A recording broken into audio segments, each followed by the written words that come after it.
Lord of Mysteries, From the Heavenly Lord's Spare Tire to the Red Priest by Ba Ji Shou de Tu Lei. Chapter 176-200. Assassination. Just as Miss Tracy was categorizing the letters in her hand, Jonas, dressed in an evening gown, walked out of his office and into the cubicle. Miss Tracy, could you tell me which of these two bow ties looks better? Jonas held two bow ties, alternately placing them around his neck, while simultaneously asking for Miss Tracy's opinion with his eyes. Miss Tracy did not dare to delay. She quickly stood up, took the two bow ties, carefully compared them, and then tied a red bow tie for Jonas, saying, "Today's banquet is Earl Green's birthday party, and a red bow tie is more in line with the festive atmosphere." Jonas looked at his secretary, Tracy, who was tying his bow tie. His hand slowly moved to her lower back, and with a sudden pull, he embraced her, smiling, and said, "You truly are my capable assistant. How would I live without you?" Tracy, however, let out a delicate laugh and deftly slipped out of Jonas's embrace. She turned and said, "That sounds nice, but you only dare to say that to me in the office. The moment your wife arrives, you hide me away like a mouse seeing a cat. Look around Backland, is there any man as spineless as you?" Jonas awkwardly rubbed his nose. This was a sore point in his life. As a powerful Sequence 5 Beander, a well-known figure in the Beander world, he was nonetheless henpecked. He couldn't be blamed for it. He was originally a collateral descendant of the Augustus family, sharing an ancestor with the current King George III from 800 years ago. However, apart from the surname Augustus, he had nothing else to show for himself. It was only because his wife took a liking to him that he had the opportunity to enter the Beander world. Because his wife came from one of the earliest noble families to believe in the steam and machinery church, a family that had produced several bishops with Saint in their titles, her status was exalted. It was precisely because of this connection that he was favored by the main family and appreciated by George III. Coupled with his own efforts, he eventually rose through the ranks to become the Deputy Director of Military Intelligence Section 9. It was also for this reason that he was well aware of the source of his power. Therefore, even if he committed the kind of error that all men make and had several mistresses, he dared not openly display them like other nobles, let alone flaunt them everywhere. Because of this, facing Tracy's indirect reminder, he could only pretend not to hear. His eyes drifted, catching sight of the envelope on the desk, and he casually changed the subject, asking, "Have we received any noteworthy or investigable intelligence today?" Miss Tracy gave Jonas a resentful look for changing the subject. She took out a letter, handed it to Jonas, and then said, "There's a letter sent by someone unknown. It says that someone is planning an assassination targeting an important figure in Backland. It doesn't specify who, only that it's a major figure who can influence all of LotM. It also says that they sent letters not only to us but also to the three major churches." Jonas took the letter, glanced at it, and then placed it on the table, chuckling. Messages about assassinations targeting important figures happen at least 8 or 10 times a day. Even I have several assassination plans targeting important figures in the Fasak Empire. How can this be treated as intelligence? It's more like a rumor. By the way, do you know which intelligence agent sent the letter? Most people don't know this is Military Intelligence Section 9, nor would they know how to send a letter in, right? As he spoke, Jonas picked up the letter again, looked at it, and then threw it back on the table. Anonymous. What is this nonsense? Sent letters to the three major churches too. It shouldn't be our intelligence agent. Later, have the security department investigate this letter. Who is so bored as to send such a thing as intelligence? They need to be taught a good lesson. After speaking, Jonas straightened his clothes and left the office. Secretary Miss Tracy placed this letter in a separate spot, planning to send it to the security department as Jonas instructed later. Then she began categorizing the other letters, aiming to finish organizing them before the end of the workday. When Jonas arrived at Earl Green's mansion, it was already brightly lit, with guests arriving in a steady stream. Judging by the crests on the carriages outside, several major nobles had already arrived. Entering the villa, Jonas first found Earl Green and his wife, presented his prepared gift, and explained his wife's inability to attend. Afterward, he went to socialize with others. After chatting with Duke Nigan and Earl Hall for a while, he saw Robert, who had just arrived. Jonas's smile faltered for a moment, then recovered, and he stepped forward to greet him proactively. The Tingen matter is finally over. Fortunately, you managed to control the situation in time, otherwise, it could have spiraled out of control. Now that Parliament is in recess, are you planning to return to Tingen to handle the follow-up matters? It sounded like kind words, but Robert always felt that Jonas was implying something, especially since Jonas was well aware of his role in fanning the flames. As Avon began to make a name for himself in Military Intelligence Section 9, conflicts of interest arose between them. The relationship between Robert and Jonas was no longer as close as before. While it hadn't reached the point of outright animosity or feigned ignorance, a deep rift had certainly formed between them. The position of Defense Department Minister is vacant, the shipyard has a pile of messy affairs, and the corruption case hasn't concluded yet. These are all pressing matters, I really can't spare the time. Recently, there's also the matter of internal rectification needed within Military Intelligence Section 9, which is incredibly annoying. By the way, do you have any news of Lanrius recently? Many of his things have already been sorted out. At most, he's a cryptologist. Why is he so difficult to catch? If you can apprehend Lanrius as soon as possible, many things will be easier to resolve. Upon hearing Robert's complaints, Jonas became even more awkward, as Lanrius had technically escaped from his hands. So, the pressure on him was still immense. He could only laugh awkwardly, grab his wine glass, and flee in a hurry. Soon, all the invited guests had arrived. The host of the birthday banquet, Earl Robert, gave a speech, thanking everyone for their tireless efforts in coming to celebrate his birthday. Subsequently, the king's representative took the stage to present the king's gift to Earl Robert and express birthday wishes. Earl Robert was also a prominent figure in the Conservative Party, with far-reaching influence. As a banner of the Conservative Party, Duke Nigan naturally also went on stage to offer his blessings. But just as Duke Nigan stepped onto the stage and was about to speak, several nobles in the crowd suddenly turned pale, vomited blood, and overturned the dining table in front of them, causing a great commotion and leading to chaos among the crowd. While everyone's attention was focused on those few nobles who suddenly collapsed, pondering what had happened, more and more people suddenly began to turn red in the face and cough violently, as if trying to cough out their hearts and lungs. This situation made those with knowledge quickly realize that it was an infectious disease. Just as someone realized this was the work of a Beander, a gasp was heard, and a woman in a black evening gown appeared behind Duke Nigan at some unknown point, silently approaching Duke Nigan to within 20 steps. And had already drawn a dagger. Duke Nigan's bodyguards all prepared to act, either to protect Duke Nigan or to charge towards this woman, who was clearly an assassin. But just as they made their move, they felt their bodies entangled by invisible spider silk, rendering them unable to move for a moment. And the woman, whose figure could be seen but whose face was obscured, deftly weaved through the bodyguards protecting Duke Nigan, moving through the gaps without a single leaf touching her. The dagger in her hand was only a step away from Duke Nigan, and Duke Nigan could already feel a chill at his neck. But at this moment, a strong gust of wind blew from beside Duke Nigan. The powerful wind stopped the assassin's advance and blew her into midair. And at the same time, a solemn voice came. Imprisonment. The assassin, blown into midair, was like a small insect trapped in amber, suspended in the air. And the bodyguard who had just been standing beside Duke Nigan, having cast Gale, pushed with his hand, and dense, pale green wind blades appeared, cutting towards her. Wherever they passed, the light fixtures they touched shattered and fell.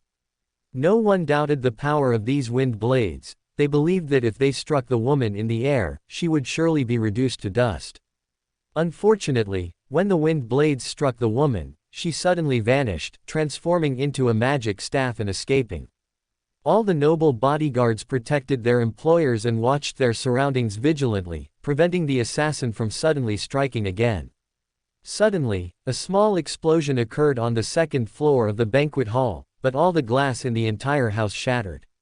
The bodyguards turned around and pressed Duke Nigan down beneath them, while the black figure who had previously attempted to assassinate Duke Nigan appeared in the shadows of the corner, leaping out through the nearest broken window and escaping.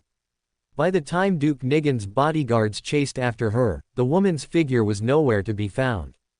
After listening to the bodyguards' report, Duke Nigan scanned the entire banquet hall with a cold, suspicious gaze.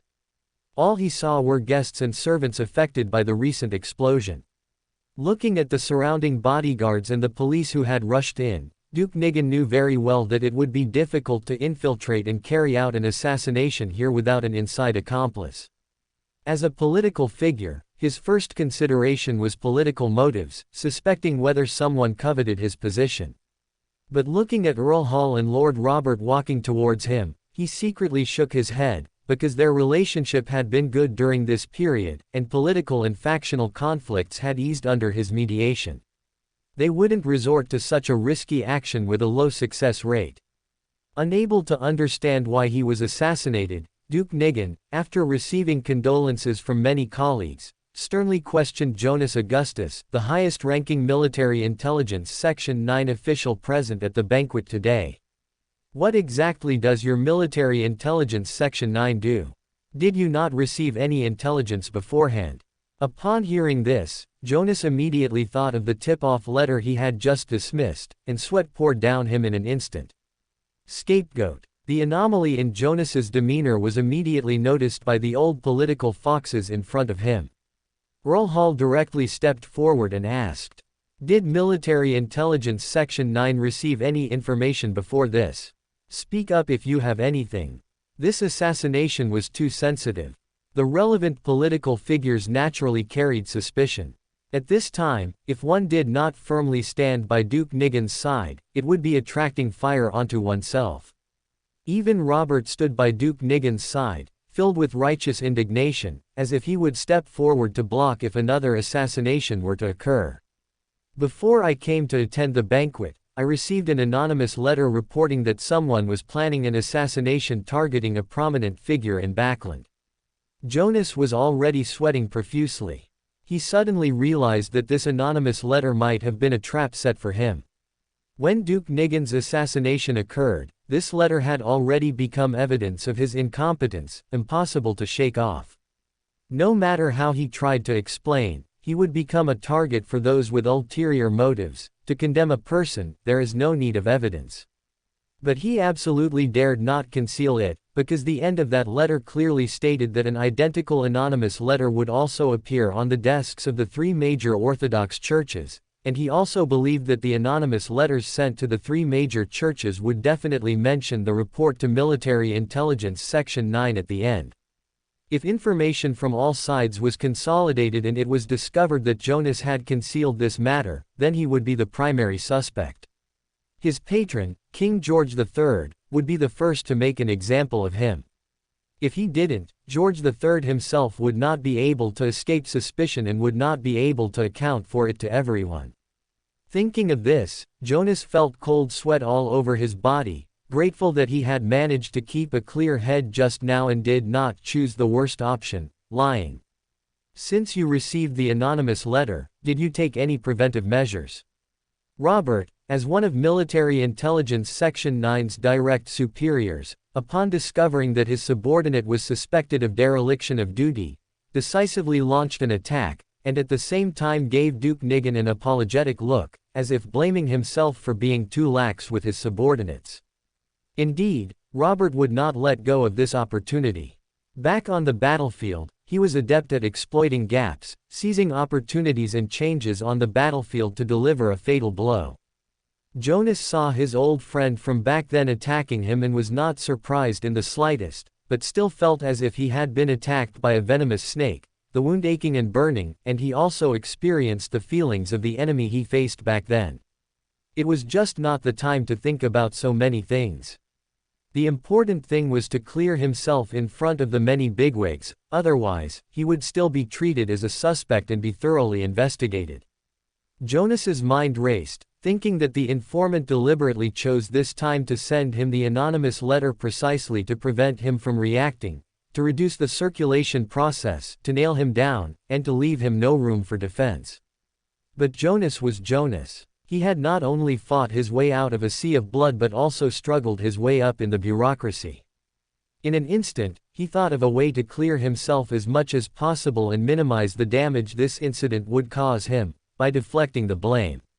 When I received the anonymous letter, I was putting on the formal attire for tonight's banquet. My first reaction upon seeing the letter was Earl Green's birthday banquet, where many prominent figures would gather today. So I rushed over and instructed my secretary, Miss Tracy, to coordinate Military Intelligence Section 9's forces to strengthen protection here. Hearing Jonas's words, Duke Nigan, Earl Hall, and others looked at the police who were maintaining order and treating the injured, then looked at the few bodyguards arranged by Military Intelligence Section 9 beside them, and then turned their gaze back to Jonas, silently asking, "Where is the reinforced security you mentioned?" Jonas was about to speak again, wanting to extricate himself, shift the bigwigs' attention to his secretary, and pin the blame on Miss Tracy, completely clearing himself of suspicion, when Robert spoke again. Perhaps there was some unexpected incident on the way. After all, the assassins could not have acted alone. There must have been meticulous planning, accurate real-time intelligence, and a massive organizational capability behind them. Perhaps they were also prepared for the rescue forces. Let's wait a bit longer. When Military Intelligence Section 9's rescue forces arrive, we will know what happened and which link went wrong. Moreover, we cannot act rashly, to prevent a second assassination. Many bigwigs with military careers nodded, finding it very reasonable and agreeing with Robert's words. Only Jonas was screaming in his heart, "What nonsense! The most important thing in an assassination is to hide one's identity, retreat immediately if the first strike fails, and forget about blocking rescue. This is completely a battlefield tactic and has nothing to do with assassination." But seeing that the bigwigs all agreed, and he himself was still under suspicion, he could only keep silent. At the same time, he knew very well in his heart that there would absolutely be no reinforcements coming to his aid this time, because he had never given any orders to strengthen security here before. But it didn't matter. Miss Tracy was the scapegoat he was pushing out. The cries of injustice from a small secretary versus the testimony of a deputy director, which one was more credible, was self-evident. Not long after, the first to arrive was none other than the cardinal of the Stormed Church, a snake.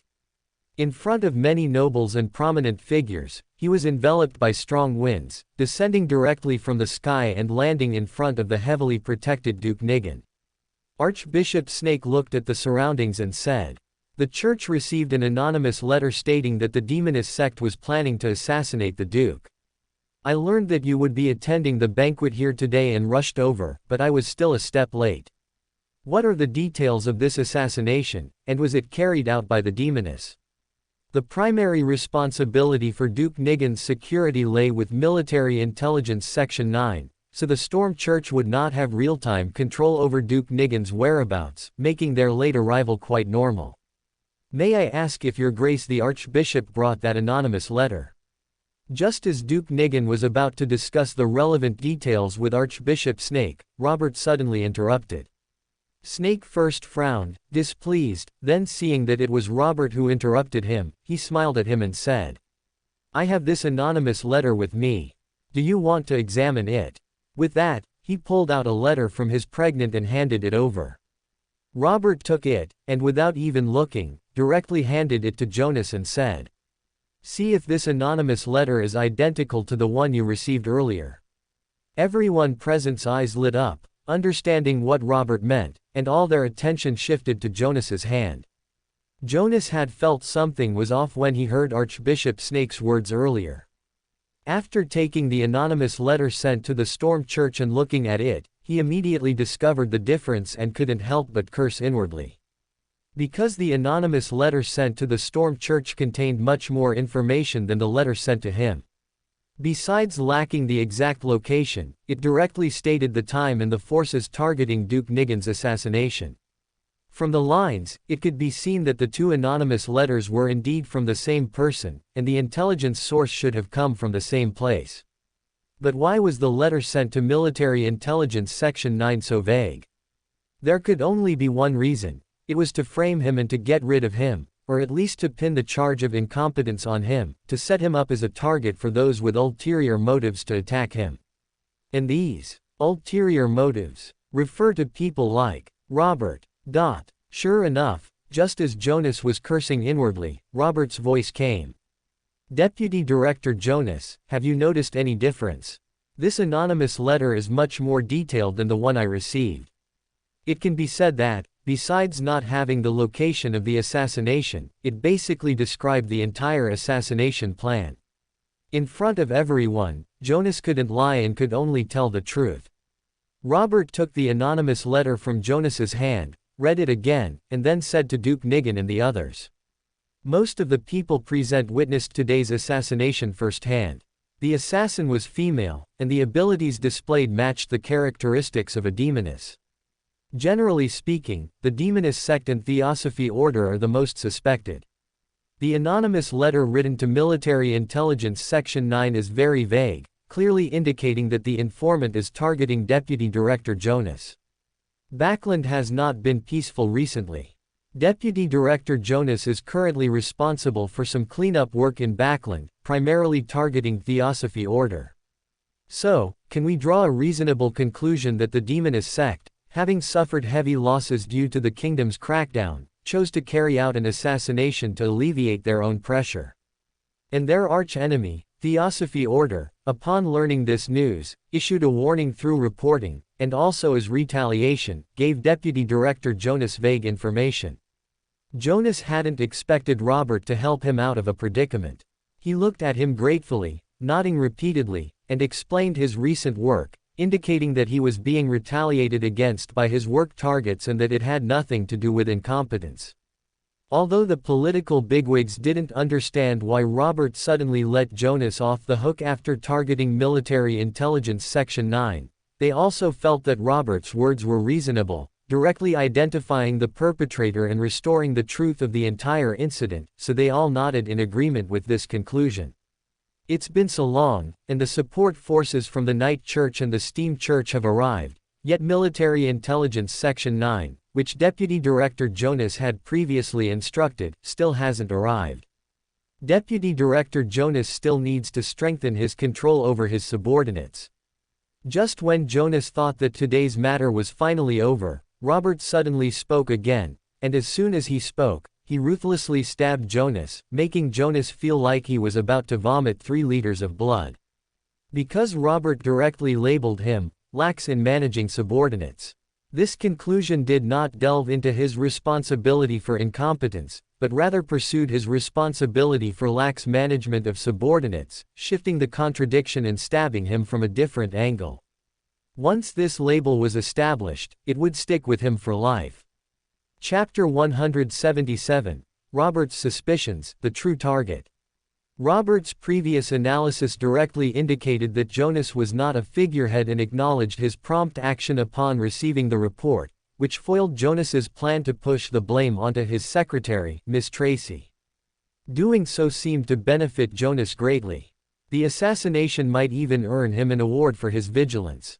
However, Robert then used the fact that half an hour had passed and Military Intelligence Section 9's security forces had still not arrived at the assassination scene, as Jonas had previously claimed, to make a judgment. Deputy Director Jonas was lax in managing his subordinates. The most crucial point was that Jonas could not refute Robert, because the fact was undeniable and witnessed by all.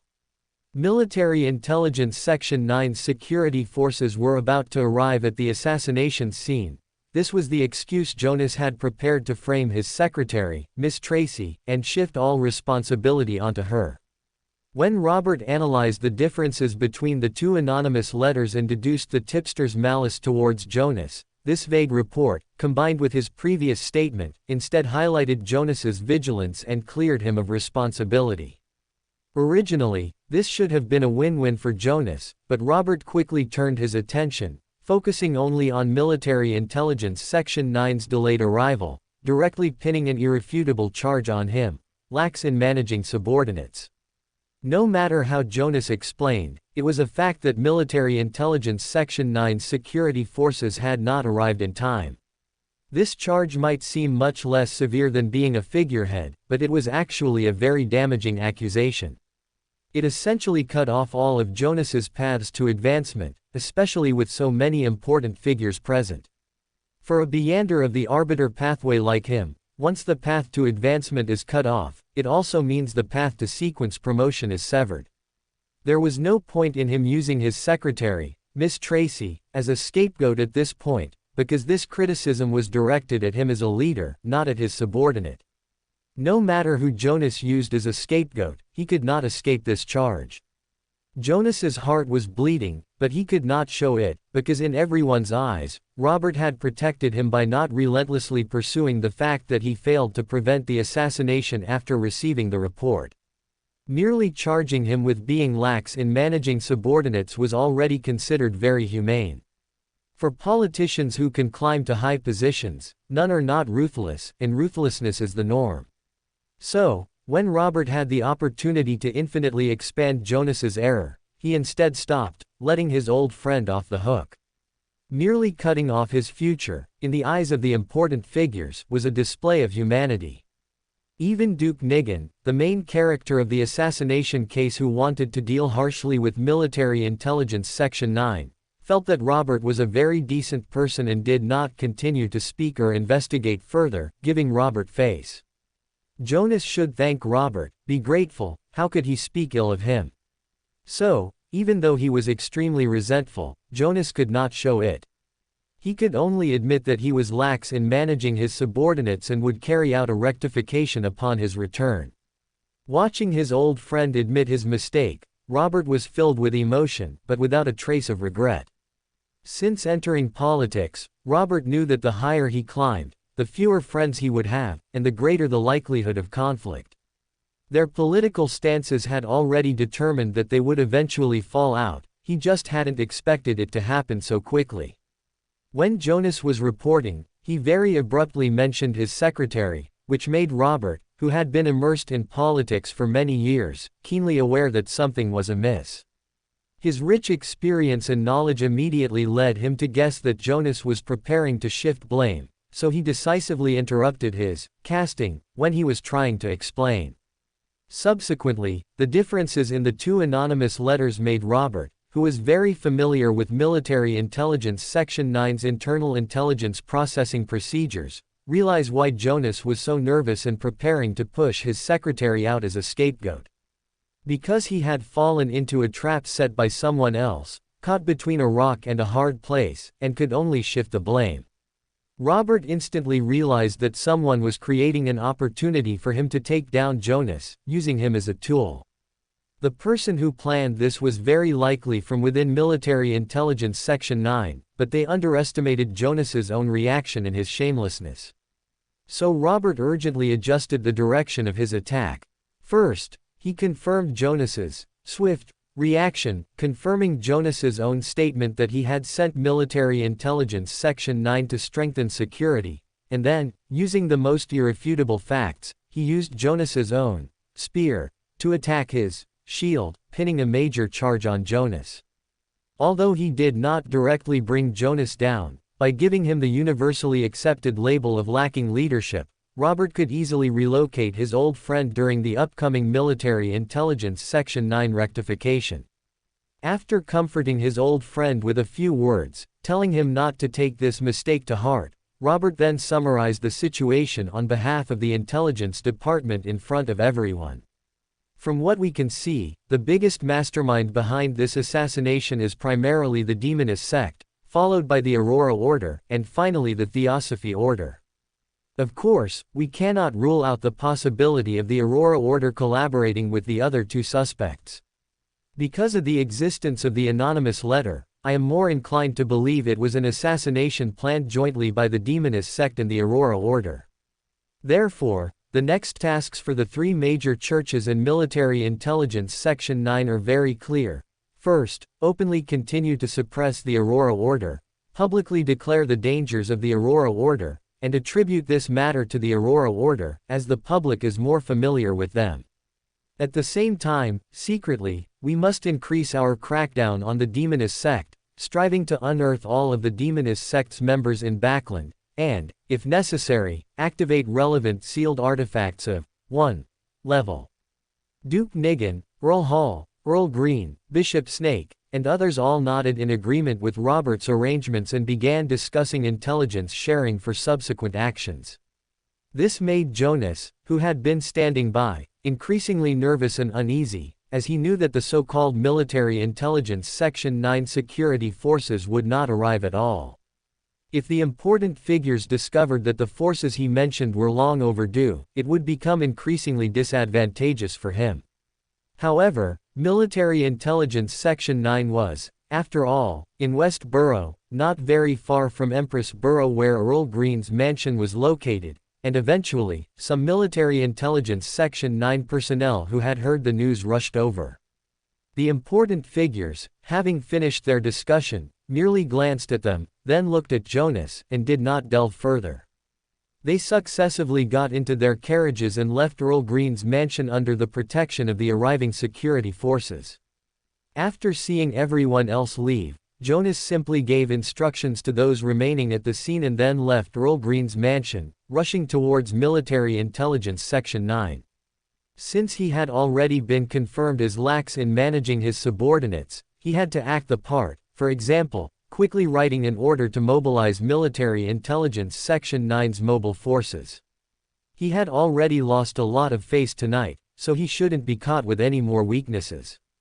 Otherwise, if Duke Nigan found out that he had never taken that anonymous letter seriously and had never dispatched the so-called security forces, Duke Nigan would target him relentlessly. Meanwhile, Robert also had to go to his office. With such a major event having occurred, it was customary for the heads of intelligence from various systems to report to him. However, his mind was not on that at all. His thoughts were on the person who had framed Jonas. After his analysis, everyone naturally assumed that the person who framed Jonas was from the Theosophy Order, but Robert keenly realized that it might have been an insider. Because to set up this trap, it had to be someone who was extremely familiar with the internal operations of Military Intelligence Section 9. They must be clear about Military Intelligence Section 9's procedures for handling intelligence. They must be clear about the time Military Intelligence Section 9 takes to process anonymous letters. They must be clear about Jonas's own personality, knowing that he would not take vague intelligence seriously. They must be clear about the contradictions and struggles within Military Intelligence Section 9, and even the entire LotM Intelligence Department. The only flaw in this plan was that the planner did not anticipate that Jonas would actually shift the blame onto his secretary. This resulted in the trap not being as damaging to Jonas as intended, and he could only make micro-adjustments, pinning other charges on Jonas. Who could this person be? In fact, for Robert, it didn't matter who it was, as long as it wasn't Avon. However, the results of the investigation by those sent to Tingen could not but make Robert suspect Avon. Because no matter how he investigated, he felt that Avon's becoming a Beander was inextricably linked to the Aurora Order, the Demonist sect, and even the Theosophy Order, and precisely these three organizations appeared on the list of masterminds behind this assassination. If Mrs. Sharon was a demoness of the Demonist sect, then would the disappeared Helen be a demoness of the Theosophy Order? Robert's eyes were deep, and he remained silent for a long time. Only as he was about to reach his parliamentary office did he say to Hope, who had been silent beside him, "Military Intelligence Section 9 will definitely hold relevant meetings. Have Avon go home after the meeting, I need to see him." After speaking, Robert directly stepped out of the carriage and walked towards the Parliament building. And half an hour before Jonas rushed to Military Intelligence Section 9, Avon was in his office chatting with Miss Tracy and incidentally getting a cup of coffee. No matter how many times Jonas and Avon had schemed against each other, when they met, they were always smiling and never showed any animosity, maintaining outward decorum. As Avon's true guide after he joined Military Intelligence Section 9, Miss Tracy's relationship with Avon was even better. Just then, Zio Derecha, dressed in a second lieutenant's military uniform, came over, whispered a few words into Avon's ear, glanced at Miss Tracy, who was sitting opposite Avon, and then left. Miss Tracy saw Avon tapping on the table, lost in thought, after hearing Zio Derecha's report, and couldn't help but ask. Did something happen? Tisk. Just got news, Duke Nigan was assassinated. But thankfully, his bodyguards were effective, and nothing major happened. Avon said without changing his expression, his tone calm, without a trace of fluctuation. Miss Tracy's pupils instantly widened. To be the secretary to the Deputy Director of Military Intelligence Section 9, she possessed not only beauty but also a quick mind, and she immediately thought of the anonymous letter that had just passed through her hands. But Avon did not give her more time to think, and continued, word by word. Duke Nigan questioned Deputy Director Jonas why he had not received intelligence beforehand. He replied that he had received a report and had already instructed his secretary, Miss Tracy, to deploy security forces, and that he had simply arrived ahead of them. Upon hearing this, Miss Tracy lost her footing and fell to the ground. Chapter 178, A Thorn in the Side. Miss Tracy was extremely distraught. She had been with Military Intelligence Section 9 for several years. Due to her clean background, strong professional abilities, and Deputy Director Jonas's appreciation, she had long ago become someone who could access top-secret intelligence. Precisely because she had access to so much information, she clearly understood how terrifying the wrath of a big shot could be, and also how dreadful their shamelessness was. She had always lived cautiously, acting with extreme prudence, but she still couldn't avoid a sudden scapegoat landing on her head. Although Tracy didn't know what would happen next, she understood that she had become a true thorn in Jonas's eye and a splinter in his flesh. Jonas would definitely deal with her for his own sake. Tracy had followed Jonas for so many years and understood him too well, he would never leave her as a hidden danger. Just as Tracy slumped to the ground, sinking into despair, Avon's voice reached her ears. Miss Tracy, things are not looking good. Did you or did you not receive the anonymous letter? Did Deputy Director Jonas ask you to coordinate relevant security forces for support? Avon's words immediately pulled Tracy back to reality. Thinking of the hidden power struggle between Jonas and Avon during this period, she seemed to suddenly realize something, and immediately threw herself at Avon's legs, pleading. Jonas did receive the report, but he didn't pay any attention to it at all, nor did he ask me to arrange any security forces. He told Duke Nigan this to shirk his responsibility and make me take the blame for him. Avon, please, for the sake of our past acquaintance, you must help me. If even you don't help me, I will surely die without a burial place. Avon pulled Tracy up, helped her sit on a stool, and comforted her, saying, Don't cry. Things haven't reached an unmanageable point yet, and you must remain calm, otherwise there will truly be no more chances. You were my guide when I entered Military Intelligence Section 9. No matter what, I will not abandon you. After seeing Miss Tracy calm down under his persuasion, he continued. According to what you just said, if I were Deputy Director Jonas, I would now be desperately rushing back to fabricate an order to mobilize security forces, plugging all loopholes. His main purpose in doing these things is still to shift the blame. Since he can shift the blame, you can also shift the blame. You've been a secretary for so long, you should be able to imitate Deputy Director Jonas's handwriting. First, write an order to mobilize forces. Now, Captain Whitey of Military Intelligence Section 9 has already led the mobile forces to provide support. His office should only have his secretary in it. Go to Captain Whitey's office, slip this forged order into his secretary's desk, then lure her out of the headquarters and eliminate her. This way, you will have also shifted the blame. After all, who would have thought that Captain Whitey's secretary was a lurking demonist sect member? Therefore, it's only natural that Captain Whitey didn't receive the corresponding order. When Deputy Director Jonas returns, tell him everything, saying that you heard the news and have already handled the aftermath for him. He should then let you off the hook. Avon sat opposite Miss Tracy, took a sip of coffee, and calmly laid out the escape route he had already prepared for Miss Tracy. Tracy, too, looked at the handsome, very sunny Avon with a shocked expression. Although she had known before that Avon was not a pure-hearted individual, it was the first time she had personally heard Avon instructing her on how to frame colleagues and protect herself. Her body couldn't help but tremble, feeling unusually cold. If I do this, will Director Jonas truly let me off? Tracy was not a pure-hearted individual either. A pure-hearted person wouldn't be in her current position. After a brief moment of thought, she put aside her conscience and decided to follow Avon's advice, only feeling skeptical about whether Jonas would spare her. Avon heard Tracy's concerns and smiled lightly, saying, "On one hand, you are, after all, his close subordinate, and you've already handled the aftermath in advance. It would be truly unreasonable for Jonas to make things difficult for you again.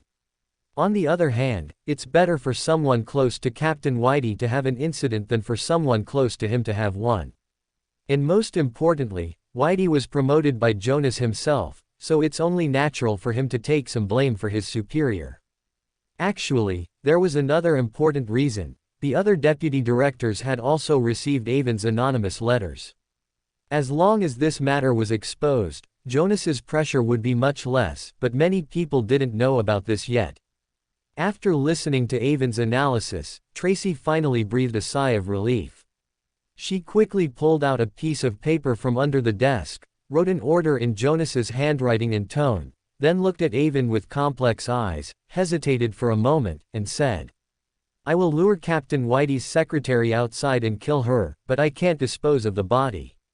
I will help you with that, you don't need to worry about anything." Avon immediately agreed to Tracy's request without any hesitation, saying this while staring intently at Tracy's beautiful big eyes.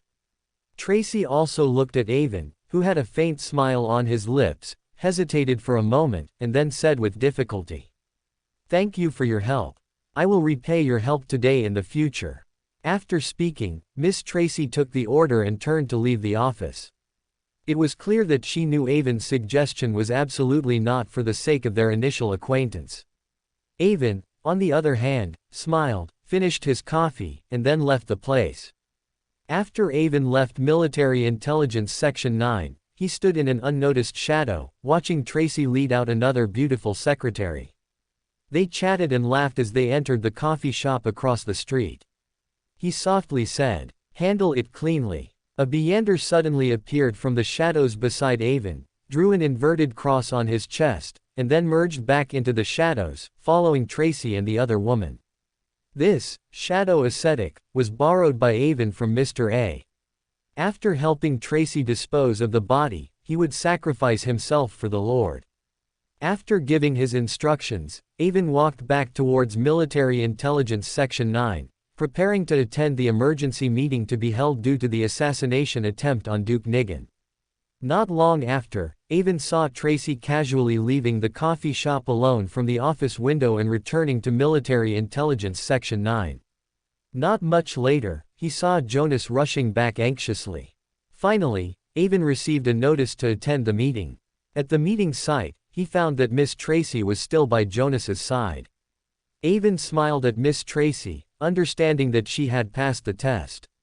Subsequently, at the emergency meeting chaired by the Director of Military Intelligence Section 9, Jonas relayed Robert's judgment and orders made at the scene.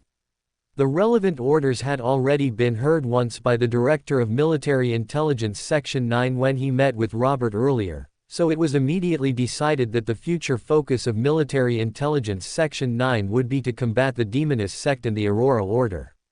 After outlining the priorities for future work, Captain Whitey of Military Intelligence Section 9's Second Action Team voluntarily made a self-criticism, admitting that his secretary had concealed Deputy Director Jonas's order, which led to him not deploying in time to Earl Green's mansion to strengthen security, putting Duke Nigan in danger, and for this, he requested disciplinary action. Jonas then stepped forward at the opportune moment, announcing that a search had determined Captain Whitey's female secretary was a member of the Demonist sect and had now disappeared. He proactively suggested removing Captain Whitey from his position. Furthermore, At the meeting, he criticized himself for his imprudent actions, only writing an order and not issuing a formal document, giving the demonist sect an opportunity. Therefore, he also requested disciplinary action. A disciplinary action of Jonas's level could not be decided by the Director of Military Intelligence Section 9, even though the director was a demigod. So the director ultimately immediately removed Captain Whitey from his position and put him under investigation, and instructed Avon to fully search for the missing secretary. Finally, he comforted Jonas and asked him to write a self-reflection. Just when everyone thought the meeting was about to end, the Director of Military Intelligence Section 9 announced the relevant orders he had just received. Military Intelligence Section 9 would undergo a major reorganization using the Duke Nigan case as an opportunity, and all relevant documents would be archived for review. Robert's long-planned second fire had ignited, fueled by the assassination attempt on Duke Nigan. After the meeting, many people gathered around Avon, wanting to hear some inside information from him, but Avon simply claimed he knew nothing. Back in his office, Avon reviewed all the details of today's operation. Actually, Avon's most important target was not Jonas. Avon was very clear that solving Jonas wouldn't solve any problems, someone else would just take his place. That's why Avon had Helen's mother write different letters, precisely because he didn't want to completely destroy Jonas, giving him some room to defend himself. The ideal situation for Avon was to leave a blemish on Jonas, but still let him occupy the position of Deputy Director of Military Intelligence Section 9, while also placing one of his own people beside him and clipping one of his wings. Therefore, the main purpose of Avon's operation this time had always been Miss Tracy and Captain Whitey of the action team. Setting up this trap for Jonas was, on one hand, to create some trouble for him, to create some blemishes, making it convenient for Robert to control him later. At the same time, it was also to give Jonas an opportunity to shift the blame to Miss Tracy, forcing Miss Tracy into a desperate situation where she could only seek help from Avon. Then, Avon again suggested that Miss Tracy pin the blame on Captain Whitey's secretary, involving Whitey, and have Tracy personally kill Whitey's secretary as a pledge of allegiance. Aside from Robert's unexpected involvement, everything had gone as Avon expected. Robert thought that the person who set up Jonas had not anticipated Jonas's shamelessness in shifting the blame to his secretary, and therefore pinned another charge on Jonas from a different angle.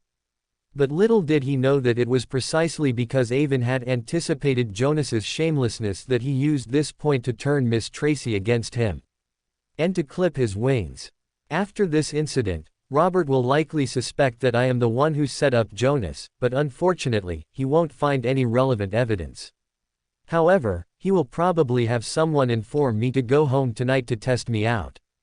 Just then, there was a knock on Avon's office door. After receiving Avon's permission, the door opened. It was Mr. Hope. His lordship has instructed you to return home for a visit. Avon took a coat from the hanger, put it on, and said, I happen to have some things to discuss with my brother. Let's go together. Avon now intended to persuade his brother not to sideline Jonas during the upcoming reorganization of Military Intelligence Section 9. Chapter 179 Robert's Judgment. It was already late at night when Avon arrived at the Ahuova Earl's court in Empress Borough, and there were only a few people on the road. Avon casually assigned intelligence gathering tasks to his subordinates, then returned to Empress Borough by carriage with Mr. Hope. Many things happened tonight. The Loan Intelligence Department held an overnight meeting to study the case and assign tasks. It would be dawn in 2 hours, and Avon was already feeling a bit hungry. However, thinking that his brother might have been waiting for him, he said nothing and went directly to Robert's study. Avon entered Robert's huge study and found that he was indeed reading documents and making annotations from time to time. Robert looked up at Avon when he entered, then buried his head back in the documents and said, You should already know about Duke Nigan. What are your thoughts? The demonist sect's motives are unclear. Official forces have never given up on clearing out secret organizations, and in fact, they conduct a large operation every few years. But the demonist sect's reaction this time was very strong, directly choosing to assassinate Duke Nigan. This is illogical. Avon had already thought of his response before coming, so he answered directly when Robert asked. Although it's illogical, you still believe it was the demonist sect, don't you? Robert didn't stop writing, asking back without lifting his head. Avon couldn't help but frown. This was different from what he had thought before, and also different from Robert's judgment as relayed by the Military Intelligence Section 9 director during the previous meeting. Robert had set the tone in front of Duke Nigan and other important figures, concluding that the demonist sect was responsible, and formal orders for their pursuit had been issued. What did Robert mean by asking this question? Robert seemed to hear the doubt in Avon's heart and said without lifting his head, I've dealt with people from the demonist sect. Today's assassination was definitely not their doing. Someone just wants to pin these things on the demonist sect. The reason I pushed to list the demonist sect as the primary suspect was mainly to stabilize the political situation, quickly provide a target for the Storm Church and Duke Nigan, and prevent the Backland political situation from falling into endless suspicion. Besides, the demonist sect isn't anything good anyway, so I just went with the flow. Duke Nigan and Earl Hall, who were present, actually saw this, but they also didn't want chaos to occur during the upcoming implementation of the Government Employee Recruitment Act. So they tacitly approved my handling. Otherwise, you should be conducting a large-scale search right now, instead of sitting here talking with me. Avon nodded. He had anticipated these things before, but then he knowingly asked, if you don't think it was the demonist sect, then who was it? I heard that at the scene of the assassination, guests suddenly fell ill, diverting a lot of attention, and the assassin's abilities were similar to those of a demoness. If it wasn't the demonist sect, which force could it be? It couldn't be Theosophy Order, could it? Theosophy Order is weaker than the demonist sect, and it's certainly possible they'd risk planning such an operation to frame the demonist sect, but the risk would be too great, wouldn't it? One wrong move and they'd be targeted by both sides. Avon was actually hinting that someone within the Loan official circles was cooperating with the demonist sect, but Robert didn't pick up on it. It's not Theosophy Order either. Judging from the fierce fight between the two demonist beyonders at Red Rose Manor, the demonist sect and Theosophy Order have been clashing intensely for some unknown reason recently. They should be focusing their main attention on each other. A sudden assassination of Duke Nigan now doesn't align with their interests. And you overlooked one point. Not everyone who can use demoness abilities is necessarily a beyander of the demoness pathway. At the end, Robert looked up and gazed at Avon meaningfully. Avon couldn't pretend to be confused anymore, otherwise it would be too demeaning to his intelligence, so he could only continue, Shepard. Mr. A. Yes, it's Mr. A. Many people were drawn by the two demigod-level demoness beyonders outside Red Rose Manor, but they forgot about a crucial character among them.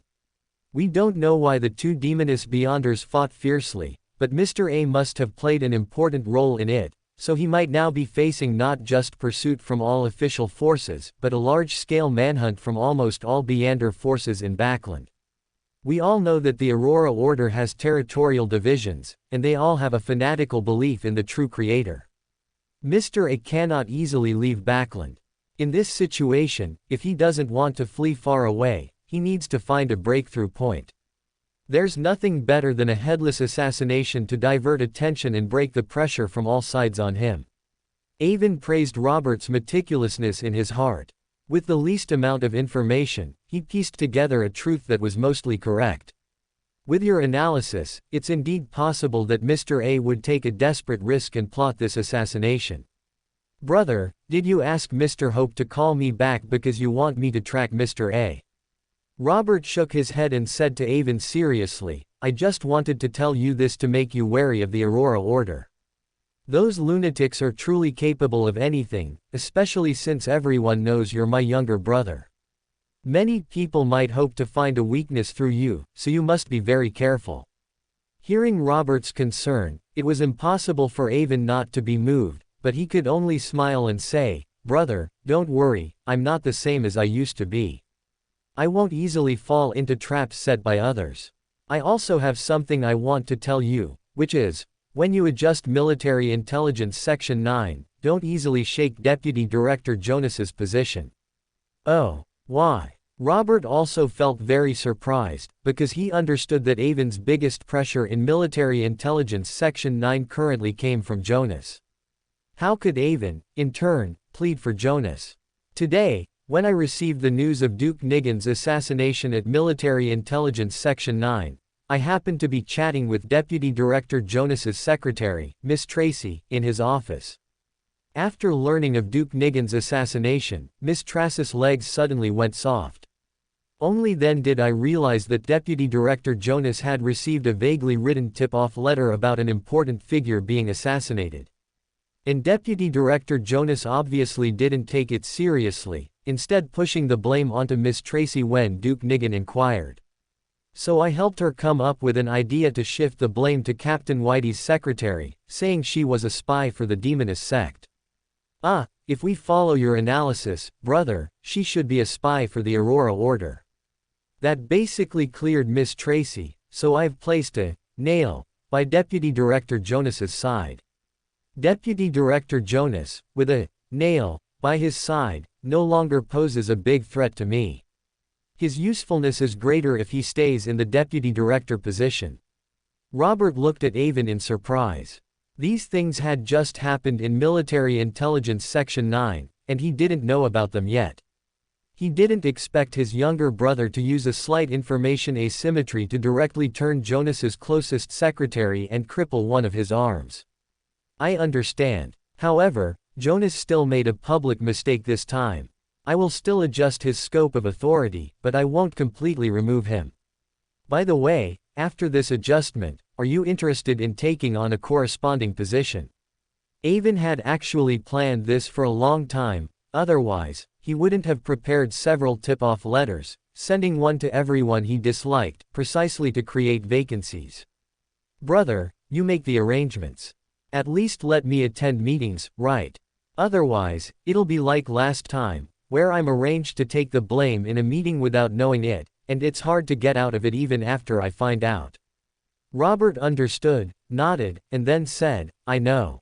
I'll make the arrangements. It's so late, you must be hungry. I've had some supper prepared for you. Eat it before you rest. Avon's heart warmed, and he left Robert's office. However, after Avon left, Robert's expression became somewhat puzzled, because he had reminded Avon to be careful of the Aurora Order, and Avon hadn't reacted much.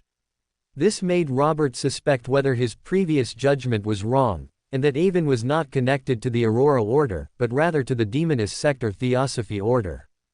But as far as he knew, the Demonist sect did not cultivate Beyonders other than assassins, and Theosophy Order only cultivated Beyonders like Apprentice and Arbiter.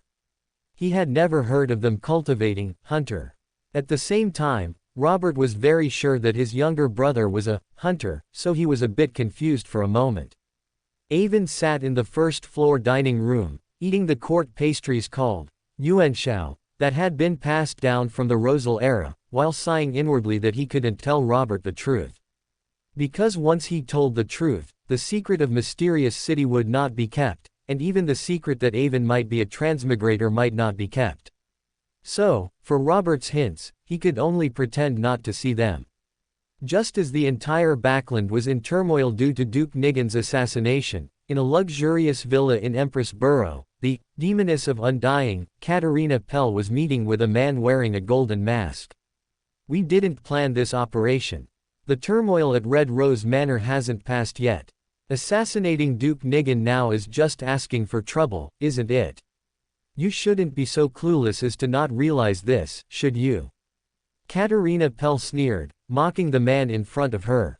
We also don't think you did it, but we still have to ask. After all, you actually cultivated a divine descent vessel in Backland. Who knows if your brains are going haywire again this time? The man with the golden mask did not back down, directly bringing up Triss's matter in response. Katerina Pell was speechless for a moment, because they had indeed arranged for Triss to be in Backland this time without consulting their allies.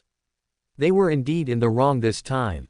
The main reason was that they knew the next step of the plan was to detonate the backland smog at the end of the year, which would generate a lot of resentment and cause many deaths. This would be very beneficial for cultivating Triss, so he could only change the subject. This incident should have been done by the Aurora Order. Theosophy Order and our situation are the same, we won't cause more trouble now. But the Aurora Order is hell-bent on causing big trouble, and they've contacted us several times before. It's just that they used to admit to whatever they did themselves, and even eagerly claimed responsibility for what others did. Why did they insist on framing us this time? Welcome to Fanfic Audiobook, your go-to place for immersive audiobooks. If you enjoy the content, don't forget to like the video and subscribe to our channel for more amazing stories. And please support the author by link in description. Chapter 180, The Whereabouts of Lanrius. The man with the golden mask remained silent. In fact, he knew why Mr. A had done that. Before he met Katerina Pell, he had received direct instructions from George III, learning that Lanrius possessed the divinity of the true creator. Mr. A was under immense pressure due to his heavy responsibility of protecting the true creator's vessel for descent, so it was only natural for him to take a risky action to divert attention and drag the demonist sect into the mess. The reason George III confided in him was to have him discuss with Katerina Pell whether Triss could be transferred out of Backland. Now, with two evil god descent vessels simultaneously present in Backland, George III also felt somewhat overwhelmed. Originally, George III's concealment of Lanrius's matter was to make the Aurora Order a scapegoat, which could not only make the Aurora Order take the blame for the Great Smog but also maximize the destructive power of the Great Smog, and also use the true creator's descent to attract the attention of the three major churches, killing multiple birds with one stone. However, the incident at Red Rose Manor exposed Triss's matter, making George III realize that the demonist sect had suddenly given him a huge problem, actually cultivating the primordial demoness's descent vessel right under his nose. George III was not in a good state after learning this news. Although he viewed the populace as consumables and the nation as his private property, he did not wish to see Backland destroyed, as this was the foundation for his promotion to Black Emperor. Lanrius, the scapegoat for the Ministry of Defense's century-long corruption case, is actually the true creator's descent vessel, possessing the true creator's divinity. Hearing the man in front of her speak, Katerina Pell's eyes flashed with a hint of brilliance, somewhat understanding why the Aurora Order was not actively taking the blame this time, but instead shifting it and framing others. Now, because of the assassination of Duke Nigan, all official forces will specifically target you. We also cannot provide covert assistance or give you leeway, so you should withdraw from Backland first and take Triss with you as well. Once the Government Employee Recruitment Act begins to be implemented and everyone's attention shifts, you can return. The man with the golden mask suggested. Katerina Pell understood that George III dared not keep both descent vessels in Backland. She first nodded, but then immediately shook her head and said, "We cannot take Triss away. Don't forget our original purpose for arranging her to be with Edsac.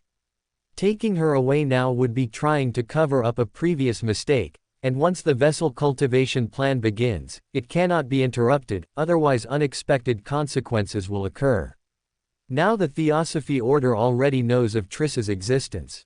Although their strength is not as great as ours, they have high-sequence powerhouses of the apprentice pathway within their ranks, making them unpredictable. It is safer for Triss to remain in Backland. Then what do you propose we do? Now everyone knows Red Rose Manor is the center of the incident and is trying every possible means to find out what happened. If Triss's existence is discovered, then everything will be exposed. Don't forget, if it weren't for us making an exception, Triss would not have been able to infiltrate Edsac's side at all. This point cannot be explained clearly, and our cooperation with you will be fully exposed." The masked man's tone was very stern, also expressing George III's dissatisfaction with the demonist sect's unauthorized actions this time. Katerina Pell pondered for a moment, then flipped her hand and took out a crystal, saying, "Then Triss can only be promoted ahead of schedule. When she is promoted to Demoness of Pleasure, her connection with the primordial one will also become closer. As long as no angel personally conducts a specialized examination of her, nothing unusual on her will be discovered. And if you are truly worried, you can first find Lanrius and eliminate him. Backland is your base, I don't believe you have no means at all. The man with the golden mask took the Beander characteristic thrown by Katarina Pell, remained silent for a moment, and could only reluctantly put it away, then solemnly said, "This is the last time.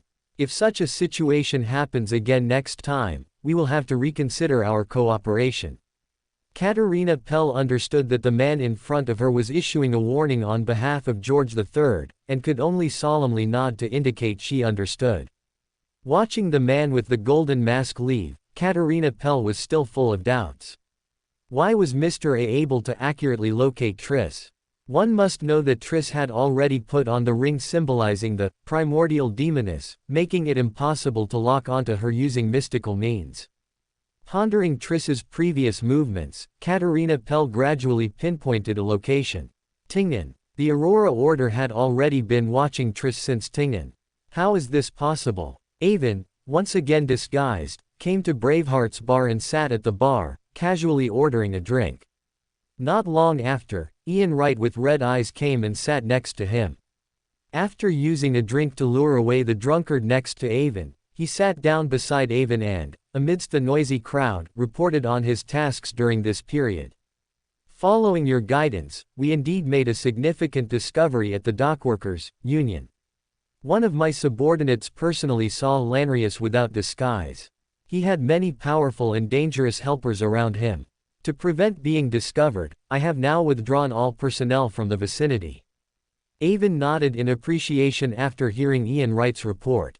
Many people, once they discover a target, rush forward regardless, unaware that behind the target there might be a huge trap. Not only might they gain nothing, but they might also trap themselves. Ian Wright actually already possessed the official military intelligence Section 9 identity Avon had given him. He knew the bounty amount military intelligence Section 9 had placed on Lanrius and was able to resist such a great temptation and promptly stop the investigation, which indeed showed strong willpower.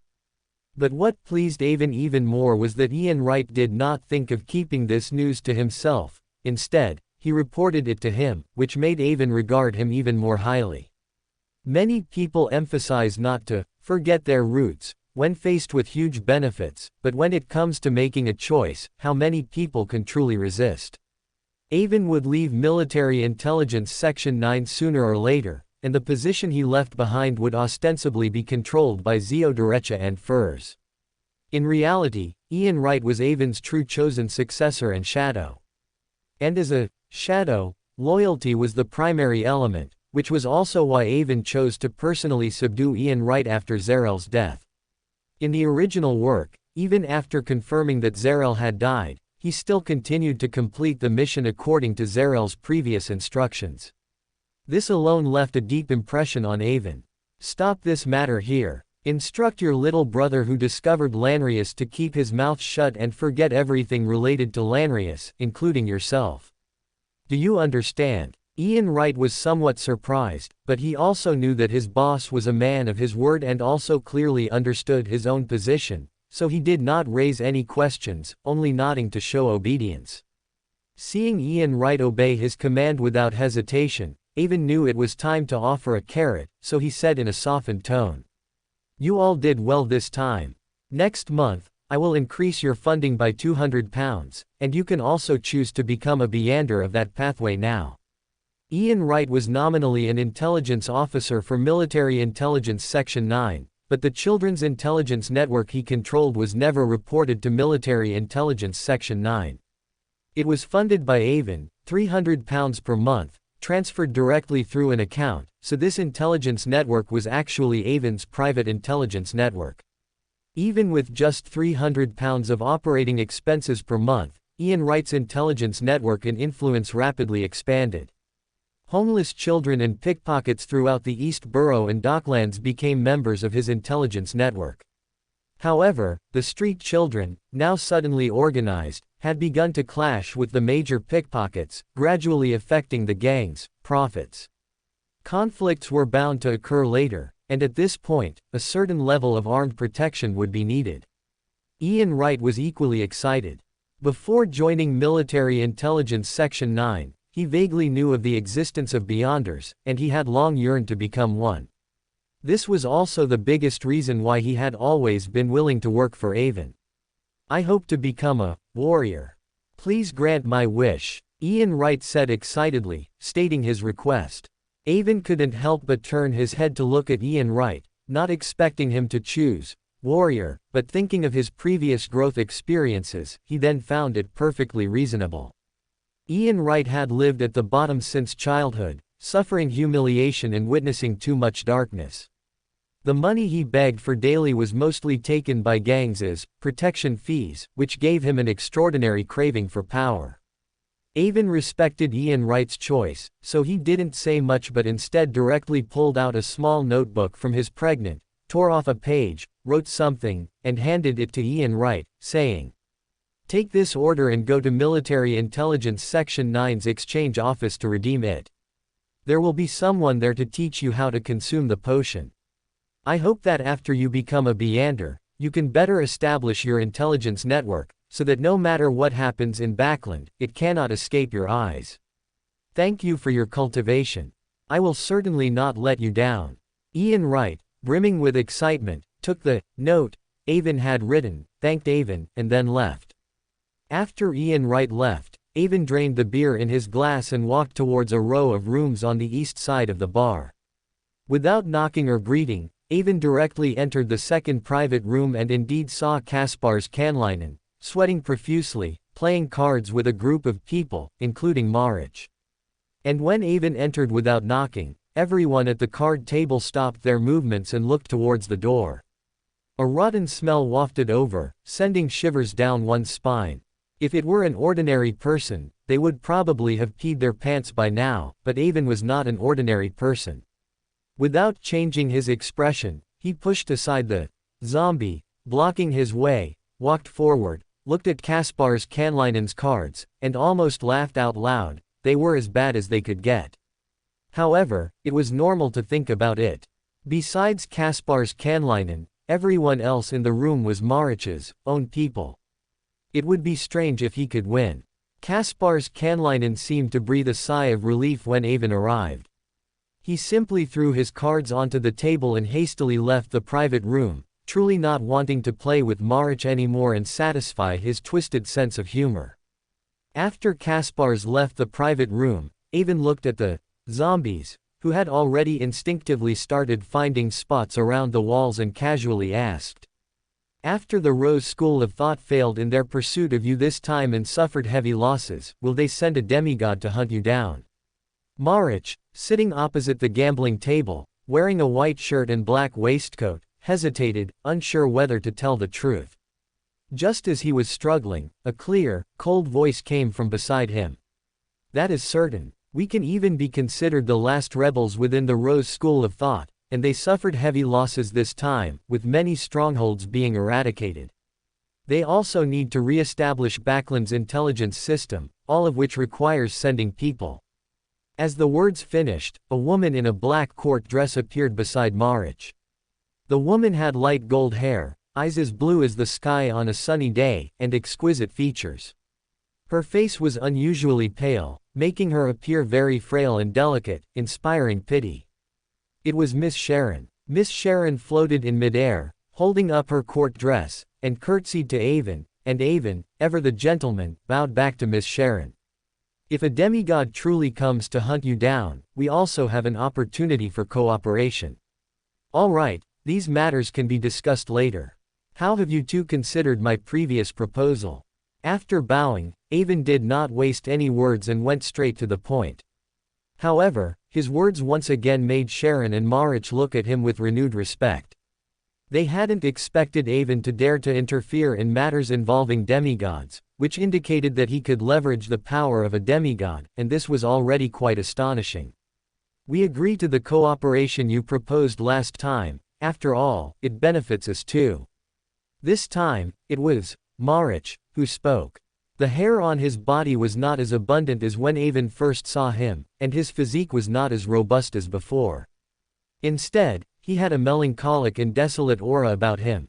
This aura, if he pretended to be a fallen poet, would be quite attractive to those lonely socialites and artistic young women in high society. This should be the effect brought about by his successful promotion. After their last successful cooperation in the establishment of basic trust, Avon proposed that he would provide money and background protection, while Sharon and Marich would exert effort to integrate the gangs and seize territory in the East Borough and Docklands. Not to mention unifying the Backland gangs, but at least establishing one of Backland's largest gangs, to have corresponding influence in the underworld. The biggest risk in this matter was actually that Sharon and Marich's identities could not be exposed, but the prospects Avon presented were too tempting, so they finally decided to take the risk. We agree to cooperate with you, but there's still one problem: how do we cultivate Beyonders to manage things openly? After all, Miss Sharon and I cannot show ourselves and can only operate from behind the scenes. And which pathways should we cultivate our subordinates from? We can't cultivate a prisoner, can we? That would be openly announcing that Miss Sharon and I are here. They had obviously discussed this matter before, and Marich directly pointed out the biggest problem. Avon knew that, in the end, it was a matter of money, and Avon was precisely not short of money now. He even had the corresponding magic potion formulas and basic materials. After you're done, you can contact Eye of Wisdom through Kaspar's Canlinen. He is also my man, and I've already discussed it with him. You can collect the corresponding magic potion formulas and materials through the gatherings he hosts.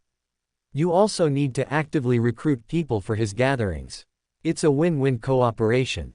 You can discuss the organizational structure with Ian Wright. You should know him from meeting so many times here. Some of the children under him who are a bit older than him can serve as the backbone.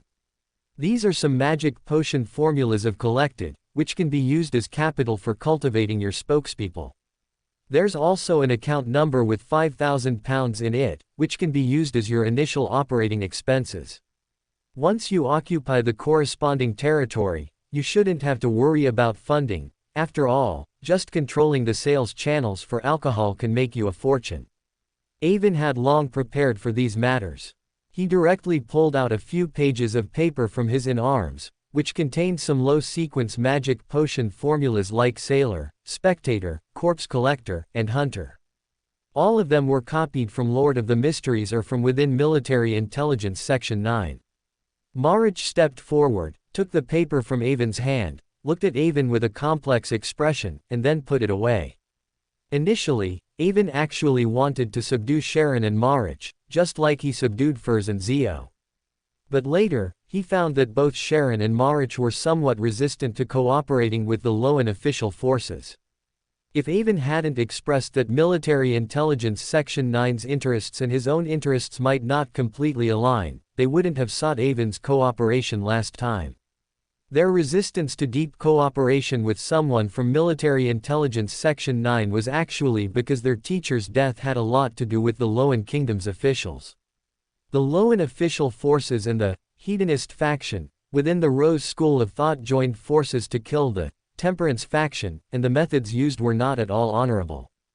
It was only because after LotM and the Rose School of Thought divided up the Temperance faction's former territory, their territories bordered each other, and both sides regarded the other as a great enemy. That's why Sharon and her group fled to Backland. Since he couldn't subdue them, he would cooperate. As long as they could be used by him, the name didn't matter. Anyway, Avon's goal was the coconut tree lady behind Sharon and Marich, even though they didn't know of her existence. By the way, what about the matter I asked you to inquire about last time? Has the other party replied? After finishing the serious business, Avon eagerly asked Miss Sharon about the favor he had requested. The organizer of the gathering has agreed. There happens to be a gathering in 3 days, and I can take you then. Miss Sharon brought good news, which also made Avon feel relieved. This was also one of Avon's purposes in contacting Miss Sharon. He wanted to join the gathering attended by Queen Mystic Bernadette. The participants in this gathering were of a very high level. Miss Sharon was just an ordinary member among them and didn't even have the qualification to introduce someone. Avon even directly used the favor Miss Sharon owed him, asking her to help inquire with the gathering's organizer and apply to join. Actually, Avon hadn't expected to be able to join this high-level gathering in one go. He just wanted to leave an impression on the gathering's organizer, so that if he applied again after being promoted to Sequence 6 or Sequence 5, his chances of success would increase. But he never expected to succeed in one application. Whether it was Mr. A's gathering or Isengard Stanton's gathering, they no longer held much significance for Avon. They could only help Avon gather some information and could not provide him with help in advancing. Even for long-term planning, Avon needed to find new trading channels. Thank you for your help. The 3 favors you owed me before can also be written off. Avon could have calculated this matter as one favor, allowing him to continue to command Sharon and Marich twice more in the future. However, as his strength grew, the areas in which they could help him would become fewer and fewer. Always keeping them indebted to him was actually not conducive to the development of their relationship. It was better to use this opportunity to waive the debt, which would bring them closer. Not to mention, Sharon introducing him to that high-level gathering was worth 3 favors. As expected, both Miss Sharon and Marich were surprised by Avon's decision. Avon even saw Sharon display a lively expression for the first time. "Thank you," Sharon said softly, and Avon waved his hand indifferently, saying, "It's nothing. After all, we are partners now. I will come back here at this time tomorrow." After saying that, Avon left the private room after Sharon nodded. Tingen, Ram's village. During the day, Klein coincidentally met Melissa's friend Elizabeth at the Seer Club. He learned about her experiences in Ram's village, guessed that it might be related to what Avon had said, and asked Leonard to cover for him so he could make a trip to Ram's village. As expected, he made a major discovery in the small town. The vengeful spirit was secondary. What was important was that he found a portrait of the first Baron Rams, who looked exactly like his mentor, Mr. Azek. This discovery made Klein ecstatic, because he believed this was the major discovery Avon had mentioned. Bringing Mr. Azek here might instantly help him recover his memory and become a powerful ally against the mastermind. After this discovery, Klein rushed back to Tingen without stopping, and pulled Mr. Azek to Ram's village overnight. When Azek arrived at the small town, it was as if he knew the location of the dilapidated castle. Without Klein leading the way, he walked in the correct direction, as if in a daze. Moreover, Azek's steps became faster and faster, and his expression became more and more agitated. Klein could only speed up to keep up, but wisely did not say a word. Soon, the two arrived at the abandoned ancient castle. Azek stopped, gazing at the castle for a long time without speaking, his eyes distant and profound, as if wandering between reality and dreams. Ah! Suddenly, Azek let out a cry of pain, bending halfway and pressing his hand to his forehead, his facial muscles contorted, looking extremely ferocious. "Mr. Azek!" Klein exclaimed, rushing forward to support him, and activated his spirit vision to cautiously check Azek's condition. "I've seen this ancient castle in my dreams. Back then, it was still intact, with sturdy outer walls and towering spires. I remember there was a training ground there. My child, he was a boy, only 7 or 8 years old, and he liked to run around dragging a broadsword taller than him, saying he wanted to become a knight. My wife always complained that the castle was too gloomy. She liked sunlight, she liked the feeling of warmth." Klein's scalp tingled. Although he knew Mr. Azek was a high-sequence powerhouse, the thought of him being a person who had lived for over 1,000 years still made him unable to suppress the inner dread. Just as Klein was about to say something to ease Mr. Azek's emotions, Mr. Azek seemed to discover something, and with an agitated expression, he transformed into a black shadow and rushed towards the ancient castle. Klein thought of the vengeful spirit he had discovered during the day, and seemed to understand something, so he also quickly rushed towards the ancient castle. When Klein arrived at the basement inside the ancient castle, he found the terrifying vengeful spirit he had discovered during the day standing obediently like a small dog, while Mr. Azek looked at him with tears in his eyes. The vengeful spirit, clad in black armor and wielding a broadsword that would be difficult for an ordinary person to swing, no longer seemed as terrifying as Klein had seen before. He allowed Mr. Azek to walk up to him and remove his helmet, his eyes filled with confusion and bewilderment. Beneath the faceplate was the very handsome face of a young man, very similar to Mr. Azek's features, but with softer contours, making him quite pleasant to look at. Azek gently caressed the black-armored knight's undead form, appearing very tender, while the black-armored knight also looked at the person before him without resisting. But Klein suddenly felt Mr. Azek become exceptionally terrifying, so terrifying that Klein had an urge to flee. Just as Klein was battling the frantic warnings from his spirituality, Azek's eerie words drifted over. "Who harmed you? Tell me, my child." Klein looked at the young face of the black-armored knight and realized that he had indeed been very young when he died. He certainly hadn't died a natural death. He then turned his gaze to the coffin in the center of the basement, whose lid had been pushed open, and found a headless skeleton lying inside. Klein examined the dark red nails on the coffin lid and their arrangement, confirming that this was a ritual to prevent the deceased from turning into a zombie. If the black-armored knight had died a natural death, his family would certainly have buried the deceased promptly. Hiding the body in the basement could only be because they feared discovery.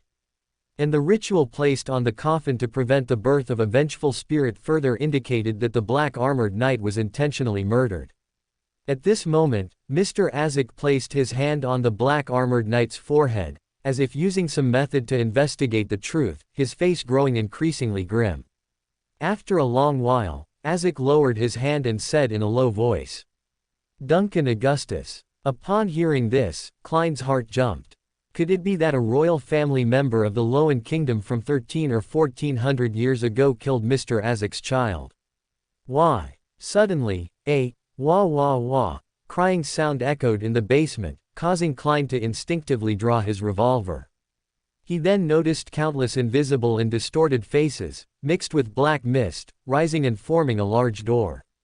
From the opening of the illusory door, transparent arms stretched out, scrambling to pull the black-armored knight in front of Mr. Azek into the door.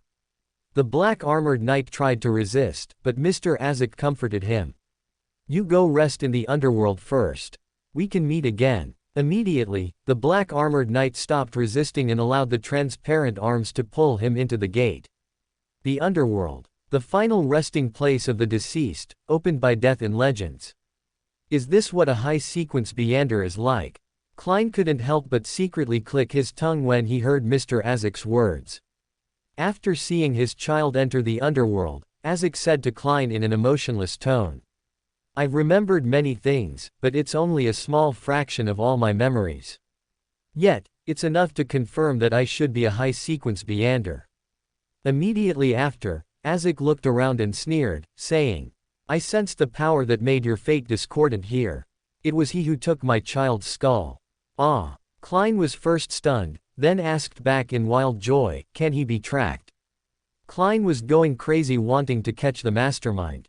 If he could find him, Klein believed that with Mr. Azek's strength, he wouldn't let the mastermind off easily. At the same time, he wondered, what exactly did the mastermind want to do? Why did he take Mr. Azek's child's skull? Too much time has passed, but I still want to try. Azek's deep voice was filled with rage, which included his self-hatred. Because in the recent exploration of the black-armored knight's memories from his lifetime, his child had chosen to become a knight attendant and venture to Backland to revitalize his family, after his death, only to be hated and poisoned. Therefore, in Azek's heart, he bore a great responsibility for his child's death, and the act of taking his child's skull only fueled his emotions. He wanted to avenge his child, as only then could he slightly alleviate his guilt towards his wife and child from back then.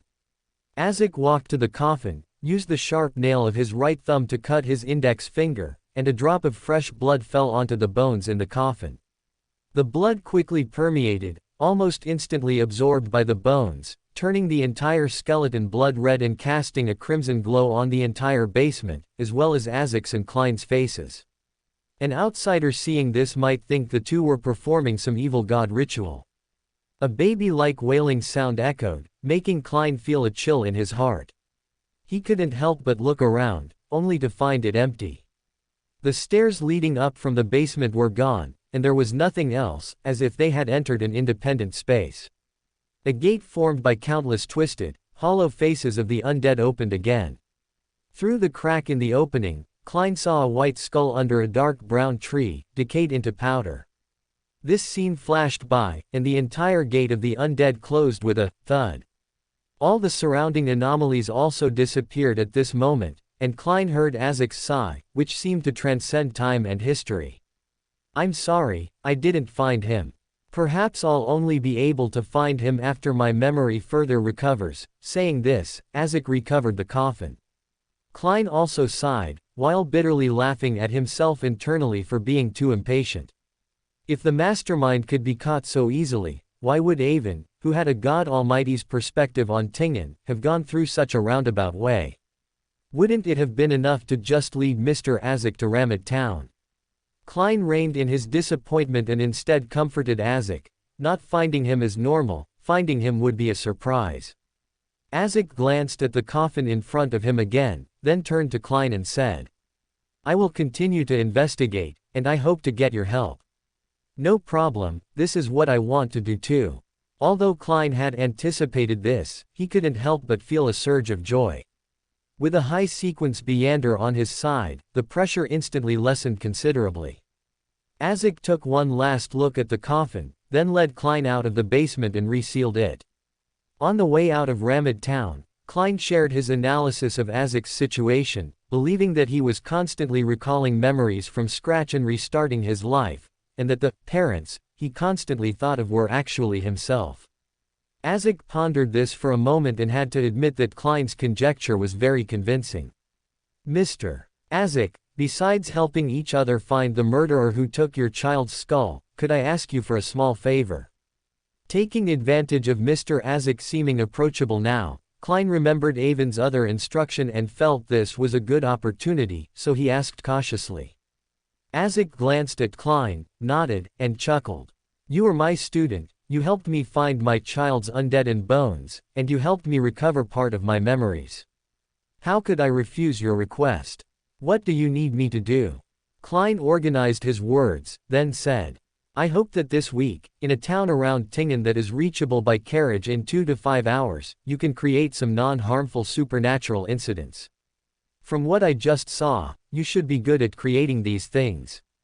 The targets should preferably be followers of the Evernight goddess, so that the incident will be transferred to the Nighthawks." "No problem." Azek immediately agreed without asking why Klein wanted to do this. He also implicitly acknowledged Klein's speculation about his abilities. "I will notify you of the town's location and time in advance, so you can be prepared." Klein breathed a sigh of relief. Although he had a good relationship with Mr. Azek, the other party's identity as a high-sequence Beander still brought him some pressure. He wasn't sure if the other party would help him with this favor, but thankfully Mr. Azek didn't refuse or ask too many questions. Rorstad Archipelago, the city of generosity, Biam. Alger, dressed in a long robe with messy blue hair, sat at the bar, drinking and listening to the news reported by the bartender. "You said that Vice Admiral Hurricane Kilangos's fleet is docked in a port around Biam and hasn't left for a week." The bartender wiped the glass in his hand, occasionally exhaling onto it and looking at the sunlight streaming through the window, but he didn't reply. Alger was stunned for a moment, then quickly pulled out 2 banknotes from his pocket and placed them on the bar. The bartender quickly took them before speaking. "That's right. It's said that the fleet's ships are docked in the Resistance Army's private port and hidden by the Resistance Army, while Kilangos took an ordinary passenger ship to the Loan Kingdom. I don't know what he's going to do." This news was from 2 days ago when one of Vice Admiral Hurricane's subordinates was drinking here and said it after getting drunk. The credibility is quite high. Alger narrowed his eyes, feeling this was a once-in-a-lifetime opportunity. Kilangos was difficult to kill not only because he possessed creeping hunger, which allowed him to herd Beanders and gain diverse, hard-to-deal-with Beander abilities. It was also because of his many subordinates, including some Sequence 7 members. Targeting Kilangos not only meant dealing with several large pirate ships, dozens of mid to low Sequence Beyonders, and hundreds of pirates. It was difficult for ordinary people to even break through the obstruction of Kilangos's subordinates, let alone kill him personally. But now he had actually abandoned his fleet and gone ashore. A pirate's most vulnerable time was when he was ashore. This was a rare opportunity to get rid of Kilangos's entanglement. Alger glanced at the bartender, again pulled out 2 banknotes from his pocket, and then said, "You should know where that Vice Admiral Hurricane's subordinate is now."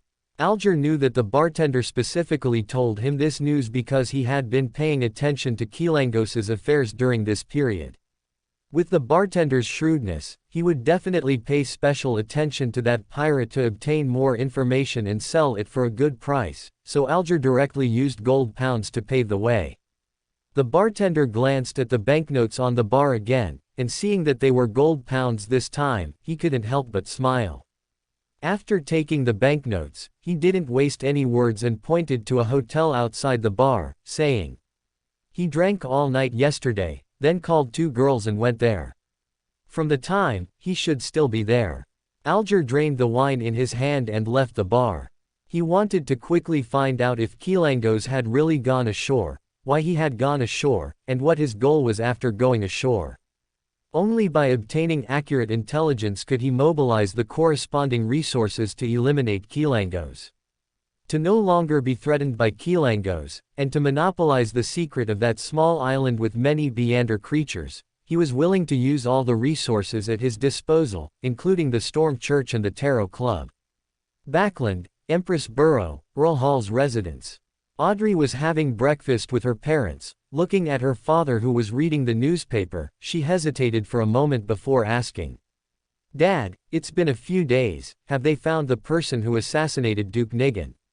Earl Hall sighed, putting down the newspaper in his hand. It contained reports about the terrorist organization, Aurora Order, and reports that Military Intelligence Section 9 would face reorganization. Unlike the Nighthawks, Punishers, and Machinery Hivemind teams, which belonged to the churches and were not revealed to the public, Military Intelligence Section 9 was a public organization that had to pass formal budgets through Parliament and was a member of the government. However, ordinary people would not know that Military Intelligence Section 9 had Beyonders. Not yet. Military Intelligence Section 9 has almost scoured Backland, but there's still no news of the assassin. His Majesty has also lost his temper several times. Audrey recalled the scene she had witnessed a few days ago and felt a pang of sympathy. It was the first time she realized that even important figures were not absolutely safe. If Duke Nigan could be assassinated, then her own father could also be assassinated. At this moment, Audrey's desire to advance was no longer just curiosity about the Beyonder world. She also hoped to be able to protect her family's safety through advancement. Chapter 182 The True Creator's Gaze. Realizing that even important figures could be assassinated, Audrey decided to quickly act out her role, seek subsequent magic potion formulas and materials for the spectator pathway, and protect her family. For this purpose, in the past few days, she frequently used Furs and Zio's channels to attend Beyonder gatherings, putting out word that she was seeking a spectator magic potion. With the meticulous observation skills of a spectator, she already felt that someone had begun to take an interest in her. They were silently observing her, which made her both excited and nervous. If she still couldn't obtain the telepathous magic potion formula at the next Tarot Club meeting, she might have to directly confront the person secretly observing her. Backland West Borough, Military Intelligence Section 9 headquarters. The people attending the meeting filed out of the large conference room, and every senior intelligence officer looked grim. Because 3 days had passed, no matter if it was the Demonist sect, the Aurora Order, or Theosophy Order, they couldn't find a single clue. They all seemed to have vanished into thin air. An operation only managed to sweep up some small fry, and Backland seemed to have become a forbidden zone for secret organizations for a time. For this, King George III sent a special envoy today, who severely reprimanded them at the conference. showing no mercy at all. In addition, Military Intelligence Section 9 received a joint investigation notice from the Storm Church. According to reliable information obtained by the Storm Church, one of the pirate generals, Vice Admiral Hurricane Keelangos, had landed and his destination was Backland. This was another dangerous individual, so Military Intelligence Section 9 received a death order this time. They must find Keelangos and prevent him from causing trouble. If they messed up again this time, Military Intelligence Section 9's budget for next year might be cut, and year-end bonuses might be forfeited. When it came to money in their pockets, Military Intelligence Section 9 was truly anxious this time. After the meeting, everyone was dispatched, contacting all intelligence channels and probing for all information, just to find Keelangos as quickly as possible. However, Avon didn't care much about all this. His merits from the previous 2 months and Robert's authority allowed him to largely ignore these commotions. Furthermore, he hadn't even been officially appointed to a position yet, so he wouldn't be implicated. Moreover, Keelangos was backed by the Twilight Hermit Order, and Avon had no desire to get involved in Adam's affairs. Instead, from the perspective of maximizing his interests, he was happy to see it happen. After leaving the conference room, Avon didn't stay long at Military Intelligence Section 9. Even if he didn't care internally, he had to put on a show. In reality, as soon as he left, he went to East Borough to secretly meet Mr. A. As you expected, Military Intelligence Section 9 has focused most of its attention on the Demonist sect, and our pressure has significantly decreased. Lanrius's safety is further guaranteed. Mr. A saw Avon and was very satisfied with the results of his previous suggestion. He then asked, "Do you have any news of Triss recently? The commotion that day was so big, did the Demonist sect and the Augustus royal family suspect her?" Avon shook his head and said, "The Red Rose Manor incident caused a huge stir. Some people judged that Edsac Augustus was in danger of being assassinated, so the entire Red Rose Manor was heavily protected, and I couldn't enter it." When Avon was promoted to colonel last time, he secretly wrote a letter of denunciation about Lanrius to Edsac Augustus, hoping to guide him to share his father's worries, but there had been no movement for a long time. Moreover, from indirect information, Triss was also fine, heavily protected by Edsac Augustus. This made Avon somewhat suspicious. Could the third prince really be into men, and have fallen in love with this demoness? Avon then informed Mr. A about the Royal Guard's renewed abnormal movements and the news of Vice Admiral Hurricane Keelangos landing. The matter of Vice Admiral Hurricane was fine, he didn't want to concern himself with it.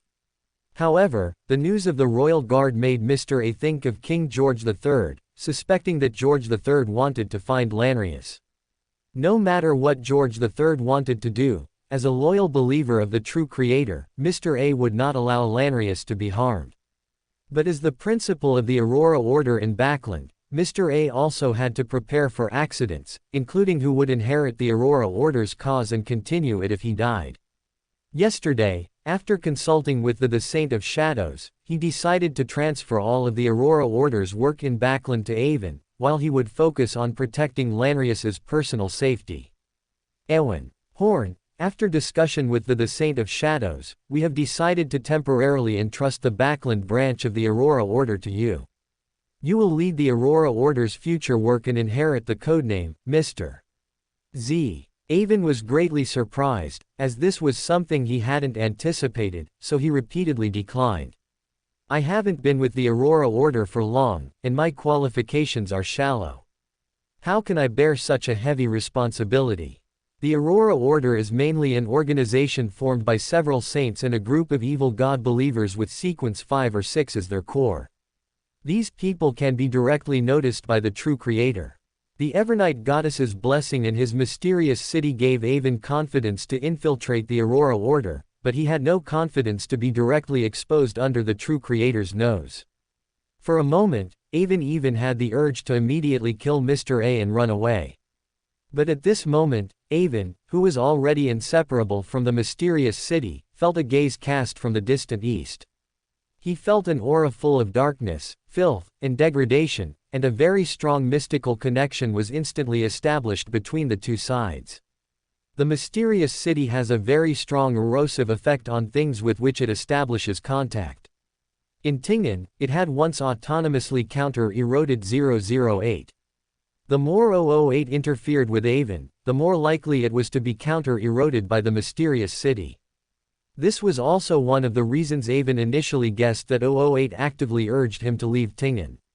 For normal people and objects, Avon himself was a huge source of pollution. However, this time was different. The mysterious city's invasion was firmly resisted, making the connection established between the true creator and Avon incredibly solid. Feeling the gaze from afar, Avon's blood seemed to freeze, and his entire body stiffened.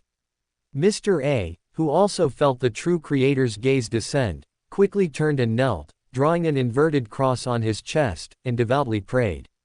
As time passed, Avon, through the mysterious city, faintly heard a sigh of relief, followed by the words, "City of Calamity." As this term echoed in Avon's mind, the word uttered by the true creator seemed to gain true substance, transforming into a mysterious black seed that landed on Avon's physical and spiritual bodies, intending to merge with Avon but was resisted by the mysterious city. However, that black seed was also extraordinary. It was not eroded and dispersed by the red light of the mysterious city. Instead, it merged into the mysterious connection between the mysterious city and the true creator. Before Avon could respond, the true creator withdrew his gaze, but Avon could see that the connection between the mysterious city and the true creator was so clear and unbreakable. The mysterious city seemed to implicitly approve the other party's existence, giving up on eroding it. City of Calamity. Is that the name of this mysterious city on me? Does the true creator know it? What does this mean? From the feedback of the City of Calamity, have we become allies? Just as Avon's mind was somewhat bewildered, Mr. A finished his devout prayer, then stood up with an expression of envy and jealousy, looking at Avon and saying, "Congratulations. From now on, you are a favored one of the Lord, able to listen to the Lord's teachings at any time. You have received the Lord's favor. What good fortune." Avon looked at Mr. A's undisguised, open envy and jealousy, feeling a bit vexed. He forced a smile, wanting only to say to him, "Such great fortune, do you want it?" But he immediately realized that if this fortune were given to Mr. A, he might truly want it. However, Mr. A didn't notice Avon's unpleasant expression and said to him, "Although you have become a favored one of the Lord, you are still a member of the Aurora Order. Since the Lord has no other instructions, let's continue as we planned before." After speaking, Mr. A called in a remarkably handsome young man from outside the door, who was only slightly less attractive than Avon. Then he continued to Avon, "His name is O'Sullivan. He is my assistant and also a sequence 6 feet Rose Bishop. This is the new, Mr. Z. Hello, Mr. Z. From now on, I will be your assistant." The young man named O'Sullivan seemed very polite, but Avon knew that any meander of the conspirer pathway, no matter how normal they appeared externally, was an utterly mad lunatic. Mr. A also made no secret of his admiration for O'Sullivan, telling Avon, "The O'Sullivan family are all devout believers of the Lord. His family has been striving for the Lord's descent for 4 consecutive generations and is completely trustworthy. He has served as my assistant for a long time and can help you quickly grasp the Aurora Order's power in Backland." Then Mr. A began to introduce Avon to the remaining forces of the Aurora Order in Backland, including 7 or 8 gangs in the East Borough and Docklands, 4 or 5 nobles in the Empress Borough and West Borough, and several trade firms and small banks in the Hilton District and Sherwood Borough. From Mr. A's introduction, these industries were actually doing quite well, even against the backdrop of economic downturn. This made Avon somewhat puzzled as to why Mr. A would risk assassinating the Intis Republic's ambassador for £10,000. He then discovered that the Aurora Order's separate account currently only had £2,000 in cash, which was far from enough for a large organization. Facing Avon's questioning gaze, Mr. A sternly told him, "The main task of the believers in these industries is to develop themselves and accumulate strength, awaiting the opportune moment. This is a separate line of tasks from the Aurora Order's operations. Creating chaos and guiding the Lord's descent is a major undertaking, but planting seeds in various strata of low-end society, hoping to one day overturn the false god storm's rule from within, is also a major undertaking. We must prepare for both. To avoid risks, people on these two lines must not cross paths.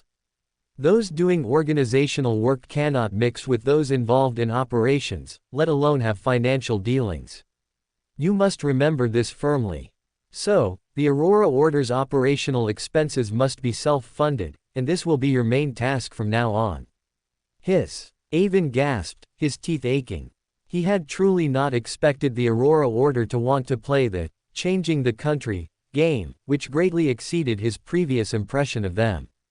At the same time, seeing that such a secret organization, which caused official forces so much trouble, only had 2,000 gold pounds in its activity fund, Avon felt that Mr. A's abdication might not be as simple as he claimed.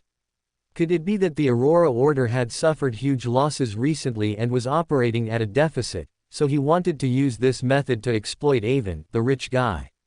Looking at Avon's suspicious gaze, Mr. A felt a bit embarrassed, because Avon had guessed correctly, he was indeed planning that. No matter the organization, funds are needed to operate. The Aurora Order had suffered great losses from its recent operations, with income far below expenditures. Every morning, as soon as he opened his eyes, the first thing Mr. A had to face was an overwhelming pile of bills. Most of his time was spent wondering if he should kidnap someone for quick cash. Money from legitimate businesses could not be used arbitrarily. Logically, they should still control some less legitimate, but highly profitable, businesses. Unfortunately, ever since Avon arrived in Backland had not had a single peaceful day. Military Intelligence Section 9, along with the three major churches and the police station, had swept through the East Borough and Docklands more than once. So, in the end, Mr. A finally could not bear the burden and set his sights on Avon. After this period of observation, Mr. A believed that Avon was devout to the Lord, had a quick mind, a powerful background, and looked very much in line with the Aurora Order's corporate culture. Most importantly, he had money. So, Mr. A formally proposed his abdication. After discussing it with the Saint of Shadows, he officially promoted Avon to be a backbone member of the Aurora Order, inheriting the legacy of Mr. Y, and simultaneously handed over the Aurora Order's Backland branch to Avon. Oh, by the way, the intelligence you've provided these past few times has been very valuable, and your plans have been very effective, making great contributions. We will not be stingy with rewards. This item is what the Saint of Shadows entrusted me to bring to you. After throwing a large package to Avon, it was time for a big carrot. Mr. A knew that his escape at this moment was not honorable, so he quickly took out a square box and handed it to Avon. Avon faintly felt an attraction from its essence, guessing the item inside. He opened it and found, as expected, a large brain, reddish-black and seemingly pulsating in sync with a heart. A human-faced lion's brain, still stained with much blood, as if it had just been freshly hunted. Avon smiled, closed the box, and said to Mr. A. "Thank you for the Saint of Shadows' gift. This truly solves my urgent need." Just 2 days ago, Mr. Hope, who was with Robert, had come to Avon, giving him the compound eyes and poison glands of a hunting black spider. Adding what Mr. A gave him today, he had now collected all the main materials for the Hunter Pathway Sequence 6 inches Conspirer. The last 2 auxiliary materials, 10 grams of amber powder and 2 white oak fruits, were items that could be easily bought at jewelry and herbal shops.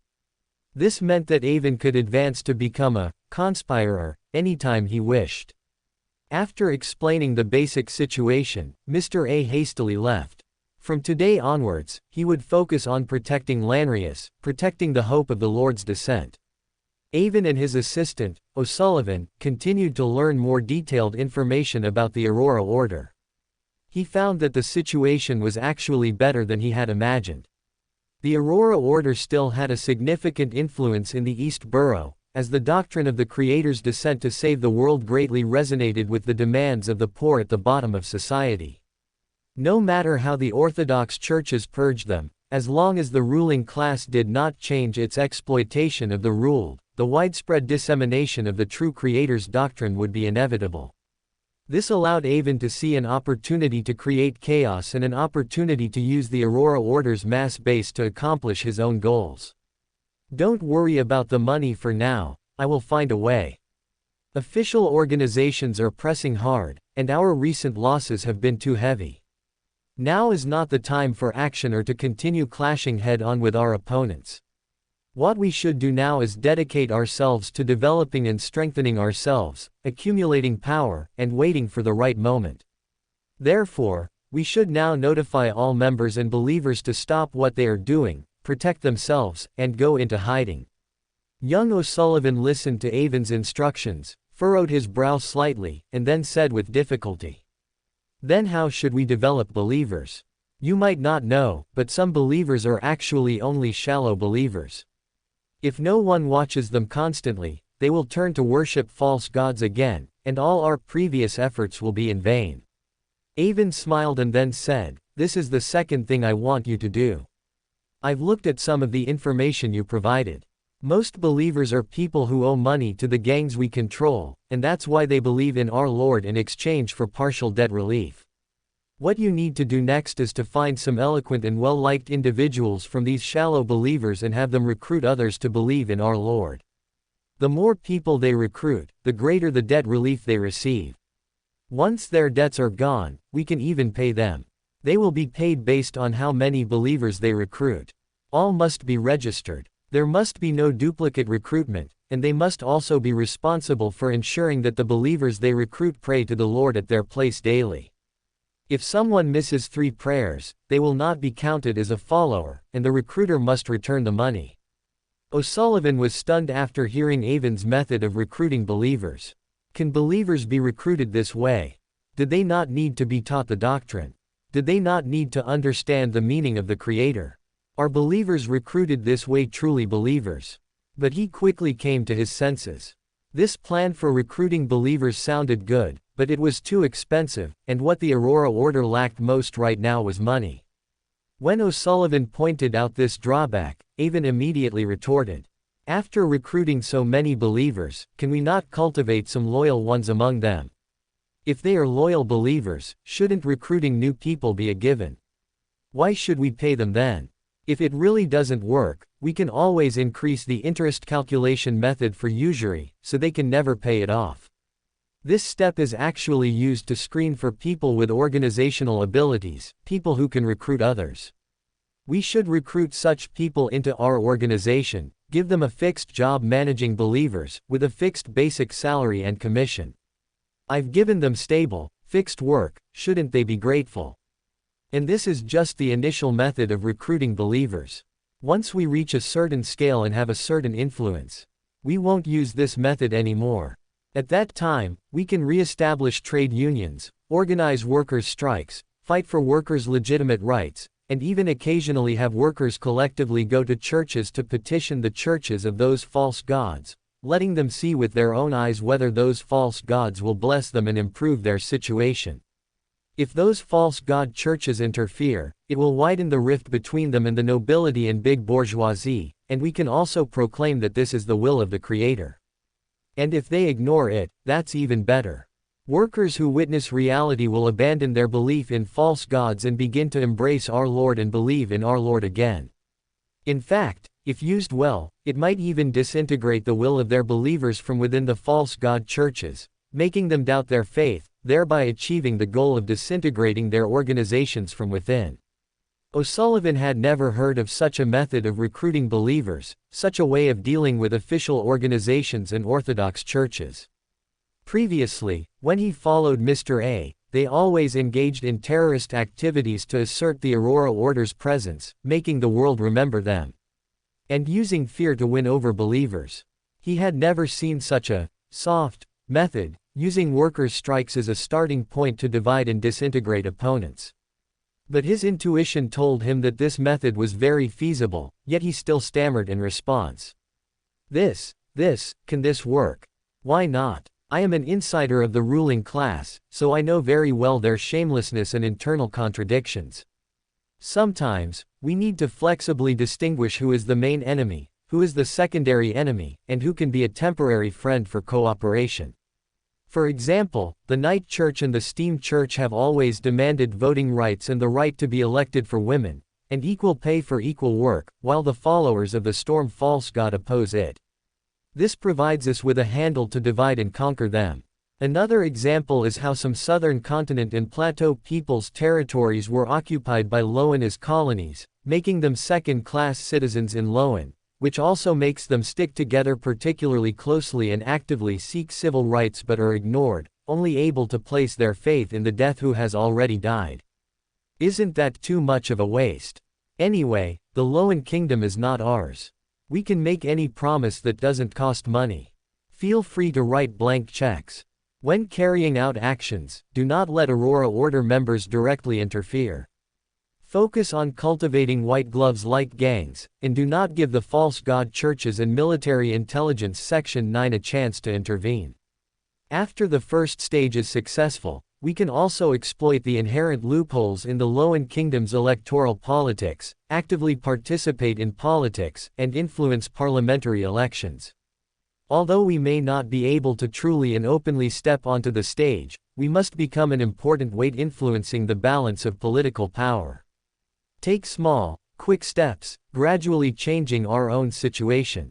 Quantity will lead to qualitative change. Hearing this, O'Sullivan took a deep breath.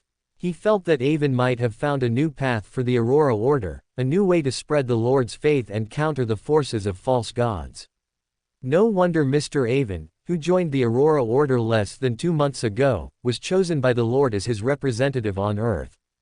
Under his leadership, the Aurora Order will surely be revived. Chapter 183, Controlling the Lower Strata, High Summoner. Avon's method, in essence, was the same one America played in his previous life, stirring up internal class and ethnic conflicts within Loan and making empty promises. At the same time, he used the faith in the true Creator to establish a powerful and effective core organization among the lower strata, leveraging the inherent power of the common people. Admittedly, the common people were powerless against Beyonders, but the connection between the people and the deity brought by faith made organized commoners not entirely defenseless. The key lay in whether the people were organized. Avon's approach combined the tactics of two ideological states from his previous life. He refused to believe that this wouldn't destabilize the Loan Kingdom and intensify various conflicts. Avon even vaguely entertained another idea. If this model truly succeeded, and the Aurora Order gained control over grassroots governance, a sphere currently beyond the Loan Kingdom's administrative system, would that not count as reform? Would George III truly turn a blind eye to such a significant change? Judging by the unexpectedly swift passage of the Grain Bill, pushed by Robert, and the Government Employee Recruitment Act, drafted by Avon, George III had been actively promoting reforms that would bring about changes to the nation and society, even if it meant sacrificing his own imperial power. If one were an outsider, they might even consider George III a true reformer, with a selfless and broad mind. However, Avon was privy to the inside story. George III was doing this to reap the benefits and for his own apotheosis ritual, which was why he gave the green light to various reforms and actively promoted them. So, was it possible to leverage George III's momentum, to kill two birds with one stone? Would George III become a protective umbrella for the Aurora Order's development in the lower strata, ultimately allowing the Aurora Order to contribute to his own apotheosis ritual? Avon had high expectations for this, and the barometer for observing George III's attitude was very easy to find. Capon, the human trafficker later completely wiped out by Klein, was George III's proxy for dirty work, controlling several gangs. By observing the attitude of those gangs, one could discern Capon's attitude, and by knowing Capon's attitude, one could infer George III's attitude.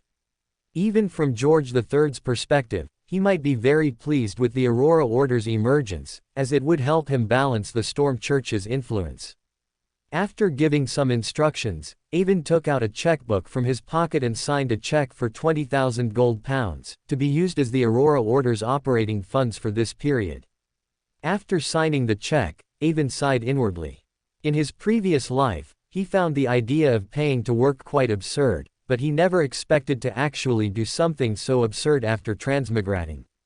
However, Avon had to pay this money. Nominally, it was to contribute to the Aurora Order's development, but in reality, as long as the true creator didn't expel him, this would be considered his own faction. O'Sullivan accepted the enormous check, but his heart remained calm, for in his mind, true believers could sacrifice everything, including their lives, for the Lord. Paying to work was nothing, it was a routine operation. Having determined the future development direction of the Aurora Order's Backland branch and provided guidance, Avon prepared to become a hands-off manager. He held several identities and could not confine himself to specific tasks. If he, as the boss, had to manage everything, what would his subordinates do? He also wanted to use this opportunity to assess O'Sullivan's professional competence and whether he would temporarily go mad. If he went mad and couldn't control himself, it would be best to send him far away as soon as possible, to avoid implicating himself. After finishing all instructions, Avon left the secret meeting place in the East Borough, then went to his apartment in Sherwood Borough, changed his clothes, called a carriage, and quickly headed north. The Knight Church's Backland headquarters, St. Samuel Church, was located on Passfield Street in the western part of Backland's North Borough, and Avon's destination was there. Upon entering the church, Avon did not go to Archbishop Anthony to discuss matters as usual. Instead, he went directly to the prayer hall, found a seat, clasped his hands, and began to pray to the Evernight goddess, reporting the events he had encountered that day. After a long while, Avon still didn't notice anything unusual. He only felt that the goddess's blessing was still there, and the seed planted by the true creator still hovered around him, completely unchanged. Avon knew that the Evernight goddess also couldn't resolve the true creator's personal methods, and he also understood that this black seed was merely for positioning, just like the red symbols hidden on the back of the hands of the Tarot Club members who had established contact with the gray fog. Its main purpose was to allow the true creator to find him at any time, with no other functions. But even so, it made Avon feel very uncomfortable and insecure, even somewhat regretting his initial plan to join the Aurora Order. He couldn't help but mock himself inwardly. Although he usually appeared cowardly, he had always carried a kind of pride as a transmigrator, believing that with his cheat, he could succeed in anything, and so he had infiltrated the Aurora Order without much thought. However, recalling that the original intention of infiltrating the Aurora Order was to make contact with and understand the Iron and Blood Cross Order, he felt relieved again. This was a problem that had to be faced sooner or later, not something that could be avoided by simply wishing it so. Since the Evernight goddess couldn't resolve the true creator's seed, Avon could only comfort himself with the adage, "When in Rome, do as the Romans do," but necessary probes were still indispensable. For example, he needed to test whether the true creator could truly interfere with him by bypassing the City of Calamity. Earlier, in Tingen, Avon had, through a series of actions, tested and found that Adam, a king of angels of the spectator pathway, could not directly interfere with his actions or probe his inner thoughts. Now, Avon wanted to test whether a true god could control him, and the method for this test would be at the high-level Beander gathering he was attending with Miss Sharon tonight. This test was essential to determine Avon's future conduct. At the same time, he also wanted to inquire if anyone knew information about the City of Calamity. Avon had just asked the Evernight goddess about this in his prayer, but he also received no response. As night fell, Avon and Miss Sharon shared a carriage, heading towards the suburbs along the Tassock River, which cut through Backland. It was still August, the height of summer, and listening to the croaking of frogs outside the carriage, Avon felt a deep sense of tranquility. The organizer of that gathering is a beautiful woman. I received an invitation inexplicably when I first arrived in Backland. You know our situation, we were constantly hiding, living in fear. Someone actually found my hiding place, specifically invited me to attend, and silently slipped the invitation into my residence. It truly startled me. At the time, I attended with a mix of doubt and a, "what have I got to lose?" attitude. Only after attending did I realize the high caliber of this gathering. Several demigods participated intermittently, and the other Beyonders who attended were basically all Sequence 5 or Sequence 6. I estimate you might be the first Sequence 7 to attend. Because the place she was taking Avon was too important, Miss Sharon, uncharacteristically, spoke a lot to Avon. And perhaps because of their past cooperation, coupled with the goodwill Avon had generated 3 days prior with his ritual, she even teased Avon about his sequence. However, although she playfully teased Avon about his sequence, Sharon dared not underestimate him in the slightest. As a wraith, she was naturally able to receive information from the spirit world, inherently possessing the ability to divine, and could sense the danger emanating from Avon. When the carriage arrived outside a luxurious manor in the suburbs, Avon dismissed the coachman and habitually activated his gray-white vision, only to suddenly realize that the manor in front of him was not a manor at all, but a giant tiger-shaped monster lying there, its maw wide open, exuding an extraordinary aura that inspired awe. The well-dressed servants around the manor were all undead, and the manor's main gate was the monster's gaping mouth. Seeing Sharon about to lead him into the tiger's mouth, Avon was startled and quickly pulled Miss Sharon back. Miss Sharon, who had never been directly held by a man, reacted instinctively and immediately transformed into her wraith form, as if startled by Avon's action. Her pale face flushed slightly, and she then glared at Avon, seemingly scolding him for his rudeness. However, Avon paid no attention to this, focusing solely on what was before him. Ever since Avon established contact with sealed artifact grade 1, Napoleon's Perseverance, he had, by virtue of the Hunter Pathway's special authority, roughly acquired the status of a demigod. Correspondingly, Avon's gray-white vision had evolved. Previously, Avon's gray-white vision could only create 3D models of real-world buildings and terrain, and could only detect the traces of Beyonders from the Hunter and Assassin pathways. However, the evolved gray-white vision could see and perceive all matters related to mystery. It could directly see the surrounding spirit world and mirror world, and see through some illusions and disguises. In Avon's eyes, the manor in front of him simply didn't exist. There was only a huge monster, over 10 meters tall and more than 100 meters long, lying there, waiting for passers-by to willingly enter its mouth. And those seemingly well-dressed, polite servants were all puppets directly controlled by this massive monster, guiding people into the monster's mouth.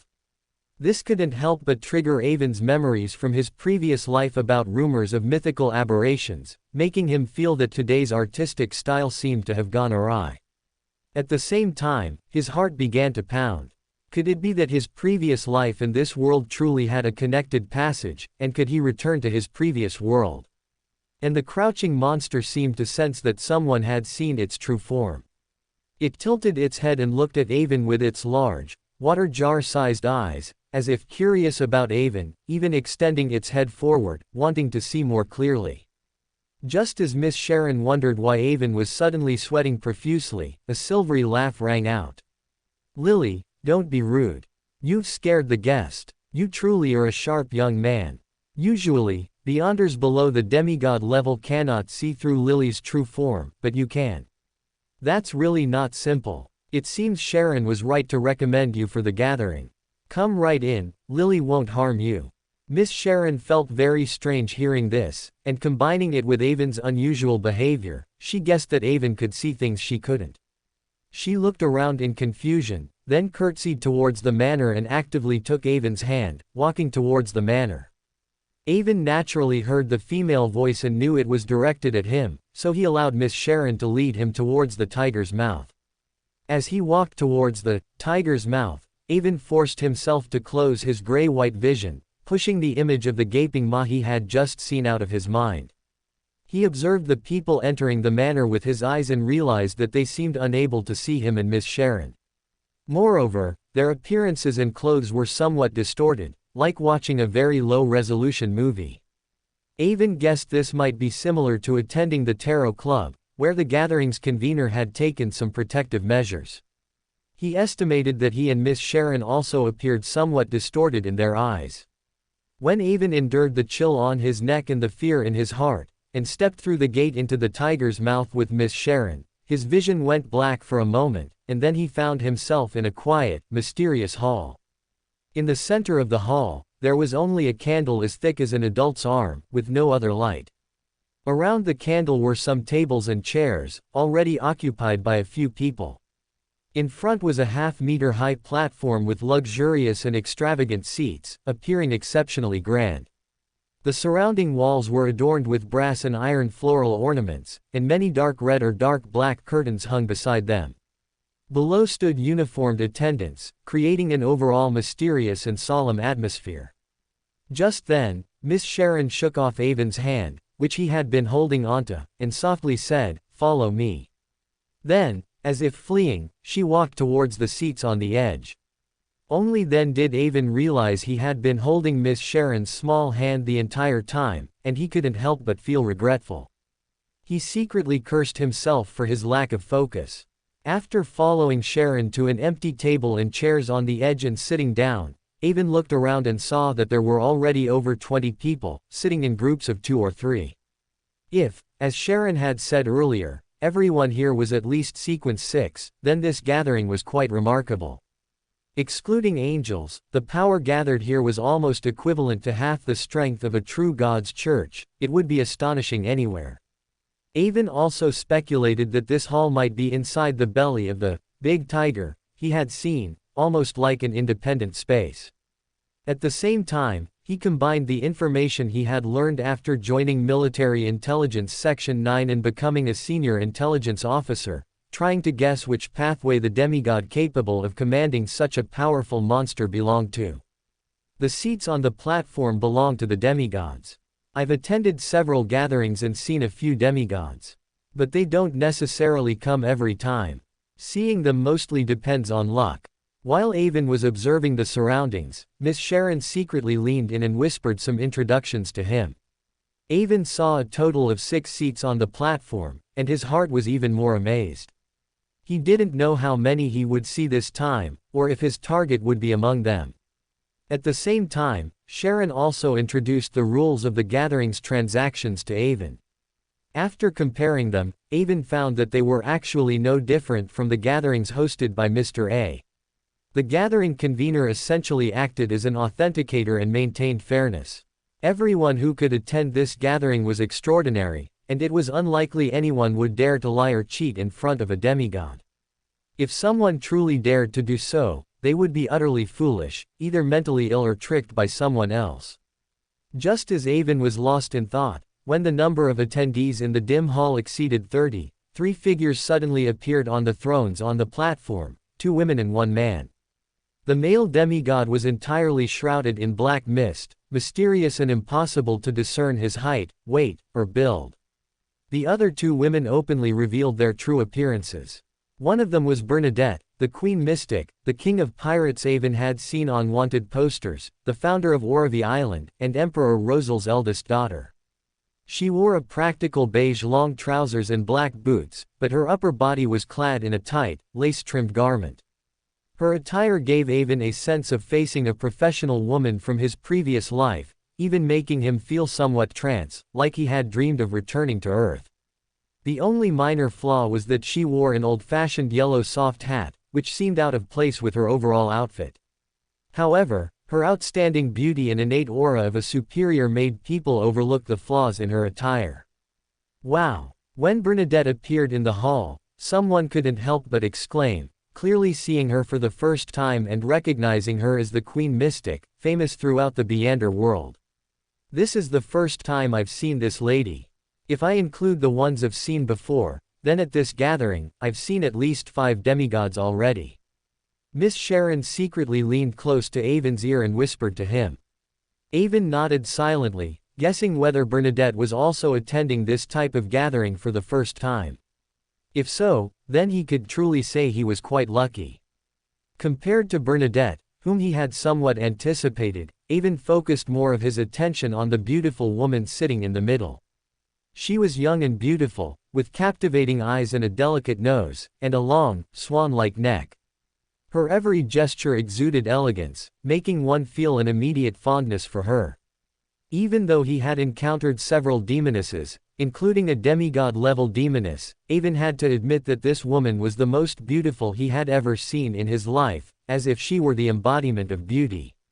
What was even more striking was her eyes, which could captivate anyone with a single glance. They were red. This almost directly revealed her identity. She was a demigod of the apothecary pathway. In other words, she was a demigod vampire. Avon immediately thought of the information regarding the moon pathway. Sequence 3 was indeed called High Summoner. The moon pathway is related to the fields of life and spirituality. Sequence 8 is Beast Tamer, and Sequence 3 is High Summoner. No wonder she could tame such a powerful Beander creature.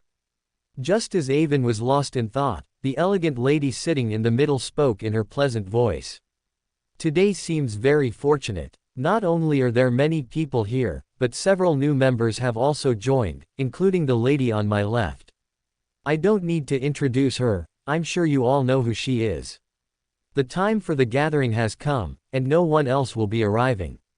Let's begin our transactions. As the gathering convener, the elegant lady announced the start of the gathering. Avon, thanks to the special abilities granted by the City of Calamity, felt that his location was no longer outside Backland.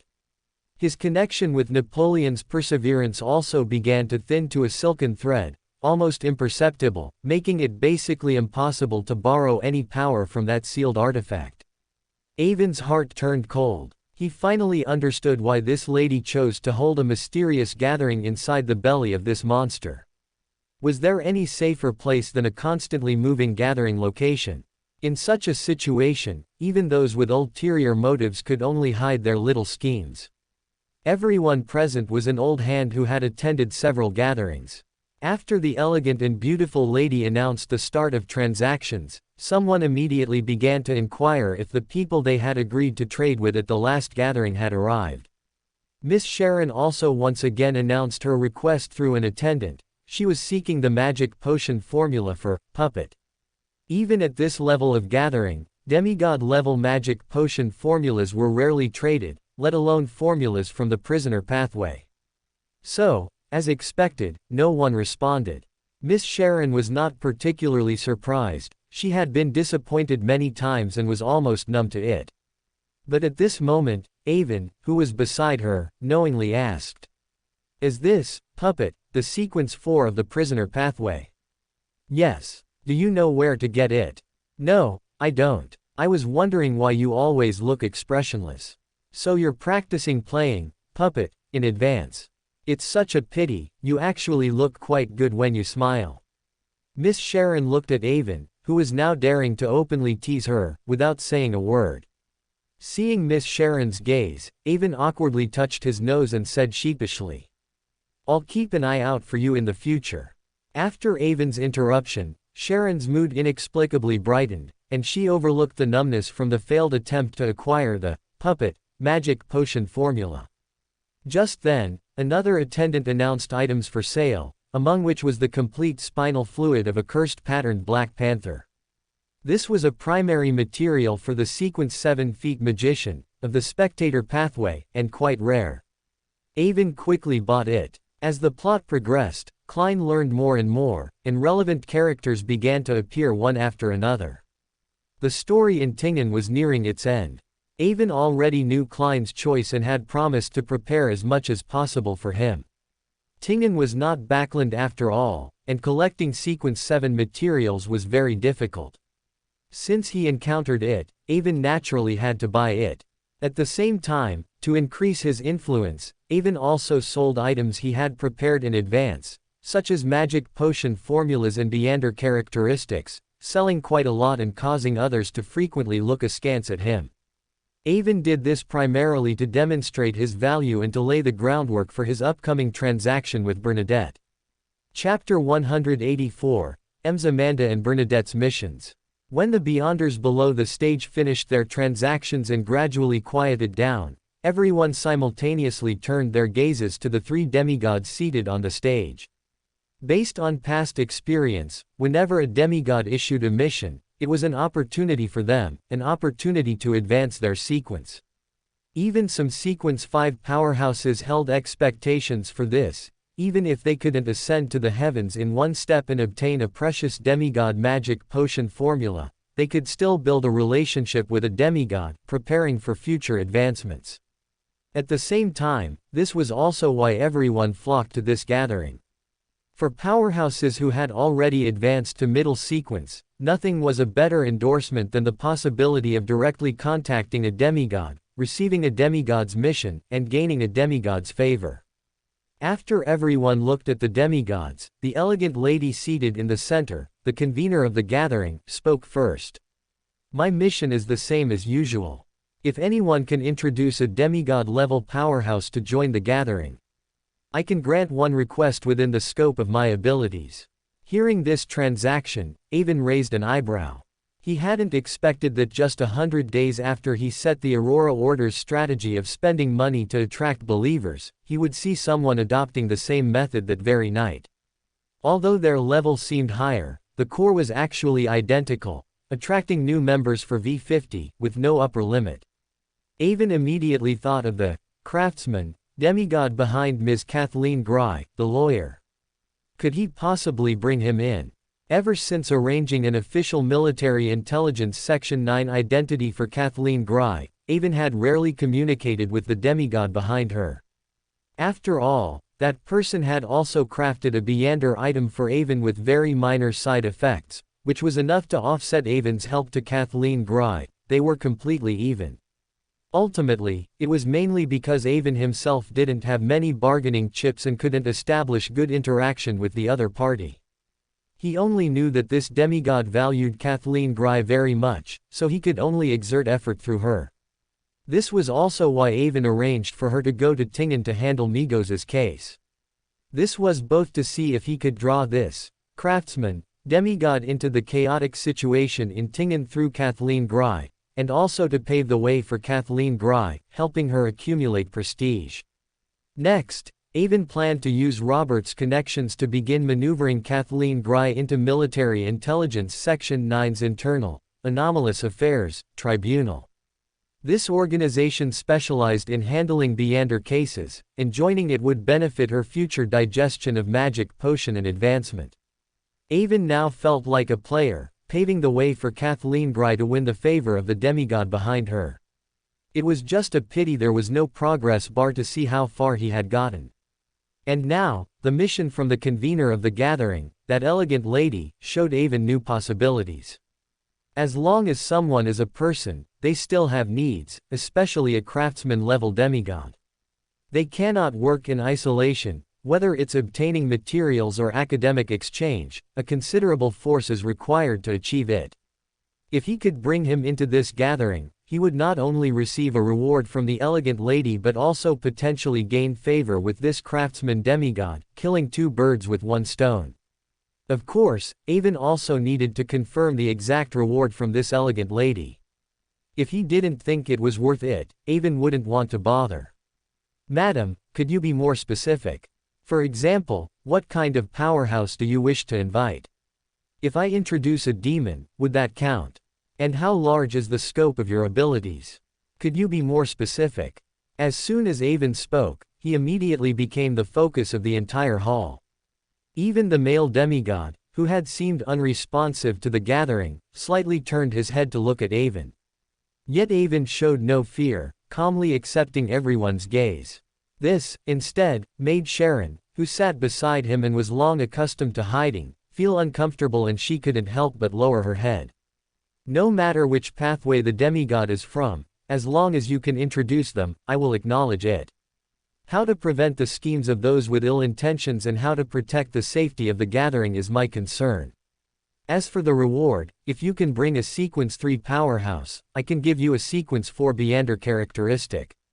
If you can bring a Sequence 4 demigod, I can give you a main material of Sequence 4. Oh, you may call me Ms. Amanda. The beautiful and elegant lady was equally surprised by Avon's question, which almost indicated that Avon was confident he could truly bring a demigod, making her exceptionally delighted. Avon's heart was also equally delighted, because the reward was high enough for him to strive for it. "I understand, Ms. Amanda. I will strive for your reward." Seeing that the mission from the convener of the gathering beside her had received a response, Bernadette gained some confidence in her prophecy and immediately said, "I also have a mission. I want to obtain all intelligence on Beander incidents in Backland. I will judge the value of the intelligence, and the minimum I will give is at least 200 gold pounds. If the intelligence is valuable enough, I will do my best to help them advance to demigod. The fairness of the transaction will be witnessed by Ms. Amanda." As soon as Bernadette spoke, the scene erupted in an uproar.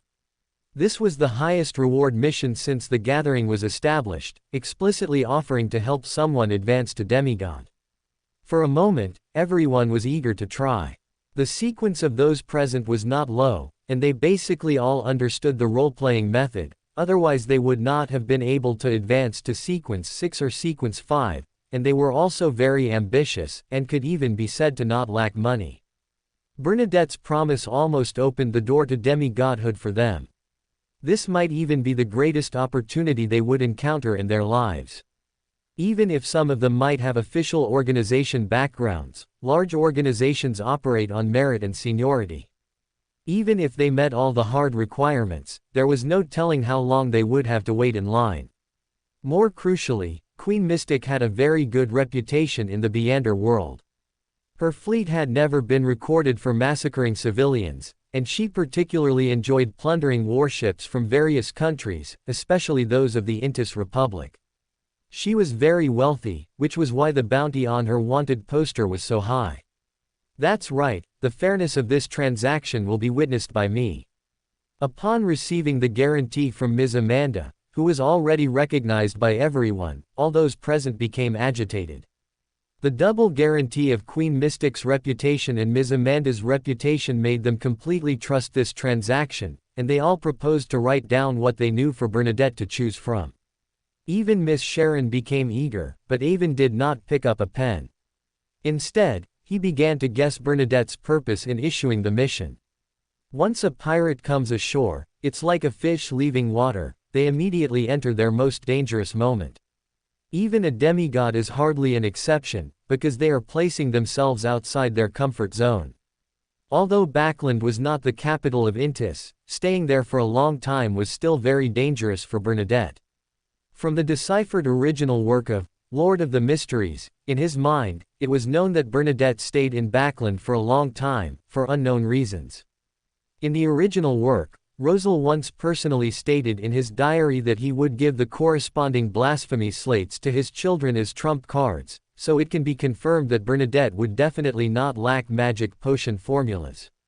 The behavioral logic of Beyonders is actually very simple. Advancement and digestion are eternal themes. Military Intelligence Section 9 had already confirmed that Queen Mystic was a Sequence 3 powerhouse a long time ago. After such a long time, Avon believed that Queen Mystic could not have failed to digest the magic potion. So Avon could easily guess that the only reason Bernadette would stay in Backland for a long time could only be for the materials needed for advancement, or for the rituals needed for advancement. Of course, other possibilities are not ruled out, but Avon felt the possibility was very small. Although Avon didn't know the inside story of Rosal's death, based solely on his ability to create blasphemy slates that could block the divinations and prophecies of true gods, Avon believed that even if he wasn't a true god, he was probably close, perhaps a king of angels on the same level as Adam. This is Avon's perspective and speculation. In fact, Rosal was only a Sequence 1 great angel at the time. The main reason he could create blasphemy slates that blocked true gods was due to the mother goddess of depravity. A king of angels who might be only one step away from being a true god, and also a doting father, Avon absolutely did not believe he wouldn't pave the way for his daughters, especially his favorite eldest daughter. Coupled with the transaction proposed by Bernadette, Avon speculated that Bernadette was preparing for her own advancement ritual. While Avon was lost in thought, people successively wrote down the information they knew on paper, which was then handed up by the attendant nearby. Because almost everyone wanted to try their luck, the attendants quickly formed a long queue, each handing their intelligence to Bernadette. Bernadette, taking the intelligence, simply glanced at it with her sea blue eyes, their focus lost, and immediately stated the price of the intelligence. £200, £200, £200, £700, £300. Many people provided information, but the value of the information was low, to the extent that some began to quietly question whether Bernadette was tricking them. Just as this kind of talk began to spread, a fluttering quill suddenly appeared beside Bernadette, writing something unknown on the papers she had already judged the value of. Then these papers, with content written by the quill, flew as if blown by the wind, accurately landing in everyone's hands. When they saw what Bernadette had written, they all fell silent, some even embarrassed. Even though their faces were somewhat distorted, it couldn't hide the awkward atmosphere that permeated the entire hall. Seeing this situation, Avon almost couldn't help but laugh aloud. As a high-ranking intelligence officer in Military Intelligence Section 9, Avon was very familiar with this situation and had encountered it more than once.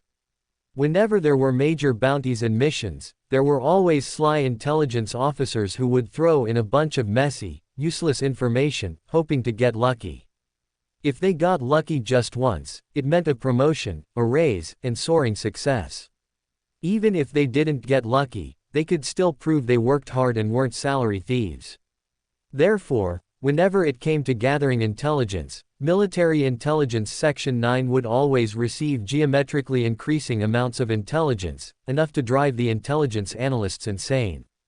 This was also why Jonas didn't prioritize vague intelligence last time and was ambushed by Avon. He simply couldn't handle it all. However, this method was ineffective against Bernadette, as she was a clairvoyant who could directly gaze upon the river of fate and discern the origin of the intelligence in her hands. Not long after, Bernadette finished reviewing the intelligence presented by the attendants. The most valuable piece of intelligence involved a demigod, for which Bernadette offered a value of 10,000 gold pounds, but it still wasn't what she was looking for. This made her begin to doubt the prediction she had made before coming. Just then, another attendant stepped forward and handed her a note.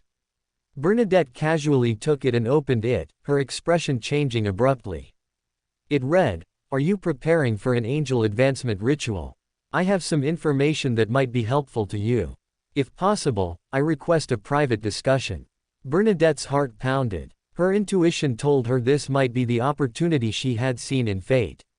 Looking in the direction the attendant had just come from, Bernadette realized that the person who wrote the note was the gentleman who had previously loudly inquired about Ms. Amanda. Everyone present was sharp-eared and keen-eyed. Noticing Queen Mystic's actions, they immediately guessed the reason. They all simultaneously looked at Avon with surprise, envy, and hatred, which once again put Sharon, who was at the same table as Avon, under everyone's scrutiny, making her very uncomfortable. "Could you please prepare a private room for me? I need to speak with that gentleman alone," Bernadette requested of Ms. Amanda, who was beside her. Amanda hadn't expected that today's main character would be a young man attending the gathering for the first time. She scrutinized Avon again from head to toe, then smiled and said, "Of course." With a wave of Ms. Amanda's hand, Avon's vision went dark again, and he reappeared in a private room. The entire room contained only a small tea table and 2 chairs. On the tea table, there was a pen and a few sheets of paper. Other than that, there was nothing else, and Bernadette was sitting directly opposite Avon. "How did you know I was preparing for an angel advancement ritual?" Bernadette was the first to ask. When Bernadette first saw the content of the note Avon wrote, her initial reaction was that the ritual details had been leaked, and someone wanted to use this opportunity to harm her. But she quickly dismissed this idea, because if someone wanted to scheme against her, they should have used a more secretive method, rather than stating it so directly and boldly. As soon as Avon heard Bernadette's question, he knew she might have misunderstood, but he didn't panic and directly stated his recent conjecture, including his conjecture about Rosal the Great. These conjectures were actually very reasonable, which made Bernadette look deeply at Avon and say meaningfully, "Although your conjecture is very direct and simple, it's not something just anyone could know. The power behind you and you yourself are quite extraordinary. Because of the demystification efforts by official powers like the Orthodox churches, ordinary people regarded Beyonder matters as legends, only seeing pirate kings and generals as vicious great pirates. And ordinary Beyonders only knew that pirate kings were powerful Beyonders. It was impossible for them to accurately know that Queen Mystic was a demigod, or even a Sequence 3 demigod. Someone who could know such accurate information must come from a major power, and furthermore, be someone who could access core secrets within that major power." What made Bernadette feel strange, however, was that her eyes, which could directly see the river of fate, told her that Avon was merely a Sequence 7 Beyonder. This was very peculiar. Although she had many doubts, as a demigod-level mystery prior, Bernadette was able to control her curiosity and then said, "I am indeed looking for intelligence on Beyonder events in Backland for my advancement ritual, so as long as you can provide intelligence that satisfies me, I will not be stingy with rewards." After saying this, Bernadette looked at Avon, awaiting his reply. Avon thought for a moment and said, "I only guessed that you are preparing for an angel advancement ritual, but I don't know the specific details. How about you tell me the ritual details, so I can select suitable intelligence for you?" Bernadette took a deep breath, almost laughing in exasperation. If she hadn't performed a prediction about this gathering before coming and had some expectation for Avon's intelligence, she would have already lost her temper and left. How could someone expect to get information about an angel ritual without providing any information in return? But thinking that Avon was only a Sequence 7, and if he dared to play tricks on her, she could definitely make him die without a burial place, Bernadette solemnly retorted. "I can tell you the content of the ritual, but you must also know that this is an angel advancement ritual, which involves very high-level mystical knowledge. So I must warn you, if you can give me satisfactory intelligence, then fine, but if you cannot, then you will have to pay a corresponding price. No one can gain benefits from me for free and without paying a price. You must think this through." As Bernadette spoke the last words, she leaned back, her voice suddenly rising, and an awe-inspiring aura emanated from her, truly displaying the dignified demeanor of a prominent figure in the Beyonder world, a queen of her generation. Facing Bernadette's aura, Avon tried his best to control his trembling body, smiling confidently as he said, "No problem, I'm just taking a gamble.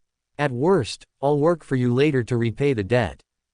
Being able to trade with a future angel, and even potentially gain generous rewards, that's nothing.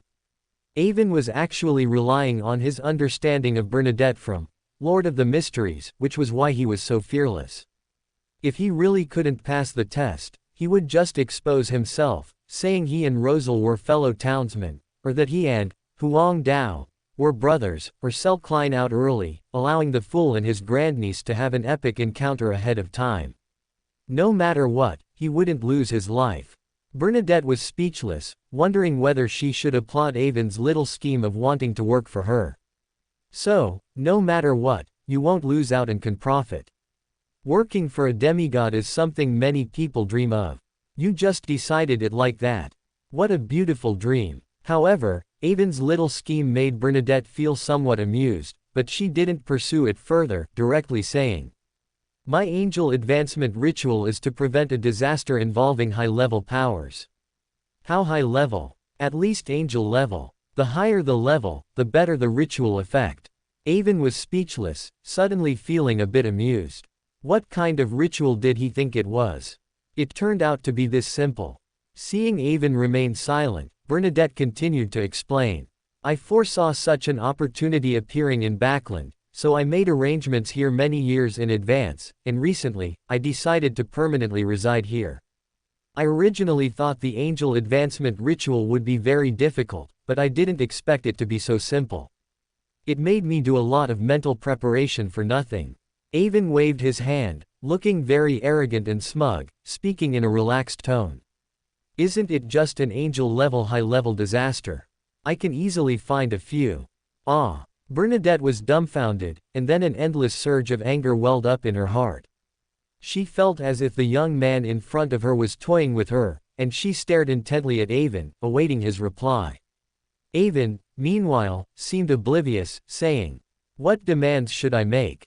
Should I ask you to help me advance to demigod? Isn't that too much of a waste? After all, if you become an angel, your strength will undergo a qualitative change. Or perhaps I'll ask for a favor. Who knows when I might need an angel's help? What do you think?" Bernadette suppressed the emotions in her heart and said in an emotionless voice, "All right, I can owe you a favor. Now, can you tell me the relevant information?" Only then did Avon seem to notice Bernadette's emotions. He shrugged indifferently and said, "The demoness sect is cultivating a vessel for the descent of the primordial demoness." Bernadette's eyes lit up. She realized this was definitely a good opportunity for her.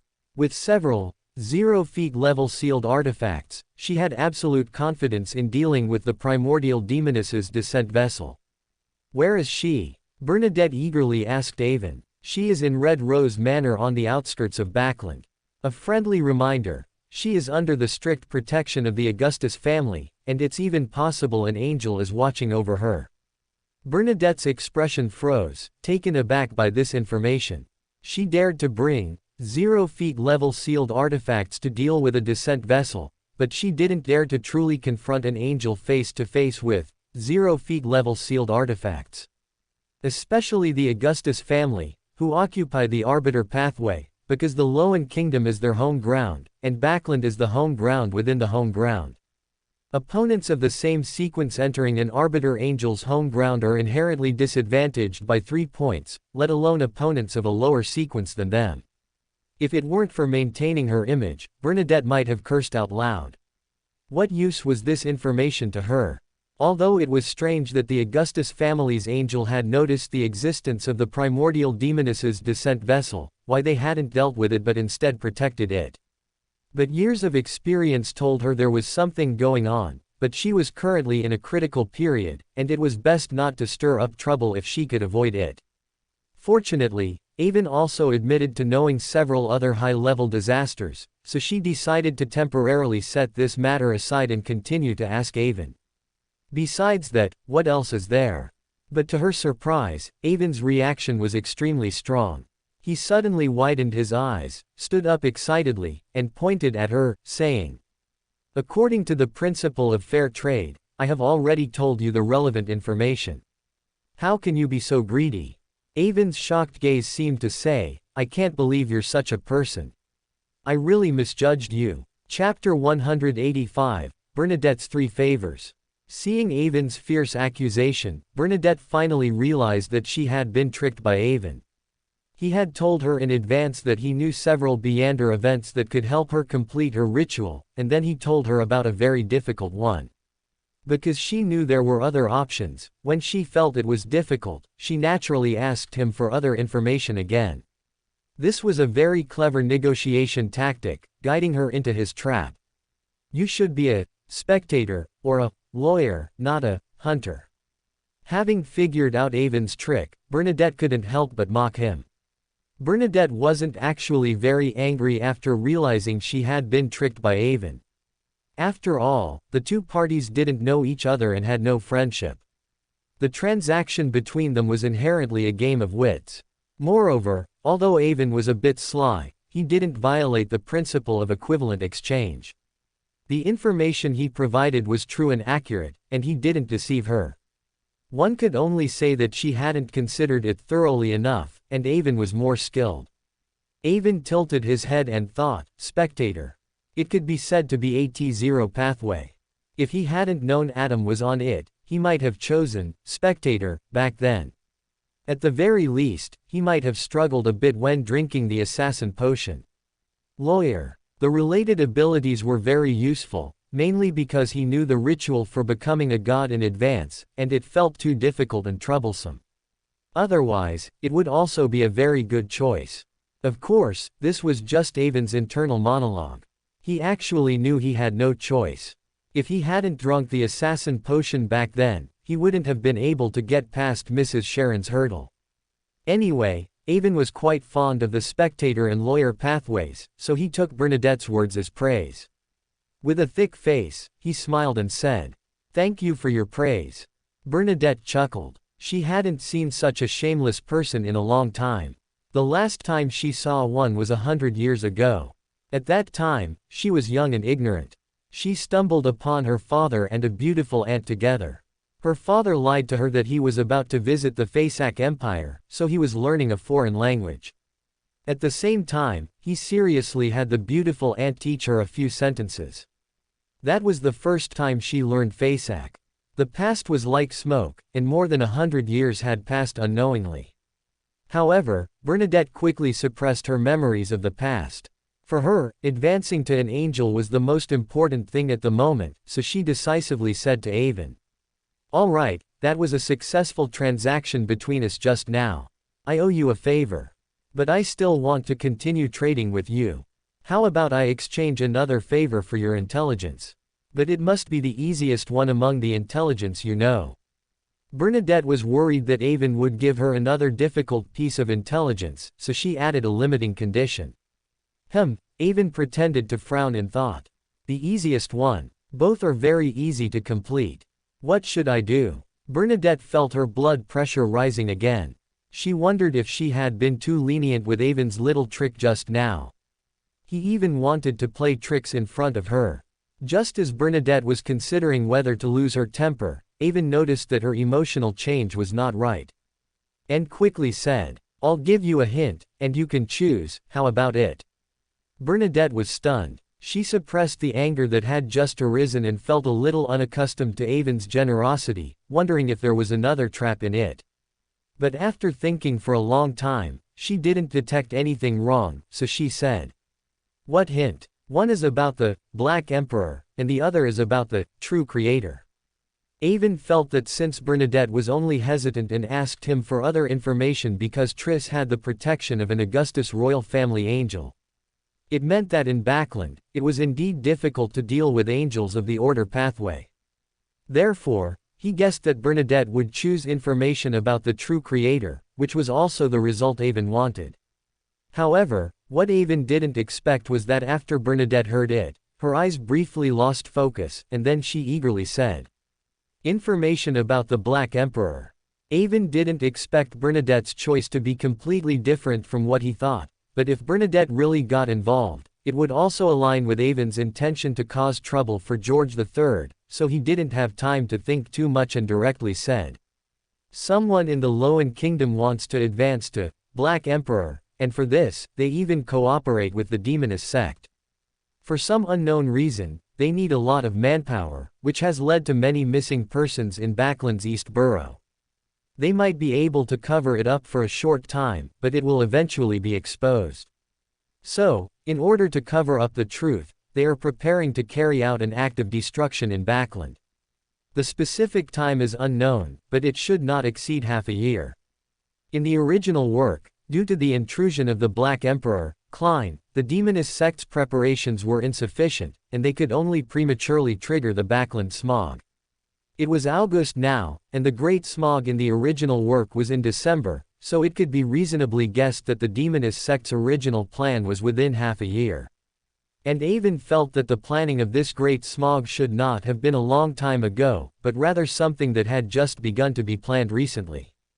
Black Emperor. Destruction. Population. War. Tingan deception. Ritual. Hearing Avon's narration, Bernadette's ocean blue pupils lost focus again, and she murmured to herself. After only 2 or 3 seconds, she suddenly closed her eyes, just like Avon in his previous life, driving and suddenly seeing a strong light in the distance. Even blood flowed from the corners of her eyes, making her face even paler. Avon had expected Bernadette to pry and investigate after hearing his intelligence, but he hadn't expected Bernadette's prophecy to somehow turn to the Tingan deception. This matter was orchestrated by Avon, but what did it have to do with the Black Emperor?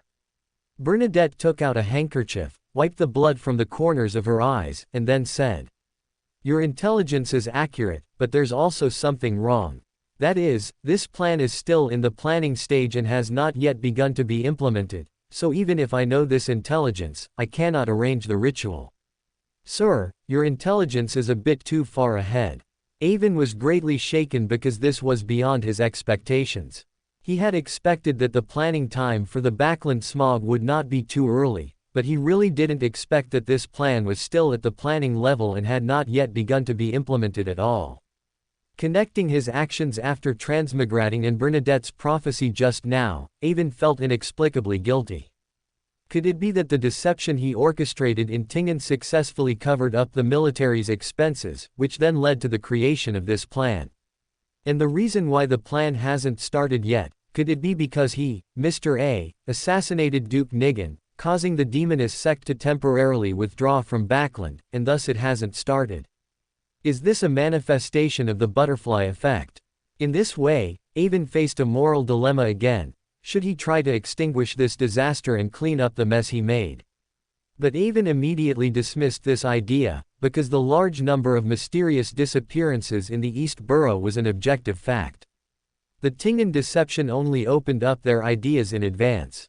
Whether there was the Tingen deception or not, George III would plan a disaster, which could be known from the original work. Moreover, even if Avon prevented the Great Smog through various means, if there was no Great Smog, there would be a Great Fire or a Great Snowstorm. This disaster, due to objectively existing facts, was already unavoidable. And after Avon knew that he might have contributed to the outbreak of the Great Smog, he even had a faint expectation in his heart. The Tingen deception had benefited Avon greatly. Now he only needed to worry about collecting potion ingredients, not digestion issues. So, could the Backland smog also allow him to prematurely digest the despair potion? No matter how Avon's thoughts twisted and turned, business still had to be discussed, so Avon said expressionlessly and profoundly. It is indeed a bit ahead of its time, but it is accurate intelligence, isn't it?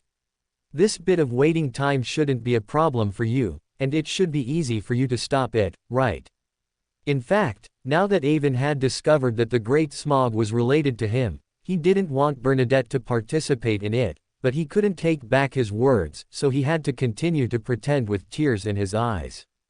The Backland smog was tragic, but if a high-sequence Beander knew the information in advance, it would be easy to stop it. After all, the one standing at the forefront was merely a sequence 4 feet despair nightingale, Panatia. George III also had to prevent accidents and make premature cuts.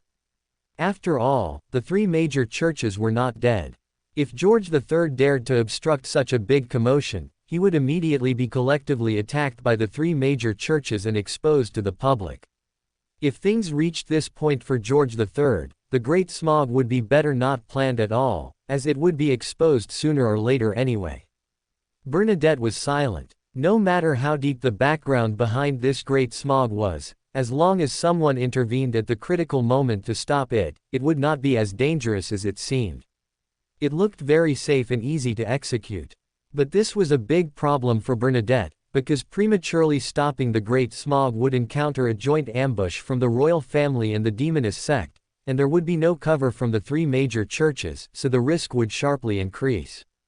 But if she tried to stop the Great Smog now, the disaster would not yet have reached the implementation stage, and it would not be able to meet the ritual requirements. After all, countless people shout about destroying the world every day, but in the end, it's just talk. However, she had already made up her mind to intervene in Backland's affairs, not because of the ritual, nor for the people of Backland, but to stop it for her father, who might have plotted to advance to Black Emperor during his lifetime. But in this way, she could not use this matter to hold the ritual, and facing an archangel with the strength of Sequence 3 was still too risky. So she had to stop this matter after becoming a sage, and becoming an angel, even if she also knew that. She could stop it once or twice, but she couldn't stop it a 3rd or 4th time. Therefore, in order to advance to an angel as soon as possible, she could only speak to Avon again. What's that information related to the true creator? Tell me, and I can owe you another favor. Upon hearing this, Avon's heart trembled, then filled with wild joy. He thought Bernadette was keeping this information as a backup because it was too difficult to obtain, which made the previously somewhat disappointed Avon extremely excited, and he quickly agreed to her request. However, thinking about the seed the true creator planted on him this afternoon, Avon glanced around and then said, "Please add another layer of protection. I know Ms. Amanda has already provided protection, but just in case, or rather, to put my mind at ease, please use your strongest means to perform an occult-level isolation again."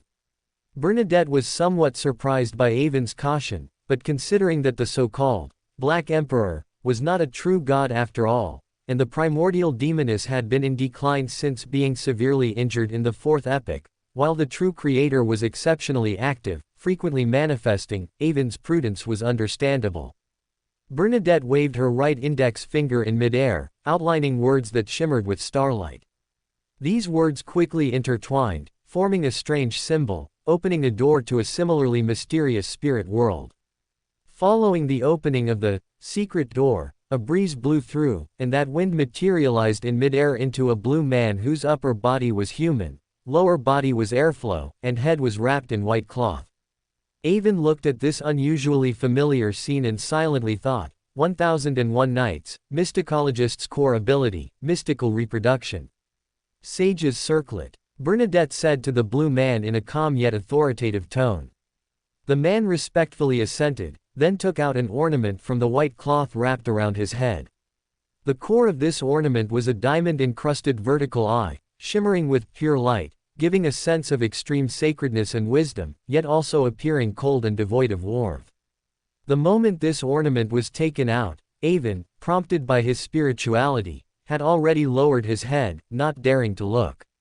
After Bernadette took the ornament, she directly embedded it on her forehead, then pointed her hand around. Immediately, 3 small, standing pigs appeared in the enclosed space, rapidly building a wall with sweat on their heads. It was almost in the blink of an eye. Avon felt as if he were inside a brick house, even feeling a bit warmer, referencing the book Paradox. Mystical reproduction, the 3 little pigs. After casting this spell, Bernadette quickly removed the circlet from her head and handed it to her, gatekeeper of treasures, to prevent being affected by this sealed artifact. Then she said to Avon, "This is a spell I cast using a 0 feet level sealed artifact formed from the Sage Beander characteristic. As long as the true creator isn't currently monitoring you in real time, he won't detect anything happening here." Avon nodded. Possessing the City of Calamity, he could clearly sense that the true creator was not currently observing this place. Then he said, "You've come to Backland, so you must have heard about the recent Defense Department corruption case, right?" "This isn't a secret, of course I know." Bernadette patiently followed Avon's lead. "A key figure in that corruption case still hasn't been apprehended. Are you talking about that great swindler, Lanrius?" Bernadette frowned, wondering what connection a swindler could have with the true creator. Avon, meanwhile, spoke to himself, unconcerned. Lanrius's sequence isn't high, but there's a reason why he hasn't been apprehended despite the joint search by Military Intelligence Section 9 and the 3 major churches. That is, Lanrius performed a ritual provided by the Aurora Order in Tingen, which caused him to possess the true creator's divinity. And the true creator is currently using this bit of divinity to gradually replace his will. After listening to Avon's explanation, Bernadette took a deep breath, suppressing her shock. This time, she didn't even need to investigate to know that this information must be true, because it was so characteristic of the true creator's style. At the same time, she also felt that Backland was simply too uninhabitable. It could even be called the eye of the storm of the entire world. Not only did someone want to become the Black Emperor, treating his subjects as dirt, but 2 evil gods also wanted to descend here. Even a big shot in the Beander world like her felt that the people of Backland were truly suffering too much. Bernadette was immensely glad that she had accepted Ms. Amanda's invitation to participate in this gathering. Although she paid the price of 3 favors, every piece of information she received was worth it, especially the news about the Black Emperor, which was of extraordinary significance to her. At the same time, she began to develop a strong curiosity about Avon's identity, because none of these 3 pieces of information were something a Sequence 7 could know. Even ordinary demigods weren't qualified to know, let alone a sequence 7. But as a demigod of the mystery prior pathway, Bernadette also knew how to suppress her curiosity. She was clear that someone who could know such information was definitely not simple, and if he discovered that she wanted to probe his identity, it was very likely to backfire, and she might end up gaining nothing. Moreover, this was Ms. Amanda's gathering. This lady was a formidable figure who had lived for hundreds of years. Bernadette even suspected she was an angel and could faintly feel a dangerous illusion from her. That's why Bernadette chose to be so lenient, constantly offering expensive favors as payment. As long as the man in front of her needed her to repay favors, he was destined to form a connection with her. Where is Lanrius now? The Docklands Guild. This is information from 3 days ago. If you don't find him, I'll help you check again. By the way, please give me your contact information so I can easily reach you. Avon had received news about Lanrius 3 days ago and suppressed Ian Wright from reporting it, precisely to sell it at this moment. The only difference was the true creator's gaze on him, which also gave this information the purpose of probing the true creator. All right. The man in front of her indeed asked for her contact information as she expected.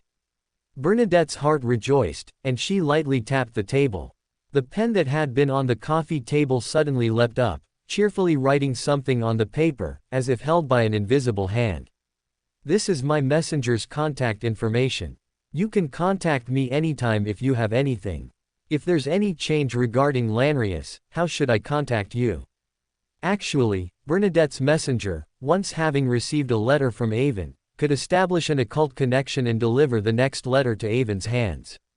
However, Bernadette wouldn't let the messenger do that, because doing so could easily lead to misunderstandings and was not conducive to trust between the two parties. The paper on the coffee table automatically flew up. Avon took it and quickly scanned it, seeing written on it, "Invisible creature roaming the upper realm, a strange spirit friendly to humans, Bernadette Gustav's exclusive messenger." After reading the messenger summoning spell in his hand, Avon directly conjured fire in his hand, burning it in front of Bernadette, then said with a smile, "I'm a hunter, and I don't have as many methods as you mysticologists. All my abilities are for fighting and killing, so I don't have a messenger. I can only trouble you to write to me through the post office. The recipient address is 9 Bellato Street, West Borough, Backland, recipient, Carl Woodward. Military Intelligence Section 9. Bernadette scoffed at Avon's explanation that he didn't have a messenger because he was a hunter pathway beyander, but she genuinely hadn't expected Avon to be an official of Military Intelligence Section 9. However, thinking about it, it seemed very reasonable. After all, those 3 momentous pieces of information just now were essentially connected to Military Intelligence Section 9. It was just that most people in Military Intelligence Section 9 were still loyal to the king. Even if they didn't participate in George III's affairs, they should at least turn a blind eye. She wondered what was going on with this, Carl Woodward. After all the exchanges were done and contact information was swapped, Avon's vision went dark, and he returned to the solemn, mysterious hall. Compared to the bright environment of the secret room earlier, Avon was a bit unaccustomed to the dim atmosphere here for a moment. When Bernadette and Avon reappeared in the hall, the others, not daring to look directly at the Queen Mystic seated on the stage, all turned their gaze to Avon, who was seated below with them. Even Sharon couldn't help but cast a searching look at Avon. Avon, meanwhile, scanned his surroundings, a smile on his lips, his chin slightly raised, leaning back in his chair, looking smug and triumphant, like a small man who had achieved his ambitions. This made those who already had some suspicions and could not hide their jealousy simultaneously fume with anger, turning their heads away, no longer looking at Avon, and vowing that if they had something this guy wanted next time, they would at least raise the price by 50% before selling it to him. Just then, Ms. Amanda, elegantly seated with crossed legs, spoke. "Does anyone else have anything to trade, or information to share?" No one in the entire hall spoke. Seeing this, Amanda lightly raised her delicate hand and said, "Since that is the case, this gathering concludes now. As she spoke, she waved her hand, and most of the people in the hall disappeared, with only 2 other demigods and a few beyonders below the stage remaining. Bernadette and another demigod, who had remained silent, slightly nodded to Ms. Amanda, took a step, and also left the hall. Subsequently, Amanda spoke with the remaining people one by one, giving each of them a ring, and then gradually dismissed them. Finally, only Ms. Amanda and Avon remained in the dark and dim hall. Just as Avon stepped forward to greet her, Ms. Amanda suddenly spoke. "The Horn family has a hunter again, and at this specific time, I wonder if it's a blessing or a curse for you." Although Avon knew that his identity probably wouldn't be hidden for long in front of this mysterious and powerful lady, he didn't expect to be exposed so quickly. Ha ha ha ha ha. Looking at Avon's surprised expression, Ms. Amanda covered her mouth and chuckled like a little fox who had stolen honey. After Ms. Amanda's laughter ended, Avon tentatively asked, "Do you know the Horn family's secret? What does, this time node, mean? Why do you say the Horn family once again has a hunter?" Avon looked very agitated, asking a string of questions, but Ms. Amanda had no interest in answering, merely saying, "These questions are actually your family's private matters, and your sequence is too low right now. Knowing too much won't do you any good. The most important thing for you is to advance as quickly as possible." With that, Amanda, sitting on the platform, threw a ruby ring to Avon. Avon took it and saw that the intricate patterns on it were exceptionally beautiful, and the facets of the ruby reflected one's figure. This is a mystical ring capable of communication. Its sole purpose is to notify you of the time and place of the gathering. Avon repeatedly scrutinized the ring in his hand, then unhesitatingly put it on his left index finger. Seeing that Avon wasn't at all hesitant, Amanda was extremely satisfied. This indicated that Avon's mind was actually very clear, he wasn't a fool. Since he had already participated in the gathering, completed a transaction, understood the details of the gathering, and knew the identities of the demigods attending, joining the gathering and becoming an official member was inevitable. Otherwise, it would be irresponsible towards Bernadette, a member who had openly revealed her identity. Having boarded the pirate ship, enjoyed the benefits, and still wanting to avoid joining. How could there be such a good thing in the world? Even if this ring had an issue, Avon had to wear it today, let alone if it had no issues. Avon stroked the newly acquired ring on his hand, hesitated for a moment, then asked, "Ms. Amanda, what are your criteria for selecting members? Can I recommend my friends to join? Of course, if there are any secrets involved, you don't have to tell me." Avon still didn't understand what conditions were required to join. He was, for now, introduced by Miss Sharon, and Miss Sharon's process of joining was too fantastical, so he still wanted to inquire clearly. Regarding Avon's question, Amanda did not avoid it, but directly said, "Your question is one that every new member asks, and there's nothing wrong with answering it. I only started organizing this gathering in recent years. The reason for forming this gathering is, of course, to lay the groundwork for future events. Everyone who receives an invitation and joins this gathering, becoming a member, is someone who will be useful for my future plans." Amanda's words were remarkably frank, but Avon found them incomprehensible. What did "someone useful for my future plans" mean? That definition was too vague. Seeing Avon's incredulous expression, Amanda further explained, "I possess a sealed artifact from the door pathway. It can weave and predict fate according to my requirements. All invitations are automatically issued by it. I only set 2 conditions. The person receiving the invitation must have at least sequence 6 strength and be able to have a positive and active effect on my future plans. That's why you didn't receive an invitation, but I also recognize your future achievements, so I decided to include you. You are the only sequence 7 to join this gathering in recent years." Hearing Ms. Amanda's introduction, Avon was greatly shocked. The function of the sealed artifact she described sounded so much like 008. But he quickly realized it wasn't the same. 008 weaves nightmarish stories through control of the mind, while Ms. Amanda's sealed artifact directly interferes with fate. However, the effect of this sealed artifact was still too astonishing. Considering Ms. Amanda's strength, her plans wouldn't be small, so Avon wondered if this sealed artifact might also be a grade 0 sealed artifact. Ms. Amanda didn't care what Avon was thinking at the moment. Instead, she solemnly said to him, "The side effects of this sealed artifact are very severe.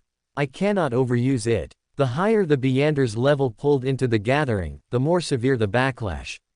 That's why the demigods at this gathering were all personally brought in by me. If you can help me bring in a demigod and help me perfect my future plans, I will certainly not be stingy with rewards." Avon's heart stirred. Looking at Ms. Amanda, he said, "How about I bring my brother in? He doesn't count. He's already part of my future plans. You're trying to trick me." Amanda responded casually to Avon, but then immediately reacted halfway through her sentence. Having gotten the answer he wanted, Avon was secretly delighted, but maintained a bewildered expression.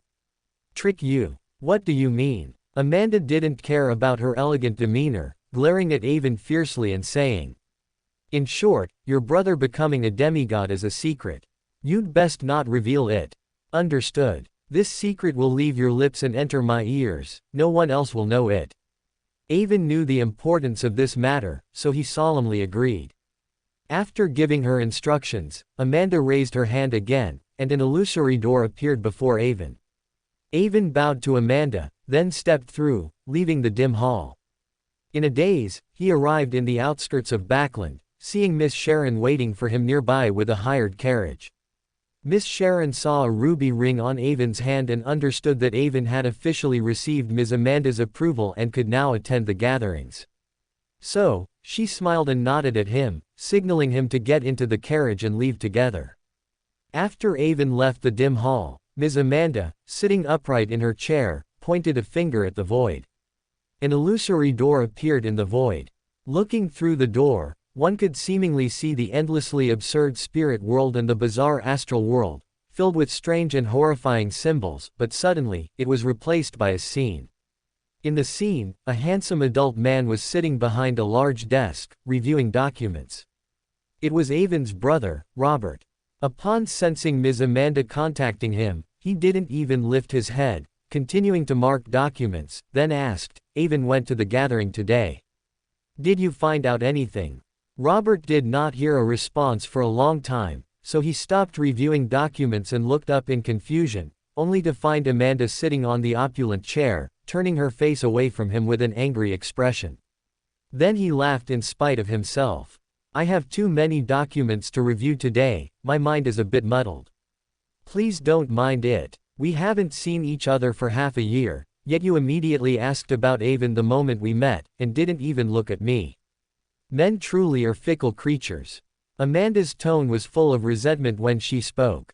If others who knew her saw this, Amanda, who always presented herself with elegance, actually speaking to a man in a coquettish, resentful tone, who knows how many eyes would pop out. Robert, helpless, could only put down his pen and walk to the summoning door. He stepped through and magically arrived beside Amanda, pulled her up, then sat down in the spot Amanda had just occupied, and held her in his arms, giving her a deep kiss.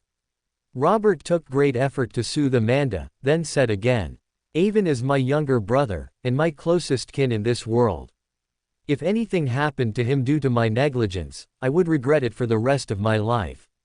Sitting in Robert's arms, her face flushed and her cherry lips slightly parted, Amanda gasped, then straightened up slightly and said, "Your concerns are somewhat valid.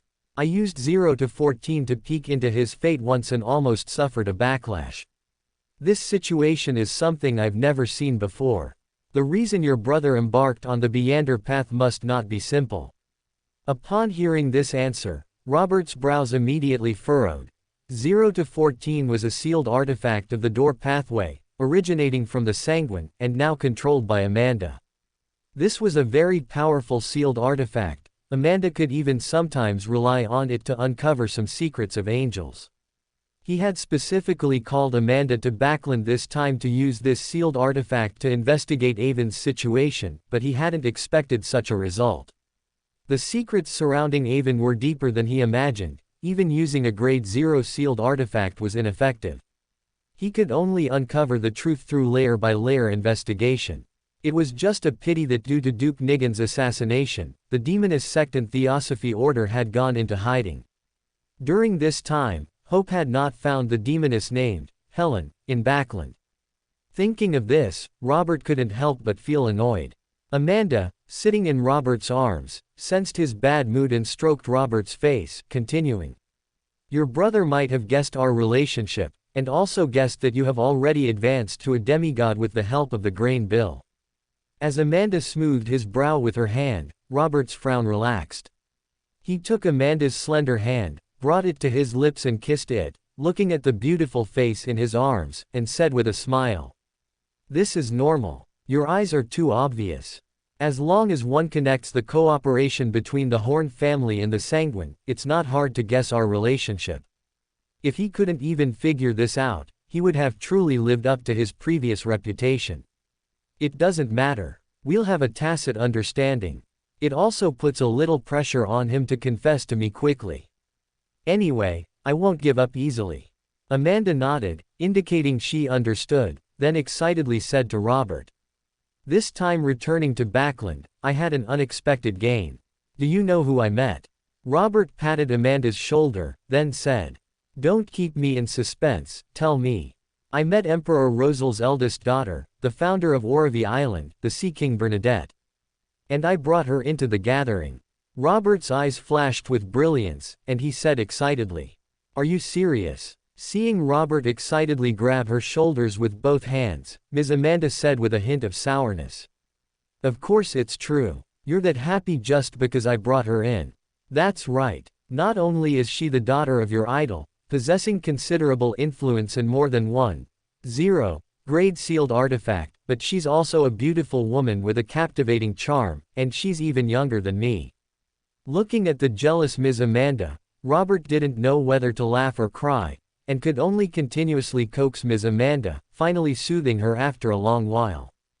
Based on our investigations over the years, and the information you've gathered from those old Sanguine, I can basically confirm that Emperor Rosal must have attempted to ascend to godhood in his later years, and it's highly likely he was aiming to become the Black Emperor.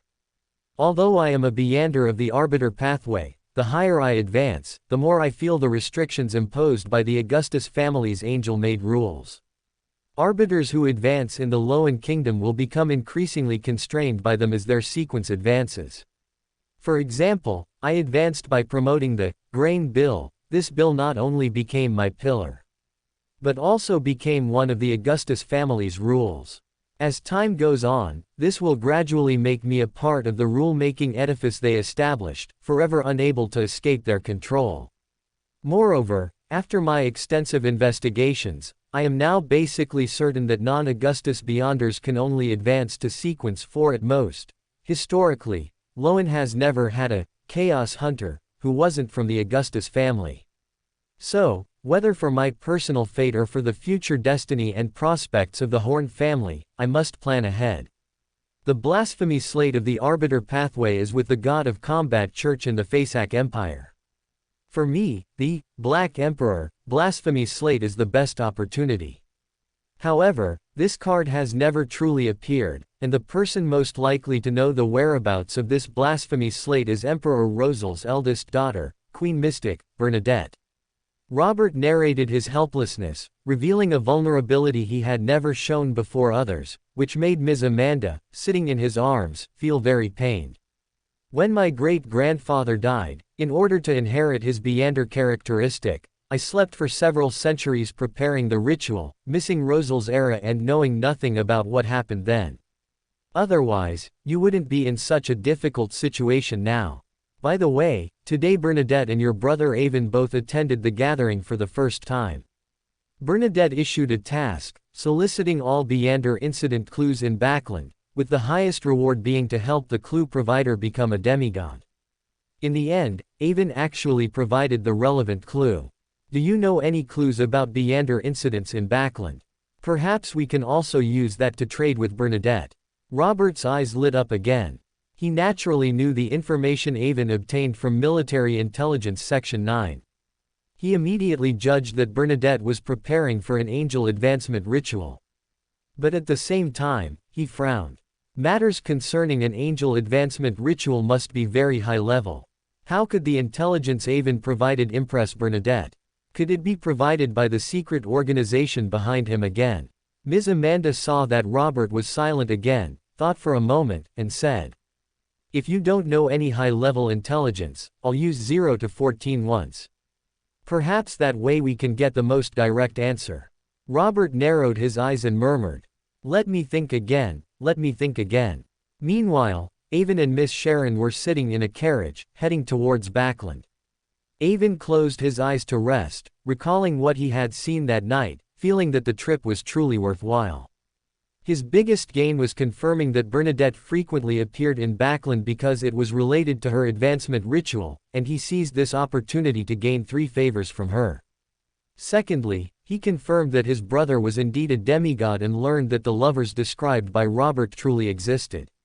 He also learned that the relationship between the Sanguine and the Horn family was not merely a secular cooperative relationship. When he first transmigrated, Avon thought his background was an ordinary secular one, which could provide him with powerful financial capabilities, allowing him to pave his way with money like Miss Justice Audrey before becoming a demigod. After that, the help he received would become less and less. Later, after understanding Robert, he found that his brother was very capable and could provide great help for his future development in the military. However, from what he learned today, he still underestimated the secrets of the Horn family and underestimated his brother. The fact that Ms. Amanda could use a 0-grade sealed artifact meant that Robert could also borrow this 0-grade sealed artifact, which is a Beyonder item representing an angel's power. In this era where true gods do not appear and kings of angels are not manifest, this is already considered top-tier power. Now Avon somewhat understood why Adam had tried so hard to prevent Robert from returning to Tingen. A demigod plus a 0-grade sealed artifact could already disrupt the script of 008. At the same time, Avon was basically certain that Ms. Amanda's establishment of this gathering must have Robert's shadow behind it, and his smooth inclusion this time was definitely Robert hoping that Ms. Amanda would use the 0-grade sealed artifact in her hand to probe his secret. Unfortunately, the City of Calamity connected to him was of too high a sequence to be probed by a mere sealed artifact. At that time, Avon clearly felt a force trying to probe his past through his fate, but it was forcibly cut off by the power of the City of Calamity. If Avon had not gradually gained control over a portion of the authority of the City of Calamity, after advancing to Sequence 7, coupled with the demigod sequence provided by Bonaparte's fortitude, which allowed Avon to barely control the City of Calamity, it might have, like its erosion of 008 in Tingen, inversely eroded the 0-grade sealed artifact in Ms. Amanda's hand. Avon had a preliminary idea regarding Robert's investigation. He would have to make some confessions sooner or later, otherwise Robert would definitely not give up. However, the timing of the confession was very important, otherwise it would backfire.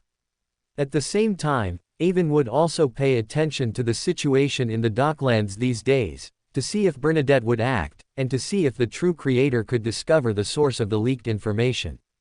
Avon was now ready to hide in St. Celio's Cathedral at any time. At the same time, if Bernadette was confirmed to have truly advanced to an angel, Avon would also need to prepare to deal with the 3-in-1 hotpot angel. After Avon arrived in Backland, whether doing tasks or other things, Avon always avoided William Street, located at the junction of Empress Borough and the West District. This was because he knew there was something most terrifying for the hunter pathway there. In front of other hunters and demonesses, Avon had absolute confidence in suppressing them in terms of sequence with the City of Calamity, but facing the 3-in-1 red hotpot angel, Avon was not so confident. Especially when he was not yet a demigod, rashly exploring there might just lead to him becoming a meal. Moreover, while others cannot probe the situation of the City of Calamity, the 3-in-1 hotpot angel, infinitely close to the sequence of a true god, might be different, just as Aemon could definitely perceive the gray fog. Therefore, Last month, after Avon was promoted to colonel and carried the lingering prestige of his great achievements, he decisively bought this obviously problematic mansion, but he had never visited it even once. But even so, when Avon was performing tasks, there were several times he almost wandered over, making him sigh in admiration for the Beander characteristic convergence law. The two of them were probably the highest sequence hunters in this world, and delaying any longer would sooner or later lead to trouble. If Avon was unwilling to seek out the 3-in-1 hotpot angel, then the vague fate and convergence law might give him an opportunity to escape and come knocking.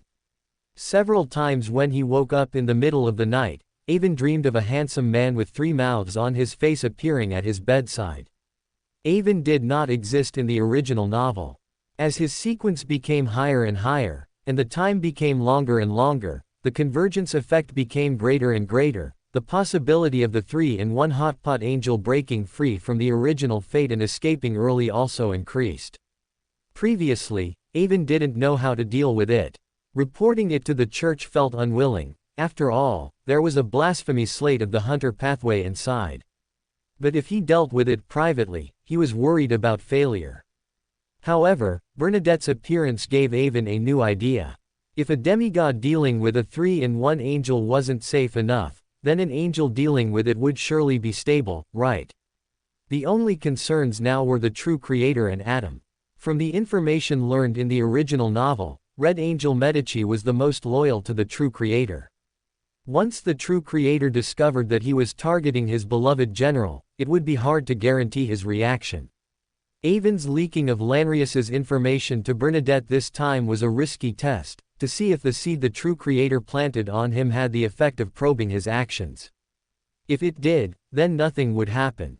If not, Avon would, when Bernadette became an angel, immediately lead her to kill the 3-in-1 hotpot angel, seize the Red Priest blasphemy slate, and eliminate his greatest opponent besides the primordial demoness. As for Adam's interference, Avon couldn't care less. The fact that the 3-in-1 hotpot angel could remain stable in dangerous backland for so many years, Avon believed that Adam must have been involved. Although he didn't know why Adam did this, Avon, after weighing his options, believed that now was the best time to act. Because the Evernight goddess had been watching Adam, and the two sides were still in a tug-of-war.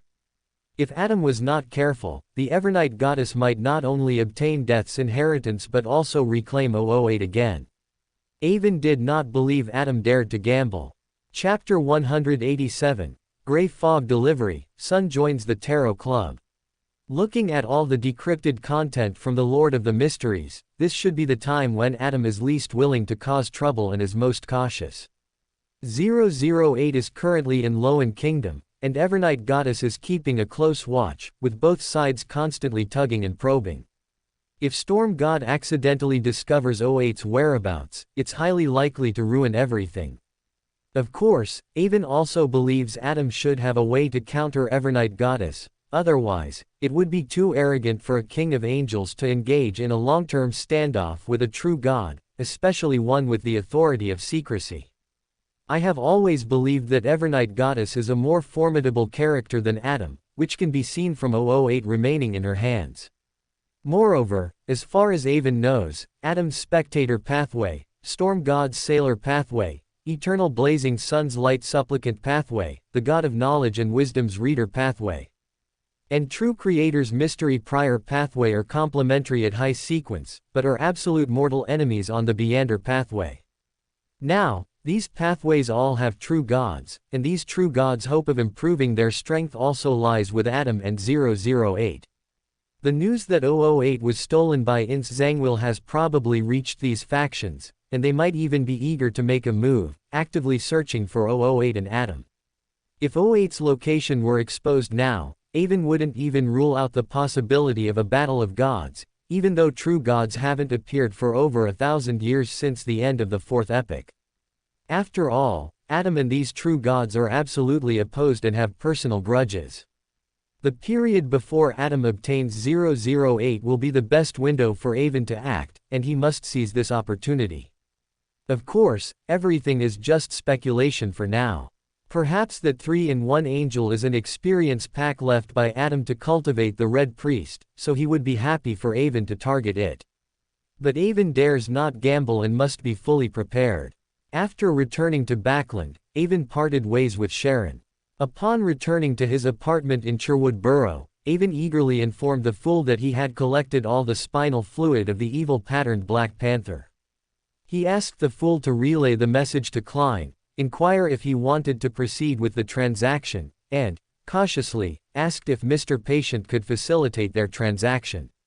In fact, Avon could have entrusted Sharon to send the materials to Tingen via the previous channel on the way back, but he was also tired of this offline-only communication and transaction method. He wanted to use this opportunity to subtly remind Klein to quickly develop the delivery function. Indeed, Klein, who had just returned home, entered the gray fog and fell into deep thought after hearing Avon's prayer and prompt. He himself felt that having the fool frequently relay messages between Avon and himself was too low class and diminished the fool's prestige. Moreover, after he advanced to clown, he had always hoped to develop new functions for the gray fog. Avon's words were also a revelation to him. He acted on his thoughts. Klein was no longer the novice who knew nothing. Coupled with the pressure from the mastermind behind Tingen, he had been frantically studying mysticism knowledge whenever he had time and actively consulting Mr. Schumer, the mysteried prior who had come to Tingen from the cathedral. He had truly become a mysticism expert. Klein skillfully retrieved various hidden materials from different corners of his room, prepared everything according to the procedure, sprinkled essential oils and hydrosols symbolizing good luck, and in the quiet and serene fragrance, he prayed and summoned himself. Not long after, Klein summoned himself out. Through various experiments, he successfully explored a way to bring real-world items onto the gray fog. Then, in the posture of the fool, he transmitted the sacrificial method to Avon. Avon, who had been waiting in his apartment, received the fool's communication and sighed at the fool's efficiency. He then quickly set up a sacrificial ritual with the materials he had prepared in advance. Mr. Fool who does not belong to this era. You are the mysterious master above the gray fog. You are the yellow-black king who controls good fortune. Your loyal servant implores your gaze. Implores you to accept his offering. Implores you to open the door to your kingdom. The ancient incantation echoed within the spiritual wall Avon had created, stirring up strong winds and bringing vibrations of natural power. The strong winds grew more turbulent, but gradually became less fierce, finally forming two colors, silver-white and pitch-black. After continuous collision and fusion, the two streams of different colored winds poured into the candle flame symbolizing Mr. Fool, and then expanded into a normal-sized illusory door. Avon saw the illusory door made of wind and light open, revealing deep darkness, countless indescribable, almost formless shadows, bright rays of light containing vast knowledge, the dense gray fog above them, and a huge palace overlooking the real world. Even though Avon had anticipated it, seeing the full extent of the gray fog again still filled him with the same immense fear as before, and his whole body began to tremble. Fortunately, Avon had now advanced to Sequence 7 and had begun to control the City of Calamity, which was closely related to him. He was no longer as helpless as the first time he entered the gray fog, unable to move his entire body. He quickly handed the glass bottle containing the evil-patterned Black Panther's spinal fluid to the illusory door, felt a suction, and the glass bottle in his hand disappeared, replaced by a stack of banknotes. Then the illusory door vanished, the strong winds ceased, and the candle flame returned to its original appearance.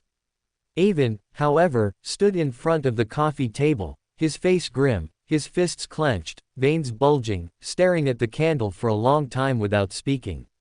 Klein sat on his seat on the gray fog, admiring the materials placed on the bronze table. The evil-patterned Black Panther's spinal fluid was a seemingly transparent liquid, but upon closer inspection, its clarity was layered, becoming more transparent towards the bottom, segment by segment, perfectly divided, fully satisfying the desires of those with obsessive-compulsive disorder. Without needing special testing, Klein was 100% certain that this was the advancement material he needed. The impulse from his own magic potion had already confirmed the material's authenticity. After examining the material in his hand for a while, Klein then placed it behind his chair for safekeeping. There was no safer safe than the gray fog. The only materials left for advancing to Sequence 7 Magician were the true roots and sap of the misty treant, which were very rare and he didn't know when he would encounter them. Originally, given Klein's age, he shouldn't have been in such a hurry, but today he learned from Mr. Azek that Azek, unable to find clues about the mastermind, decided to temporarily leave Tingen and wait for the mastermind to show up. He also gave Klein a whistle that could summon a messenger for communication. Mr. Azek's idea and plan were very reasonable, but it made Klein, who had just found a backer and enjoyed a few peaceful days, feel a little nervous. However, as soon as he thought of the charms in his pocket, Klein calmed down again. Through Mr. Azek's cooperation these past few days, Klein finally understood why Avon valued sealed artifact 30782 behind Channy's gate so much. It turned out that the seemingly unremarkable and inconspicuous badge contained a drop of eternal blazing sun's blood. These past 2 days, with Mr. Azek's help, Klein constantly encouraged the captain to take 30782 out to exorcise ghosts. And frantically milked eternal blazing sun, creating 5 high-level charms of the sun domain. Originally, Klein, seeing how useful this badge was, even had the idea of keeping it for himself, but he heard that someone from the cathedral would be coming to Tingen in a few days and feared being investigated, so he gave up the idea. The reason the cathedral sent someone was also simple. After Klein and Leonard's cooperation and Daly's hints, they finally spread the role-playing method to all their Nighthawks colleagues. Now, all the Tingen Nighthawks have boundless futures. At the same time, because Tingen experienced large-scale military control and a large-scale riot, many people committed suicide, which provided excellent role-playing opportunities for the Nighthawks members. Therefore, whether it was Captain Dunn, Cohen Lee, or Loyao, they all digested their magic potions very well, especially Frey the corpse collector, who had buried too many bodies during this period. This also made Klein somewhat understand why the higher-ups of the church did not publicize the role-playing method, because some sequence magic potion names carried a strong evil connotation, such as Dream Demon and Criminal. If the role-playing method were made public, it might encourage some ill-intentioned individuals to deliberately create chaos to digest their magic potions and disrupt stable order. Both the mastermind behind Tingen and the great liar Lanrius acted with this logic. Just a few days ago, Frey, who had completely digested his magic potion, solemnly requested a special promotion from Dunn Smith. Frey was already a veteran Nighthawk with enough merits, already qualified for promotion. So Captain Dunn agreed to his request and sent a telegram to the cathedral, also formally reporting that the entire Tingen team now knew about the role-playing method. It is conceivable how shocking this news would be to the cathedral, and they would certainly send high-ranking officials to investigate. I hope Miss Justice and Mr. Hanged Man have good news at tomorrow's Tarot Club, because I have completely digested my clown magic potion. As soon as the people from the cathedral leave, I can advance. When Klein learned that people from the cathedral were coming to Tingen, he actually had the intention to report it, but Leonard firmly disagreed. He said that if Klein had such a thought, it would surely be detected by the mastermind, and it might provoke the mastermind to launch their plan prematurely. He rambled on and on. Anyway, Klein planned to ask Avon for his opinion at tomorrow's Tarot Club before making a final decision. Just as Klein was about to leave the gray fog, he noticed that a crimson star, which had been quiet for a long time, once again showed faint contraction and expansion. Klein thought for a moment, then extended his spirituality again, and sure enough, he saw the young man dressed in animal skins, speaking the language of giants, kneeling before a pure crystal ball. Klein listened intently and finally heard what the young man was saying. "Great God, please cast your gaze once more upon this land you have forsaken. Great God, please free us, the people of darkness who have fallen into the abyss, from our fated, terrible curse. I am willing to offer my life to you, to please you with my blood. Forsaken land, people of darkness, great God." Klein murmured these words, thinking of a place Mr. Hanged Man had mentioned. Forsaken land of the gods. Rosel's diary also mentioned this place, and he had even sent people to search for it. Previously, Klein did not want to pull him into the gray fog because he himself was in danger and did not know what the future held. He did not want to give the young man hope, only to then bring him despair. However, after getting to know Mr. Azek and witnessing his high-sequence mysterious power, Klein gained some confidence in resolving the mastermind behind Tingen. Furthermore, having already become a clown, he could better empathize with the emotions of the praying young man. He didn't know what had happened, but his emotions were on the verge of collapse. So Klein kept tapping the bronze table with his fingers, weighing the pros and cons, and finally decided that he could not stand by and watch the young man collapse without reaching out. Thus, he made his decision, extending his right hand to touch the star shining with red light, and the light began to flow like water. Klein, having left the gray fog, looked at the list in his hand and was immensely grateful for his decision to bring the sun into the gray fog. Just a magic potion formula for sequence 9 Bard of the Sun pathway had brought such a generous return, so generous that Klein felt a pang of guilt. What he held was a list of monsters and materials around the City of Silver in the Forsaken Land of the Gods, and Klein also found the true roots and sap of the fog tree in it. Although the environment in the Forsaken Land of the Gods was harsh, it unexpectedly preserved many lost materials, which would definitely provide great help for the future promotion of Tarot Club members. From then on, Miss Justice and Avon would provide currency for the Tarot Club, while Mr. Hanged Man, who had many channels, and the Sun, who was backed by the City of Silver, would provide supplies, thus forming a positive cycle within the Tarot Club. The current problem was what to use to exchange for the true roots of the fog tree from the Sun. Klein's eyes darted, and he thought that even with the formula, the Sun would definitely need materials. The materials for Light Supplicant did not appear on the list he provided, so it was very likely that these materials were not available near the City of Silver. Considering the dark environment near the City of Silver, Klein felt that this conjecture was highly probable. If so, he would definitely propose a material trade at the Tarot Club. And the Sun did not have a universal equivalent, gold, in his possession.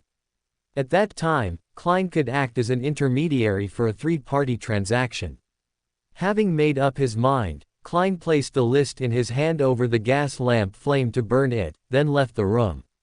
At the same time, in Backland, Hilton District, within a slightly gloomy and dim house, a middle-aged man with graying temples sat in a rocking chair, holding a dark pipe, his eyes deep as he looked at his visitor. Half an hour of consultation costs £2. If I were you, I certainly wouldn't waste a single minute. The person who spoke was none other than Isengard Stanton, the most famous detective in Backland's detective circle. Sitting on the sofa opposite him was Zio Derecha, a petite, lovely-looking young woman with a serious expression. I already inquired before I came. Your fee is £1 for half an hour. Why has it increased when it comes to me? Zio Derecha's voice was soft but full of authority, and she stared intently at the person opposite her. If Isengard Stanton couldn't give her a reasonable explanation, she would let this great detective know what it meant to be held accountable for breaking the law. How dare he disrupt the market and arbitrarily raise prices in front of her?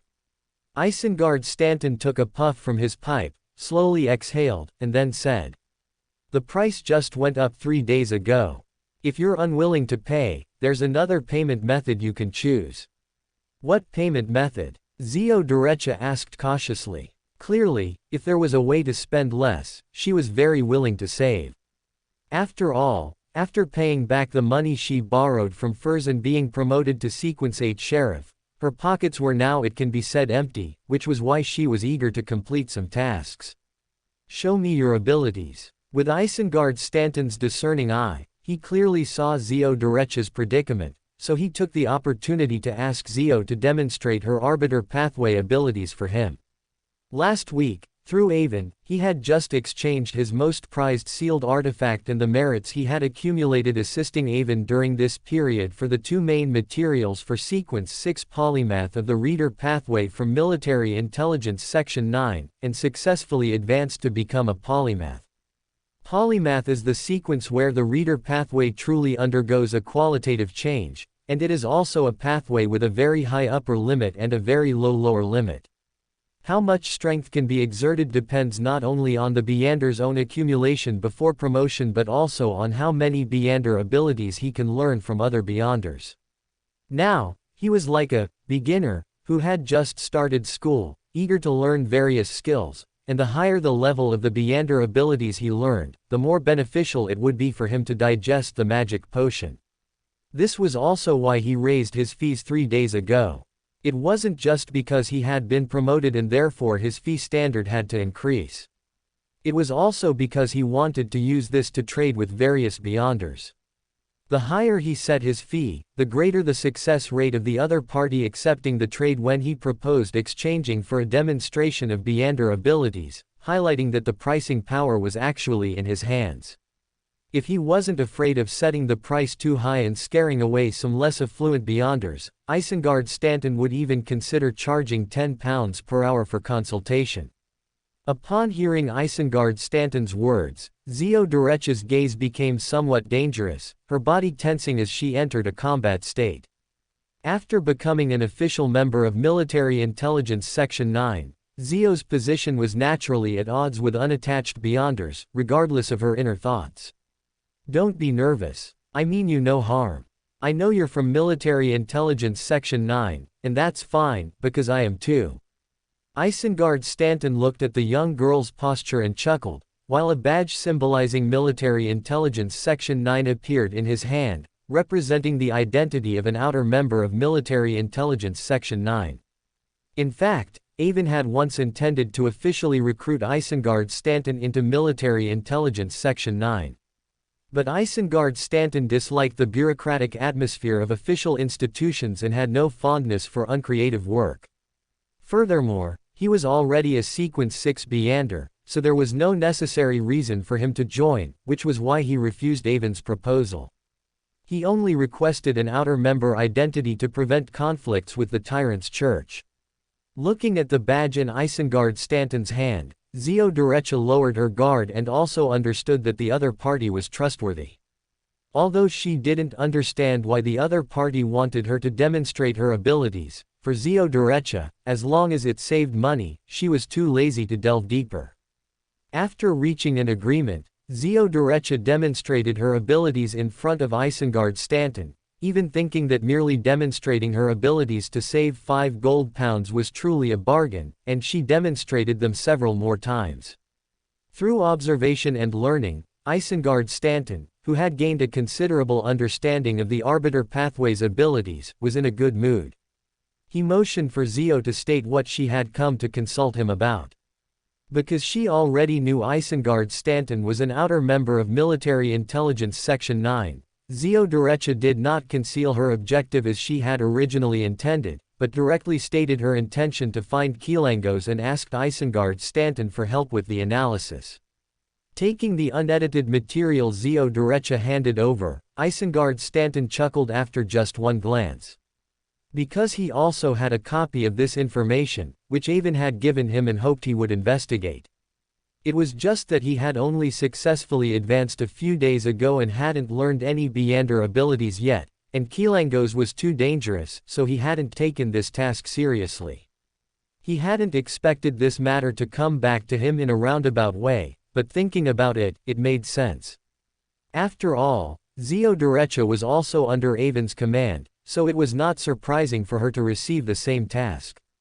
In fact, Isengard Stanton had recognized Zio Durecha the moment she entered the door, because he had helped her with the peripheral cleanup work during the task of monitoring Zerel. It was just that Isengard Stanton was a low-key person, so he hadn't revealed it. He pretended to look at the material in his hand for a while, not missing a single page, tapping the armrest of the chair with his hand, pondering for a moment, and then said, Keelangos is a wind-blessed and has a fanatical love for wind, so he would not choose to live in the heavily polluted East Borough. His sealed artifact needs to be fed a living person every day, and the most suitable targets should be the homeless, those who are uncared for, and the vast number of tramps. The target must have a reason for coming to Backland.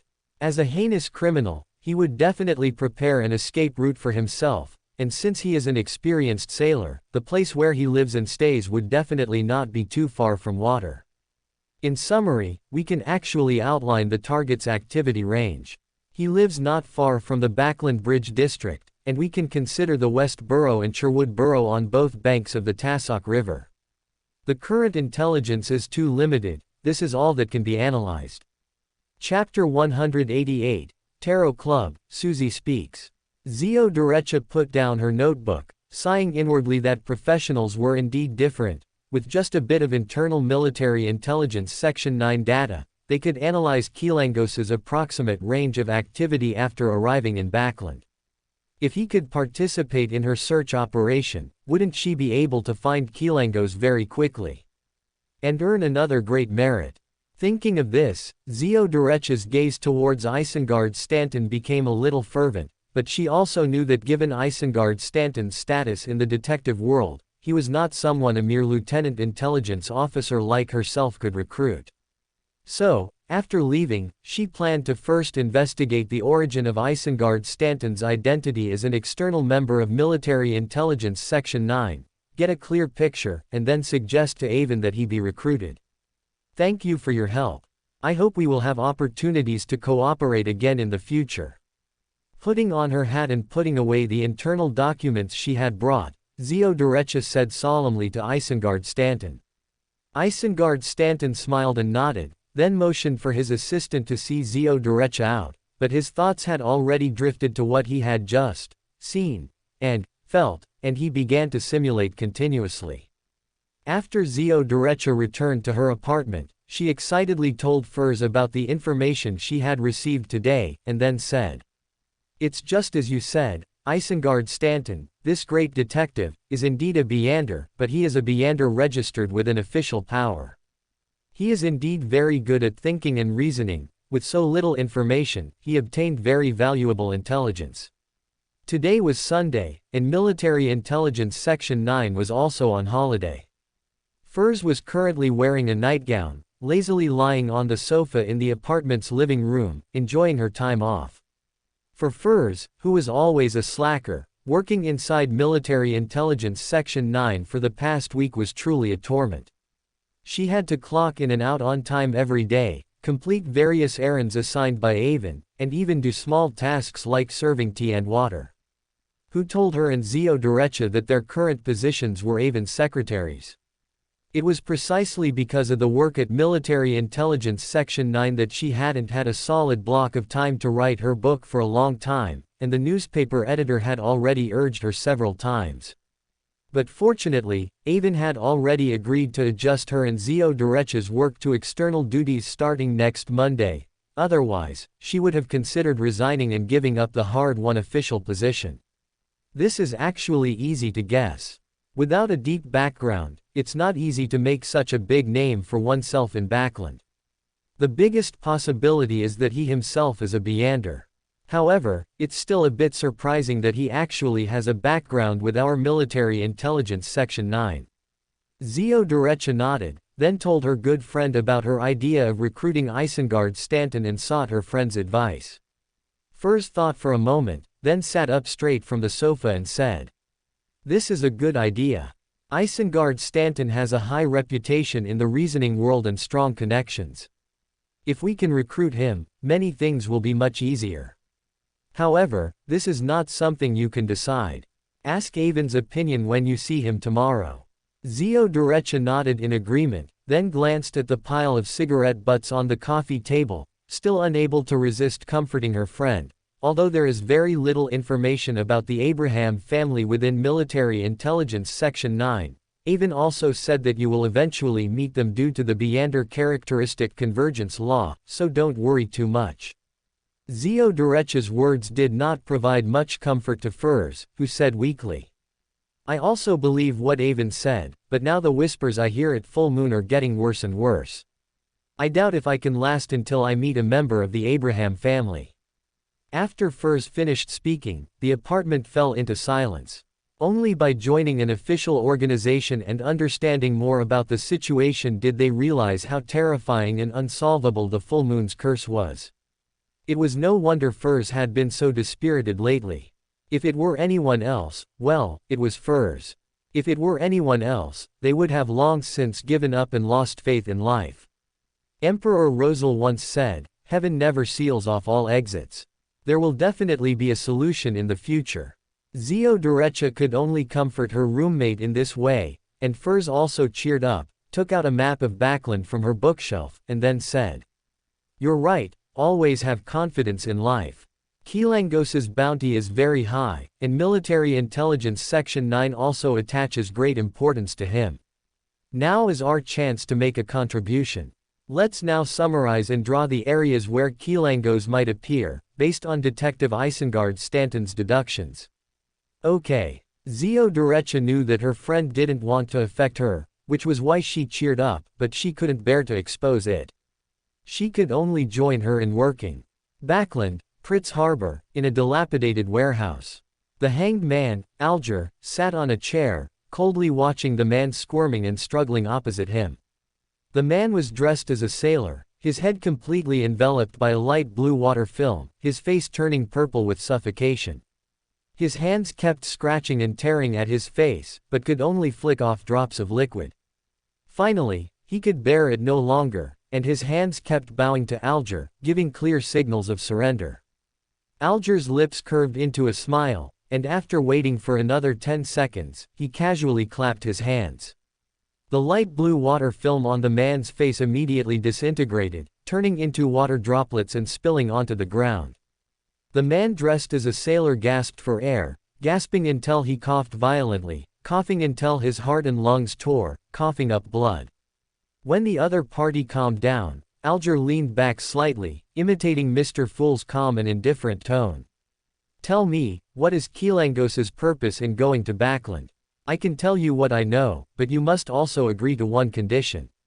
Alger raised an eyebrow, feeling that he had been a little too merciful just now.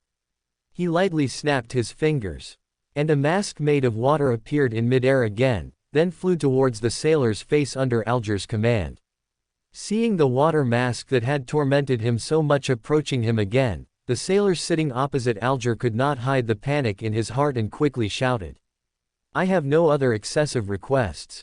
I just want to live, but if I reveal Kilangos's information, he will definitely not let me go, so I hope to be able to board your ship and receive your protection." The water mask flying in midair paused, then disintegrated in the air again, and Alger solemnly said to the sailor, "As long as you tell me everything you know, I will definitely protect you. I swear in the name of the deity I believe in." The sailor breathed a sigh of relief when he heard Alger say this. People in this world still valued faith very much, especially Beyonders who understood the mysterious world. He is to complete a commission, but I don't know what it specifically is. The pirate, having received Alger's guarantee, completely lost his will to resist and answered honestly and frankly. "I only know the benefits he might gain. Kilangos once proudly mentioned to us that if this matter goes smoothly, he will obtain an item he has dreamed of for a long time, and the 4 kings among pirates will become 5 kings. Something he's dreamed of for a long time." Alger frowned, falling into thought. After thinking for a long time without coming up with anything, Alger said to the sailor in front of him, "All right, from now on, you are my man. Now, go outside and change your clothes." "Yes, Captain." The sailor finally breathed a sigh of relief. As he was about to leave the warehouse, he suddenly felt a sharp pain in his chest. He looked down and saw the tip of a knife protruding from his chest, then twisted his neck with difficulty to look at Alger behind him.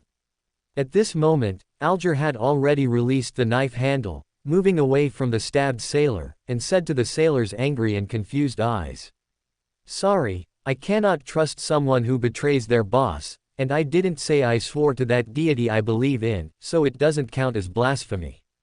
Does anyone really believe in multiple deities? Is faith really so casual?" The sailor fell heavily to the ground, carrying unwillingness and confusion. After a while, Alger put away the Beyander characteristic extracted from the sailor and then left the dilapidated warehouse and went to a bar. After Alger entered the bar, he ordered a strong drink and sat at the bar. Because there were few people in the bar in the morning, he looked unusually conspicuous. Not long after, a shifty-eyed, unusually wretched-looking person appeared and sat next to Alger. Then placed a small box on the bar and pushed it to Alger, saying, "This is what you want. You can inspect the goods. It's £1,000 in total." Alger was not polite. He didn't lose his vigilance just because the other party was an old friend, and directly pulled the small box over for verification. Inside, there was a heart-shaped, brown, palm-sized object, wrinkled on the front like an old person's skin, and smooth and delicate on the back like a gemstone.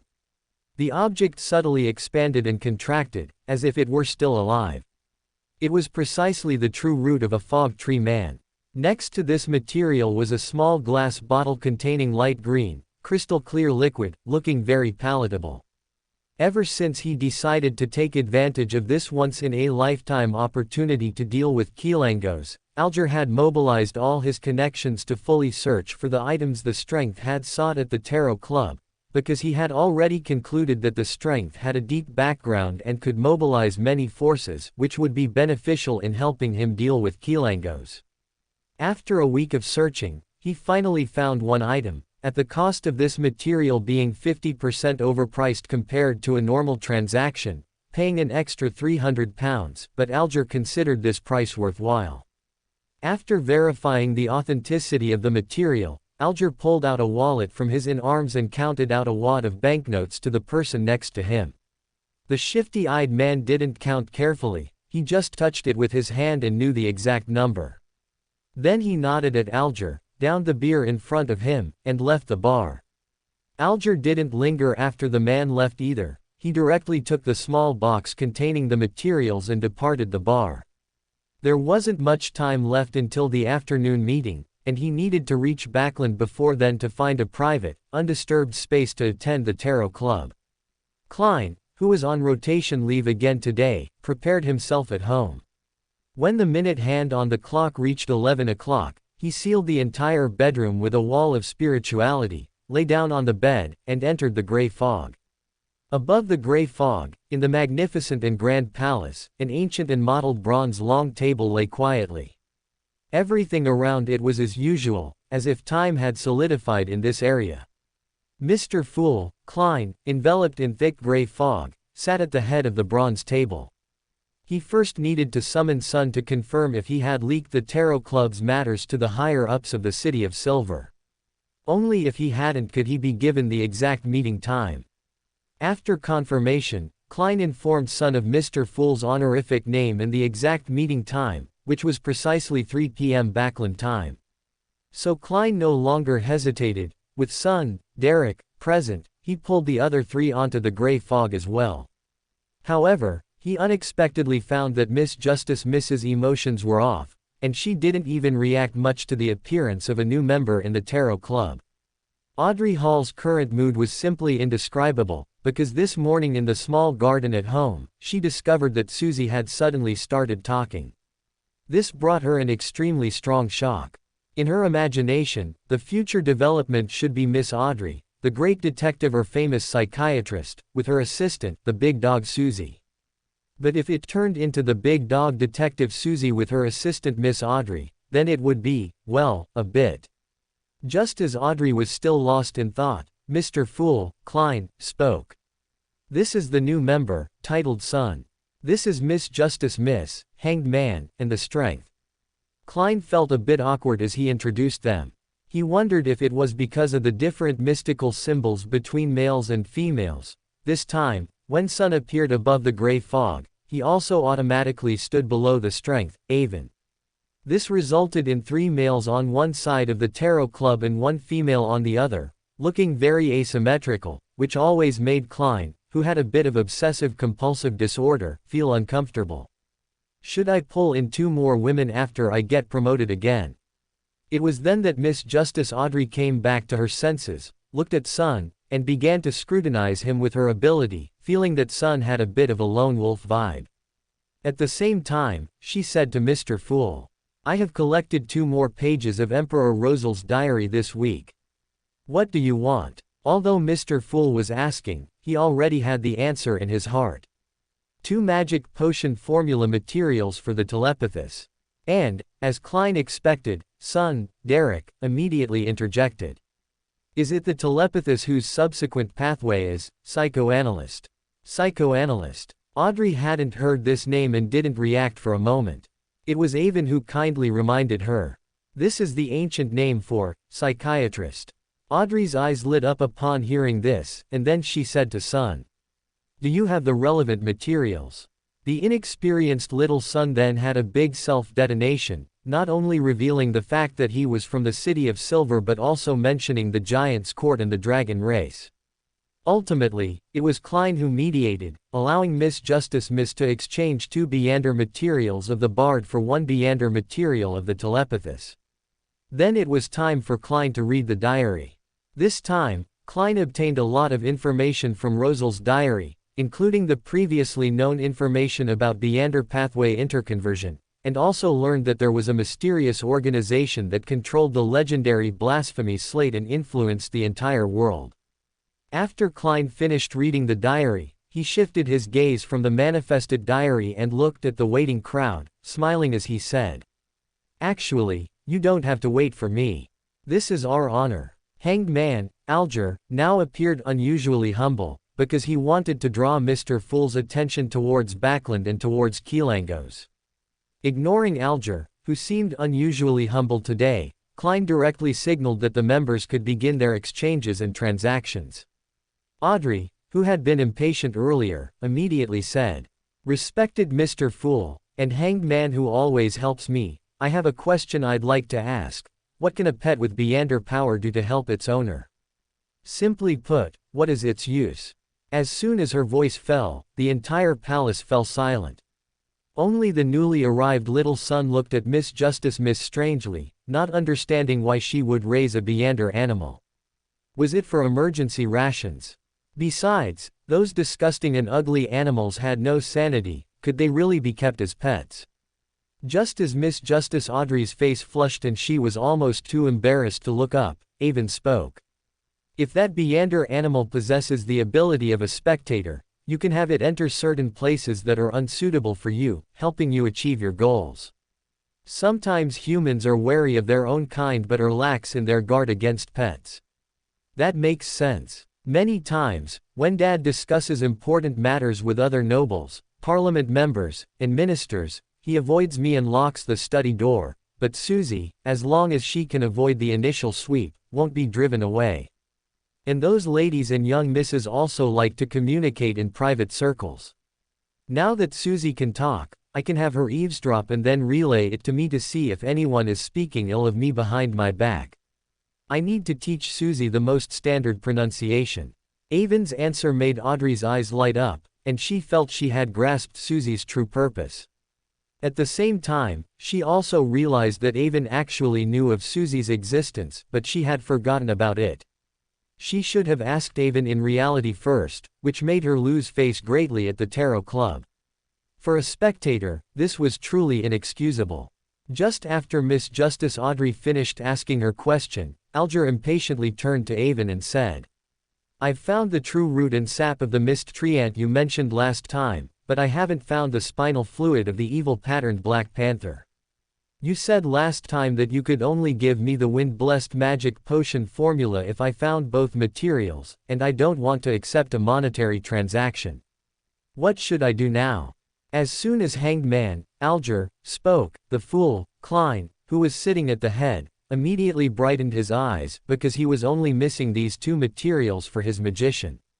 He even wanted to directly purchase them in his capacity as the fool, but he ultimately suppressed this urge and could only look at his good friend, the strength, Avon, with anticipation. At the same time, the idea of creating a side account in the Tarot Club emerged in his mind, otherwise, everything he did was too troublesome. Klein's main body had to rely on the fool to contact Avon, on the strength to collect materials, and had to be careful when asking questions to maintain his mystique. It was truly too much trouble. Avon knew Klein's tension without even looking, and after a moment of contemplation, he said, I have already collected the spinal fluid of the evil-patterned Black Panther. How about this? If you pay another 1,000 gold pounds, I will give you the wind-blessed magic potion formula, how does that sound? Under normal circumstances, the market price for a sequence 6 magic potion formula is 2,000 gold pounds, but the closer something is to a high sequence, the less it circulates on the market, often having a very high premium. A 50% premium is common, and Alger's purchase of the evil-patterned Black Panther's spinal fluid also had a premium. Avon's proposal was actually based on normal market theoretical prices for the transaction, so Alger was getting a great deal, saving at least 1,000 pounds. Naturally, he joyfully accepted, and even looked at Avon with much more favor. Avon, on the other hand, was completely unconcerned about this. On the one hand, this wind-blessed formula was obtained for free from Lord of the Mysteries, and on the other hand, it was for the fool to see, letting him know how much Avon had sacrificed for his materials. After the Tarot Club ended, Avon would also write to Klein, absolutely not mentioning the relevant transaction, and only asking Klein to pay 1,000 gold pounds. He wondered if Klein would cry with gratitude. Am I acting a bit like a rich second generation spending thousands for a beauty's smile? As he thought, Avon's thoughts strayed, and he quickly shook his head to dismiss the jumbled ideas, turning instead to the fool to request paper and pen. And the fool naturally granted his request, and at the same time, subtly and movedly looked at Avon. After all, he understood what needed to be understood, especially after helping the Horn family acquire properties with Butler Buck recently. He naturally understood that market price and actual transaction price were two different things. Avon had truly gone to great lengths for his materials this time. A friend who would go to such lengths for him without prior notice, wasn't that a good friend? What then was a good friend? Alger impatiently took the formula Avon handed him, which read, Sequence 6, Wind Blessed, Main Materials, 6 crystalline feathers of the blue shadow falcon, a pair of dragon eye sea eagle eyes. Blue shadow falcon, it's on that island. Alger felt a surge of excitement when he saw the formula. At the same time, he looked at Avon and asked, where should I send the materials and money? I'm in Backland right now. Chapter 189, Sun Flame Charm Transaction, Magician Materials Gathered. Hearing the hanged man Alger's question to Avon, Mr. Fool Klein quickly seized the opportunity to tap the table and said, on this matter, you, or rather, all of you, can give it a try. A try. Alger had clearly not fully let go of his suspicions and vigilance regarding the patient's identity. His entire being tensed up immediately, and he began to overthink. What does he want to do? What is his true purpose? Does he want us to start trying to help him out of his predicament? While it's called a try, the strength has already successfully conducted experiments. Klein also understood that his request would cause doubts in everyone's hearts, so he quickly brought Avon into the conversation to vouch for him. Both Miss Justice Audrey, the hanged man Alger, and the son Derek looked towards the strength Avon. Avon met their gazes and nodded solemnly, indicating that he had indeed conducted some preliminary attempts to verify Mr. Fool's words and that these attempts were not dangerous. This attempt can make your transactions simple, safe, and strictly confidential. This is an attempt I had after hearing some of the son's words, which is to have you pass the items for transaction to me through sacrifice, and I will then grant them to the recipient. That's possible. Audrey was momentarily stunned. This completely exceeded her imagination. At the same time, she quickly realized the advantages of this method and the divine essence contained within its seemingly simple operation. Alger, on the other hand, thought even more deeply, becoming more certain that Mr. Fool was an existence beyond imagination, definitely possessing power at the level of a true god, and even believed that Mr. Fool was another alias for one of the legendary evil gods or devils. He believed that Mr. Patient was offering an enticing attempt, using the power of the Tarot Club members to gradually free himself from his predicament. Is it the bound god? The dark side of the universe?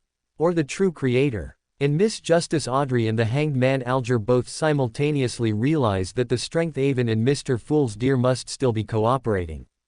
Mr. Fool said that the strength had taken the lead in attempting the sacrifice. It must be that he and Mr. Fool's deer have a deep connection. They must be planning something big. Although extremely unwilling in his heart, Alger knew he was too weak before Mr. Fool and could only quickly agree. Your will is my desire. How should I proceed? Klein saw that although the hanged man showed no expression, he was actually very unwilling in his heart. He also understood his thoughts, so he pretended not to see and explained the sacrificial ritual. After the tarot club ends, I will immediately hold the sacrificial ritual. No matter how unwilling, Alger still had to appear loyal to Mr. Fool on the surface. After Miss Justice and the hanged man had both completed their transactions, the strength Avon turned his gaze to the son, who had just joined and seemed somewhat aloof and reserved, and asked, "Is the city of Silver where you were located near the Giant's Court?" At these words, all the other members of the Tarot Club were startled and then looked at the newly joined son. The son Derek evidently didn't sense the atmosphere, because in his mind, all members of the Tarot Club were also struggling for survival in the darkness, fighting against monsters, but were members of other city-states unrelated to the City of Silver. So he answered directly, "Yes, we live near the Giant's Court, which was destroyed by the Lord in the past, but we cannot reach it now." Avon confirmed that the little son in front of him was still the original little son and did not ask further. It seemed that the butterfly effect of his arrival had not affected the forsaken land of the gods. However, his lack of further questions left the members who wanted to know more but didn't know how to ask, feeling stuck. They were unable to breathe for a long time, but at the same time, their curiosity about the son's identity grew, and they all speculated about his location. Because historians had always debated the location of the Giant's Court, but generally agreed it was either in the legendary Old Continent or in some deep mountains of the Fasak Empire. So, because of the son's height, they all speculated that the little son came from some tribes in the Fasak Empire. Taking a breath, Audrey began to share some information she had gathered during this period. After the Government Employee Recruitment Act was passed, both houses of parliament actively promoted it, and the time for the first examination recruitment has been set for early next year. And unlike the previous plan of finding a region for a pilot program, this time the kingdom is preparing for full-scale implementation. This indicates that the king and the prime minister still possess some intelligence. The hanged man Alger had little faith in the intelligence of those in power and offered his usual sarcastic remark. And Klein also resolved to urge Benson and prepared to reveal some of his financial resources to persuade Benson to resign and focus on preparing for the examination. He believed that with Benson's intelligence, he would definitely pass. "Mr. Hanged Man, I have found the answer to what you asked me to inquire about previously. His Majesty the King has been persuaded not to retaliate against the Fasak Empire while the country is unstable." Alger nodded, indicating he knew, and then began to share the intelligence he possessed. Hurricane Admiral Keelangos has landed. What he intends to do is unknown, only that his target is in Backland, and he possesses a glove capable of utilizing many pathway abilities. Keelangos went to Backland also under commission, and it is known that he once admitted that the reward for completing the mission could make him a king of the sea. Before Audrey could ponder the implications, Alger's words caused the son to exclaim. Through his narration, the members of the Tarot Club basically understood the principle of the sealed artifact, creeping hunger, and the peculiarity of the shepherd. This made Klein, who was worried that Keelangos would indeed cause major trouble, resolve to inform Mr. Azek, who had already gone to Backland, after leaving the Grey Fog. Avon, however, already knew Keelangos's target, but to show Klein that he cared deeply about Backland, he also suggested that the hanged man prepare more detailed information for investigation. Miss Justice also proposed to Alger that she wanted to help and asked him for a copy of the information. Alger was, of course, very happy and willing. The discussions were concluded, and Mr. Fool appropriately announced that the session was over. Audrey, Alger, and Avon tacitly led the son, who had just joined, to stand up and bid farewell to Mr. Fool. After that, Audrey, Alger, and Derek all left the Grey Fog, while Avon began his exclusive letter-reading time. Mr. Fool again handed over the letter Klein had written to Avon, describing how Mr. Azek had recovered some of his memories and reunited with his son, and how Mr. Azek, due to his son's death, openly expressed a desire to retaliate against the Augustus family. At the same time, Klein asked Avon in the letter to confirm whether the mastermind was the one who took Mr. Azek's son's skull, and mentioned that Mr. Azek had already gone to Backland. And he stated that he had already entrusted Leonard to conduct a deeper investigation into matters concerning Lanrius, but because many people were following the Lanrius case, what needed to be investigated had already been thoroughly investigated, and no clues had been found for the time being. As for why Avon asked him to pay attention to 30728, he already knew the reason and admitted that he had already made 5 advanced charms in the Sun domain. 5. In the original work, Klein only managed to get 2, directly killing Migos' child and rewriting Tingen's fate. This time, thanks to my reminder and the help of Azek and Leonard, he got 5 at once. Will he directly kill that divine son and completely derail Lanrius' plan? Thinking of this, Avon felt a little uneasy, because if Ince Zangwill's plan was truly derailed, it would definitely not be in Adam's interest. Would it directly anger Adam? But then he thought about it again and felt relieved, believing that such a situation would absolutely not occur. No, it won't. From Migos' performance in the original work, that divine son should have the raw strength of a weak Sequence 4, but could use Sequence 3 abilities. Tingen, after this great chaos, is very suitable for the growth of the child in Migos' belly. After such good development, it might already have the standard Sequence 4 level. If that's the case, the advanced charms in Klein's hand are not many at all, they might even be too few. As for Azek reuniting with his child due to Avon's interference, this was within Avon's expectations. It was originally just a favor, which could naturally lead to conversation if he met the big shot later.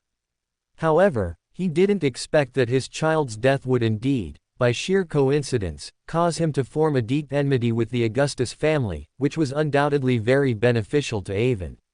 Having an angel with demigod strength secretly cooperating was much better than Avon acting alone. After all, this was directly targeting the Luan kingdom, targeting the king. Avon dared not involve Robert in this matter, and was even unsure whether Robert would support George III. Besides that, Klein also confessed to Avon that he was ready to face the mastermind, and only needed to collect the relevant materials to advance to magician. At that time, he would ask Avon to tell him the truth. Finally, Klein mentioned that due to the spread of the role-playing method and the opportunities for digestion brought by the Tingen riots, a high-ranking deacon from the Knight Church's Serenity Cathedral would be sent. And he asked if he should report the Tingen matter, attaching Leonard's opposing opinion. After reading Klein's letter, Avon again requested permission from Mr. Fool to write a letter. In the letter, Avon first pretended to tell Klein that he had already collected the real root and juice of the fog tree man for him and would entrust Mr. Fool to deliver them, asking him to pay attention to receiving them. Then he asked Klein to find more ways to get a few more advanced charms. Such powerful charms. The more the better, because the enemy he faced was very powerful. At the same time, Avon, embarrassedly, suggested that if a lot of talismans were obtained, he would be willing to buy some at a price of 10,000 gold pounds per piece. This price was not expensive at all. He also told him that if he had truly decided to confront the mastermind, he could report the situation of his informant at the mental hospital, Duster Gudrian, and his superior, Hood Eugen, and formally begin an investigation into Hood Eugen. Finally, Avon agreed with Leonard's opinion that the matter of the Tingen mastermind should now be simplified, not complicated. The simpler the plan, the higher the success rate. The more complex the plan, the more likely it is to fail. He also asked Klein to introduce him to Azek, explaining that he could provide some help if necessary. After writing the letter to Klein, Avon asked Mr. Fool to transfer it, and requested that the items subsequently sacrificed by Hanged Man be given to Klein instead, then left the Grey Fog. After Avon left the Grey Fog, Klein picked up the letter by his hand and read it carefully again, remembering every point Avon had written, especially when he saw that Avon was willing to purchase sunlight talismans at a price of 10,000 pounds per piece. His eyes lit up. Since he decided to directly face the mastermind behind the Tingen chaos, he had already disregarded life and death. The only thing he couldn't let go of were his older brother and younger sister, with whom he had spent nearly 2 months. Klein already had a certain plan for the mastermind. This plan would maximize the transfer of risk to himself, and minimize the risk in Tingen, which made Klein have to consider what would happen afterward. If he could get a large sum of money, it would also relieve his worries, so he decided to cooperate with Leonard again to fleece 30782 after the people from the Holy Cathedral left. However, the meaning in Avon's last words made Klein feel somewhat confused. How did he feel that Avon was somewhat targeting the Loan Kingdom? The Horn family had existed not long after the establishment of the Loan Kingdom, had intermarried with the Loan Kingdom for several generations, and also had Loan Kingdom blood. Logically speaking, they should be staunch royalists. What did Avon mean by this now? Although he had doubts in his heart, Klein quickly suppressed them. For him, the most important thing now was the matter of Tingen, everything else was insignificant. The key to the Tingen matter was Mr. Azek. He gave Klein the greatest confidence, so he could not have an accident. Previously, Klein had also thought of persuading Azek to put aside the Augustus matter for now, but after putting himself in Azek's shoes, he felt that one should not advise others to be kind when they have not suffered, so he could only keep silent. He told Avon about this matter by writing a letter, hoping Avon could help him think of a solution. But he didn't expect Avon to be open-minded about it. However, he still planned to inform Mr. Azek of Avon's information and introduce them to each other, so that Mr. Azek wouldn't act rashly and end up in the hands of the Loan Kingdom after arriving in Backland, unfamiliar with the place. If that really happened, the Tingen matter would be unsolvable. Just then, Klein heard Mr. Hanged Man's prayer, knowing that he was performing a sacrificial ritual. Then he began the operation, even deliberately making some noise to display his prestige. Subsequently, Klein returned to reality to arrange the ritual, bringing the real roots and juice of the mist tree man sacrificed by Alger into reality. Then he pulled out a wad of cash from under his bed, and with a pained expression, counted out 1,000 gold pounds to sacrifice to the grey fog, which he then bestowed upon Avon. Back in reality again, Klein wrote a letter, stating Avon's identity and address. And told Azek that Avon was trustworthy, asking Mr. Azek that if he had any issues after arriving in Backland, he could consult Avon or seek help. Looking at the materials in his hand, Klein did not immediately concoct the potion and prepare to advance, because in the next 2 days, the senior deacon from the Holy Cathedral would arrive. The people from the Holy Cathedral would definitely conduct a thorough investigation. If advancing to Sequence 8 Clown could be explained reasonably, then advancing to Sequence 7 Magician would definitely be impossible to explain. Since he had decided not to report what happened in Tingen, Klein naturally wanted to do it perfectly. After the people from the Holy Cathedral leave, I will advance to Sequence 7.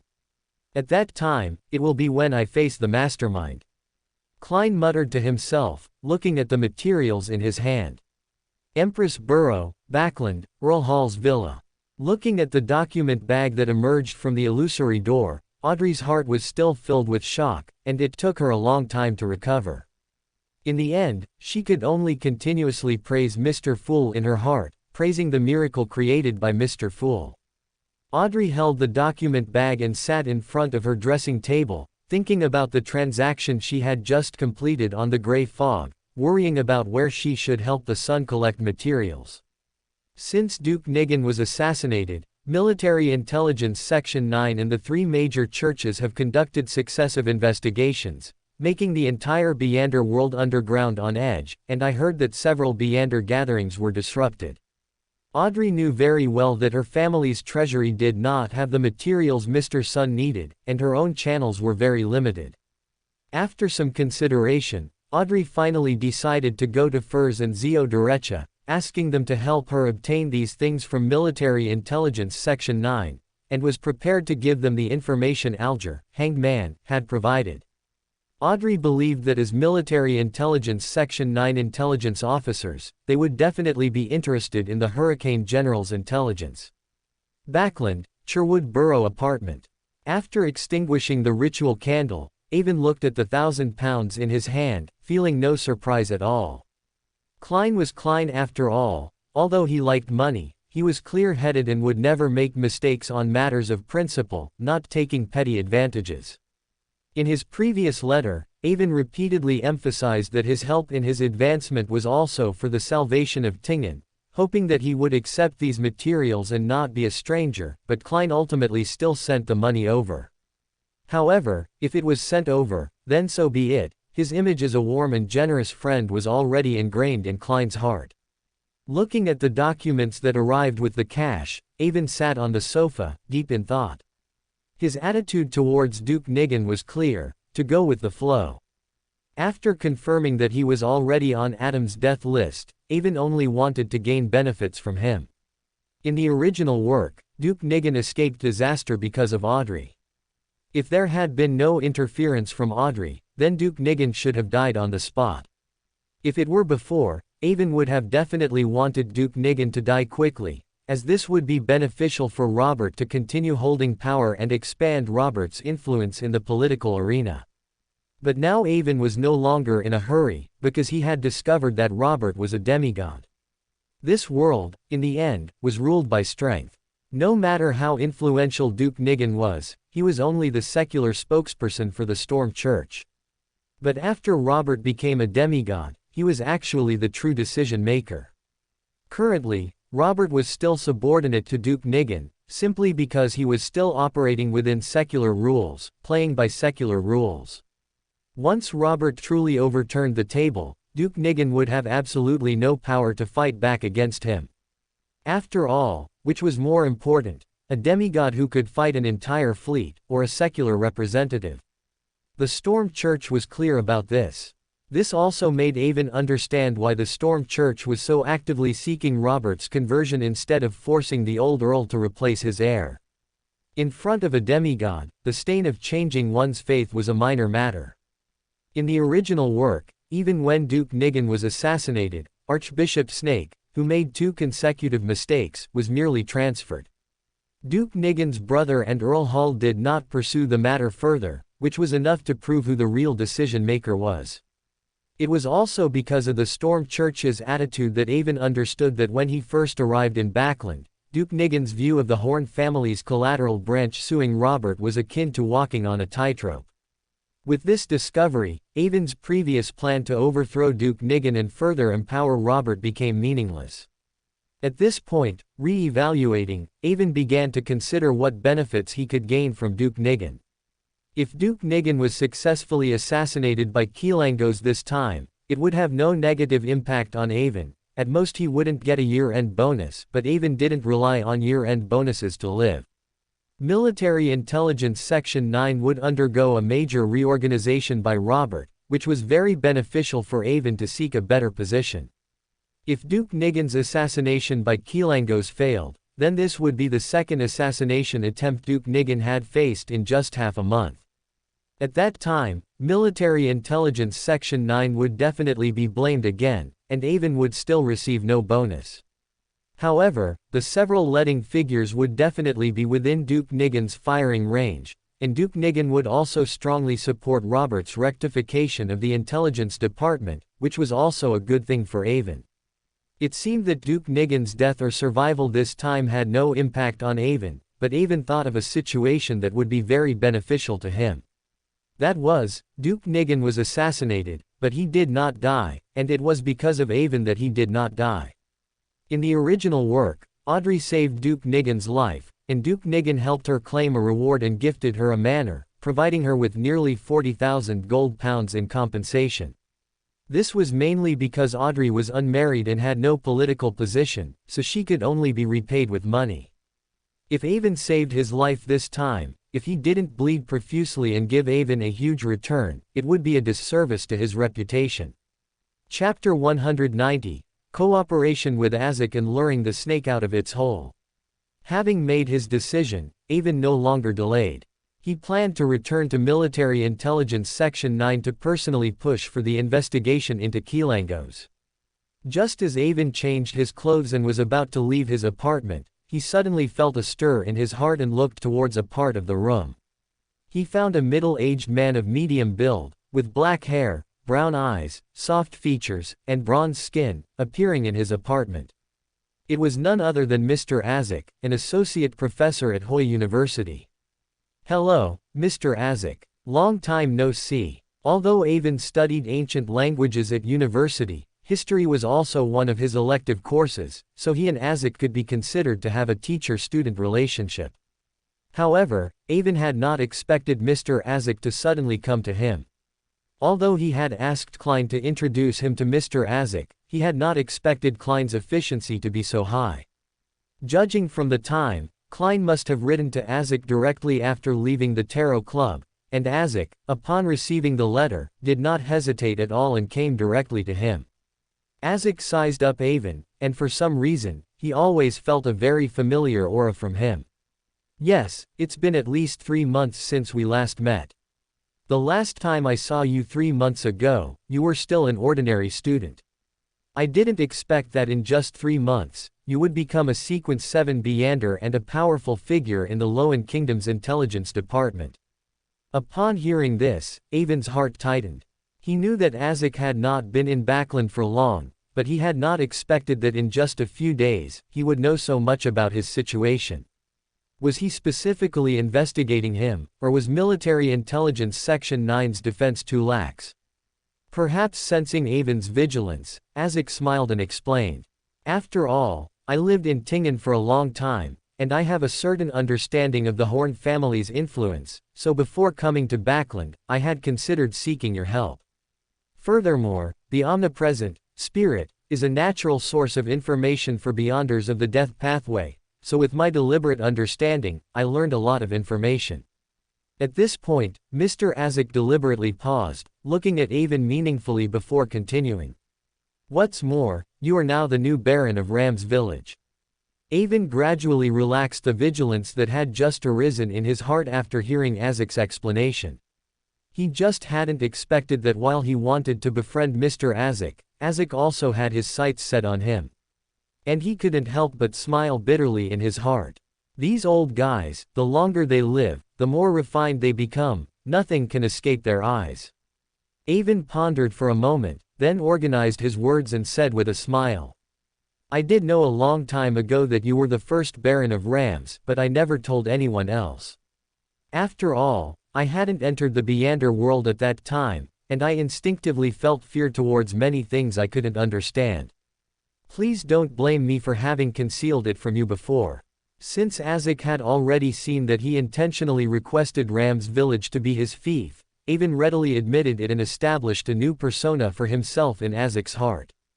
As expected, upon hearing Avon's explanation, Azek's gaze towards Avon softened considerably, and he instead comforted Avon, saying, "This is not your fault. After all, suddenly discovering a person from 1,000 years ago is still alive and standing in a classroom teaching you would make anyone feel fear. Moreover, I should thank you for not exposing my identity. If I'm not mistaken, it was you who guided Klein to help me recover my memories, right? Imagination is the most fatal." Azek instantly completed the entire story for Avon in his mind. "Klein and I both experienced a Beyander incident and fortunately survived. I was also lucky enough to perceive the great crisis behind Tingen, but I chose to escape, while Klein chose to face it." Avon appeared very ashamed in front of Azek, unable to face him. It was Azek who comforted Avon, saying, "Don't blame yourself too much. This matter should not have been borne by you two low sequence Beyonders, and everyone is different. You should have given Klein a lot of help as well." Under Mr. Azek's comfort, Avon put away his shame, and began to proactively inquire of Azek. Klein's letter was vague, only saying that Mr. Azek had encountered a mishap and lost his memories. He only recently recovered some of his memories, and coming to Backland again is also to investigate past events. According to the records and experiences in Military Intelligence Section 9, you should be a high-sequence powerhouse of the Death Pathway. And according to my understanding, Sequence 4 of the Death Pathway is called Undying. Is it because you are in this stage that you constantly restart your life and lose your memories? Upon hearing this, Azek also looked at Avon with some surprise.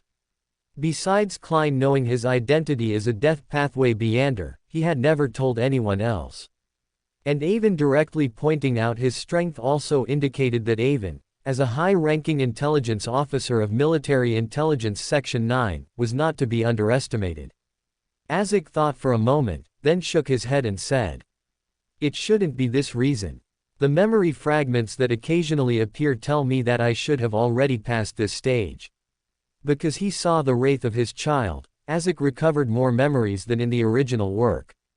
Avon nodded. He knew very well that Azek was the son of death, an angel of the death pathway. His saying this was just to imply that he did not know more about his situation, only this much.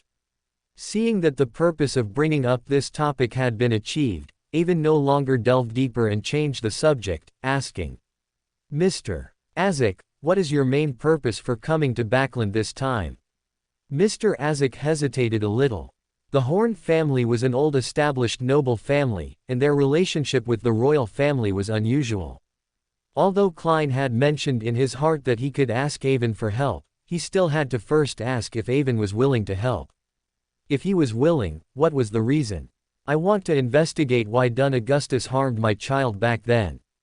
But when I investigated at the Backland Grand Library, I found that the information about Duncan Augustus was very incomplete.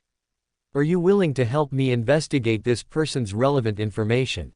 Avon pondered for a moment, then pretended to say with difficulty, "Yes, I will help you find that information as soon as possible. The Horn family has an extraordinary relationship with the royal family. Why are you willing to help me with this?" Azek asked, staring intently into Avon's eyes.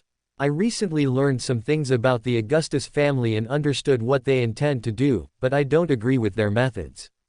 I have already escaped from the Tingen incident once, and I don't want to escape from the Backland incident again. It's just that my power is still very weak, so I need external assistance." Avon likewise looked into Azek's eyes, saying without blinking, "What does the Augustus family intend to do?" A single sentence was clearly not enough to convince Azek, so he pressed on. "The Augustus royal family is collaborating with the demonist sect. The specific purpose is unknown, but it is known that in order to cover up their conspiracy, they are preparing to cause a major disaster in Backland. The evidence of their cooperation is that they arranged the primordial demoness's vessel of divine descent next to 3rd Prince Edsac Augustus, and then heavily guarded the Red Rose Manor. To gain Mr. Azek's trust, Avon dropped a bombshell on him. And although Mr. Azek had not been in Backland for long, through the omnipresent spirit and the natural connection between Beyonders of the death pathway and the spirit world and underworld, he also knew many things, including the widely publicized demigod battle at the Red Rose Manor some time ago. It was precisely because of this incident and the subsequent assassination of Duke Nigan that the situation in Backland remained tense until now. Regarding what happened at Red Rose Manor, the official explanation was that the Aurora Order wanted to assassinate Edsac Augustus, but anyone with a discerning eye knew it was false. Instead, the inside story revealed by Avon today seemed more likely to be true. Regardless of what the Augustus family intended to do, merely placing the primordial demoness's vessel of divine descent in Backland alone showed that they certainly weren't planning anything good. This matter also explained why Avon was willing to cooperate with him against the Augustus family. Azek acknowledged Avon's sincerity in wanting to cooperate with him. It wasn't that Azek truly believed Avon wanted to save the people from suffering, but rather because Avon even revealed the matter of Red Rose Manor, which was equivalent to handing over a handle to him. If Azek had any ill intentions, he would only need to anonymously send a report letter to the palace. Regardless of whether the accuser had ulterior motives, George III would have to deal with it in the most severe manner, because his cooperation with the demonist sect had been leaked. "You should investigate the relevant matters for me as soon as possible. If you need my help with anything in the future, you can also ask. I haven't fought against other high-sequence powerhouses, so I'm not very clear about how much of my true strength has recovered. In any case, it should be no worse than an ordinary sequence 4. Avon was very happy to receive Azek's promise. Although he could now use those 3 favors to mobilize Bernadette's power, these 3 favors were too precious, which made Avon somewhat reluctant to use a sledgehammer to crack a nut. Azek's promise helped him fill some of the gaps in his strength. Suddenly, Avon thought of his experience yesterday, and then said to Azek, "Mr. Azek, are you willing to participate in high-level gatherings, the kind with demigods?" After they had finalized their discussion, Azek was already preparing to leave, but hearing Avon say this, he became somewhat interested. From his memories, he should at least be a high-sequence Beander who had lived for over 1,000 years, and had lived under his own arrangements generation after generation. It's difficult to ascertain my identity from a mundane perspective, but it might not be the case for high-sequence Beyonders. Perhaps some of the existing demigods are old friends from my past years. So, he asked Avon, how do I join? How many demigods are there? I'm not entirely sure how many demigods there are. Not every demigod attends every gathering. I saw 3 demigods when I attended, and others said they'd seen at least 5. As for how to join, you need to report to the gathering's organizer. I just attended a gathering yesterday, so another one probably won't be held anytime soon. Mr. Azek nodded, indicating he understood. Then, after a moment's thought, he suddenly picked up the fountain pen resting on the coffee table. Meanwhile, Avon suddenly felt the surroundings grow dim, as if even the sunlight streaming in through the window was being rejected. Pale, eerie green, complex symbols and inscriptions appeared out of thin air, as if written and composed by countless wraiths, specters, and souls. They intertwined and combined in midair, evolving into a mysterious, illusory, ancient bronze door. That bronze door seemed to connect to another world, another deep, terrifying, silent world. Under Mr. Azek's control, the illusory door grew smaller and smaller, finally transforming into an afterimage that landed on the fountain pen in his hand. The originally ink-black fountain pen turned predominantly white with green accents. Azek handed the fountain pen to Avon and said, "From now on, this fountain pen will be the token to summon my messenger. You just need to infuse it with spirituality, and you can summon a messenger. You can try it." After taking the fountain pen, Avon, following Mr. Azek's instructions, infused it with spirituality. Almost instantly, Avon felt the entire apartment room become exceptionally cold. He opened his spirit vision and saw hazy, indistinct white bones being spewed out onto the floor beside him, forming a fountain of bones. Within a few seconds, an illusory monster appeared in the room. The monster was entirely composed of white bones, resembling a human in form but much taller, standing 5 or 6 meters high, its head touching the ceiling. Dark flames flickered within its large eye sockets, and the white bones emitted a faint white glow. It was currently looking down at Avon. Avon disliked being looked down upon, and a flicker of displeasure crossed his mind. He didn't expect that this monster, composed of white bones, would immediately kneel on the ground, its head pressed against the floor, not daring to lift it. This scene not only surprised Mr. Azek but also Avon. Avon was dumbfounded, looking at the monster, which was still taller than him even while kneeling, then at Azek, who was staring at him in astonishment. Finally, he could only scratch his head, feigning ignorance. Azek gave Avon a deep look, then turned and left. In that instant, he had sensed a familiar aura from Avon. He was curious but chose not to delve deeper. Seeing Azek turn and re-enter the spirit world, Avon also let out a sigh of relief. Stopping the infusion of spirituality and sending the towering messenger back to the underworld, Avon began to ponder why Mr. Azek was so sensitive to the City of Calamity on him. Ever since Avon's promotion to a dual-sequence 7 Beander, he had become inseparable from the City of Calamity, becoming its true master. Therefore, his thoughts were the thoughts of the City of Calamity. When his emotions were agitated, it would directly affect the City of Calamity itself. The monsters within the City of Calamity had the most say on this point. Although Avon had never encountered an angel, he had seen several demigods. Up until now, none of them had been able to detect the presence of the City of Calamity from Avon's moods. Although Azek was essentially an angel, his memories had not yet recovered. Therefore, Avon believed that his ability to detect the City of Calamity's presence was not due to factors like strength or Beander rank, but simply because his memories found the City of Calamity's aura familiar. The clear proof was that the messenger, whose strength was at most sequence 6, could also sense the same aura and promptly knelt on the ground. This indicated that Azek and the messenger shared a common memory of this aura. Avon quickly focused on the deceased, Death. Azek was his child, and the messenger should have been a subordinate of his underworld legion back then. That's why they felt the same aura deep in their memories.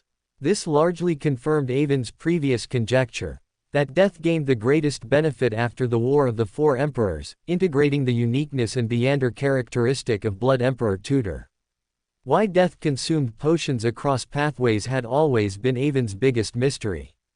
Today, confirming that Death had consumed potions across pathways back then, coupled with the consistent performance of the City of Calamity's contamination of all things, Avon had a bold guess.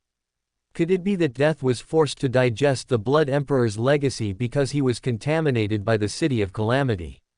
Although there wasn't much evidence, Avon felt his guess was very close to the truth of the matter. Red Priest, Red of War. The sacrificer of the essence of power. Avon recalled Rosal's diary entry in Lord of the Mysteries, about Hermes's evaluation of the Red Priest. He also thought of the Conqueror, mentioned by 008 when describing the War Bishop, Tony Dunn of the Iron and Blood Cross Order.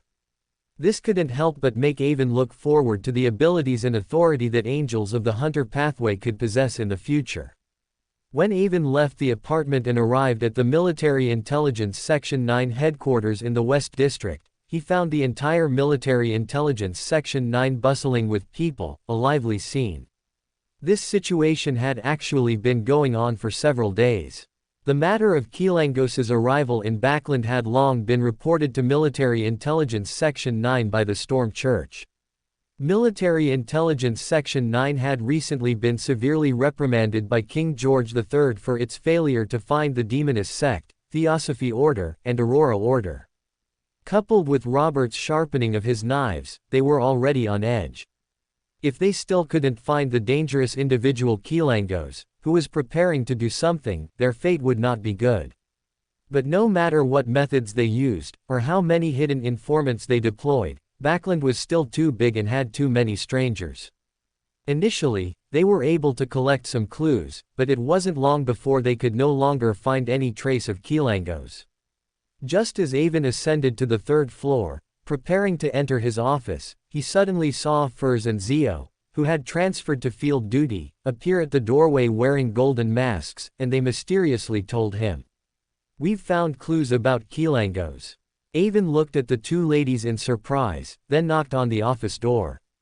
A pure and beautiful lady in military uniform, so stunning that even Zio Derecha and Furs couldn't help but take a second look, opened the office door. Avon entered first, took off his coat, handed it to the beautiful female secretary, and then said, "Pour us some iced fruit juice, and don't let anyone disturb us." "Yes." The female secretary took Avon's coat and responded sweetly, almost making Furs and Zio's bones melt. And as the female secretary hung the coat on the hanger and passed by Avon, she intentionally brushed her firm, ample chest against Avon's arm. Cough, cough, cough, cough.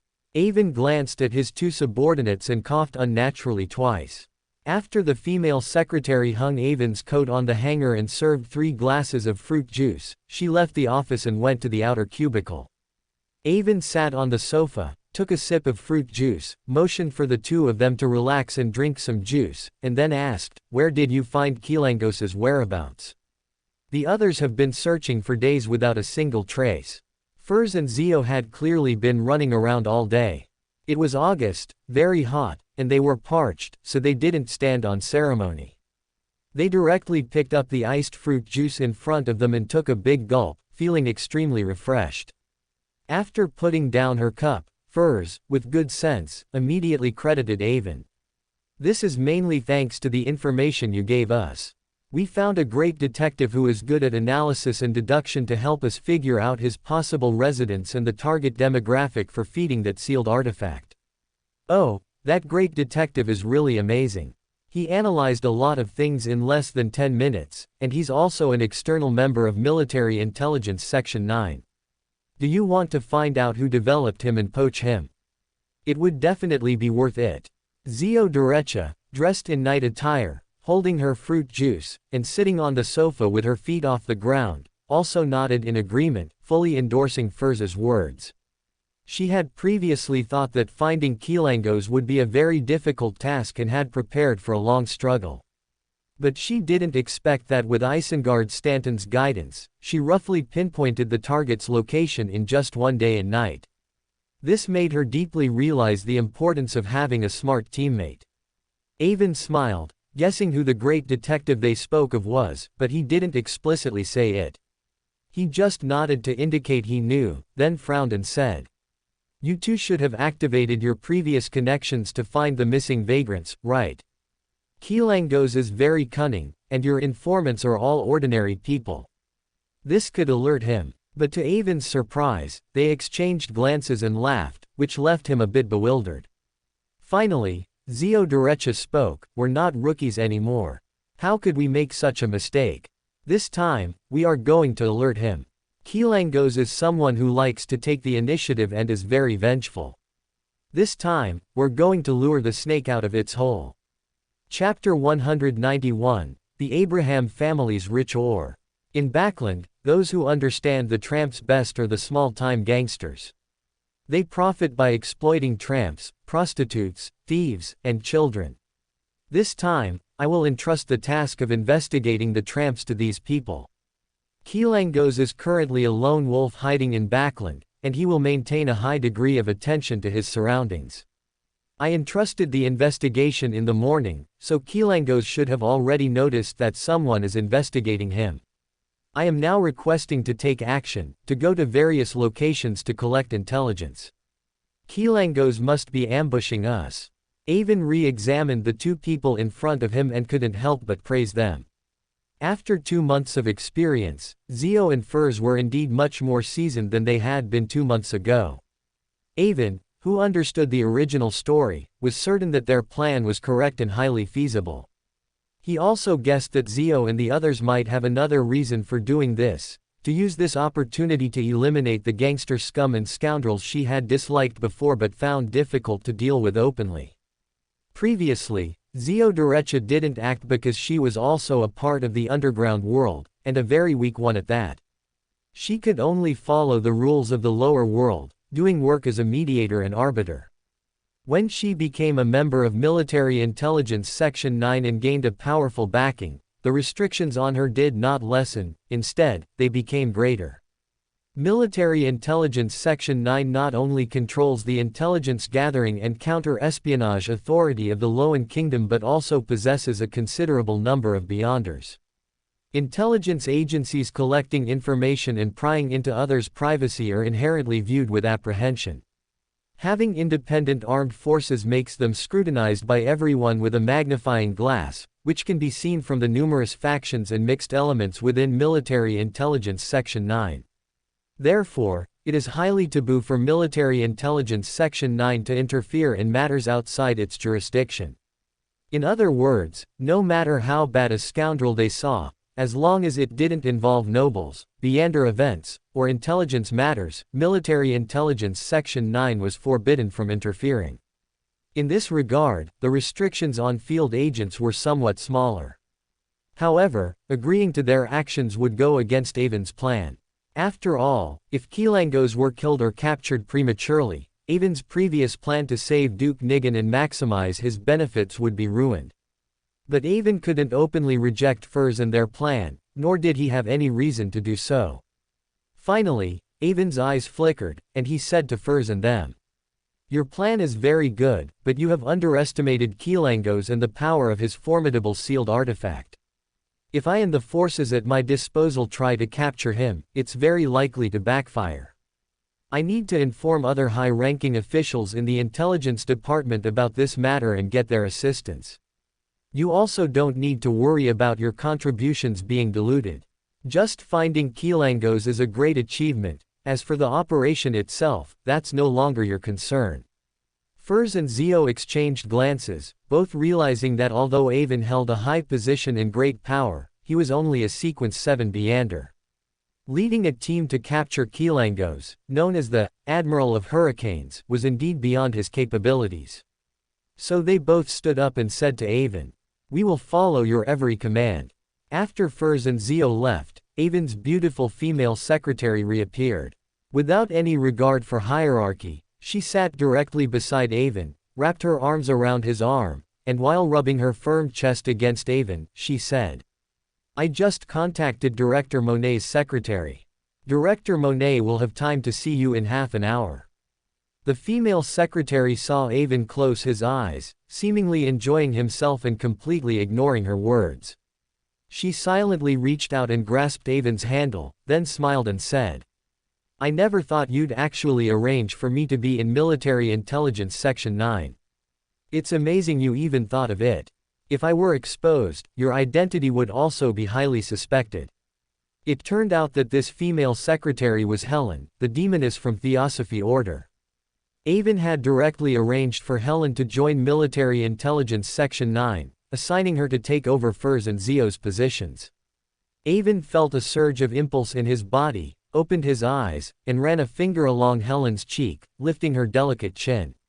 He smiled and said, "The most dangerous place is the safest place. Right now, Military Intelligence Section 9 is frantically searching for a demoness, but they would never imagine that a demoness is right beside a high-ranking official within Military Intelligence Section 9. This way, you won't have to hide, and we'll have more time together." As he spoke, Avon's hand circled Helen's slender neck, slipped into the collar of her military uniform, grasped the firm snow peak, and kneaded it continuously. At the same time, he leaned in, their lips meeting. Helen's appearance and figure were already top tier, and wearing a military uniform added another layer of uniform allure. If it weren't for the fact that he still had to meet Director Monet later, he might have taken Helen right then and there. After a while, Avon withdrew his hand from Helen's flushed military uniform, thoughtfully straightened her collar, and looking at the resentful Helen, he smiled and said, "I have something to do soon, don't rush. Wait for me in the apartment tonight, I'll come find you, and then we'll have all the time in the world." Upon hearing this, Helen's anger turned to joy. She removed her hand from Avon's handle, leaned close to Avon's ear, and whispered, "Tonight, I won't change out of this uniform. I'll just wear this one, and not just this one. I also got a few other colors of military uniforms." With a demoness's sensitivity, Helen naturally sensed Avon's fondness for her military uniform, so she deliberately spoke temptingly. Indeed, upon hearing Helen's words, Avon's eyes lit up, his breathing became much heavier, and his handle showed signs of rising again. At this moment, Helen stood up and left the office with a smile, acting as if she only lit the fire but wasn't responsible for putting it out. This little vixen, Avon cursed with a smile, feeling the changes in his body, then his eyes turned exceptionally cold. Avon's decision to arrange for Helen to join Military Intelligence Section 9 was actually a last resort, because Robert's subordinates had obtained a portrait of Helen and were secretly hunting her down. If it were just helping Helen escape the pursuit of Military Intelligence Section 9, Avon was quite confident. But how to deal with Robert's pursuit of her, Avon was not so confident, especially knowing that Robert was a demigod and could mobilize powerful sealed artifacts. But Avon didn't want to show his hand to his brother right now, didn't want his possession of the City of Calamity to be exposed, and didn't want his transformation into a demoness to be exposed. After all, Avon still felt a bit ashamed about this matter deep down. At the same time, Helen's mother, the demoness of Undying Christina, had temporarily left Backland, which also gave Avon an opportunity to deal with Helen. Tonight, Avon was going to make Helen his captive, and thoroughly transform her body and mind. There were 3 benefits to doing this. The first was that in the future, the Theosophy Order's line of control over Avon through Helen would become Avon's line of influence over the Theosophy Order. From then on, the Theosophy Order would be unilaterally transparent to Avon. Avon had always coveted the Theosophy Order, not because all the demonesses in the Theosophy order were psychologically female, which would allow him to enjoy the blessings of multiple wives with a clearer conscience. Rather, it was because the Theosophy order was a systematic organization with vast resources and influence spread across the entire continent. Most importantly, they worshipped the feminized, primordial demoness, and the primordial demoness was Avon's ultimate enemy. If he could get involved, it would be beneficial no matter how he looked at it. At the same time, based on Avon's understanding during this period, the Theosophy order was not entirely composed of demonesses as he had imagined. There were even some beyonders like apprentice and arbiter within it. This couldn't help but remind Avon of a rumor that the great noble family of the fourth epoch, the Tamara family, had split, and a part of them formed the Theosophy order with the daughter of the primordial demoness. This further increased the value of the Theosophy order. This was the second benefit of controlling Helen. In the future, Avon could influence the Abraham family through the Tamara family within the Theosophy order. Avon would not forget that in the original novel of Lord of the Mysteries, it was explicitly mentioned that the Tamara family had a long history of intermarrying with the Abraham family. Because of the existence of Mr. Dorr, the Abraham family became a very special existence. Avon, at least, didn't believe that if the 7 Orthodox churches truly put their minds to it, they couldn't uncover the whereabouts of the Abraham family members. Not to mention anything else, Rosal had a secret sorcerer under him who came from the Abraham family. According to the information Avon had, at that time, many Abrahams united under this person and pledged allegiance to Rosal. These people had all been exposed. Avon didn't believe that the church, using its methods, couldn't completely wipe them out. As a result, the Abraham family, after losing the protection of a demigod, actually continued to thrive, with only the Aurora order, using ruthless individuals, successfully striking at them. Therefore, Avon judged from these matters that the highest echelons of the 7 Orthodox churches had actually been suppressing the persecution of the Abraham family, mainly due to the existence of Mr. Dorr. It was a matter of leaving a line for future encounters. However, this point was insignificant in Avon's eyes, for one reason only: the apprentice pathway, where Mr. Dorr was located, and the seer pathway, where Klein was located, were adjacent pathways. And Klein was the protagonist in Lord of the Mysteries. He would definitely become a true god of 3 pathways in the future.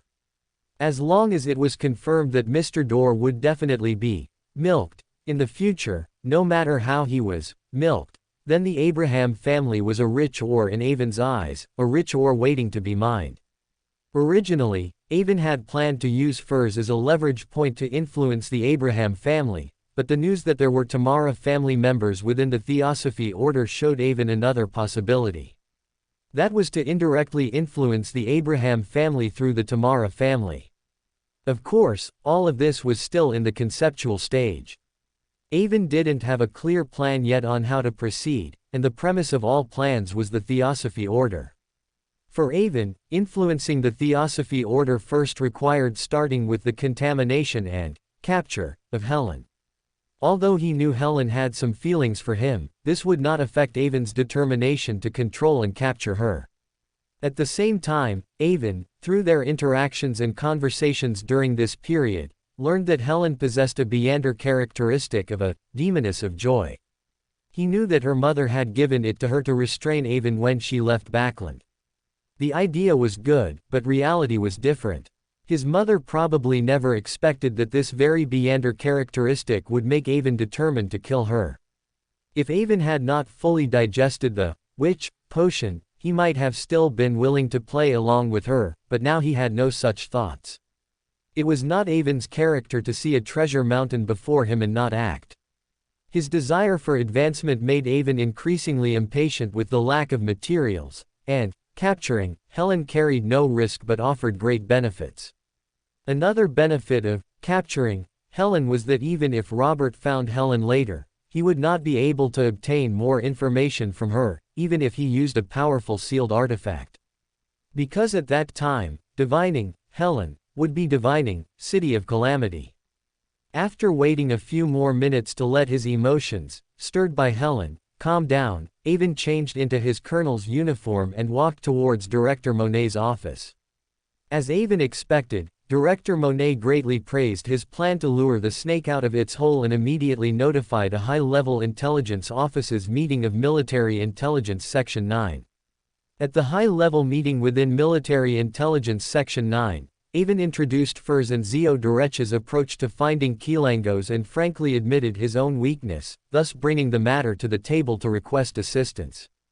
All the intelligence officers present praised Furs and Zio Durech's intelligence capabilities. Avon concealed Isengard Stanton's role in it but did not mention Avon's request to activate a sealed artifact. This was because Avon had been too prominent in the past 2 months, coupled with his brother's impending reorganization of Military Intelligence Section 9, which made everyone tacitly resist him and want to share some of the credit from this operation. After more than an hour of verbal sparring, Avon, being of low sequence, was ultimately unable to lead the operation against Kilangos or wield those powerful sealed artifacts. However, under Director Monet's mediation, everyone agreed to first record Furs and Zio Durech's merits and allow Avon to directly select a material from Military Intelligence Section 9's warehouse as a reward. Correspondingly, Avon could only be nominally involved in this operation but could no longer interfere, with others handling the coordination and command. After the meeting, Avon's face was ashen. He was the first to leave, sweeping his sleeves, while the others looked as usual, not caring at all, even feeling a little secretly pleased, mocking Avon in their hearts for taking a big fall, thinking everyone would give his brother face. No matter what compensation Avon received later, his forced withdrawal from a large-scale operation looked like a huge loss, an unprecedented one. After leaving the conference room, Avon's ashen face gradually turned rosy, and a mocking smile even began to appear on his lips. If Kilangos was that easy to catch, then Adam sending him to assassinate Duke Nigan would mean he was blind. That's right, although Avon also agreed with Furs and Zio Durech's plan and, combined with the original novel, believed that Kilangos was very likely to fall for it, this did not mean that the entrapment operation would ultimately succeed. Adam is one of the world's foremost strategists, a true author, who can influence world situations. Completely different from third-rate authors like 008 and Ince Zangwill. In the original novel, Kilangos's assassination of Duke Nigan was very perfect, and was actually very close to success, but an accident happened at the end. That was a spectator who learned about Kilangos's existence in advance, understood some of the abilities of the sealed artifact, creeping hunger, and thus unexpectedly discovered Kilangos's true identity midway, ultimately causing this assassination to start strong but end weakly, concluding in failure. In other words, the assassination script arranged by Adam encountered uncontrollable factors. This factor was not Audrey herself, but rather the gray fog. Audrey learned too much information about Kilangos and the shepherd from Little Sun and the Hanged Man on the Grey Fog. Originally, even with Audrey's intervention, which caused the assassination plan to fail at the last moment, Kilangos had already prepared a retreat. But again, due to the Grey Fog, Klein informed Azek, leading to Kilangos's eventual demise. Kilangos's final escape direction was Street Wind Cathedral, the same escape direction as later assassins. I think there was a rendezvous point there. 2 accidents occurred in Adam's entire arrangement, both related to Klein's Grey Fog. Now, Furs and Zio Durech's plan has no connection with Klein. As long as Avon does not interfere, he believes Adam will allow Kilangos to escape without incident. At that time, it will be Avon's turn to mock them, and it can also serve as an excuse for Robert to adjust them later. They are truly being given opportunities but don't know how to use them. Moreover, this matter is another excellent opportunity for Avon, an opportunity to test the Twilight Hermit Order, an opportunity to test what hidden forces the Twilight Hermit Order has in Backland. Upon returning to the office, Avon's face turned ashen again. He informed Furs and Zio, who were waiting, of the meeting results, instructed them to cooperate accordingly, and even told them that their contributions could not be erased no matter what. Furs and Zio exchanged glances, not expecting such a result, but at the same time, a wave of emotion surged within them. They weren't fools, they knew that their early recognition of merit must have been due to Avon's efforts. After Furs and Zio left, Helen stepped forward and asked in a slightly provocative tone. Are you just going to let this go this time? That's not like your style. Do you need me to follow those two girls and tip off Kilangos, give him a heads up? Your identity is sensitive right now, don't mess around. Once exposed, the consequences would be unimaginable. Avon frowned and reprimanded Helen, then said. This operation might be Military Intelligence Section 9's biggest operation. I guess they will definitely carry a Grade 1 foot sealed artifact to be safe. Don't act rashly. Helen pouted. She was very unhappy about the constant hiding and always wanted to stir up trouble somewhere. Not only are hunters prone to chaos, but demonesses are also eager for chaos, masters of stirring up conflict. This doesn't distinguish between the demoness sect and Theosophy order. The word demoness itself is very telling. Her recent provocation was also due to her nature. But she also understood Avon's importance now, and that controlling Avon required strategy, so she didn't argue with him directly. I wasn't trying to cause trouble, I was just curious why Kilangos came to Backland at this time. Every pirate admiral on the sea has a background. Kilangos' sealed artifact, named Creeping Hunger, was clearly made from a shepherd, the Yander characteristic of the secret sorcerer pathway. So many people believe that the organization behind Kilangos is the Aurora Order. The demoness sect and the royal family are cooperating, which is extremely disadvantageous for our Theosophy order. Perhaps we can use this opportunity to investigate the Aurora Order's situation. Maybe we can pull the Aurora Order over to our side. Avon secretly chuckled to himself. It seemed that the intelligence he had previously provided to Theosophy order had scared Helen, making her truly believe that the Aurora Order was on the demoness sect's side.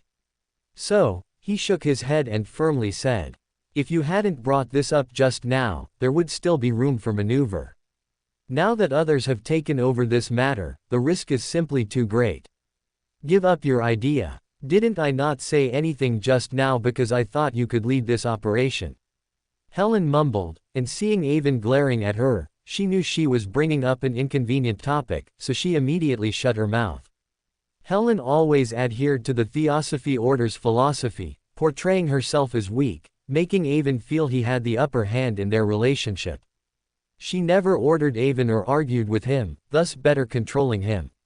Avon had always been very clear about Helen's intentions. He used this very point to make her constantly believe that Avon was under her control, thereby making her relax her guard against Avon. Both were master actors, but tonight's play was about to end. All right, it's off-duty time now. You should go back to the apartment first. I still have something to do and will come find you later. After speaking, Avon left the office and walked towards the basement of Military Intelligence Section 9.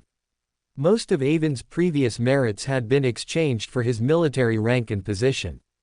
A small remaining portion had helped Isengard Stanton exchange for the materials he needed to advance to polymath. Even if Isengard Stanton exchanged it for a sealed artifact formed from a polymath, the Yander characteristic with relatively minor side effects. But at Military Intelligence Section 9, there was still a considerable depreciation fee, and the difference in price could only be covered by Avon's merits. So, even though he knew Military Intelligence Section 9 had the compound eyes of a hunting black spider, he had no merits to exchange for them. Today, he finally found an opportunity to get a material for free. Avon arrived at the material exchange point on the second basement floor, presented the note Director Monet had just approved, and after the relevant personnel confirmed it, they left. A moment later, they returned with a box and placed it in front of Avon. Avon opened the box in front of him and found that it contained a pair of compound eyes made up of countless densely packed eyes. Avon could even see countless reflections of himself on them and felt as if his psychology became darker, wanting to calculate everything based on gains and losses. The staff member who brought the box seemed to be affected, reaching out their hand obsessively, but were awakened by Avon's reprimand. Chapter 192, Conspirer. I'm sorry, Avon, I didn't mean to. The staff member who brought the materials was startled awake by Avon's reprimand. Seeing his hand reaching out, almost touching the materials in front of Avon, he quickly apologized with a terrified expression. "It's not your fault. You are only a Sequence 9 Beander, so it's normal that you couldn't resist the influence of this material. Alright, I've checked this material. There are no issues. You may leave." Hunting black spider is the main material for a conspirer. Mystical items made from it can reach the level of a sealed artifact of grade 2. Even Avon was slightly affected by this material, so it was not strange for a Sequence 9 Beander to be influenced by it. The staff member breathed a sigh of relief upon hearing that Avon didn't blame him. After getting Avon's permission to leave, he covertly glanced at the material on the table again, then left without looking back. Seeing the staff member leave impatiently, Avon chuckled, then took out a small mirror he carried with him. He used the mirror to set up a spiritual wall and resealed the material. When leaving with the small box containing the material, Avon ran into the action squad who had come to the underground to collect a grade 1 sealed artifact. He feigned dissatisfaction with a cold snort and left, fully displaying his gloomy mood. Then, he rudely didn't greet the few people who had attended the meeting with him and simply strode away. "Captain, Avon is clearly very unhappy about not being able to lead the team this time. Do you think he might deliberately cause trouble now that he's leaving?" At this moment, an action team member leaned into his captain's ear and speculated grimly. "No, that would only harm others without benefiting himself. The risk is too great. If something like that really happened, even his brother, Counselor Robert, wouldn't be able to protect him. His future being completely ruined would likely be a light consequence." The captain felt a stir in his heart upon hearing his subordinate's speculation, but he also felt it was unlikely, as the benefits and risks were simply not proportional. "What I mean is, if by any chance an accident really occurs, we might be able to pin it on him. No matter how ridiculous the reason, I believe many people who dislike him would fuel the fire."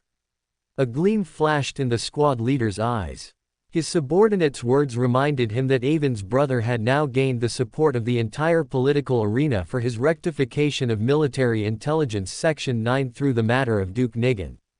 Everyone in Military Intelligence Section 9 felt a chill down their spines. If Avon made some error at this moment and was caught by a guilty high-ranking official, could it not become a useful leverage to restrain Counselor Robert? Then, if he helped the truly important figures catch Avon's handle, could he not also gain the appreciation of many people? And when it came time to credit, could he advance further? Thinking of this, he feigned seriousness and reprimanded his subordinate. "Don't spend all day thinking about things that aren't there. You need to act within your capabilities. First, do your own job well." The subordinate who offered the idea understood perfectly. He had risen from a low-level individual to a Beander with a Military Intelligence Section 9 prepared by flattering and offering ideas. He, of course, knew his main job very well. This was to let him act as the situation demanded. As for acting within his capabilities, it meant for him to seize the opportunity. If he could cause trouble, then do so, but if not, he shouldn't act rashly. After Avon left with the materials, he first went to his villa in the West District. Previously, the Saint of Shadows of the Aurora Order had given Avon a human lion brain, and now he had obtained a hunting black spider's compound eye from Military Intelligence Section 9. Both materials required for the Conspirer potion were now gathered. Avon still needed to go to Helen's place later to get the Demoness of Pleasure Beander characteristic she had. He decided to concoct the Conspirer potion before that. Upon returning to the villa, Avon instructed the butler not to let anyone disturb him, then went to the bedroom and retrieved the previously stored materials from the hidden safe in the bedroom. Placing the various materials in order, Avon took a deep breath, then no longer hesitated and picked up a prepared large crystal wine glass.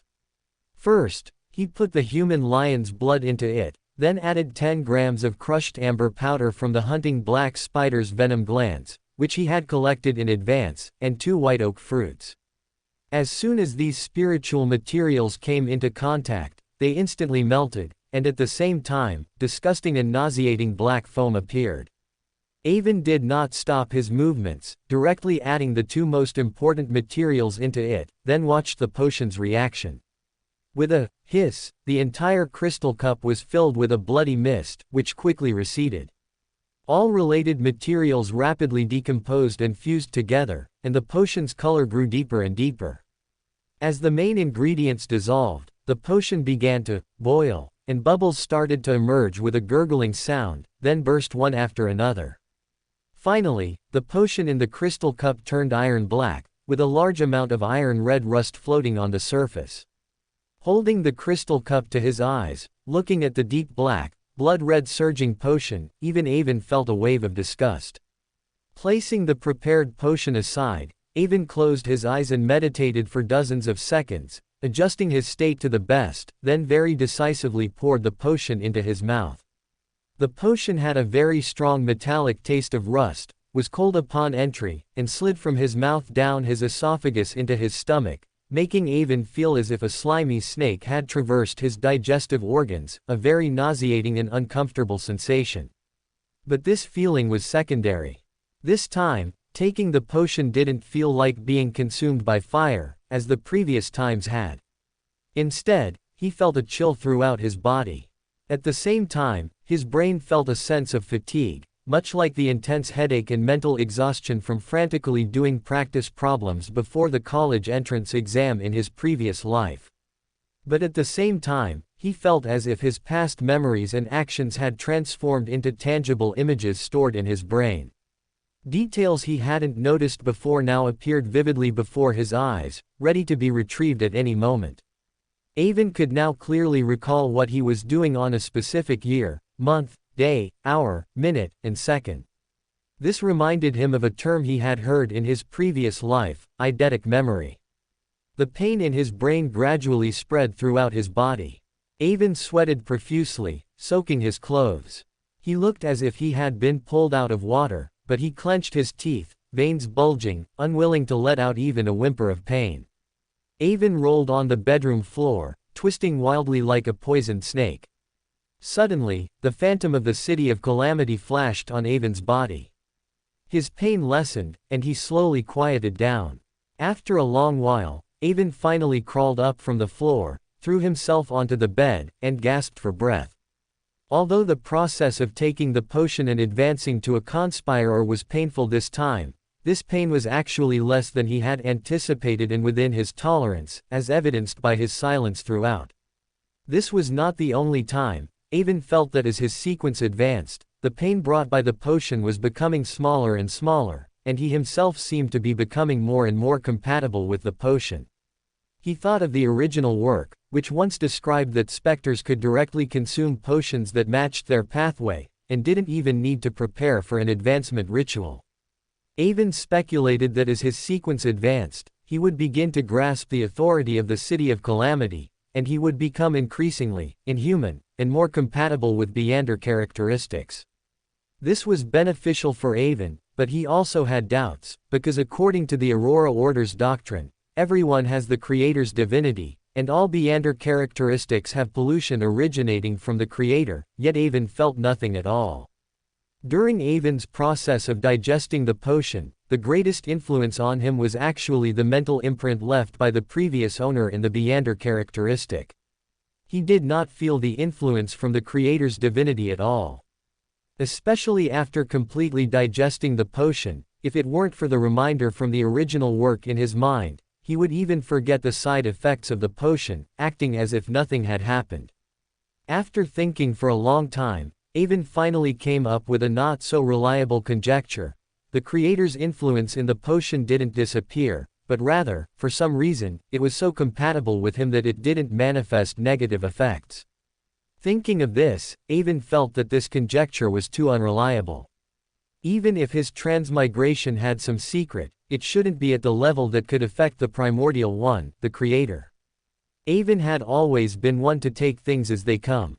Since he couldn't figure it out, he wouldn't dwell on it, absolutely not stressing himself. Things would work themselves out. If this was a gift from fate, he would accept it calmly. There was no avoiding it, no matter the hidden price, he would deal with it when the time came.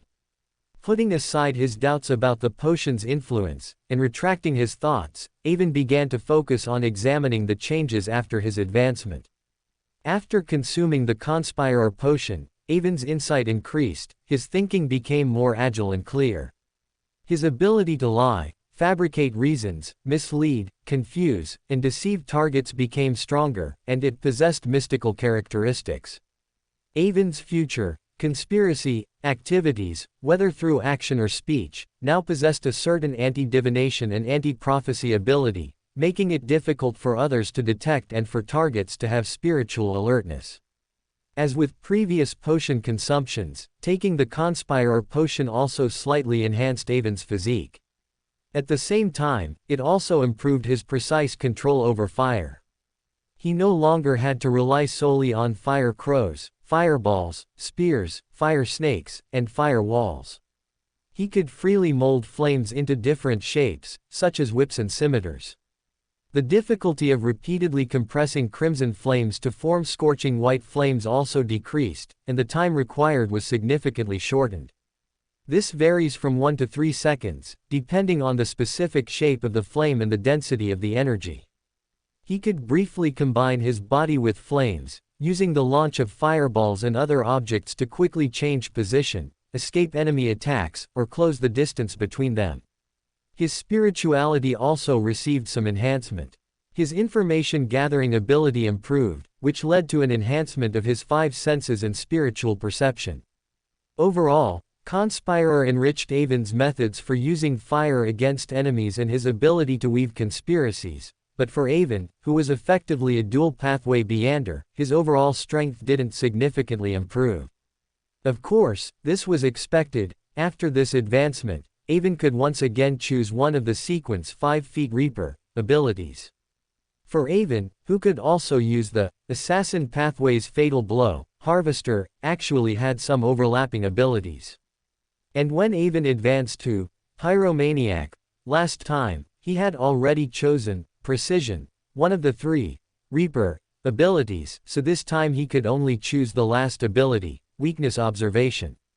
Weakness Observation, able to discover a target's weaknesses and defensive vulnerabilities from a mystical perspective. Combined with the Assassin's Fatal Blow, it can achieve the same effect as Harvester.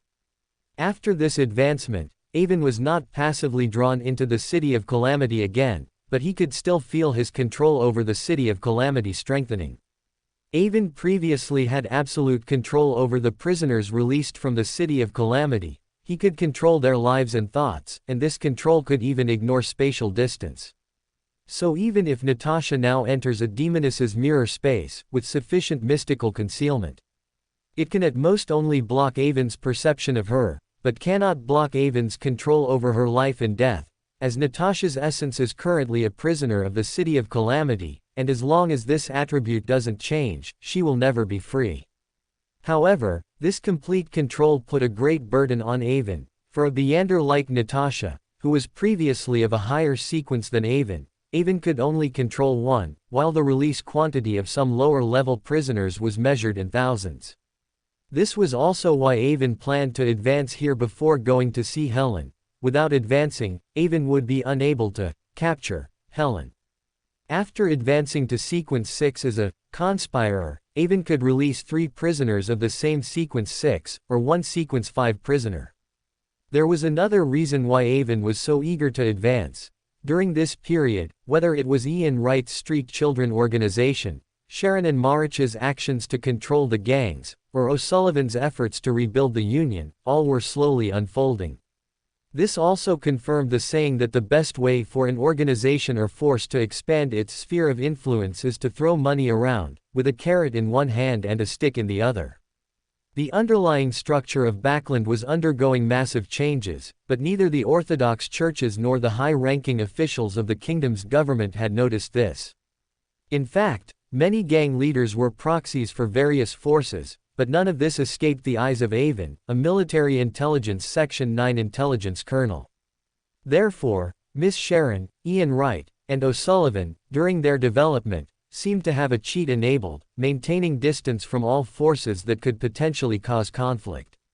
When their forces fill the power vacuum at the bottom of Backland, that will be the day Avon integrates all of Backland's grassroots forces, and that day is no longer far off. So Avon urgently needed to advance to release more prisoners and corrupt more people to cope with the rapidly expanding forces. After resting for a while, a ball of flame erupted from Avon's body, evaporating all the sweat on him and burning away his clothes, which were twisted from the pain of consuming the potion, leaving no trace of ash, before he walked into the bathroom connected to the bedroom to bathe. After bathing and changing clothes, Avon went downstairs and found that the butler had already prepared dinner. The abundant food was pleasing to the eye, whetting Avon's appetite, and he feasted under the butler's attentive service. After dinner, Avon gave instructions to the butler, then left the villa again with the items he had prepared earlier. Since Avon moved into this villa, he had not resided there 7 or 8 times out of 10, spending most of his time secretly visiting Natasha and Helen, so the butler was accustomed to it. To avoid the searches by Military Intelligence Section 9 in the 3 great churches, especially Robert's tracking, Avon specifically bought an apartment for Helen in the Hilton district. When Avon arrived at the apartment and knocked on the door, he found that Helen was indeed waiting for him in a military uniform, even wearing her collar and shoulder insignia, looking very formal. The capable military uniform on Helen had a unique charm. Her firm chest strained the thin top, as if the buttons might burst open at any moment, and the hem of the uniform was cinched by a thin belt, further accentuating her slender waist. Her long legs were covered by a hip-hugging military skirt, round and perky, exceptionally alluring, and with Helen wearing a tilted boat-shaped hat, she stood sideways and asked with a serious expression, "Sir, who are you looking for?" Seeing Helen like this, Avon was decisively excited. Avon took a stride, bent down directly to embrace Helen's legs, and hoisted her upside down onto his shoulder.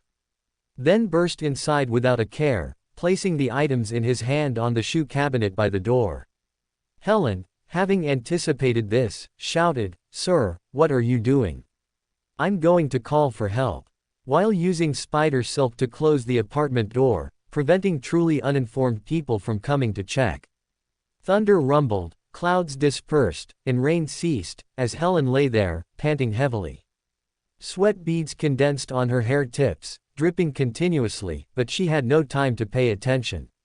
After a brief rest, Helen's voice came, somewhat hoarsely, "You're really excited today. Has something happened?" Avon felt the delicate body in his arms seemed to have recovered, her body temperature rising again. He smiled and sat up, leaning against the headboard, repositioned Helen, and then said, "You know I digested the potion through the Tingen scam, and the effect was very good. I've now completely digested the witch potion, and it's been a long time since I felt the influence of a high-level Beander. You mentioned before that you have a sequence 6 Demoness's Beander characteristic, and I've also collected the other auxiliary materials during this time. Why don't you give me that characteristic and let me advance early? That way, both of us can use spider silk, making everything convenient." After Helen adjusted her position, she released 2 viscous, soft yet firm spider silk strands, connecting them to the ceiling. Holding the other end with her hands, using them for leverage, while enduring Avon's wantonness. "That won't do. Theosophy Order has rules. Beander characteristics cannot be easily bestowed. You must wait until you have rendered great service before I can give it to you. If I give it to you without authorization, I will also be punished," Helen said intermittently. Although she was very happy with Avon, and even happier now, Helen still maintained her basic rationality. No matter how Avon interrupted her thoughts, she still maintained her basic rationality and did not relent. Seeing this, Avon said nothing more. He grabbed Helen's waist with both hands, then, relying on the powerful physical qualities brought by the hunter pathway, made Helen collapse again. When Helen's hands became weak and she unconsciously let go of the spider silk in her hands, Avon flipped her over and pressed her beneath him, launching the final assault. Helen's body temperature also grew higher and higher, and her body became increasingly weak. Just as she was immersed in it, she suddenly felt an itch in her nose, and then her throat also began to itch. When Helen realized something and tried to struggle, Avon immediately straightened her and punched her in the stomach, directly forcing Helen's struggling movements back, and at the same time, he used his large hands to grab both of Helen's hands and legs. Helen then realized something was wrong with Avon. Although she was severely injured by Avon, she did not give up resisting. She simultaneously directed the surrounding spider silk to attack Avon and used the mirror substitution method to try and break free from Avon's control. But no matter how hard she tried, she couldn't connect with the mirror in the bedroom. Helen's heart was filled with urgency. Without time to ponder why the mirror magic failed, she immediately used the wand substitution method. She was mentally prepared for official forces to come looking for her, so she had a wand hidden under the bed in numerous arrangements in the room. Unfortunately, no matter how many arrangements she had today, they all became useless. Moreover, lying on the bed, completely held captive by Avon, Helen found that all the spider silk she directed to attack Avon inexplicably ignited, creating black spider webs in the air. Pyromaniac. Demoness sect. Helen was shocked to see this scene. She recalled Avon telling her and mother before that the Demoness sect used a high-sequence sealed artifact from the hunter pathway to maintain his male body, so she thought Avon had been corrupted by the Demoness sect and that this time the Demoness sect had sent Avon to hunt her. Avon knew immediately that Helen had misunderstood something. He just chuckled, then punched Helen in the stomach again. This time, Helen could no longer hold on and directly spat blood, covering Avon. Even the black flames and ice spears that had just emerged nearby disappeared. But Helen did not give up. She had intentionally sprayed blood on Avon to use the connection with the blood to unleash the most cruel curse on Avon. However, just as she uttered the curse spell, the infection in her lungs worsened, and her throat became increasingly swollen, directly preventing her from speaking. She could only watch helplessly as Avon acted wantonly, watching the inexplicable red light emanating from Avon's body begin to corrode her. Looking at Helen, who was staring at him with vicious eyes but growing weaker, Avon leaned over her, kissing her cheek, and finally whispered in her ear.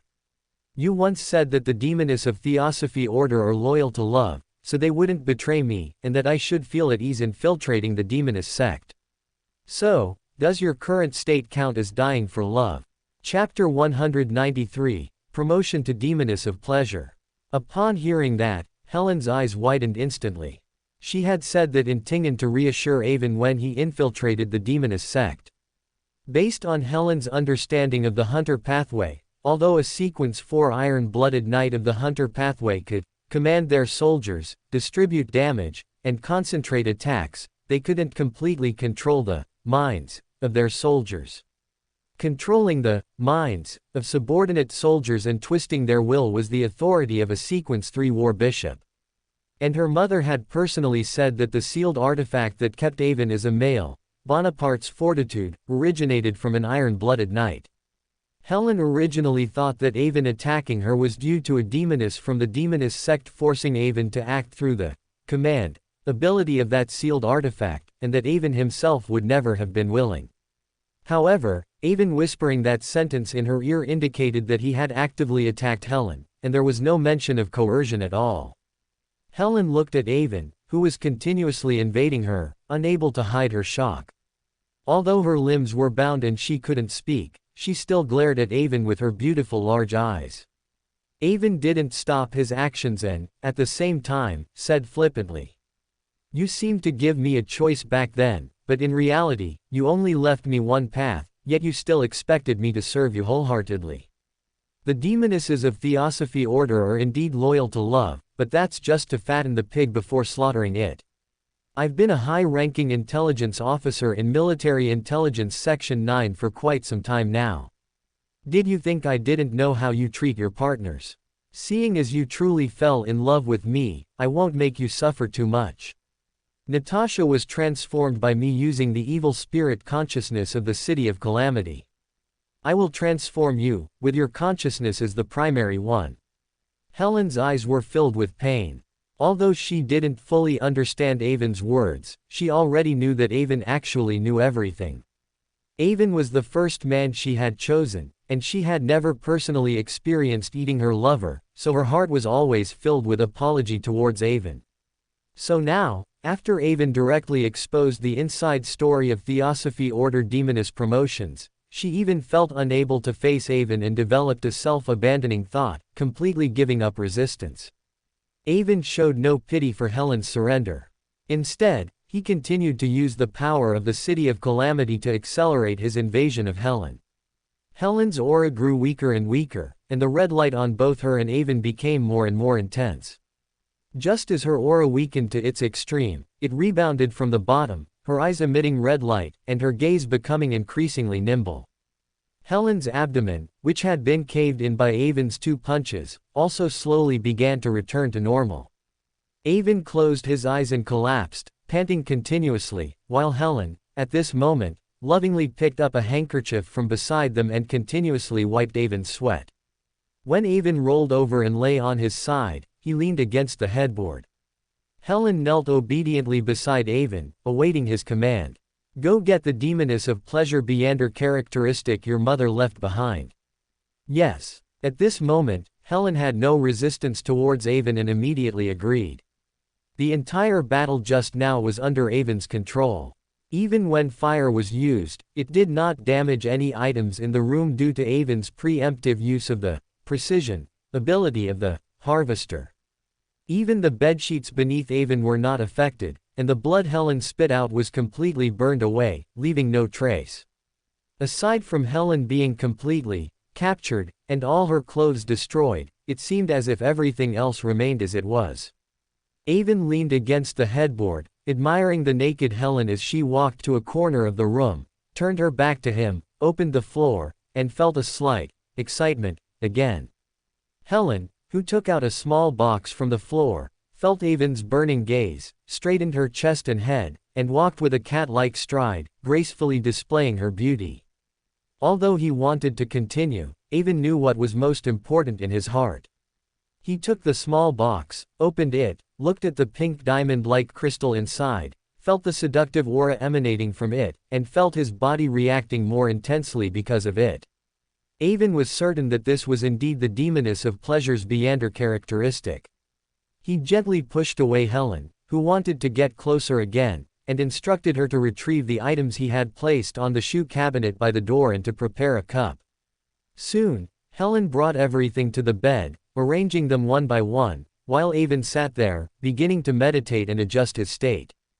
To avoid disturbing Avon's state, Helen also walked to the side, found the military uniform she had prepared earlier from the wardrobe, and put it back on. When Avon opened his eyes, Helen had transformed from an army lieutenant to a navy lieutenant. Her navy blue military uniform, combined with her sky blue eyes, exquisite beauty, and the alluring charm the demoness of pleasure inadvertently exuded, almost made Avon lose control again. Glaring at the secretly smiling Helen, Avon focused his attention on the materials in front of him. After mentally reciting the magic potion formula for pleasure once, Avon did not hesitate to concoct the magic potion again. Avon first poured 100 milliliters of pre-prepared purified water into a glass. This purified water was not just boiled water, it required a series of mystical treatments and could not be bought in outside shops. Therefore, purified water was an item often purchased by many Beyonders who were not skilled in mystical methods at mystical gatherings. Fortunately, Avon was also a Sequence 7 witch, so this cup of purified water was made by Avon himself. Subsequently, Avon successively placed 5 drops of black datura juice collected beforehand, all the remaining hair of a succubus, 10 grams of phenopot fly powder, and 5 grams of genuine mummy ash obtained from Dayquil into the glass. Soon, all the magic potion ingredients dissolved, and a pink mist appeared in the cup. At first glance, it looked like the strawberry milkshake Avon had drunk in his previous life, while also having a mesmerizing sensation. Avon looked at the pleasure magic potion, which felt completely different from the conspirer magic potion, and without any hesitation, he drank it all in one gulp. As the magic potion entered his mouth, Avon felt his entire body warm, as if sleeping in a warm quilt in winter. At the same time, he felt his whole body become passionately surging, that kind of intoxicating pleasure, a gush of passion and exhilaration. But Avon was Avon after all. Having experienced multiple demonesses and endured the pain brought by the Hunter pathway magic potions, his mind had been tempered to be extremely resilient. The brief pleasure could not sway him in the slightest. After briefly experiencing the joy brought by the magic potion, Avon decisively broke free from the ocean of desire and sobered up. Avon ignored Helen, who stood by with a worried expression, and walked naked to the dressing mirror in the corner of the bedroom. He looked at the reflection of a shy and timidly beautiful young girl with an exquisite physique, soft facial features, and eyes like a blue lake. Avon's expression was calm as water, even showing a hint of disgust. And the Avon, in the mirror, sensing the disgust of the real Avon, also lowered her head sadly, not daring to look at Avon. Although he felt an extreme aversion to the timid Avon, in the mirror, Avon also knew she was himself, so he still spoke. From now on, you will have a new name, Alice. Hearing that her real self was actually talking to her, the girl in the mirror was clearly very surprised. She raised her head, looked at Avon with delight, and nodded repeatedly in agreement. Just as she was about to say something, Avon had already turned and left, no longer looking at her, and she could only disappear forlornly into the mirror. Avon did not avoid Helen when he spoke to his reflection, but Helen seemed to see nothing at all. This was because after Avon advanced to Sequence 6 Demoness of Pleasure, both the Hunter and Assassin pathways progressed simultaneously, further strengthening his control over the City of Calamity. Whatever Avon wanted his captive to see, she would see. After stabilizing his spirituality after the promotion, Avon began to sense his newfound abilities. After advancing to Demoness of Pleasure, all previous abilities were enhanced. The female form became even more beautiful, skilled in charm, deeply understood the human body, and could very easily bring pleasure through touch, excelling at giving unforgettable joy to the opposite or same sex during lovemaking. At the same time, she could create nearly invisible, strange thin threads like a spider, entanglement the target, slowing their speed and affecting their movements. This was the bane of Beyonders skilled in combat, and combined with Avon's preemptive precision from the Harvester, this ability could be said to be the best for dealing with multiple attackers. Avon could also quickly displace himself by pulling on the spider silk, or wrap himself entirely in the silk, layer by layer, forming a giant cocoon to defend against enemy attacks. The only weakness was fire. Black flame, frost, curse, and mirror magic were all greatly enhanced and could even be combined with each other. For example, using a mirror to lock onto a target, and relying on black flame to complete the curse. For example, in addition to Mirror Doppelganger and Wand Doppelganger, there were witchcraft spells for defending against fatal damage and initial recovery. Control Black Flame, a Witch Beyander ability at Sequence 6 level, allowing simultaneous control of 7 black flames and making them shoot towards the target like bullets in a continuous stream. It also allows one's body to burn with quiet black flames from the inside out, dispelling curses. However, black flames can only affect living or spiritual things and cannot affect actual inanimate matter. Control Frost, a Witch Beyander ability at Sequence 6 level. He can release a transparent ice crystal spear anytime, anywhere, with white frost spreading from the point of impact. Those affected will shiver, their bodies stiffening, and while still able to move, they will be quite sluggish. He can also make a layer of crystalline and sturdy frost appear on his body surface for defense. Ever since Avon was promoted to Sequence 7, he had always wanted to utilize his special connection to the City of Calamity to merge the abilities of Hunter and Assassin, but the effect was not ideal. This left Avon puzzled, and he once suspected it was because he was connected to Napoleon's Perseverance, and possessed the status of a Hunter demigod. However, after experiments, he rejected such conjectures and finally could only turn his attention to the mirror world and that annoying feminized himself. Avon rarely released the influence of Napoleon's Perseverance on himself to reveal his female form, habitually maintaining his male form instead. He actually didn't dislike his female form that much, especially after the chaotic world of his previous life. Avon had even prepared many dresses in a secret base and personally tried them on. Applying lipstick, selecting shades, doing makeup, matching accessories, and understanding how to buy various clothes. But every time Avon transformed into his female form, preparing to try and understand women, he uncontrollably thought of himself in the mirror, of that weak self he utterly detested, and then he would impatiently transform back into his male form. However, Avon knew this situation could not last and would certainly lead to major problems in the future, so he had always forced himself to confront and resolve this issue. This was also why Avon gave his mirror self a name this time. He was trying to reconcile with himself. According to Avon's true feelings, he was unwilling to reconcile with that weak and incompetent self, but reality was such that, whether Avon admitted it or not, the she in the mirror was a part of him. After understanding his abilities, Avon opened his eyes, sat on the bed, and looked at Helen, who was still bowing deeply. With her head buried to the ground, Avon flicked his finger, and colorless, transparent spider silk entanglement around her. Because Avon had not given the order, Helen dared not lift her head, only silently enduring the pleasure brought by the spider silk, not daring to make a sound. Gradually, Helen could no longer bear it, and her body began to tremble. Her snow-white skin turned pink, and she could no longer kneel steadily, her body trembling continuously, but she still bit her lip tightly, not letting out a sound even when it bled. As a captive of the City of Calamity, and without Avon's prohibition, she could feel the tyranny and pleasure in Avon's heart. Pleasing the master of the City of Calamity was the imprinted instinct of the City of Calamity's evil spirit. Even if Helen retained more of her original humanity, she could not change this. Feeling Helen's enduring pain, Avon's heart grew more tyrannical and pleased, and he reconnected to Napoleon's perseverance, borrowing its status to restore his male form.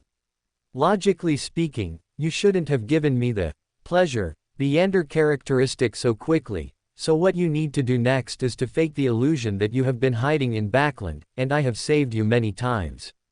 Moreover, I will send you some information about the royal family later, so it will be natural for you to give me the Leander characteristic.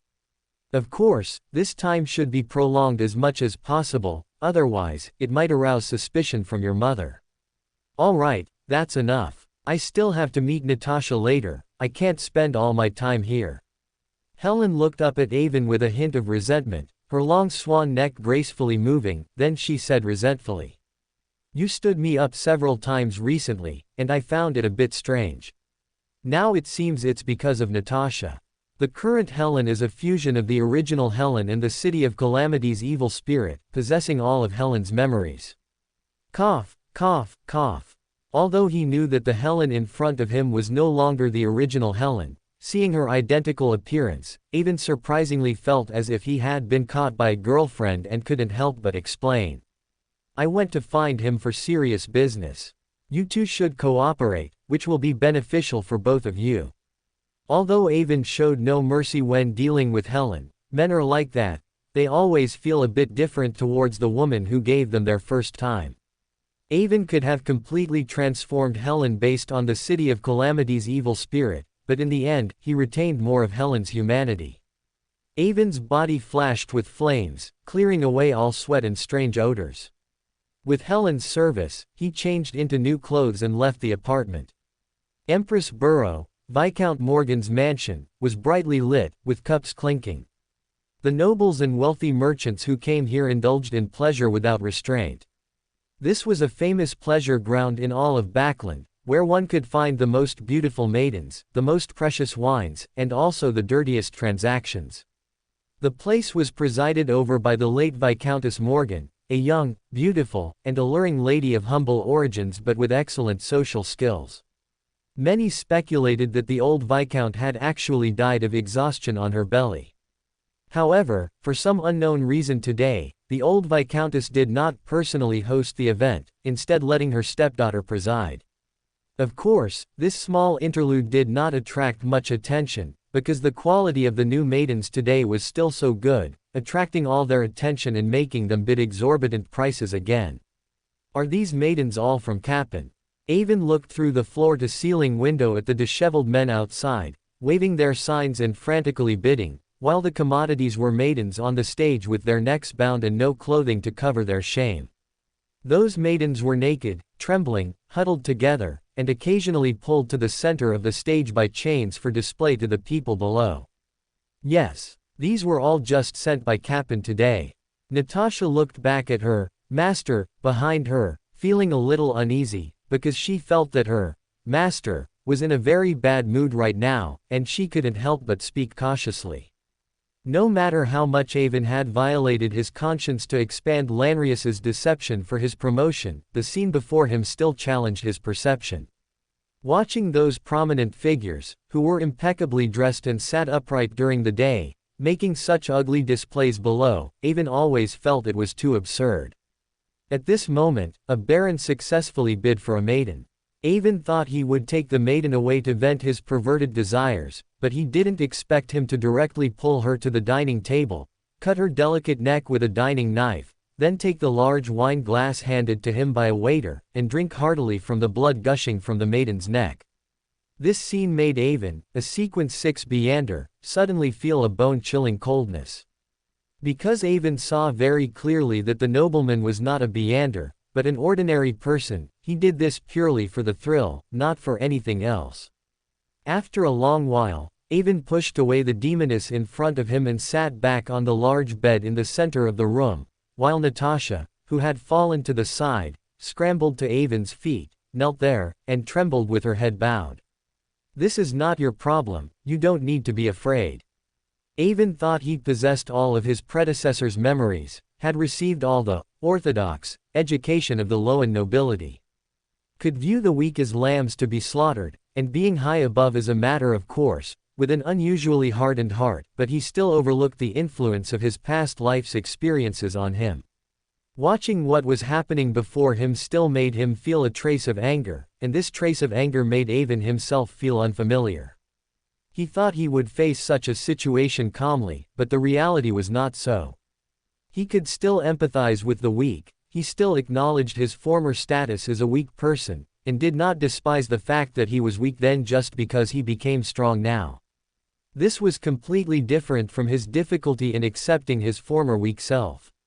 It was precisely because of this trace of anger that Avon suddenly felt an even deeper fit with the City of Calamity. Previously, Avon believed that the Hunter pathway and Assassin pathway represented reckless destruction. Now he realized that these two pathways also represented the resistance of humanity. Violence is the last resort for the weak to resist the strong. Avon suddenly understood why Sequence 0 of the Hunter pathway was called Red Priest, sacrificing everything. Only for destruction. Has Katerina Pell contacted you recently? Avon suppressed the anger in his heart, shifted his attention, and began to inquire Natasha about the latest situation of the demoness sect. There was one contact. She informed me that a large batch of slaves would be sent to Backland in a few days, and she told me to inform Dayquil to prepare to receive them. A new batch of slaves is about to arrive. Upon hearing this, Avon fell into deep thought. He could now, because of the anger in his heart, make Natasha stop her activities outside. But he also knew that doing so was treating the symptoms, not the root cause, and would instead make the demoness sect and the royal family notice Natasha's abnormality. The Augustus family and the demoness sect might be building the Black Emperor's mausoleum, which requires a large population. The Backland smog that will happen in the future is for population culling. So, could cutting off the relevant human trafficking force their plan to advance, throwing them into disarray? Chapter 194, Adam's Guidance. After advancing to which, the appearance of Avon in the mirror and witnessing the most ugly and evil side of high society through Natasha completely made Avon see himself clearly. He was not the promising, powerful senior intelligence officer in the eyes of outsiders, nor was he a noble scion who inherently believed he should be part of the ruling class. He was just an ordinary person, who still had a bit of conscience and wanted to strive to reach the pinnacle. He both detested his past cowardly and timid self, yet he couldn't abandon his last shred of conscience. He possessed empathy for the weak and a natural aversion to injustice and oppression. Avon could calmly face the victims of the Tingen scam, because in the end, they also joined the scam for profit, just like people in his previous life who borrowed money to speculate on stocks and ended up losing everything, then jumped to their deaths. Avon felt nothing for these people. Any guilt he felt was only for the common people who were affected. But everything he saw today at Viscount Morgan's residence reminded Avon of the small bullies who picked on him in his previous life after his parents died, and the teachers who stood by with cold eyes. The way those nobles, relying on their power, status, and money, wantonly trampled on defenseless young girls was strikingly similar to the situation he faced in his previous life. It was just that in Avon's previous life, he only faced bullying from peers. When he picked up a brick and fought back, he could still improve his situation. But what should those trembling young girls outside do? Whether for the purpose of stirring up internal conflicts within LotM or for some personal reasons, Avon intended to do something. Everything that happened outside the villa could ultimately be attributed to systemic issues. Eliminating certain individuals would not solve the root problem. According to his experience from his previous life, in the long run, what needed to be done was to unite the common people, win over the moderates, and launch a counterattack against the ruling class. But this world has beyonder powers, making the ruling class very difficult to shake. Therefore, the most feasible method currently is to promote internal reform within the ruling class. After all this, what George III wanted to do surprisingly became what Avon wanted to do as well. So, it became clear what Avon should do in the future. On one hand, disrupt the slave trade chain from sea to backland, making it difficult for George III to build his mausoleum and disrupting his plan. This was for himself. On the other hand, actively promote George III's reform plan, and with George III's covert support, stir up conflicts within military intelligence Section 9 and the political arena, accelerating the internal reform of the ruling group. In this way, Duke Nigan also had to be on Avon's kill list. Before this, Avon was indifferent to whether Duke Nigan lived or died, especially after confirming that Robert had reached a consensus with Duke Nigan. He even wanted to profit from it. But now that Avon had decided to push for reform, he couldn't allow Duke Nigan, the greatest stabilizer in the political arena, to remain. You need to monitor when the slave trade ships dock at sea. As soon as you have any news, you must inform me immediately, understood? After Avon figured out what he wanted to do in the future, he directly instructed Natasha. Yes, my lord. This is not difficult. As Avon's captive, Natasha had no resistance to Avon's commands. The main person responsible for capturing slaves on this slave trade chain should be your sister, Tracy. You told me before that Tracy, like you, is a demoness of pleasure. Take this opportunity to find out if she has already advanced. Avon suddenly thought of something and instructed Natasha again. He had already advanced to become a demoness of pleasure. As he had expected, the conspirer and demoness of pleasure, the Yander characteristic had been largely digested immediately after consumption. Avon now also needed to start preparing for his next advancement. Many demonesses appeared in the original work, but there were only 2 sequence 5 demoness of afflictions. One was Triss. Avon dared not set his sights on her. He was currently under the watchful eyes of many angels and true gods. Avon would rather die than scheme against her. The other was the future Vice Admiral of Disease, Tracy, who would replace Keelangos. She was also the daughter of the demoness of Undying, Katerina Pell, and coincidentally, Natasha's half-sister, same mother, different father. The two had always been in competition. Avon had previously asked Natasha, who possessed all her previous memories, and knew that Tracy was still a sequence 6 feet demoness of pleasure, not the future sequence 5 feet demoness of afflictions. They both belonged to Katerina Pell's children who most hated their female identity, and could also be called the most talented children. They were also in a competitive relationship. But due to Avon's existence, Katerina Pell was clearly displeased with Natasha, and it was very likely that she would support Tracy to become a demoness of afflictions, ahead of schedule. If there was an opportunity, Avon would very much like to accept her Beander characteristic. Besides that, Helen of Theosophy Order has already been subdued by me. You two can discuss among yourselves and engage in some competition. This will be beneficial for raising your status within the organization. This is her address, find a time to meet with her. Saying that, Avon sat down at Natasha's dressing table, took the pen Natasha handed him, and wrote down the address of the apartment where Helen currently lived. Taking the note from Avon's hand, Natasha realized that Avon had no interest in staying overnight today and was putting on his clothes, preparing to leave. She hurriedly went forward to assist him, and at the same time, nervously and hesitantly asked, "Should I stop the auction below?" Avon paused his movements of dressing, then said, "No need to stop it. Send someone down to bid and try to buy them all, then send them too." Avon suddenly realized that in this world, there were few suitable jobs for them. Most places that provided jobs for women were textile factories.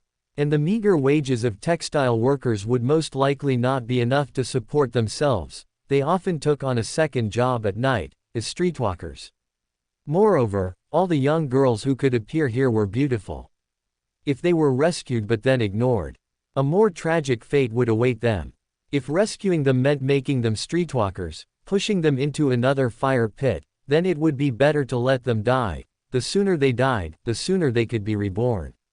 Report to Katerina Pell that you want to cultivate some female demonesses to serve as future undercover agents infiltrating Theosophy Order. After some thought, Avon finally found a way out for these young girls. This suggestion made Natasha's eyes light up.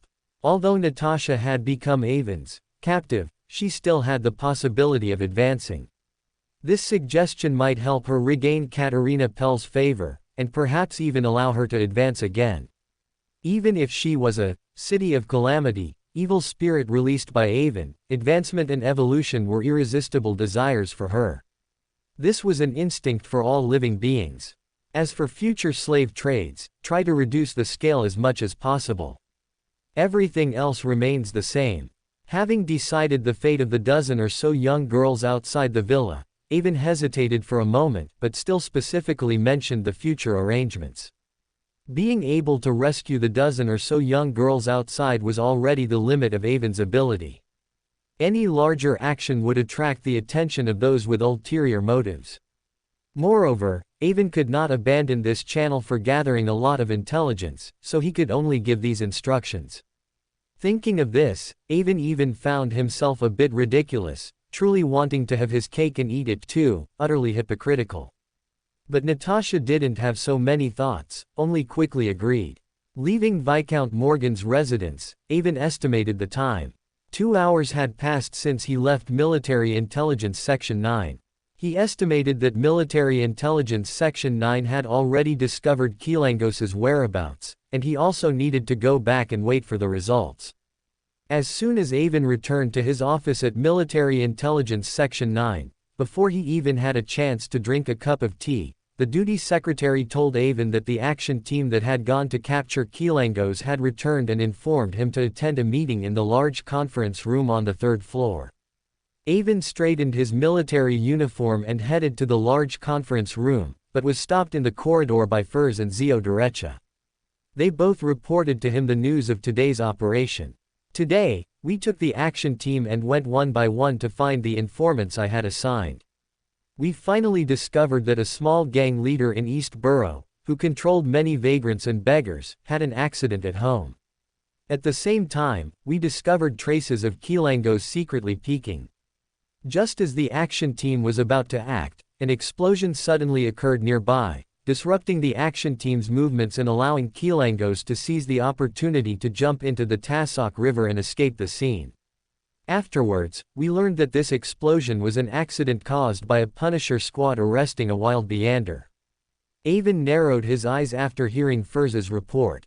He was almost certain that there were members of the Twilight Hermit Order within the Storm Church's Punishers, and their rank was not low. From the original work, Avon knew that whether it was Kilangos, who failed to assassinate Duke Nigan, or the Desire Apostle, who succeeded in the assassination, their escape routes both led to the Storm Church's symbol in Backland, the Cathedral of Holy Wind. Assassinating Duke Nigan was not as easy as imagined. First, there was the intelligence issue, especially the second time. Not only did they need to pinpoint Duke Nigan's location, but they also had to lure Archbishop Snake of the Storm Church out of Backland. This was a multi-party collaboration that allowed no room for error. From the original work, Avon had already confirmed that Duke Nigan's secretary had issues. So, who at the Cathedral of Holy Wind had issues? Previously, Avon also believed that Beander characteristic indeed influenced personality, and the Storm Church was just a bunch of irritable old pigeons. Ever since Robert converted and Avon had some contact with the high-ranking members of the Storm Church, he directly rejected this idea. They might have a somewhat impulsive temper, but none of them were stupid.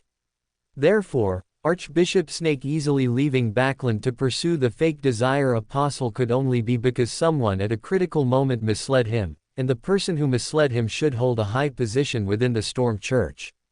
The failure of today's operation to pursue Keelangos basically proved Avon's point of view. The Storm Church had now been infiltrated by Adam like a sieve.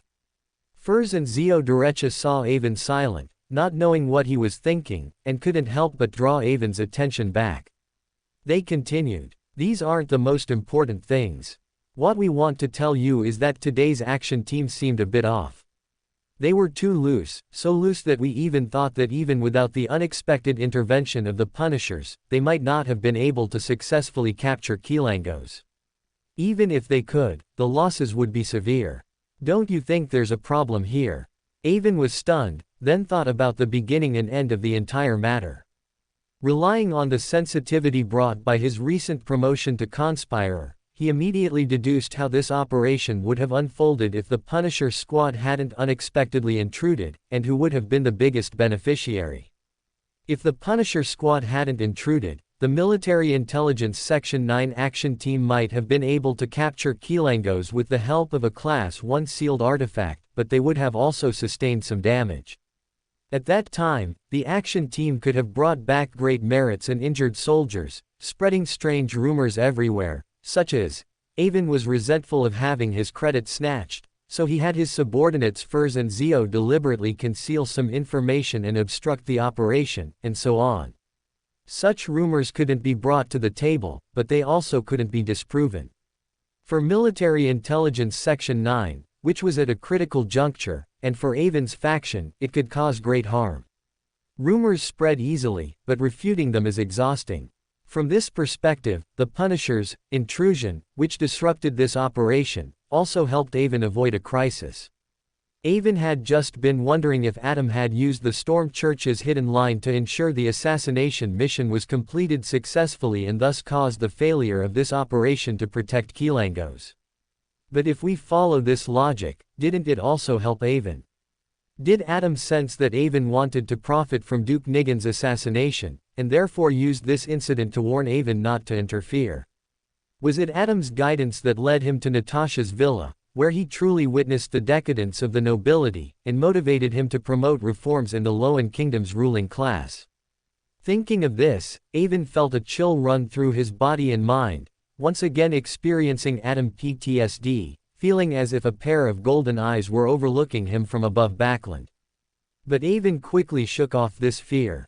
Firstly, because Avon had tested early on that Adam could not directly probe his thoughts when isolated by the City of Calamity, which gave him a basic sense of security. Adam should have sensed through various signs that Avon understood the matter of assassinating Duke Nigan and intended to profit from it, so he subtly warned Avon not to have any crooked ideas regarding Duke Nigan. A mere warning wasn't enough. He also guided Avon to develop an impulse for reform in the Loan Kingdom, which would make Avon agree with his decision to execute Duke Nigan from the bottom of his heart. Although Avon had no evidence to prove that Adam was targeting him, he firmly believed his judgment. At the same time, he once again sighed at the terrifying nature of a spectator. Even with the protection of the City of Calamity, preventing Adam from directly hearing his thoughts, Adam could still understand who he was through various signs and successfully guide him. Avon's actions completely changed according to Adam's preset, like a train moving on tracks. The train's direction is determined by the laid tracks, not the conductor's command. Even now that Avon had discovered Adam's interference, he couldn't change his idea of supporting reform. This was due to the profound influence of his previous life's education, or it could be said that Adam was too skilled at tailoring his approach to people. Although Avon had acknowledged Adam and George III's reform measures due to various previous events, it didn't mean Avon would allow Adam to manipulate him. Even if Avon could only travel on the tracks laid by Adam, he would still make the train turn a corner or jump a bit. Later, I will challenge today's action team. At that time, you two will provide testimony. Avon's mind raced, thinking many things, but his expression remained unchanged. Instead, he gave some instructions to Furs and Zio. Furs and Zio exchanged glances, understanding that there was indeed something fishy going on, and both nodded quickly. Subsequently, a high-level meeting of Military Intelligence Section 9 was held. First, Director Monet reported the failure of the operation, followed by Captain Johnson, the leader of today's action team, who reported the relevant details. Before he could finish his report, Avon interrupted him directly, raising several technical questions. For example, why was there no contingency plan for unexpected events? Why weren't the relationships between relevant parties coordinated, leading to conflicts at the crime scene, and so on? Regarding this, the responsible person, Captain Johnson, the leader of the action team, naturally wanted to argue, but he forgot Emperor Rosel's famous saying, "Give a dog a bad name and hang him." Not to mention that he did have some ulterior motives before, deliberately revealing a small loophole. If Kilangos had been arrested and brought to justice, he could have said whatever he wanted based on his credit. But since Kilangos was not captured, the small loophole he exposed became fatal. In this situation where Avon deliberately targeted him, as long as he wasn't flawless and a mistake could be found, it could be infinitely exaggerated and the mistake magnified. So Avon didn't waste words and directly asked Furs and Zio to step forward and testify that there were indeed oversights in the action team's operation, and openly demanded severe punishment for the relevant personnel in front of everyone. Kilangos is one of the biggest pirates on the sea, who has attacked our citizens and merchant ships for years. His crimes are monstrous, and he is ranked 7th on the kingdom's most wanted list. Such people generally do not come ashore easily, but this time he risked coming ashore, and even after the news of his landing was leaked and we were closely pursuing him, he still lingered. There must be something going on, and it must be something big. With such a dangerous ticking time bomb existing in Backland, our department and the 3 major churches are eager to eliminate it. But just when we had a clue about him and were preparing to defuse the bomb, it was ruined by some people's incompetence and a bit of their unspeakable ulterior motives. This is unforgivable. If this matter is not severely punished, then in the future, within Military Intelligence Section 9, everyone will follow suit, shying away from public duties and being brave in private disputes. Where will the safety of the kingdom be placed? Avon fired wildly, directly staring into the eyes of the leaders who had previously opposed him leading the team. His words were unreserved, directly accusing them of disregarding the normal work of Military Intelligence Section 9 for their personal gain. The entire large conference room fell silent for a moment. Cough, cough, cough. Colonel Avon might be exaggerating a bit. Captain Johnson's operation this time indeed had some oversights, but at most it was a bit careless. It's not to the extent of being brave in private disputes. Everyone present is a colleague and comrade defending the kingdom. What private disputes are there? Colonel Avon's words are inappropriate. The speaker was Avon's old superior, his guide when he entered Military Intelligence Section 9, and also Avon's biggest opponent within Military Intelligence Section 9, Deputy Director Jonas, a Major General. Previously, at the meeting, he was the one who led the way in rejecting Avon's leadership in capturing Kilangos due to Avon's strength. At the same time, Captain Johnson, who led the team this time, was also his right-hand man. He and Captain Whitey, who was previously removed, were his 2 hands controlling the action team, so they could be said to be his right-hand men. Last time, Captain Whitey took the blame for him and was already relegated to a leisurely position. If he didn't protect Captain Johnson now, his external forces would only consist of his direct subordinate team, so he had to speak up. Moreover, he felt that he had caught Avon's slip of the tongue this time, which was an excellent opportunity, so his words were very insidious. He directly slapped Avon in the face publicly, stating that Military Intelligence Section 9 was exceptionally harmonious internally, with no conflicts, and that Avon himself was restless, directly pushing Avon to the opposite side of everyone. And Avon was waiting for this moment. If he didn't expose a flaw, Jonas, that old fox, might not have jumped out. Moreover, their relationship was, after all, unusual, and Avon didn't want to give others the impression that he was being too aggressive, so he had to lure Jonas into tearing off the facade first. If we follow Deputy Director Jonas's words, our Military Intelligence Section 9 is a monolithic block. An intelligence system absolutely cannot be a monolithic block. This is a consensus from the king to the ministers, to the parliament members, and even to the common people. This is determined by the special nature of intelligence departments, and it is also the second red line for intelligence departments. The first is loyalty. So, as soon as Avon said this, Deputy Director Jonas's face changed immediately, and the high-ranking officials who were just about to speak up in agreement and support Deputy Director Jonas, and watch Avon make a fool of himself, all swallowed their words, making a series of strange sounds, like male ducks being choked, looking extremely comical. Avon also didn't give Deputy Director Jonas a chance to explain, and directly asked everyone present.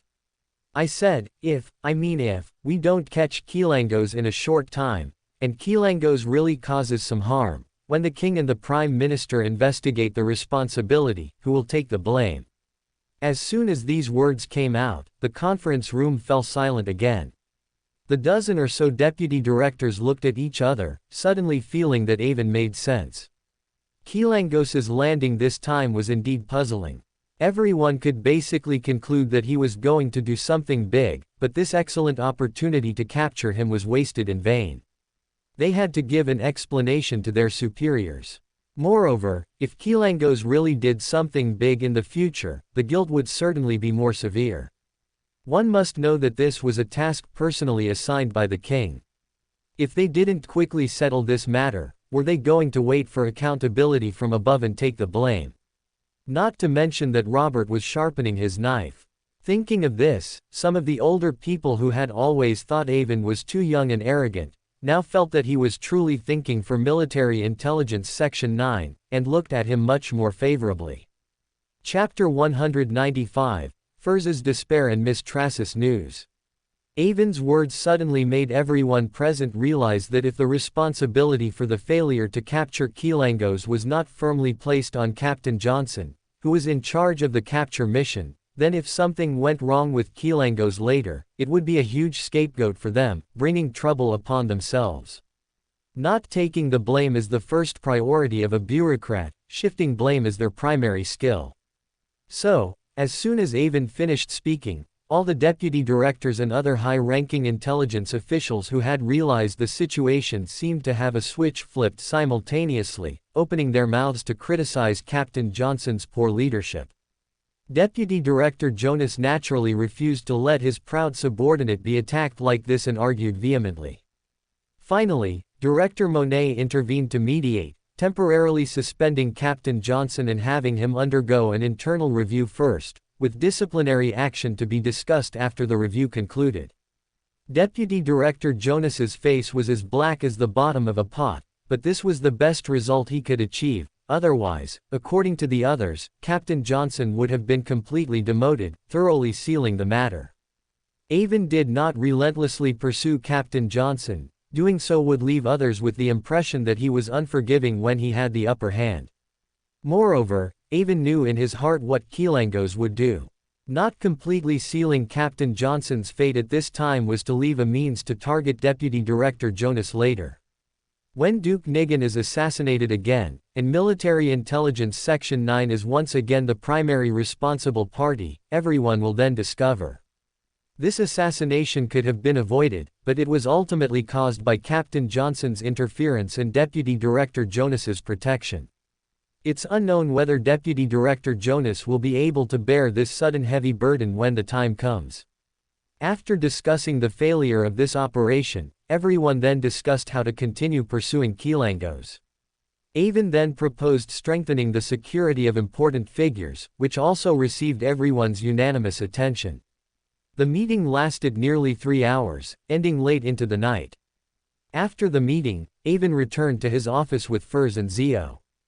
The on-duty secretary brought them coffee and then left. Taking a sip of coffee, Avon, feeling refreshed, said to Furs and Zio, "Although this operation was not successful, it doesn't prevent you from establishing merits. Whatever you want, I can write the report and sign it for you now." Zio Derecha's face lit up with joy. Working hard and accumulating merits, wasn't that what she worked for? Otherwise, why would she risk her life for Military Intelligence Section 9? Military Intelligence Section 9 wasn't her family's, so she said without hesitation, "I'm digesting the Sheriff Magic Potion very quickly, which should be related to my previous experience in the East Borough.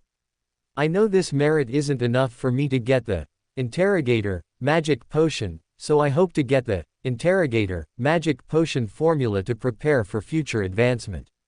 After Zio Derecha joined Military Intelligence Section 9, Avon, before the royal family asked him to sign a contract not to disclose the role-playing method, leaked the role-playing method to her, which made both Zio and Furs extremely grateful to him.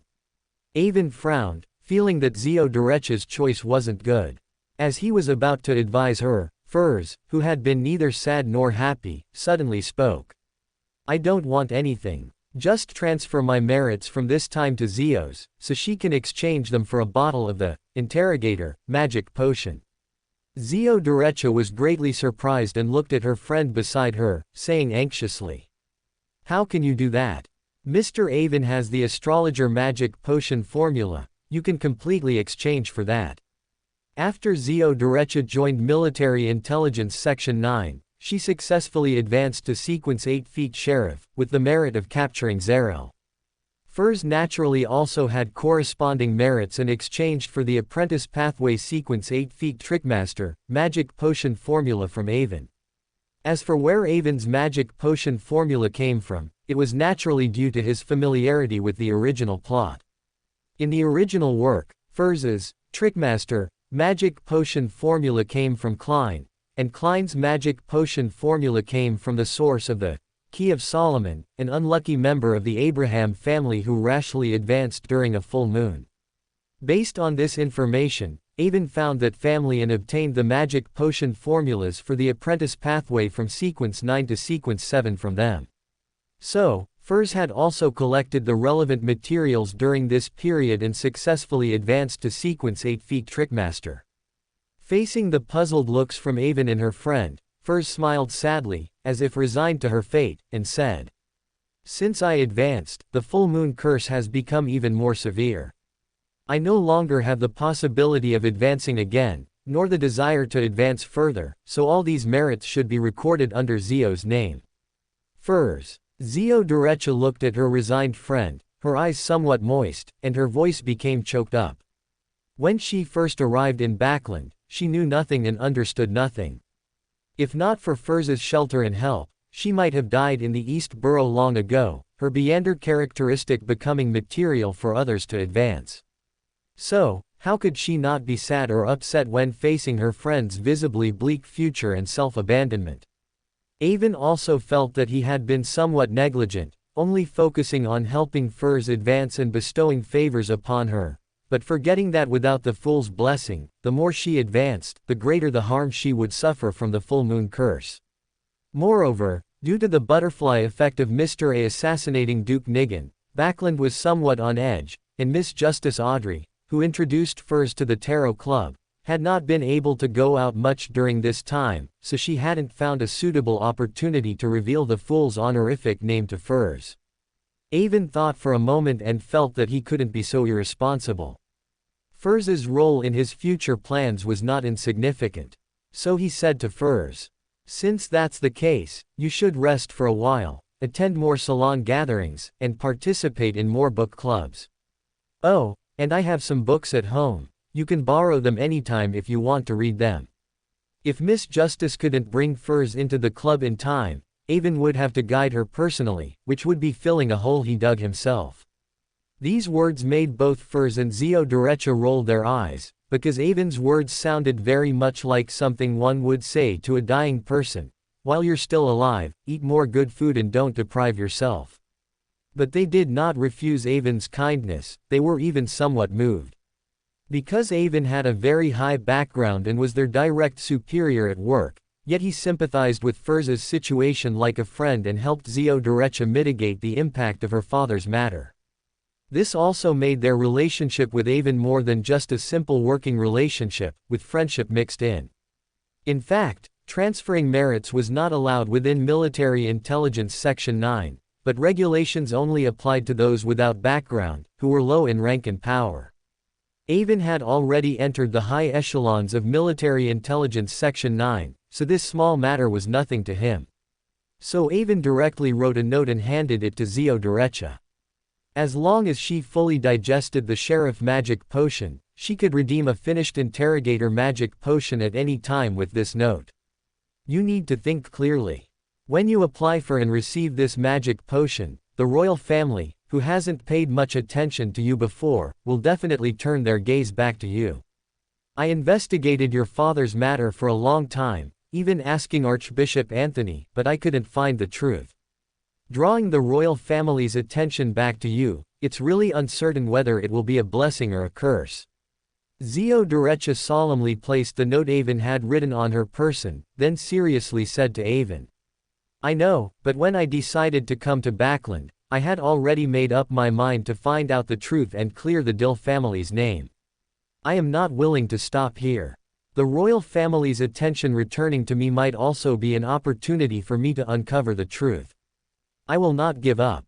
It's just, will this matter have any impact on you? No, do as you think. You don't need to worry about that. Avon smiled calmly. After learning that George III was preparing to become the Black Emperor, he had basically guessed that Mason Dill might have blocked George III's path, which was why he was executed. But he didn't know the relevant details, so he also held expectations for Zio Derecha's investigation. Moreover, in George III's eyes, Avon had already been corrupted by the Grade 1 sealed artifact, Bonaparte's Fortitude, making him his secret pawn. Therefore, Avon was not at all worried about this matter affecting him. At the same time, Avon was also very curious. If Mason Dill's daughter was very talented, summarized the role-playing method, and rose rapidly in Military Intelligence Section 9, what would George III do? Avon looked forward to it. Since the Demonist sect temporarily withdrew from Backland, George III was actually using his agreement with Bonaparte's Fortitude, a living sealed artifact, to stir up Backland. But man proposes, God disposes. The target he chose to corrupt was Avon, and Avon achieved a reversal of roles with the City of Calamity. The agreement between Bonaparte's Fortitude and the royal family was signed in advance. As long as Avon continued to create chaos, the royal family could completely avoid contacting him. But what if something unexpected happened? What if Mason Dill's daughter stepped forward? What if Mason Dill's daughter also happened to be Avon's subordinate? Since Avon had already decided to promote internal reforms in the Loan Kingdom, he naturally had to change his conduct and methods. He wanted the royal family to actively contact him, thereby truly intervening in the matter. After Furs and Zio Derecha left, the on-duty secretary came in to collect the cups. Avon leaned back on the sofa, tilted his head in thought for a moment, then instructed. Go find the security department and have them send me a brief report outlining the approximate itineraries of important protected individuals for the next 3 days. Yes, I'll go at once. The situation in Backland was in chaos because of Avon. Just now, Avon had put himself in Kilangos's shoes to consider what he would do, believing that the failure of Military Intelligence Section 9's mission today was a good opportunity for Kilangos. Just when everyone thought Kilangos would be extra careful and cautious due to Military Intelligence Section 9's pursuit. Perhaps he would do the opposite, taking action as quickly as possible to catch everyone off guard.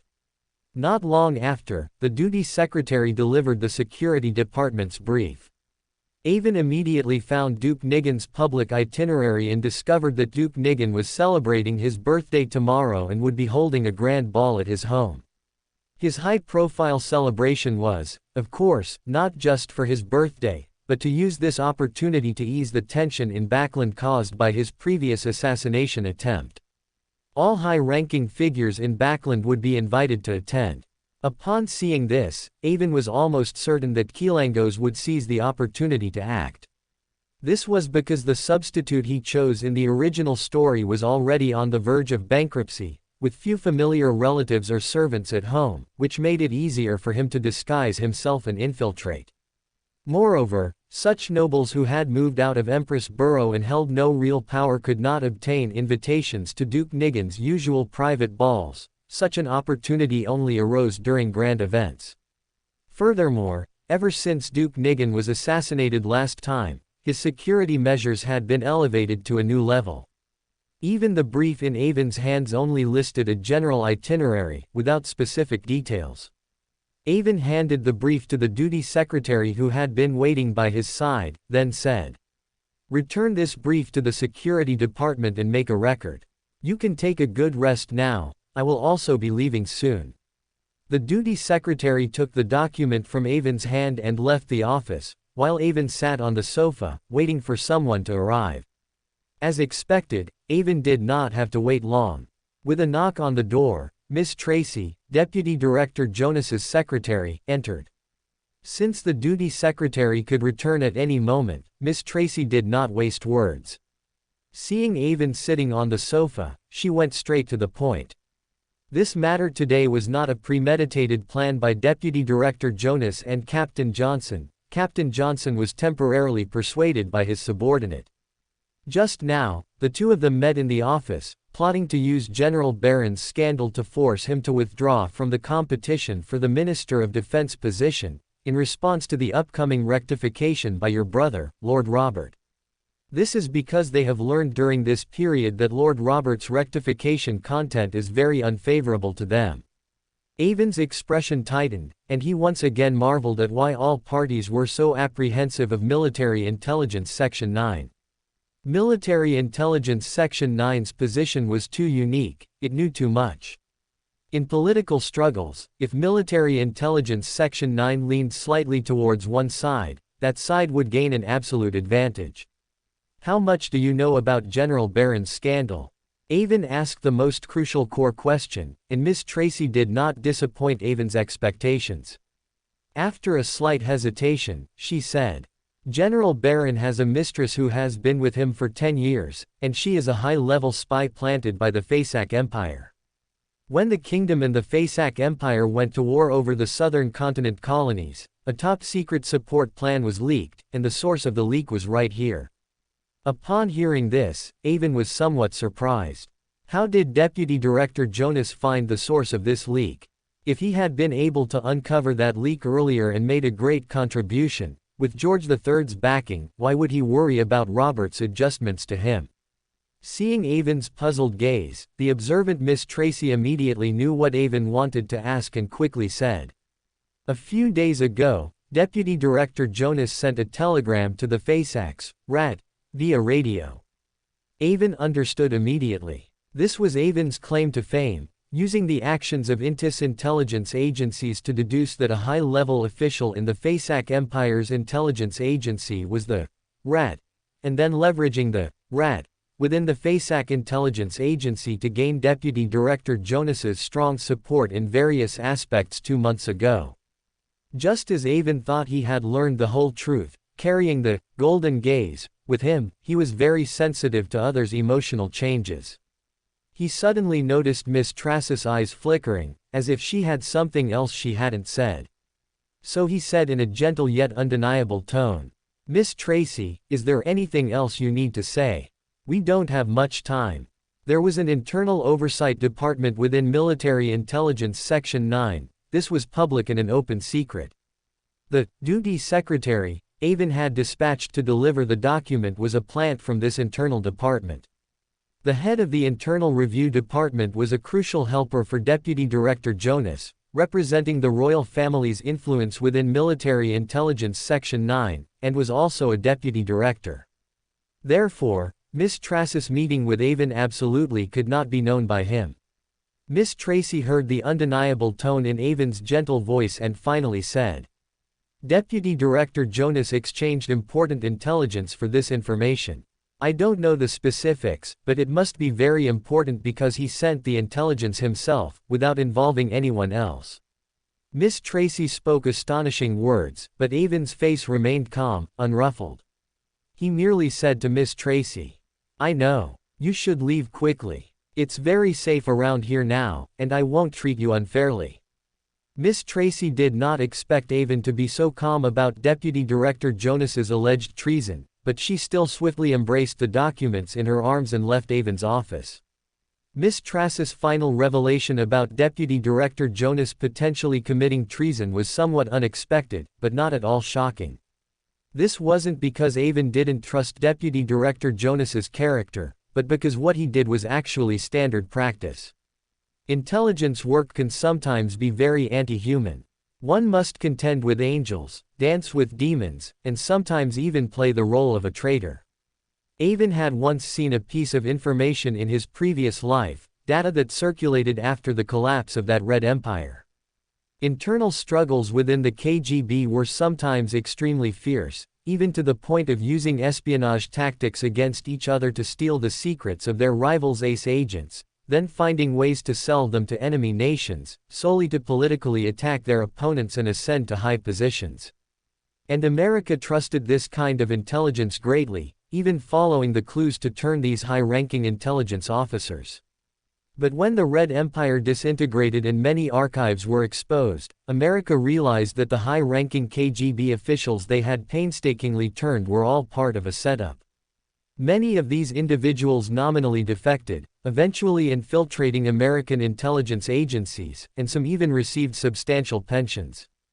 And why did America trust these people so much?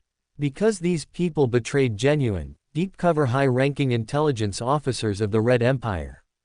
When Avon handed the rat over to Jonas for handling, he had once envisioned how Jonas would subdue that powerful rat. Because such rats are very difficult to subdue, even if you have evidence of his collusion with Intis's 8th Bureau. It's difficult, because you can't be sure if his collusion with Intis was authorized by the Fasak Empire.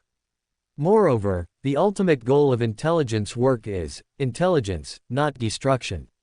If you don't make that rat willing to serve you, he might even find a way to turn the tables on you. Among the methods Avon envisioned for subduing this rat was to establish an equal, mutually beneficial partnership. From the information Miss Tracy revealed, Deputy Director Jonas adopted this method to cooperate with this great rat. Avon just hadn't expected him to use this great rat's intelligence to achieve his goals in internal power struggles. An intelligence officer capable of successfully infiltrating General Barron's side is very significant, which also inversely proves the importance of the intelligence Deputy Director Jonas gave to the rat. Of course, these are not Avon's current concerns. The most important thing now is to inform Robert about this matter. As mentioned before, due to the major corruption case in the Defense Department, the former Minister of Defense, General Mason Dill, resigned in disgrace. Robert, as the chairman of the Military Intelligence Committee, had the authority to approve relevant candidates. Ever since Emperor Rosal began the colonial era, the importance of the Navy significantly increased. Coupled with the Storm Church's promotion, the Navy consistently held an absolute advantage in military expenditure allocation, and the emergence of ironclads further exacerbated this situation. Robert understood that the Navy's prosperity was an irreversible trend, but he still wanted to use the Navy's temporary silence due to the corruption case to strive for more military funds for the Army and enhance his own prestige. His previous endorsement of General Barron of the Army to compete for the Minister of Defense position was intended as a leverage point, hoping the Navy would concede a step in this year's military budget allocation. If Jonas were to expose the fact that General Barron's mistress was a high-ranking Fasak Empire spy, not only would Robert's current plan fail, but he himself would lose face significantly, and his fundamental support base might even be shaken. This was because General Barron was Robert's old superior, the person Robert was most grateful to in his military career. It could even be said that without his cultivation, Robert would not have been so successful in the army. Robert's ability to serve as chairman of the Military and Intelligence Committee and gain strong support from the army was largely related to General Barron. Therefore, anyone else could have an incident, but he could not. Deputy Director Jonas's move could be described as both poisonous and vicious. Hitting the mark precisely. If it weren't for the certainty that he was a disciplinary knight of the arbiter pathway, Avon would have suspected he was a harvester of the hunter pathway, possessing the ability of weakness observation.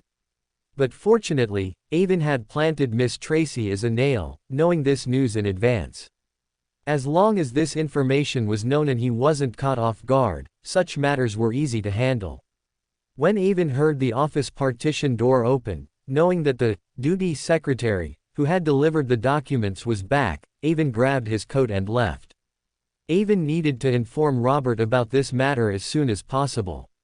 This matter had a greater impact on Robert, and he had a private force at his disposal, making him more suitable to handle this matter. At the same time, Avon also wanted to take this opportunity to see Robert's final plan for the rectification of Military Intelligence Section 9. Chapter 196, Deputy Director Jonas's Ruthlessness and the Splitting of Military Intelligence Section 9. Robert was woken up from his sleep by Mr. Hope.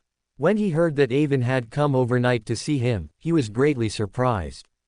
He glanced at the large grandfather clock in the corner of the bedroom, saw that it was only 3 in the morning, and dared not delay in the slightest, coming to the study in his pajamas. "Robert, something big has happened. Miss Tracy, whom I placed by Deputy Director Jonas's side, just reported to me that General Barron's mistress, who has been with him for over 10 years, is a high-level spy for the Fasak Empire." As soon as Robert entered the study, Avon, without waiting for him to sit down, immediately told him this shocking news. Robert's pupils constricted sharply, clearly very surprised by this news. Moreover, he had met that lady before, and General Barron had not hidden her existence from Robert. He also hadn't expected that lady to be a Fasak Empire spy. One must know that she was deeply favored by General Barron and had already borne him a child. General Barron had introduced that lady to Robert, hoping that Robert could help his illegitimate son in the future. Is the news accurate? Tell me clearly, from beginning to end, in detail. This was the second time Avon had seen Robert's emotions fluctuate greatly. The last time was when they visited the old Earl together. So, he did not hide anything and told Robert everything that had happened today, no matter how trivial. After listening to Avon's account, Robert confirmed the authenticity of the intelligence, and at the same time, he felt an infinite sense of relief. That was close. Important positions like Minister of Defense generally required 3 hearings. This period would be the time for Robert and Duke Nigan to contend and negotiate over military budget allocation. And in a few hours would be the first hearing of the Military and Intelligence Committee for the Minister of Defense candidate. Deputy Director Jonas had obtained intelligence about General Barron's mistress being a Fasak Empire spy a few days ago, but he had kept it hidden, presumably intending to expose it at the last moment to deliver the greatest blow to Robert. However, the failure of the operation to capture Keelangos and Avon's fierce offensive at the Military Intelligence Section 9 internal meeting had put immense pressure on Deputy Director Jonas. If he didn't do something, according to the situation at the meeting, another of his left and right-hand men in the operation would be cut off. His prestige would be greatly diminished, and he might very well be forced to step down. George III had been secretly using sealed artifacts to erode Avon, disrupt the political situation, and promote reforms. Therefore, once Jonas made such a major error, George III would certainly appear furious on the surface but secretly be ecstatic to replace him, indirectly cooperating with Avon to disrupt Military Intelligence Section 9. Thus, to protect Captain Johnson, who was still under internal investigation, and also to preserve his own position. Jonas decided to detonate the matter of General Baron ahead of time. To some extent, it was because of Avon that he was forced to play his hand early. Hope, immediately contact General Baron, and at the same time, send someone to 22 Tulip Street in Hilton District to control that woman and send her to my house in the West District. Be careful, that woman might already be surrounded by surveillance. It's best if you can take her away smoothly. If anyone obstructs you, I permit you to act expediently. By the end of his words, Robert's voice was filled with sternness, clearly having made a ruthless decision. Mr. Hope, too, had evidently not heard such a strict order from Robert in a long time. His heart also tightened, and then he stood up straight, as if in the military back then, and immediately replied. Yes, I'll depart immediately. Avon, standing by, was stunned. A mistress who could bear an illegitimate child was very unusual, yet Robert's order implied that if things went awry, he would eliminate the mother and child. How could this not surprise Avon? General Baron did not yet know about this matter. Regardless of whether Robert's actions were for his own good, his reaction afterwards would be hard to predict. So, Avon couldn't help but interject. Shouldn't this matter be discussed with General Baron first? No matter what, that mother and child are clearly his darlings. But Robert had clearly made up his mind. Waving for Hope to leave, he said to Avon, when acting at a critical moment, remember not to be indecisive. A wrong order is better than an ambiguous one. If I don't give this order, Hope might hesitate when executing it, and things could go wrong. The first priority now is to get that mother and child out of Jonas's control, to prevent him from obtaining concrete evidence. Everything else is secondary. Avon nodded, indicating he had learned. People tempered in the military were indeed different, they made decisions and acted much more decisively than ordinary people. Not long after Mr. Hope left, a servant delivered a newly received telegram to Robert. Robert took it, and a smile appeared on his face. Then he handed the telegram to Avon. Avon took it and saw that General Baron had given Robert the same order. He couldn't help but sigh. No wonder their relationship was so good. Fundamentally, their styles were too similar, even their tone and wording were identical. General Baron is truly sensible. It would be difficult for an ordinary person to make such a choice. Avon held the telegram to a nearby candle holder, burning it to ashes, then said to Robert. Robert, however, merely smiled faintly, having long anticipated this outcome. Now, with no news yet from Mr. Hope, Avon asked Robert about his long-brewing adjustment plan. What exactly is your final adjustment plan for Military Intelligence Section 9 that forced Deputy Director Jonas to such a degree? Actually, it's nothing much. It's just dividing Military Intelligence Section 9 according to internal and external responsibilities, splitting it into two departments. The internal department will be under the jurisdiction of the Parliament, and the external department will be under the jurisdiction of the Defense Department. I didn't even reduce its size. Robert spoke lightly, but the content he revealed was earth-shattering, so much so that Avon lost his composure on the spot. Military Intelligence Section 9 had always been the LotM Kingdom's sole intelligence agency, and also the only official force, alongside the three major churches, that could cultivate Beyonders. It played a crucial role in LotM, yet now Robert actually wanted to split it. Robert waved his hand, motioning for Avon to sit down, then said, I know this matter is very significant, but it has reached a point where it must be changed. You've been in the high echelons of Military Intelligence Section 9 for quite some time now, and you've understood many things. You should realize that Military Intelligence Section 9 is simply too large now. It not only possesses the right to cultivate and recruit Beyonders like the three major churches, but it also has the right to directly intervene in the LotM Kingdom's police system. Over these years, with the development of colonies and the intensification of struggles between nations, the intelligence department has expanded more and more. Its power has also grown, even gaining the right to monitor the military internally. Military Intelligence Section 9 has now effectively become the LotM Kingdom's largest super department, directly controlling nearly 50,000 personnel. Even more terrifying is that a collective consciousness has formed within Military Intelligence Section 9, and it has begun to consciously resist interference from all sides. You should have a deep understanding of this. Avon thought for a moment about some of the things he had witnessed during high-level meetings over the past 2 months and couldn't help but slowly nod. At high-level meetings, although various factions contended with each other, they collectively and spontaneously united on certain issues. The most typical example was the accountability for the failure of the Southern Continent War, which remained a mess to this day, with no clear results, and they were also very resistant to any investigations conducted by either the king or the parliament. How many people know about your plan, and how many people support it? Avon never forgot the famous saying from his previous life, "Make more friends and fewer enemies." Such a major reform plan would inevitably face strong resistance from within Military Intelligence Section 9. Without the support of other political forces, it would be difficult to proceed. You don't need to worry about that. Duke Nigan and Earl Hall have long been dissatisfied with the current state of Military Intelligence Section 9, especially Duke Nigan after his assassination last time. He was even more displeased. And although His Majesty the King was not very willing to make such drastic changes, after repeated persuasion from me, Duke Nigan, and others, he finally approved this plan. Avon chuckled inwardly. On the surface, the biggest victim of the Military Intelligence Section 9 split was King George III, as from then on, the split Military Intelligence Section 9 would have clear leadership departments, and a layer would be interposed between the King and Military Intelligence Section 9. However, such a reform had epoch-making significance.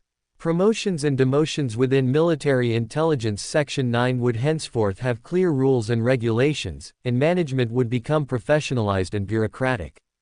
This was a trend of the times and perfectly aligned with the needs of George III's Black Emperor ritual. So Avon estimated that when Robert proposed such a plan, George III might have been overjoyed.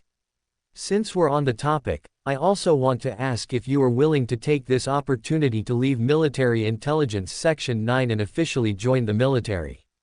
Robert's eyes held a hint of scrutiny.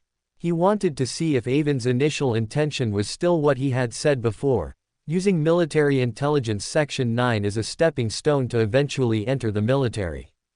Robert had always suspected that Avon had been drawn into some secret organization.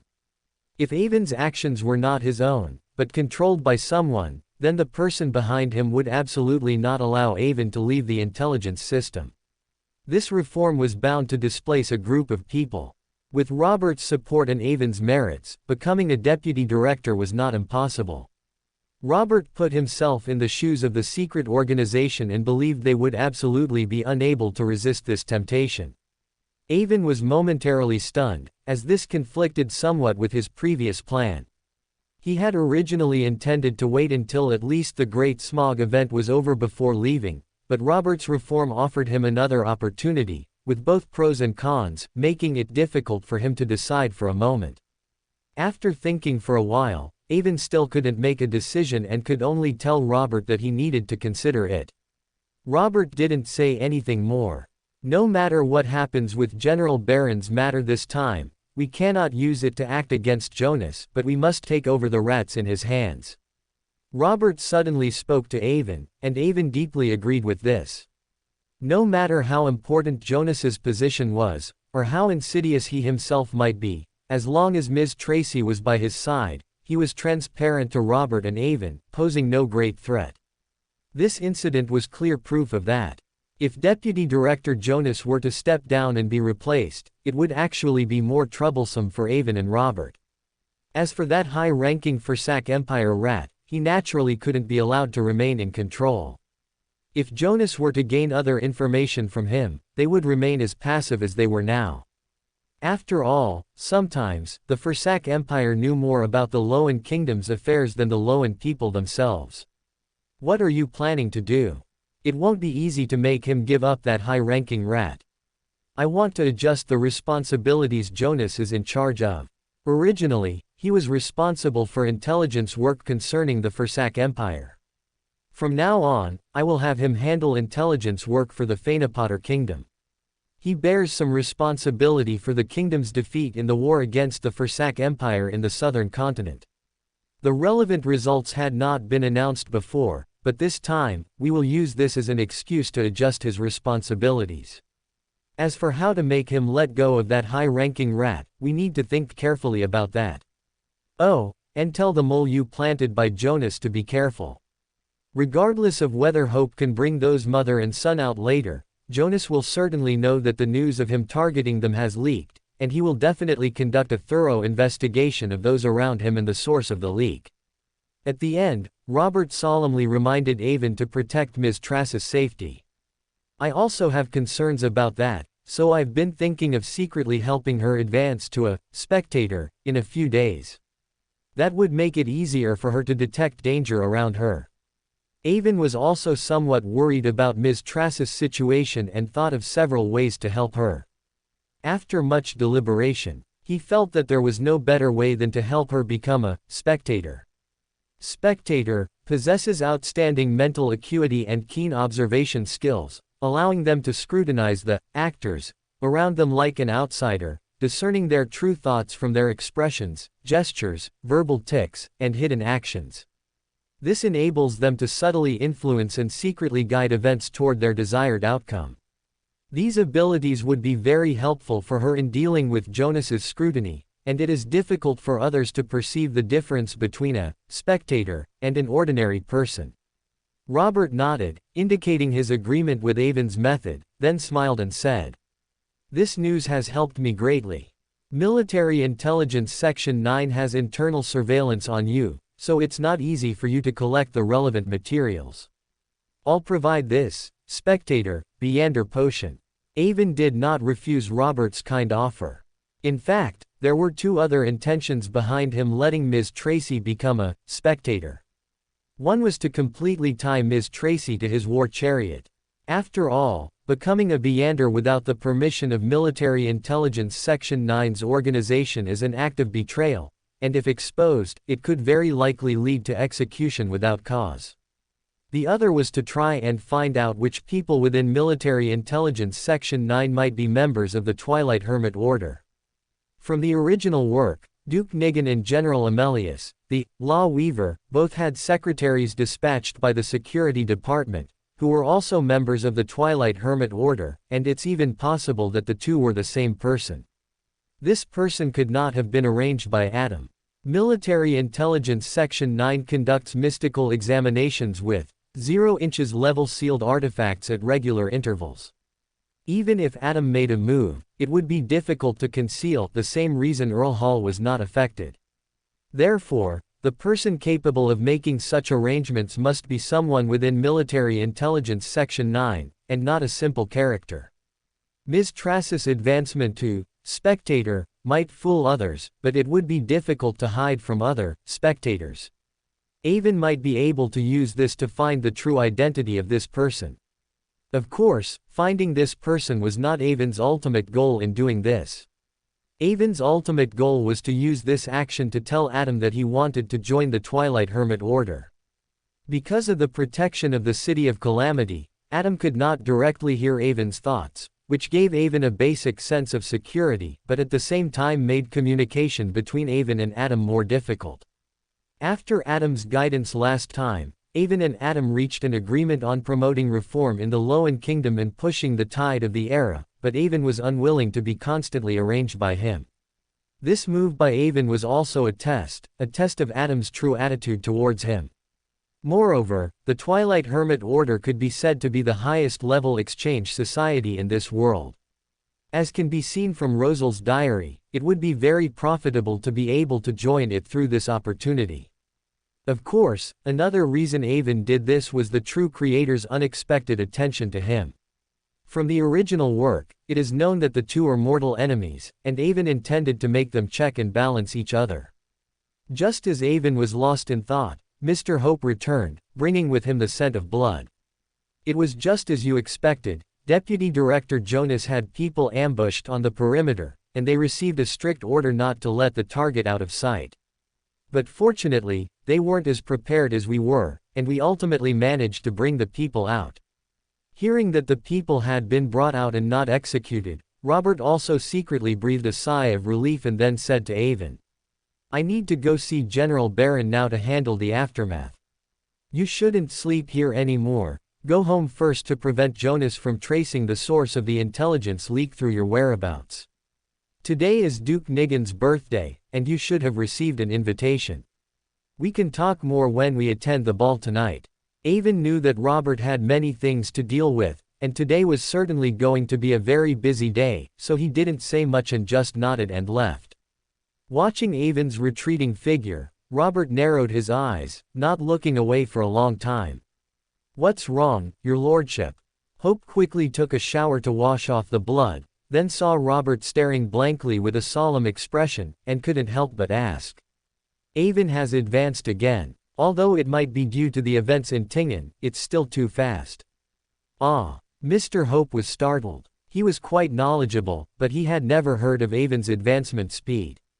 To go from an ordinary person to a Sequence 6 Beyander in just 2 months was simply incredible.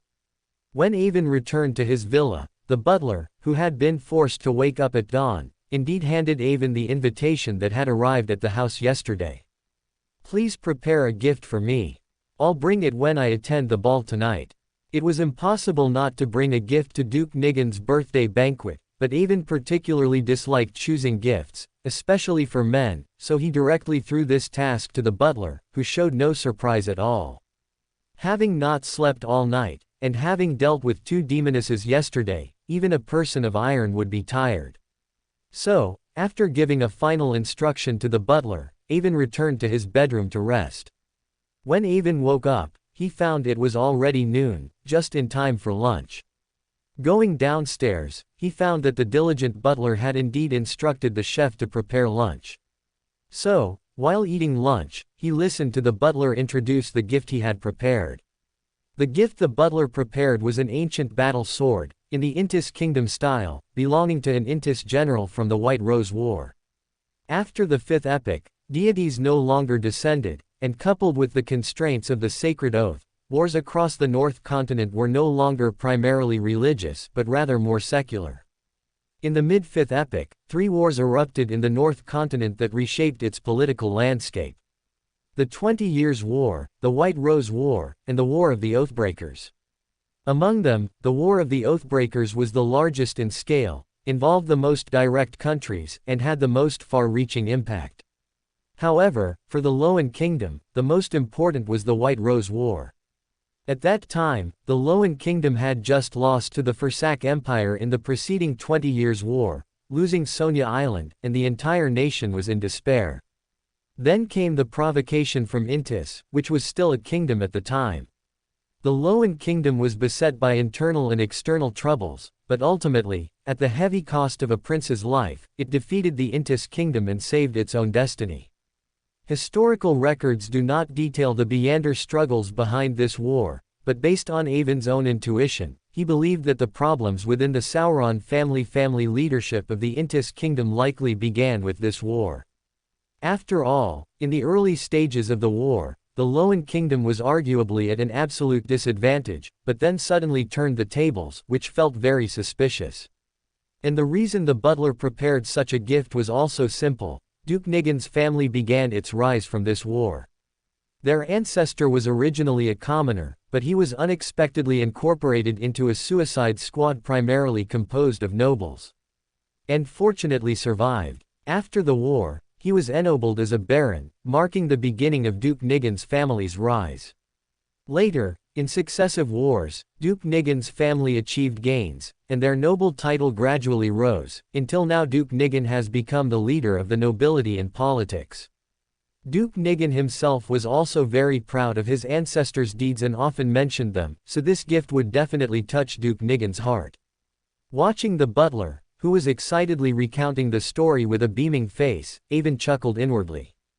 What if it touches Duke Nigan's heart? He is a dying man. What good would it do to curry favor with him? But these words could not be spoken, and the butler had done an excellent job, so Avon praised him a couple of times, giving the butler a great deal of emotional satisfaction. After lunch, Avon had nothing much to do. He had to attend Duke Niggin's birthday banquet in the evening, so he remembered the task Ms. Amanda had proposed when he first joined the gathering and felt it was necessary to test that never-before-seen craftsman demigod.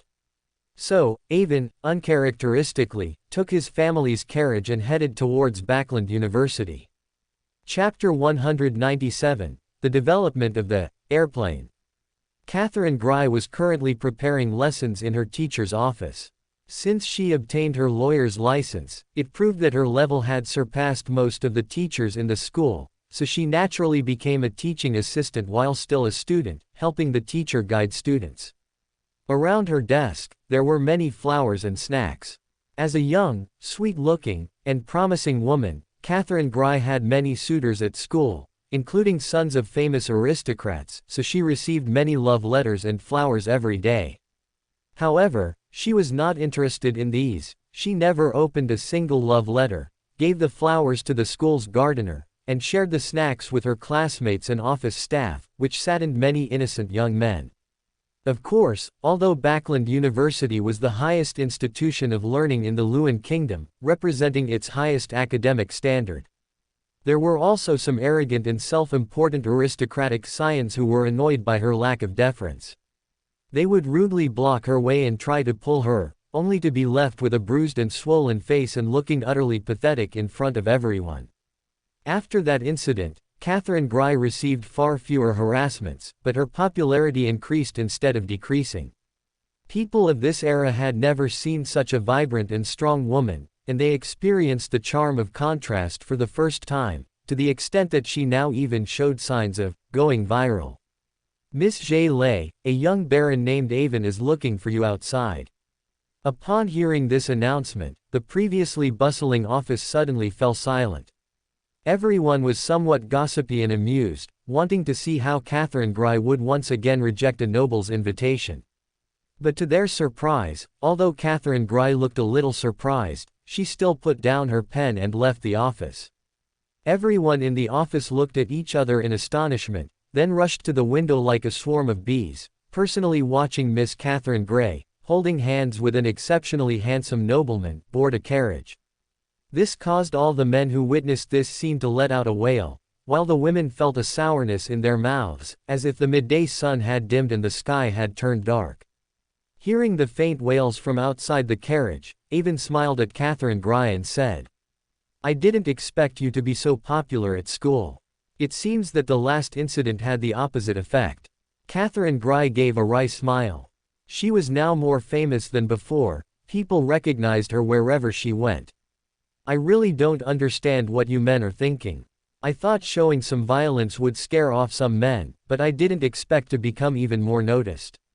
Previously, she was incessantly bothered by some suitors. Coupled with her successful promotion to Sequence 8 inches Barbarian, she deliberately chose a target of considerable status, provoked his anger, then beat him up in public, and finally asked Avon for help to settle the matter.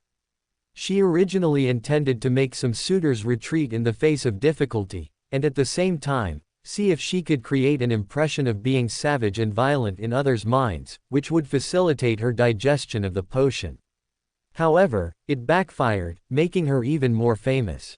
Coupled with the influence of some busybodies who drew comics of her holding a life-sized hammer, it ultimately made her successfully go viral. The downside of going viral was that now, no matter where she went, people recognized her, and some even followed her, which was repeatedly prohibited but never stopped, greatly affecting her visits to Grandpa Collins. Avon smiled at this. He had reminded Catherine Gry back then that her sweet appearance and approachable demeanor, if combined with a proficiency in violence, could easily hit others, points and draw attention elsewhere, but unfortunately, she didn't listen. Catherine Gry just complained for a moment, then came back to her senses and asked, "Why did you suddenly come to school to find me today? Is something wrong?" Avon had never come to Backland University to find her before. He always contacted her using their customary marked contact method. "Two things. I recently attended a Beander gathering with high-sequence powerhouses, and I want to ask you to inquire with Mr. Craftsman, if he is interested in attending. I can be the intermediary." The Sanguine, to which Ms. Amanda belonged, and the Horn family had a long-term cooperation. He didn't believe Ms. Amanda hadn't invited Robert. Avon even suspected that this gathering was co-hosted by Robert and Ms. Amanda. Because Avon didn't have enough leverage, he continued to try and win over the craftsman, demigod behind Catherine Gry. So he had been very troubled and could only increase his investment in Catherine Gry. And Ms. Amanda's gathering was an opportunity to win over this mysterious craftsman, demigod. Even if he couldn't directly win over this demigod, introducing him into the gathering would still serve Robert and Ms. Amanda. For Avon, it was like the meat was cooked in his own pot. No matter what, it wasn't a loss. When it came to Grandpa Collins, Catherine Gry suddenly became cautious and asked Avon many detailed questions about the gathering. She also felt that Grandpa Collins was too much of a homebody, cooped up in his cave every day researching and manufacturing machinery. He should get out and move around more. Avon told Catherine Gry everything he could, making her quite tempted. She quickly asked, "Since this gathering is so high level, can I participate?" Avon gave a wry smile. Even he had only gotten in through the back door. How could Catherine Gry, a mere sequence 8 feet barbarian, join? But he thought that if he wanted to persuade that craftsman, demigod, Catherine Gry's persuasion would be crucial, so he didn't completely shut down the idea, but rather said awkwardly, "That gathering requires an introducer, and there are certain requirements for participants. Your sequence is too low right now, so it's difficult to join, but..." Catherine Gry's mood was already somewhat disappointed, but seeing that Avon hadn't finished his sentence, she quickly asked, "But what? But if you can convince the craftsman behind you to join, and he speaks well for you, they should make an exception." Catherine Gry was not slow-witted and understood that Avon was trying to use her, urging her to help with the persuasion. She originally just wanted to inform Grandpa Collins, leaving it entirely up to him whether to participate or not, and not interfering herself. But now she had been persuaded by Avon. Seeing Catherine Gry nod, indicating that she would participate in the persuasion, Avon breathed a sigh of relief. Then he continued, "The other thing is, regarding the list of Backland University laboratory projects you gave me before, is the research on new type aerial weapons still ongoing? Has the relevant team not been disbanded?" Avon had once asked Catherine Gry to use her convenience as a Backland University teaching assistant to keep an eye out for any valuable investment projects for him. Unexpectedly, there were an abnormal number of projects. Some time ago, Catherine Gry gave Avon a large amount of information, which truly made Avon dizzy with choices. But among this investment data, what most caught Avon's attention was a research plan for a new type of aerial weapon. Currently, all countries on the North Continent have an air force, primarily equipped with airships, but they are not an independent branch of the military, rather, they are subordinate to the army. This is due to the inherent flaws of airships themselves, which limit them primarily to transportation rather than combat platforms. This determined that in the Luan Kingdom's military hierarchy, aerial units could only serve as auxiliaries to the army. On the North Continent, the country that valued air power the most was the Fasak Empire. They used airships as independent combat platforms and vigorously developed their aerial forces.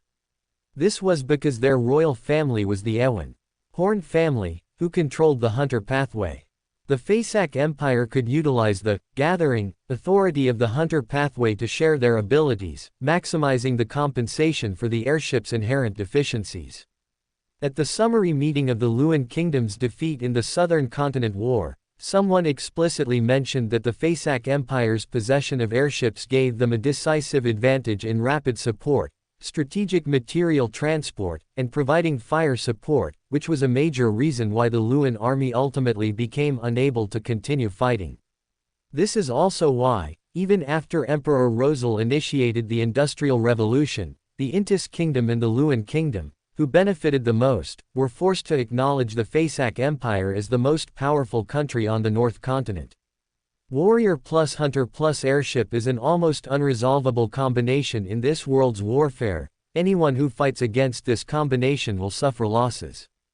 LotM's response was also to fully leverage its own advantages, greatly expanding its navy, playing to its strengths and avoiding weaknesses, using the Storm Church's control of the ocean, and exploiting the weakness of the Fasak Empire's industrial cities being located along the Intersea coast, to form a deterrence.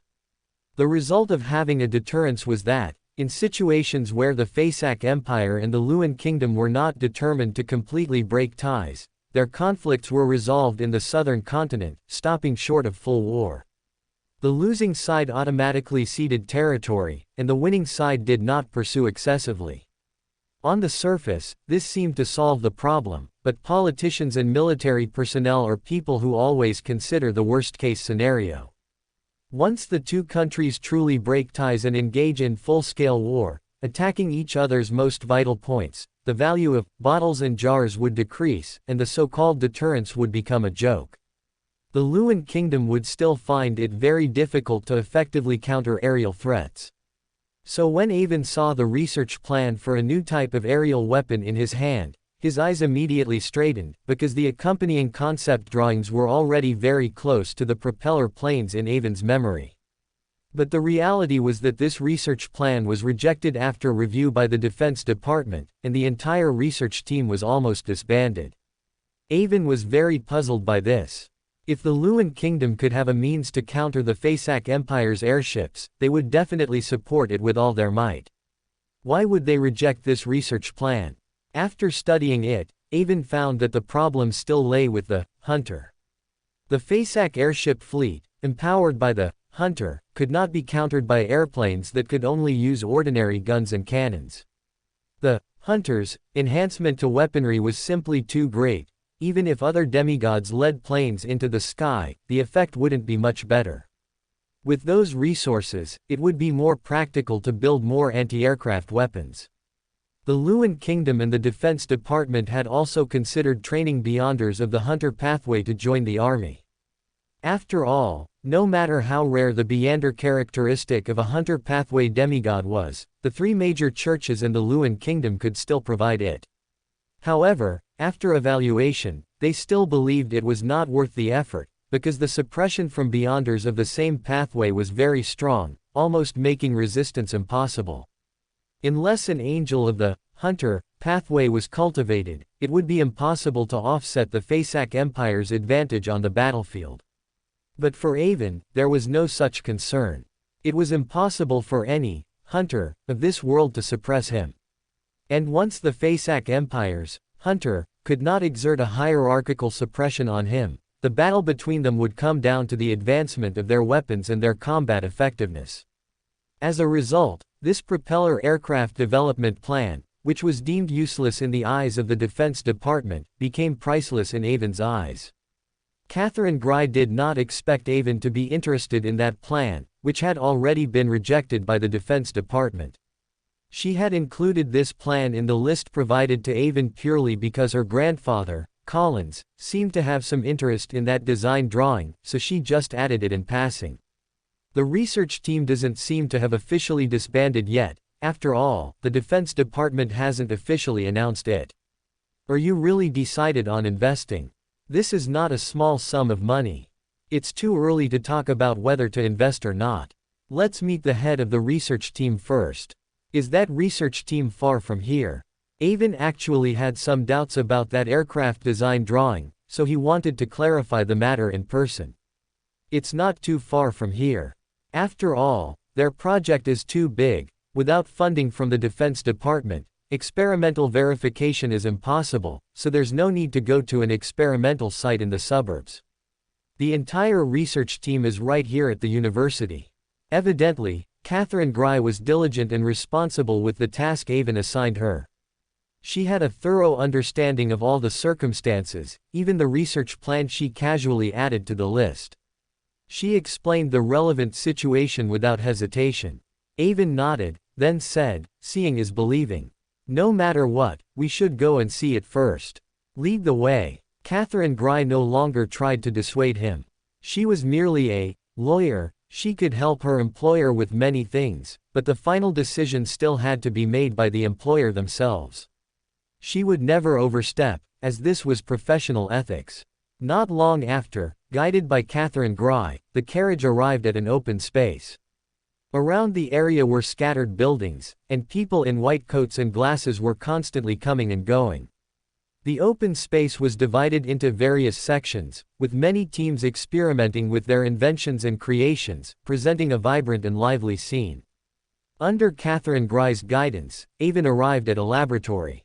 Upon entering, unlike the bustling scene outside, the laboratory personnel inside were silent, and the atmosphere was very tense, appearing utterly desolate. Clearly, they had all learned about the Defense Department's assessment of their project.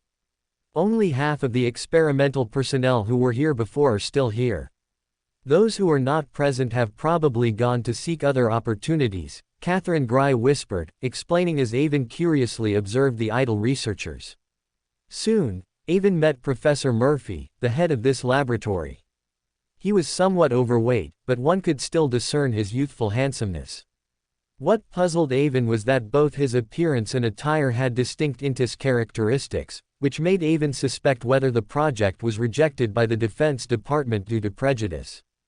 Perhaps sensing Avon's doubt, Professor Murphy proactively shook his hand and said, "Both my parents are Intis, but as is well known, the political situation in Intis is too chaotic, with constant revolutions, so my parents immigrated to LotM. I was born in LotM and have lived my entire life in LotM, so I am 100% a Lonis." Professor Murphy is an academician of the LotM Kingdom Royal Academy of Sciences and a recipient of the Rosal Invention Award, having made great contributions to the kingdom, Catherine Gry explained on the side for Professor Murphy. Avon quickly shook Professor Murphy's hand and said apologetically, "Judging people by their appearance is a human flaw. I apologize for my rudeness." "No need to apologize, I've actually gotten somewhat used to it. I hear you're here for our aerial weapon project." Professor Murphy was very magnanimous and did not dwell on Avon's recent rudeness.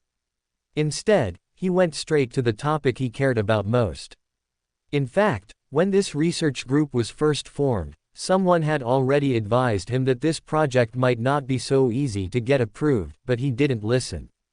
Sitting in Professor Murphy's office, Avon casually glanced at the honor banners and gleaming trophies hanging around, then said, "I am indeed very interested in the research plan you submitted, and I think the concept drawing you drew is excellent.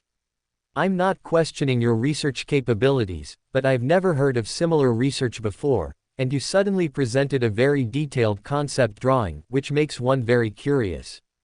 Avon's words startled Catherine Gry, as they could easily be interpreted as accusing Professor Murphy of plagiarism. Thus, Catherine Gry nervously looked at Professor Murphy. But to Catherine Gry's surprise, Avon's words did not enrage Professor Murphy. Instead, his eyes lit up as he looked at Avon, then smiled and said, "You are right, that concept drawing is indeed not my work. It is the masterpiece of Emperor Rosal. After Emperor Rosal's death, his manuscripts were scattered among the populace, and my parents collected one, which is the concept drawing you saw. I have been studying that concept drawing for a long time and feel that the contents perfectly align with the fluid dynamics he once mentioned. It is an epic-making weapon that can absolutely be built. From then on, humanity's conquest will no longer be limited to just land, nor merely the ocean, but will also include the sky." Avon thought to himself, as expected. When he saw that concept drawing today, he immediately recognized it as the biplane propeller aircraft that appeared in World War I in his previous life. No wonder the concept drawing was so similar, it turned out to be Rosal's legacy. Having obtained the information he wanted, Avon no longer procrastinated and directly stated, "Professor Murphy, I want to invest in your aerial weapon project, but you and I both know that this investment is truly too large. Even if I put in £10,000, it would probably be a drop in the ocean. So, I want to find a middle ground." "A middle ground? How?" Professor Murphy looked at Avon with interest, because the question Avon just posed made him think Avon was also an insider. Plus, building an airplane was his childhood dream, and the Defense Department's investment was clearly out of the question, so he was very amiable to this potential patron. "Your project was initially developed with a weapon focus, so there's a lot of redundant research within it. Let's simplify this research first. Let's build it first, make it fly, and then significantly improve its maneuverability. If it has good maneuverability, I can gather some people for a flight competition to demonstrate its advantages over airships to various important figures, and regain the attention of the Defense Department. Avon's words made Professor Murphy nod repeatedly. With his engineering mind, he felt Avon's approach was very reasonable and highly feasible. Catherine Gry's eyes widened, and she looked Avon up and down as if she felt she should re-evaluate him. Avon's brief words basically brought the project back to life. The only question was whether the aircraft could actually be built. I believe that with the current technological reserves, building the aircraft envisioned by Emperor Rosal should not be a major problem. However, testing does present some issues. To make an aircraft fly, its own weight must be minimized as much as possible. On the other hand, it requires a powerful, portable energy source that can save a lot of space. The energy contained in coal is definitely not enough, as it takes up too much space. Airships can burn coal to produce steam, but aircraft absolutely cannot. Therefore, only phlogiston can be used as fuel. But phlogiston is an absolutely prohibited contraband. Without the support of the Defense Department, how can we obtain the relevant phlogiston for experiments? Avon frowned. This was indeed a problem. There was no petroleum in this world, which had been personally verified by Rosal, the pioneer of transmigration. This caused the energy development of this world to veer into an area completely unfamiliar to Avon, giving rise to phlogiston, something that, from Avon's previous life's education, made no sense yet factually existed. Because of the emergence of phlogiston, steam in this world was utilized in novel ways, even leading to things like steam high-pressure rifles, which challenged Avon's understanding. Now that Avon wanted to build an airplane, phlogiston became an unavoidable problem. However, this problem was not a major issue for Avon. Although phlogiston was a military-controlled substance, it was ultimately not as scarce as Beyonder characteristics. There were still ways to obtain it, whether through regular or irregular channels. I'll handle this. Are there any other issues? As long as you can solve the phlogiston problem, the only remaining issue is how much money you can invest. Professor Murphy was overjoyed, not expecting Avon to take on the phlogiston problem so readily. Looking at Professor Murphy's expectant gaze, Avon smiled, pulled a check from his pocket, placed it on the coffee table, and pushed it towards Professor Murphy. Professor Murphy picked it up and saw a 3, followed by 4 zeros written on it. Chapter 198 Audrey's Feelings.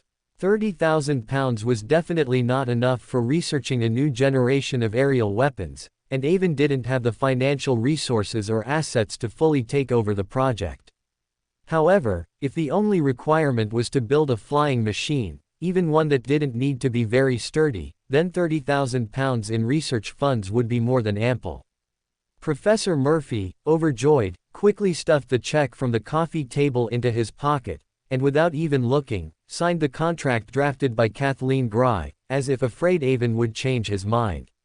I hope Professor Murphy will also be frugal, and while researching, he can conduct some feasibility tests in advance. After all, we aren't just building toys, the ultimate goal is to turn Emperor Rosal's conceptual drawings into reality and thoroughly revolutionize the future of warfare. Avon still offered some reminders at the end, cautioning Professor Murphy not to get carried away and forget the ultimate goal. Don't worry, turning Emperor Rosal's envisioned flying machine into reality has been my childhood dream. I will make good use of every penny. Professor Murphy solemnly assured Avon. After leaving the laboratory, Kathleen Gry, sitting in the carriage, tried to speak several times but hesitated, making Avon uncomfortable. He couldn't help but say, "Ask what you want to ask. You look uncomfortable like this. How can you be sure this project will break even? That's £30,000. It's almost all your liquid capital." Kathleen Gry had helped Avon with the acquisitions in Tingen, so she was well aware that most of Avon's money had already been used for Tingen's industrial acquisitions. He didn't have much liquid capital, and investing it all at once into a project with an uncertain future seemed irrational. Avon smiled, thought for a moment, and then said, "Even if this project doesn't get the Defense Department's approval in the end, if we can develop a functional, flying, single-person controllable aircraft, we definitely won't lose money. Those nobles who pursue speed and passion would absolutely be willing to pay for this project, just like many people are obsessed with horse racing." Recalling what the wealthy did for excitement in his previous life, Avon had no doubts about the project's prospects. Moreover, this project also served as an incubator in Avon's mind, much like aerospace engineering in his previous life. Leaving other things aside, for an airplane to take off, engine miniaturization is a necessary condition. As long as Professor Murphy can achieve this, Avon might be able to have people develop steam cars in the future, ushering this world into the automotive age. Seeing Avon's confident demeanor, Kathleen Gry pursed her lips and gave up trying to persuade him. A word of advice was enough to fulfill her responsibility. After all, it wasn't her money. "Oh, right, you can also ask the craftsman if he's interested in this project." Avon suddenly thought of the craftsman demigod behind Lawyer Miss and felt that if he provided support, the project would have a greater chance of success. "I will mention it, but I can't guarantee he'll be interested." Kathleen Gry's words were enough. Avon didn't dare to hope she could dictate a demigod craftsman's research plan. As dusk fell and the streets bustled, most of Backland's nobles gathered on Sivia's Avenue in Empress Borough today. Because today was the birthday of Duke Nigan, a political heavyweight in the Loan Kingdom, the Prime Minister's brother, and the leader of the nobles.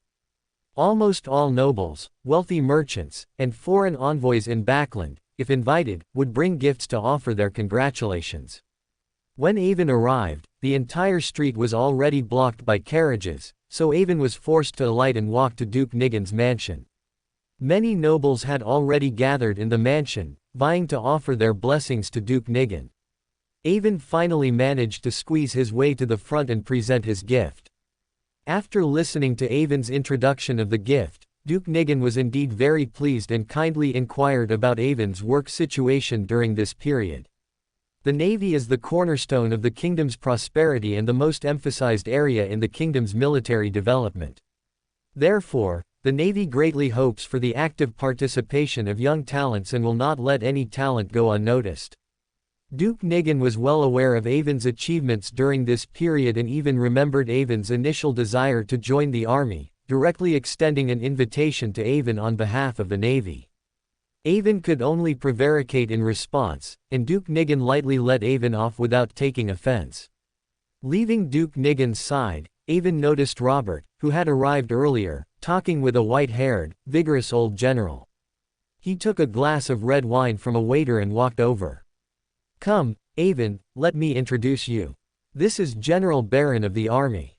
When I served in the military, I received much care from General Barron.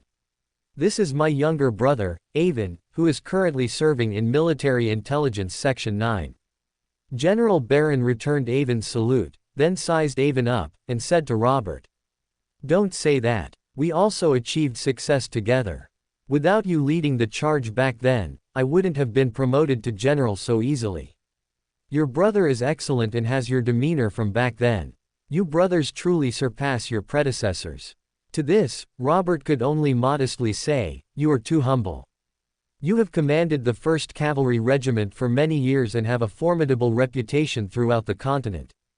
Promotion to general was only a matter of time, and it was not something I could influence. By the way, Avon, Duke Nigan just pulled you aside for a chat." What did he say? Robert's last sentence was directed at Avon. Clearly, he and General Barron had seen Duke Nigan speaking with Avon earlier. He didn't say much, just that if I still plan to join the military, he hopes I'll serve in the Navy. Robert and General Barron were visibly stunned upon hearing Avon's words, not expecting Duke Nigan to openly poach talent and directly discuss this issue with Avon. "I see an old friend. You two chat first. It's best not to get involved in such private matters." General Barron naturally found an excuse to leave. Watching General Barron depart, Avon took a sip of the red wine in his hand and asked, "Has the general's matter been resolved?" "It's resolved. General Barron personally executed him." Robert said calmly. Avon was startled, then couldn't help but look at General Barron, who was already chatting and laughing with his old friend, thinking to himself, how ruthless. But then he thought it made perfect sense. People like them were the least able to accept betrayal, not doing it themselves would be abnormal. How do you plan to deal with Deputy Director Jonas? He probably won't let this go, right? Jonas Augustus had lost both his leverage and several of his trusted subordinates he had sent to stake out the place this time. More importantly, the situation regarding his men guarding General Barron's illegitimate son was leaked, indicating that Robert had an intelligence source near him, which made him even more restless. If Avon were Jonas, he'd feel like he was going crazy. Sometimes, you can't push people too hard. If you push too hard, you don't know what else they might do. Neither Robert nor Avon wanted Jonas to go crazy or be removed from his position at this time, so they needed to appease him. I spoke with Jonas this afternoon and plan to give him the head of the domestic department after military intelligence Section 9 is split, making him solely responsible for domestic affairs from now on. He agreed. Upon hearing this, Avon nodded. This was like slapping him and then giving him a sweet date.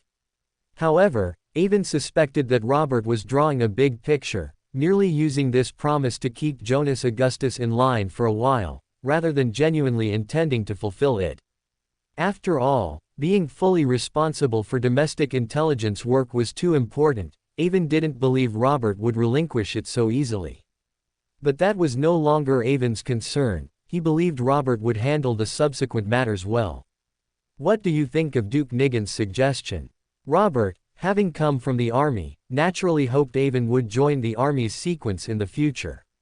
However, Avon's performance during this period had already shown that he was no longer the naive university student he once was. He could now think independently and determine his own future. Thus, he asked in an inquiring tone.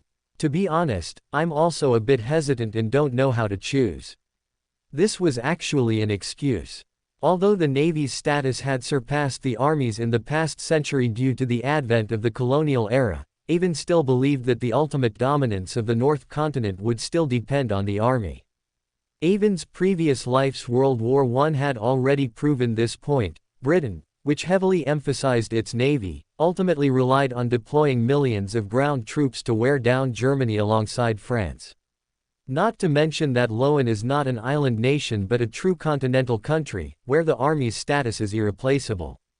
However, Avon was equally unwilling to directly enter the LotM Kingdom's army combat sequence. Regardless of what position he might obtain, the army he led would always be the Royal Army, not a legion exclusively belonging to Avon himself. The connection between Avon and the military could not exceed the military's connection with the royal family, which would be very unfavorable for Avon's future use of the military for acting and unacceptable to Avon. This was also a key reason Avon believed the LotM Kingdom ultimately gave up on cultivating hunter pathway demigods within the military. The Augustus family, who controlled the arbiter pathway, could not tolerate the emergence of private armies within the LotM Kingdom that were beyond their control. This was not permitted by the national system and order they had established. Conversely, in the Faesac Empire, the military was an appendage of the Einhorn family, essentially their private army, with all military forces directly controlled by imperial family members, so there were no such concerns. Of course, Avon, who was good at planning ahead, had long ago mapped out his own path, but the time was not yet ripe, so he could only feign difficulty in front of Robert. Since you haven't made a decision, then you should think about it carefully. This concerns your future, unless you give up on joining the military. This time, Robert respected Avon's opinion and gave him full discretion. Just then, some commotion at the entrance of the villa's main hall drew Robert and Avon's attention. Only after the crowd dispersed did they realize that Earl Hall's family had arrived.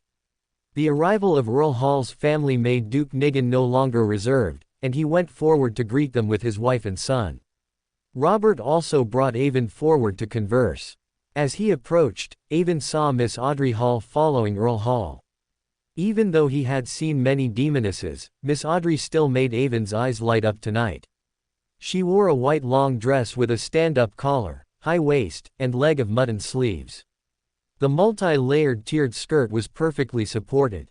Her golden long hair was elegantly tied up, and she had a pair of small, beautiful emerald earrings.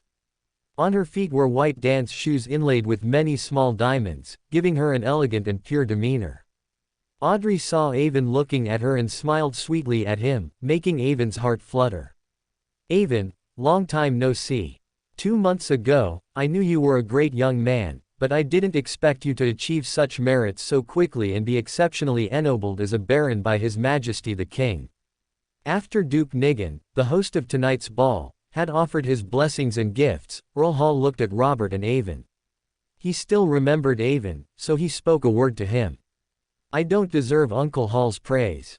It was just a little bit of luck. Moreover, it wasn't my achievement alone, both my superiors and colleagues gave me a lot of help." "Ha ha ha, you don't need to be too modest. If one could achieve merits just by luck and colleagues, this world would be too unfair." After complimenting Avon, Earl Hall walked past him and formed a small circle with Duke Nigan, Robert, and some white-haired nobles, engaging in conversation, while others tactfully kept their distance. Earl Hall's wife, led by Duke Nigan's wife, also formed a circle with other noblewomen, socializing with each other. Only Hybert Hall and his sister, Audrey Hall, remained to speak with Avon. "Many people didn't expect you to achieve merits worthy of ennoblement by His Majesty in such a short time after coming to Backland. Congratulations to you." Audrey's brother was the first to congratulate Avon, but Avon couldn't help but feel a sour taste in his words, mixed with jealousy. However, considering he was someone who couldn't help but suspect even his own outstanding younger brother, and also a person who thought highly of himself, Avon felt it wasn't strange at all. "It's mainly due to good luck. Hybert, you're not bad either. I heard that Earl Hall has already allowed you to work in the Parliament and start participating in related affairs. This is Earl Hall formally establishing you as his heir and letting you inherit the Horn family's connections. You will eventually inherit the Horn family's earldom and their seat in the House of Lords." Avon offered a small compliment to Hybert Hall, mainly emphasizing the Horn family's earldom and hereditary seat in the House of Lords, implying that he was just a small baron and not much at all. In the Lowen Kingdom, the Parliament is divided into 2 houses, the House of Commons, which controls the legislative agenda, and the House of Lords, which is responsible for review. A bill must pass both houses with a simple majority simultaneously to be approved. Members of the House of Commons are elected by universal suffrage, while most seats in the House of Lords are hereditary for nobles, with a small portion appointed by the king. The reason Robert's power is so great, besides his extensive influence in the House of Commons, is also because the Horn family possesses a hereditary seat in the House of Lords and has great influence there, allowing them to promote bills in both houses simultaneously. So, upon hearing Avon's compliment, Lord Hybert couldn't help but show a proud expression. This made Audrey, who was observing everything as a spectator, lose her composure, feeling that her elder brother's performance in front of Avon was truly unbearable to witness. As a spectator, she naturally knew what kind of person her brother was. At the same time, she also understood that Avon's compliment to her elder brother was not a genuine compliment, but rather a way to diffuse potential hostility from a second-generation noble. Even thinking deeper, given Avon's strength and character, he had never taken the hostility of some second-generation nobles seriously. Otherwise, he wouldn't have dealt with those few second-generation nobles during their first appearance at their family banquet. Avon did this entirely to avoid conflict and prevent Audrey from being put in a difficult position. Otherwise, he would have long since walked away with a cold face, as he wouldn't indulge anyone. It was precisely because she thought of these things that Audrey felt both gratitude towards the strength and a sense of embarrassment for her elder brother's behavior. Just then, the band on the edge of the ballroom stopped playing, and Duke Nigan stood on the second floor of the ballroom, looking down at the guests and beginning his speech. Duke Nigan first thanked the first prince, who represented the king, then thanked all the attending guests, and finally announced the start of the ball amidst everyone's toasts of blessing to him. First, Duke Nigan and his wife, who had just turned 30, led the dance, and then guests from all sides began to dance together to the joyful music. Catching sight of several young noblemen approaching Audrey beside him, Avon sneered inwardly, then extended his hand to Audrey and said, "For the first dance tonight, may I have the honor of inviting Backland's most beautiful jewel to dance with me?" Audrey smiled gently, placed her hand, gloved in a long white glove, into Avon's, and then said, "The honor is mine as well, Your Excellency, the youngest Baron of the kingdom." Avon led Audrey's slender hand towards the dance floor. Noticing the hateful gazes of those nobles who were about to step forward to invite her to dance, Avon, instead, smiled calmly. In front of them, he placed his hand on Audrey's waist and began to dance to the rhythm of the music, making those people's eyes blaze with fury, losing their composure on the spot. "Is this, provoker, Mr. Avon?" Audrey, dancing with Avon, naturally noticed the furious suitors on the periphery of the dance floor.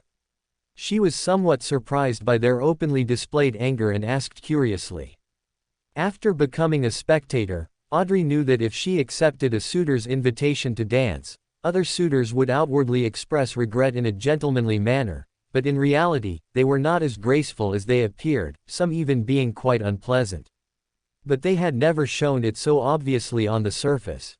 Regarding this, Audrey could only guess, based on the information she had gathered during this time, whether Avon had provoked them. If I had provoked them, they would now be holding dining knives, wanting to rush up and kill me. The main reason is their malicious intentions, plus a little teasing from me, which led to this situation.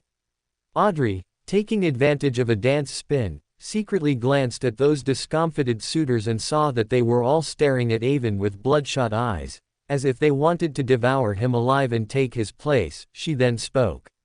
"Since becoming a spectator, I have seen too many people's secrets, seen too many hidden faces beneath people's masks, and discovered many unknown secrets and small details about people.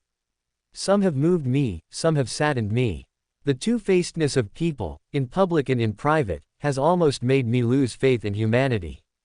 Since Avon had advanced to sequence 6 conspirer and demoness of pleasure, he could freely control his aura, making those around him feel either aversion or goodwill towards him. Avon naturally wouldn't let Miss Justice dislike him, so Audrey spoke some things that she usually found difficult to confide in anyone. "Then don't believe in humanity. I can only wish that after understanding everything, you still love your family and friends." Audrey murmured to herself, then smiled sweetly at Avon and said, "Thank you for your understanding. Oh, and I want to apologize to you on behalf of my brother, and also thank you for your tolerance." Avon gently shook his head, indicating it was nothing, and then said, "I still have one more matter to discuss with you. Miss Furs has successfully advanced to sequence 8 Beander, but the advancement did not reduce the harm from the full moon curse on her. Instead, it exacerbated her torment. Who knows when she might lose control because of it. I know you've been staying home a lot lately due to Duke Nigan's affair. If it's inconvenient for you, then I can only guide her to join the Tarot Club."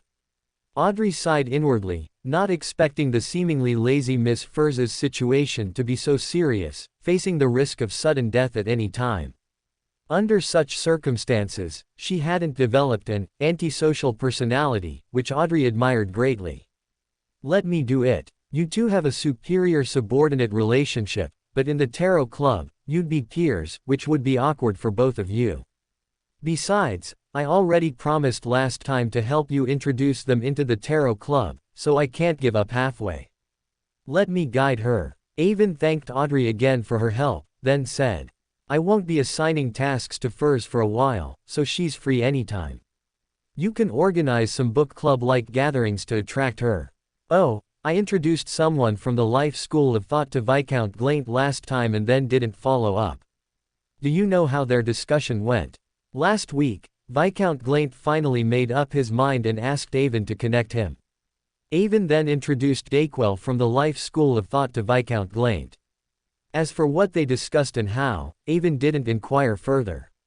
I heard that Viscount Glaint has already become a disciple and, with the help of his teacher, has officially become an apothecary. I heard he's opening an herbal shop soon. Chapter 199 Will. Osepton arrives in Backland. Oh. Viscount Glaint has successfully joined the Life School of Thought.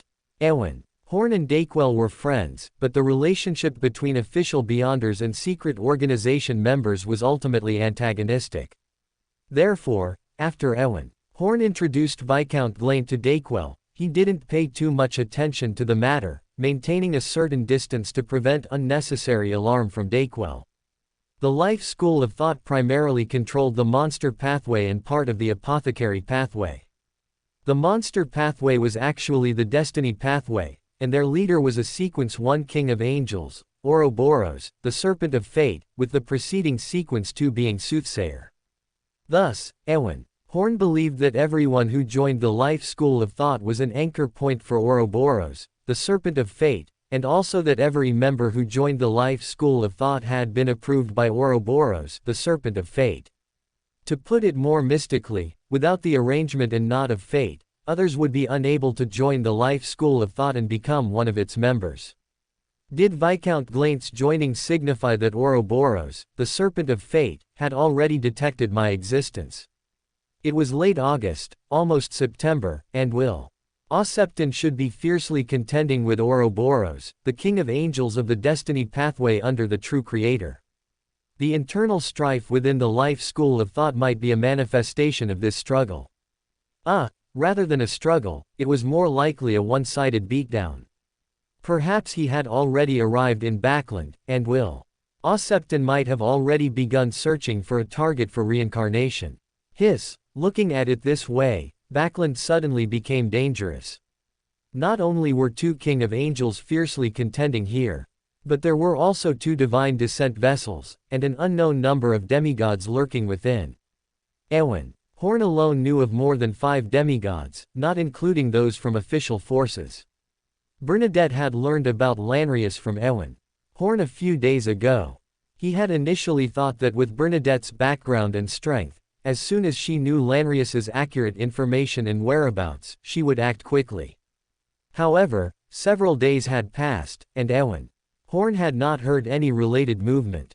He had been somewhat puzzled before, but now it seemed that Bernadette was hesitating because Ouroboros was currently in Backland, wasn't she?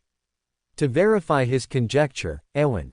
Horn decided to contact Bernadette after the ball ended and clarify the situation. Baron Eowyn. Horn, it is very impolite to be distracted while dancing with a lady. Just as Eowyn. Horn was lost in thought, he was awakened by a coquettish voice and then found Audrey looking at him reproachfully. Whether in his past life or this life, being distracted while with a girl was a very impolite and ungentlemanly behavior, so Eowyn. Horn was very apologetic and repeatedly said, "I'm really sorry, I suddenly thought of something, so I unintentionally got distracted." Being distracted in front of a girl is simply too ungentlemanly, and you must accept punishment. Audrey knew that for a high-ranking official of Military Intelligence Section 9 to suddenly become distracted, it must not be a simple matter, but she wisely did not press for details, instead proposing a punishment. Eowyn. Horn smiled and then said, "How will Miss Audrey punish me?" Audrey thought for a long time but couldn't think of anything she needed. She had already exchanged 2 collected materials for a telepathous material from Sun yesterday and successfully brewed the potion, advancing to telepathous. She temporarily had no promotion needs, and she usually lacked nothing. At the end of the year, Her Majesty the Queen will lead me to the New Year's ball to officially announce my coming of age. You must come and give me a coming of age gift. All right, I will definitely give you a gift that will satisfy you, Eowyn. Horn said with a smile. Just then, the first dance of the ball ended, and everyone stopped dancing. Men and women thanked each other for their cooperation, and then everyone applauded. When Eowyn. Horn led Audrey off the dance floor and they parted ways, the eager young nobleman quickly came forward again, inviting Audrey to dance, but without exception, they were politely refused. At the same time, some young noblewomen cast expectant glances at the young and handsome Eowyn. Horn, but they were all ignored by Eowyn. Horn, leaving only deep disappointment. Eowyn. Horn had been busy all afternoon and hadn't had time for dinner. The food at Duke Nigan's birthday banquet was naturally the best on the entire continent. Only delicious food cannot be let down.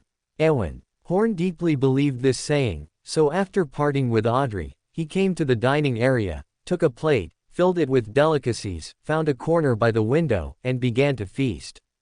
Meanwhile, Audrey stood on the second floor, observing the noisy and bustling ball below from a spectator's perspective, witnessing the myriad aspects of life.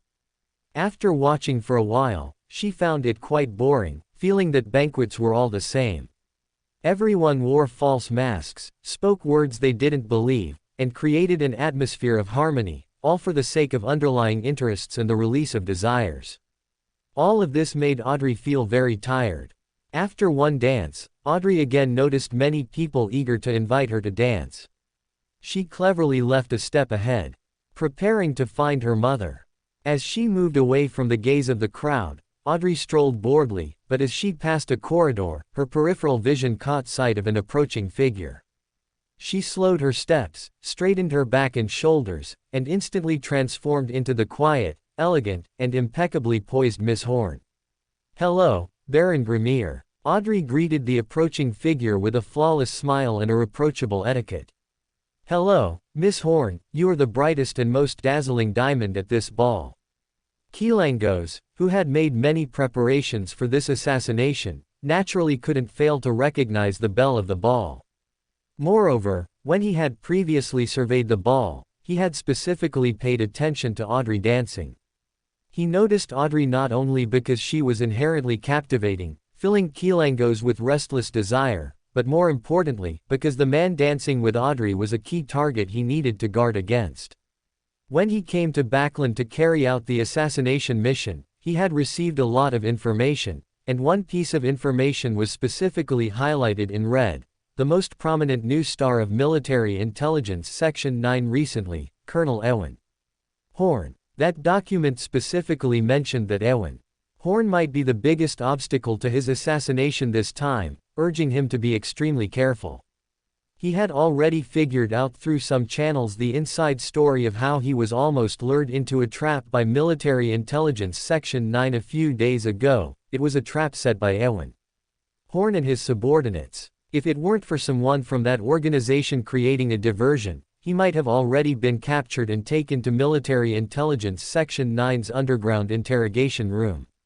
Because of this incident, Keelangos was extremely wary of Eowyn Horn. After arriving at the ball and discovering Eowyn Horn's presence, he had been silently observing him.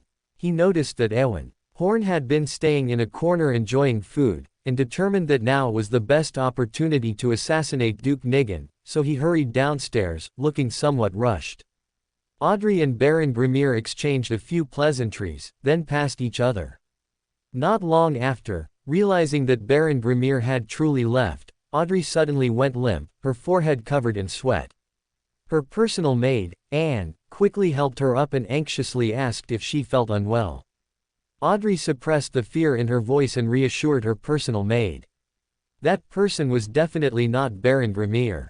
In the past, when he saw ladies and madams of higher status who were quite beautiful, he would avert his gaze, not daring to look directly, only peeking. But just now, although Baron Grimmier's tone was still the same, the terrifyingly sinister look in his eyes, as if he wanted to devour me alive and strip off my clothes, was truly frightening. And when he left, that chilling, overwhelming killing intent was even more terrifying. That was definitely not something an ordinary Beander could display. Recalling the news conveyed by Hanged Man at the Tarot Club a few days ago about Vice Admiral Hurricane Keelangos coming ashore in Backland, and recalling Keelangos's sealed artifact that needed to eat people daily and could help him change his appearance. The identity of that fake Baron Grimmier was practically obvious. At this moment, Audrey was exceptionally glad that she had successfully advanced to telepathist, and glad that she had joined the Tarot Club, which allowed her to see through Keelangos's disguise. But what should she do now? Audrey immediately thought of Eowyn Horn, who had just danced with her. He was also a member of the Tarot Club and a high-ranking official of Military Intelligence Section 9. He should know how to handle this matter. Let's go find Baron Eowyn Horn. So, Audrey, ignoring her personal maid's strange gaze, quickly walked towards the dining area based on her understanding of Ewan Horn, and sure enough, she saw Ewan Horn by the floor-to-ceiling window in the dining area. After seeing Ewan Horn, Audrey slowed her pace. After all, there weren't many people in the dining area now, but some had noticed her arrival, and she couldn't let anyone detect anything unusual. Audrey casually walked to Ewan Horn's table and said, "This spot is excellent. You can enjoy dinner while also seeing the ball downstairs and the Tariq River view outside the window.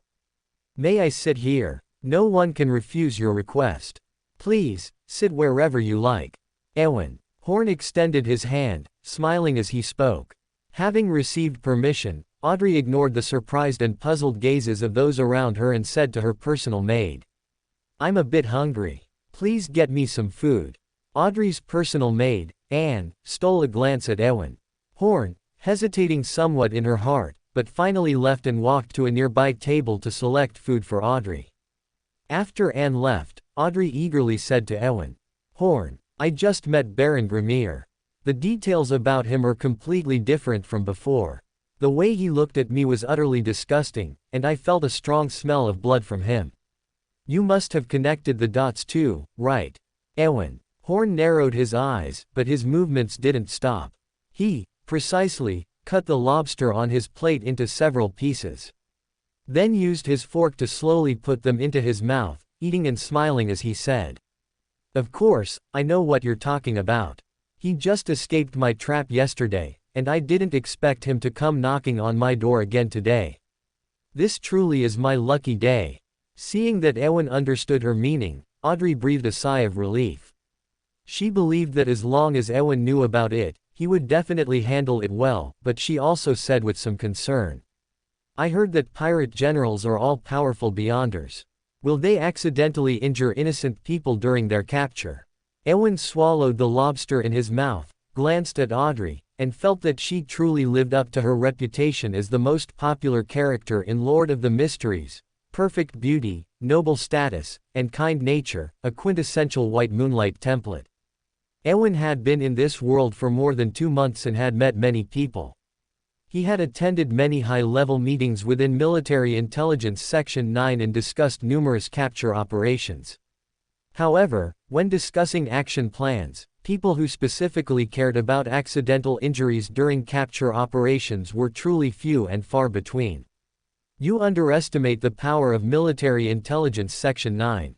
As long as we get intelligence on Kilangos beforehand and know his target, capturing him will be as easy as turning over a hand. How about this, just in case, you secretly find an opportunity to report this matter to Mr. Fool. Perhaps Mr. Fool will be interested in this matter and dispatch a demigod to resolve it." Audrey listened to Ewan's suggestion, thought it made some sense, and then left the dining room again, preparing to find a lounge to pray. Meanwhile, people who had been observing them from a distance all thought Ewan had angered Miss Justice, some gloating, some glaring, and some whispering.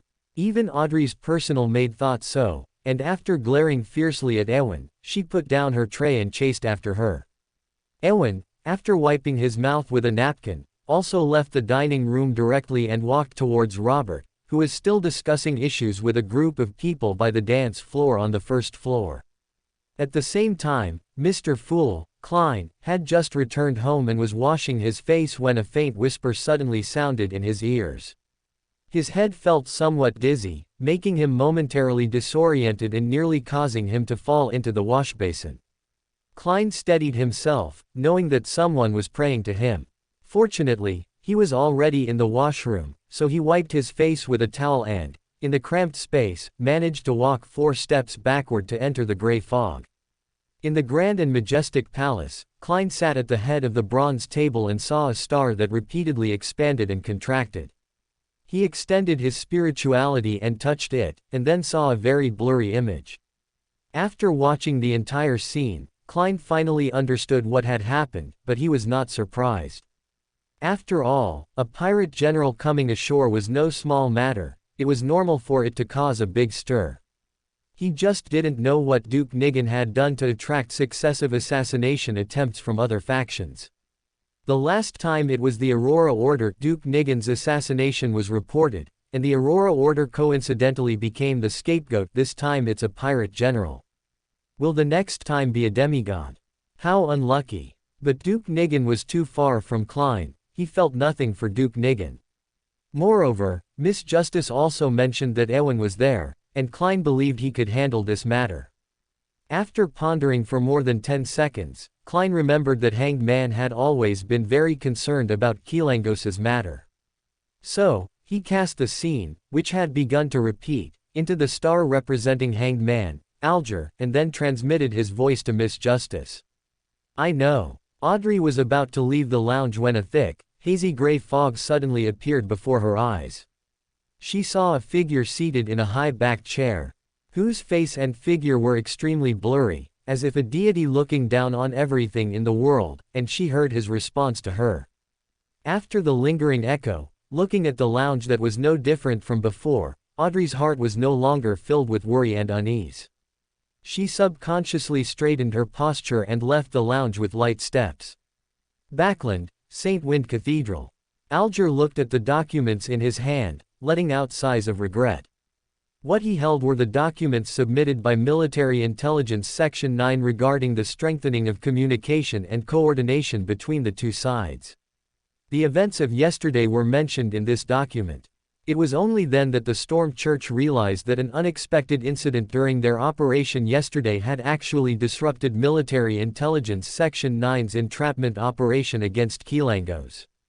If it were anyone else, they might just feel a bit of regret, prepare to learn from the lesson, and improve future communication with other organizations.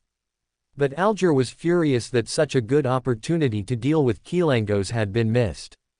Just as Alger was sighing with regret and messing up his seaweed-like hair, his vision suddenly blurred, revealing boundless gray fog and that vague, majestic figure.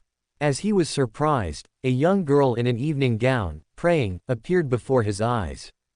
After watching the young girl's prayer scene, Alger finally realized that Justice had discovered Kilangos's whereabouts, and his heart was filled with wild joy. He hadn't expected such a turn of events. The opportunity was just laid out before him. Although Justice mentioned that Strength was also on site and would handle the matter, Alger had always only trusted himself.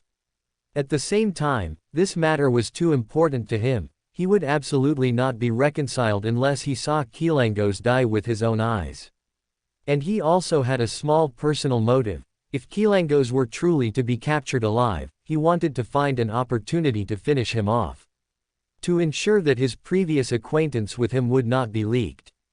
Praise be to you, Mr. Fool. Alger expressed his sincere gratitude, then realized that he was currently in St. Wind Cathedral, which was once the headquarters of the Storm Church and one of its holy sites. He hadn't expected Mr. Fool to still respond so silently. Soon, Alger adjusted his mindset. Now was not the time to consider Mr. Fool's supreme might. To ensure foolproof success, he quickly informed the Storm Church of the intelligence, urging Archbishop Snake, the Singer of God, to take action personally. However, when Alger informed several captains of the Punishers, he found them frantically sending people to find Archbishop Snake, and the scene was very chaotic, which made him stomp his foot in frustration. After leaving the gray fog, Klein thought for a moment and still believed that no matter whether Duke Nigan had done something that angered both gods and men, the assassination of a prominent figure would inevitably cause political turmoil, and the common people would suffer the most. Finally, he resolved to write a letter to Azek, who was in Backland, considering it his greatest effort. Kilangos, disguised as Baron Gramil, held a glass of blood-red Ormir wine, constantly striking up conversations with those around him, boasting about his ancestral glory, and trying hard to integrate into various circles, but he was met with polite rejections. In this way, he steadily approached his target, the richest man in the Loan Kingdom, the biggest boss within the Conservative Party, Prime Minister Agushid's brother, and the secular spokesperson for the Storm Church, Palace. Nigan. As long as he could kill Duke Nigan, he would obtain that long-coveted item. With that item, he could sooner or later become a sea king who dominated the 4 seas. The 4 kings of the sea would become 5 kings, and at the same time, his reputation would spread throughout the entire North Continent, enough to stop children's night crying. He knew that Duke Nigan had been assassinated once before, so his security measures would definitely be very strict. At the same time, he also knew that the news of his coming ashore had already spread throughout Backland. But the major official powers would never have thought that after his whereabouts were exposed and he was fleeing like a wolf and fox, he would immediately turn back and make a daring infiltration to assassinate. Sometimes, taking the enemy by surprise is the best time to act. What's more, he possessed the best sealed artifact below the demigod level, Creeping Hunger. He was confident that he could kill Duke Nigan in one strike and retreat unscathed. He pretended to pursue the figure of a graceful lady, gradually approaching Duke Nigan. Just as Keelangos reached his predetermined assassination position, he pushed with his right hand, and a gust of wind swept through the entire banquet, extinguishing all the candles in the ballroom. Several small wind blades struck the huge crystal chandelier on the ceiling. The chandelier crashed down, instantly killing several nobles who failed to dodge. Scattered fragments splattered, injuring many people, and the scene became extremely chaotic. Keelangos, however, adjusted the Beyander characteristic within Creeping Hunger, reverting to his original appearance. 2 bolts of lightning shot from his eyes, causing the Beyanders protecting Duke Nigan to shriek and lose their protective ability. Keelangos then charged towards Duke Nigan at extreme speed. But to Keelangos's surprise, Duke Nigan at this moment did not appear as frail as he had seen before. He seemed exceptionally calm and composed. He saw him extend his right hand, push forward, and say in ancient Hermes, "Imprison." Keelangos's actions immediately ceased. Transparent walls seemed to appear around him, and he was like an insect encased in amber. Keelangos was greatly astonished. Connecting it to yesterday's ambush, he suspected this was another trap set for him, and at this point, he no longer had any intention of assassinating. The surface of the glove on his left hand began to squirm, covered in fine dragon scales. Vertical pupils appeared in his eyes, and an invisible wave swept through the ballroom. The surrounding noble gentlemen and beautiful ladies all seemed to see something terrifying and scattered in panic. Dragon's might. The guests scattering in panic and losing their minds caused Duke Nigan's subsequent movements to become hesitant, while Keelangos, without hesitation, used the brute force of a wind blast to forcefully shatter Duke Nigan's imprisonment. Surrounded by a gale, he rushed towards the enormous French window. No one had expected the renowned Hurricane Admiral to be so cowardly. The moment he discovered Duke Nigan was a Beyander, he decisively abandoned the assassination and fled like a wolf and fox. This rendered all the preparations made by Duke Nigan and his bodyguards futile. They could only pursue him from behind. But how could they catch up to a wind blast? With a clang, Keelangos broke through the window and escaped. Just when everyone thought Keelangos was going to escape to safety, a searing white fireball directly struck Keelangos, knocking him down from midair. For more thrilling fanfiction stories like this, check out my channel Fanfic Audiobook. Dive into epic adventures, mysterious realms, and legendary journeys brought to life through immersive storytelling. Don't forget to like, share, and subscribe for more amazing audiobooks.